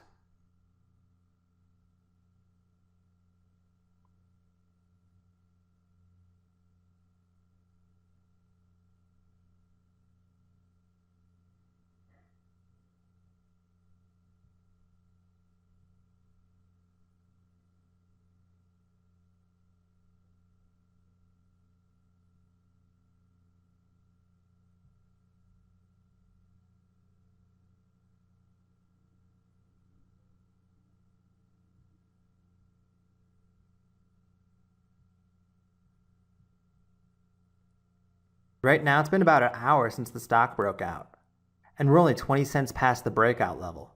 So this has been a lot of choppiness, a lot of grinding, and it is definitely hard to hold through.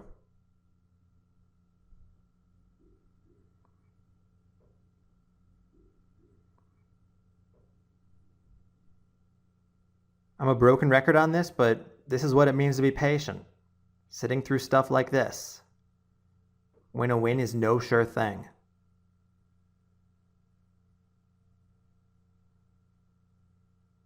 The last 10 minutes here, we start to get that perk. We're up to another new high a day. Approaching the $8 area. The big seller at $7.95. He just gets chipped away. And here's our $8 test and our $8 break. So this is a really nice close. And I'm more than happy to take my shares overnight, and I'm looking for a gap up and a spike. Unfortunately, the next morning, we don't get the gap up. With just a few minutes to go till open here, we are gapping down right now. We're down 20 cents a share from where we closed at $7.93. And a gap down to me is a bad sign, especially on a chart like this, where yes, it was breaking out past that 740 area, but it is still a very extended chart. There's no denying that. So I'm worried about a gap down. I'm worried that this could be the trend break. I'm worried that this could lead to some morning panic, and before we know it, we're in the low 7s or high 6s. So unless this has a miraculous recovery in the next few minutes, I'm going to have to sell right at the open.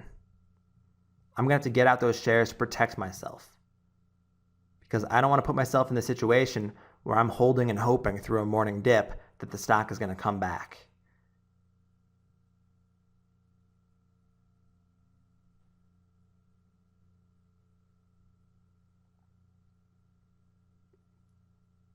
The offer lifted a little bit there on the level 2 for VLTC, so I'm hoping that just in this last minute, maybe a big bid comes in, maybe something happens and it turns into a gap up instead of a gap down.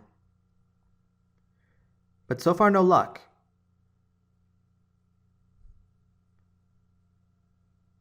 It looks like it is going to be a gap down. So as the market opens here, I'm going to be selling, no questions asked.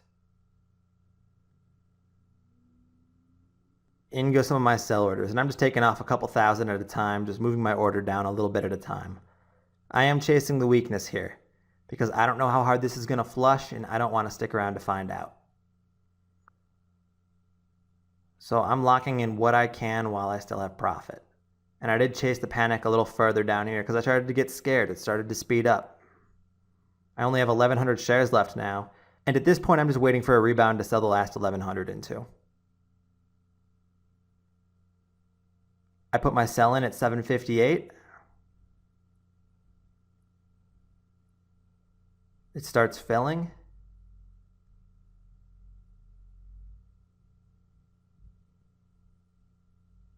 I'm left with just 400 shares at this point. Since it is just 400 shares, I will leave the rest of my order in there. And if it has another pop, it should fill. But this is a disappointing trade for me, and I did just fill the rest of it right there. But my profits got cut down big time.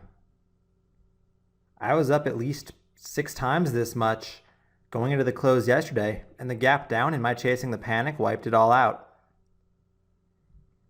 End of day, it turned out to be even a little bit more frustrating because VLTC did recover, and it did wind up spiking up to a high of 989, so near that $10 area that was my original thought of how far it could go. And the move it had to get there really is pretty rare after a gap down, where it broke past this $8 area after some consolidation and then squeezed right on up to 9 in the next 30 minutes or so. That's a move I've only seen a couple of times, and I wanted to position myself to rebuy that. I was ready to rebuy that if that move happened, and unfortunately, it just blew through way too fast, never really offered a dip, and I froze in the moment and I never got my fill. So I missed out on my chance to get my shares back, and I missed out on that huge run up into the 989 area. So the reason I included this trade was just to show you that it isn't always perfect. It isn't always that gap up and morning spike like you want when you try to stay patient and you try to give the trade a little more time to work.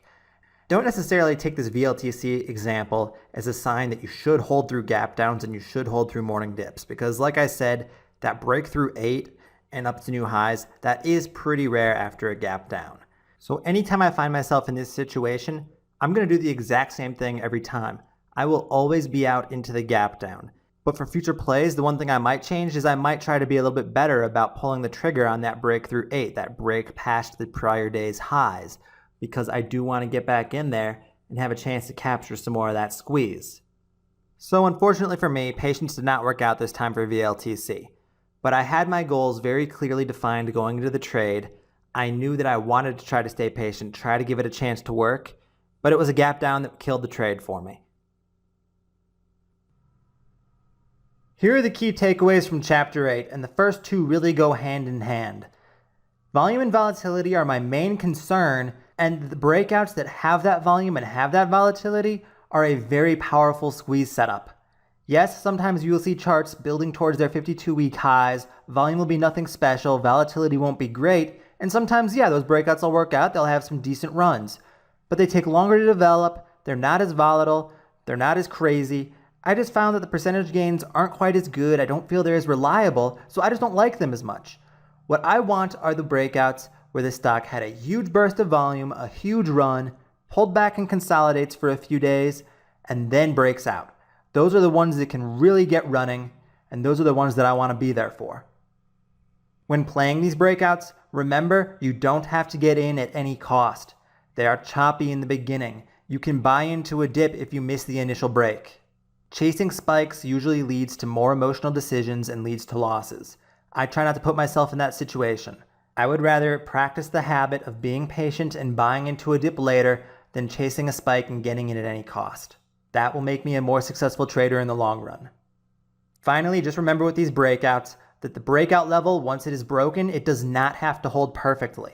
I like to risk off of a previous intraday support level, not the breakout level. These can be choppy. These can go over under a few times. Don't be one of the traders who gets shaken out for no reason. Go in knowing the risk, knowing the previous support areas. If that breaks, great. Get out, cut the loss, move on to the next one. Just don't go in with unrealistic expectations of the stock acting perfectly.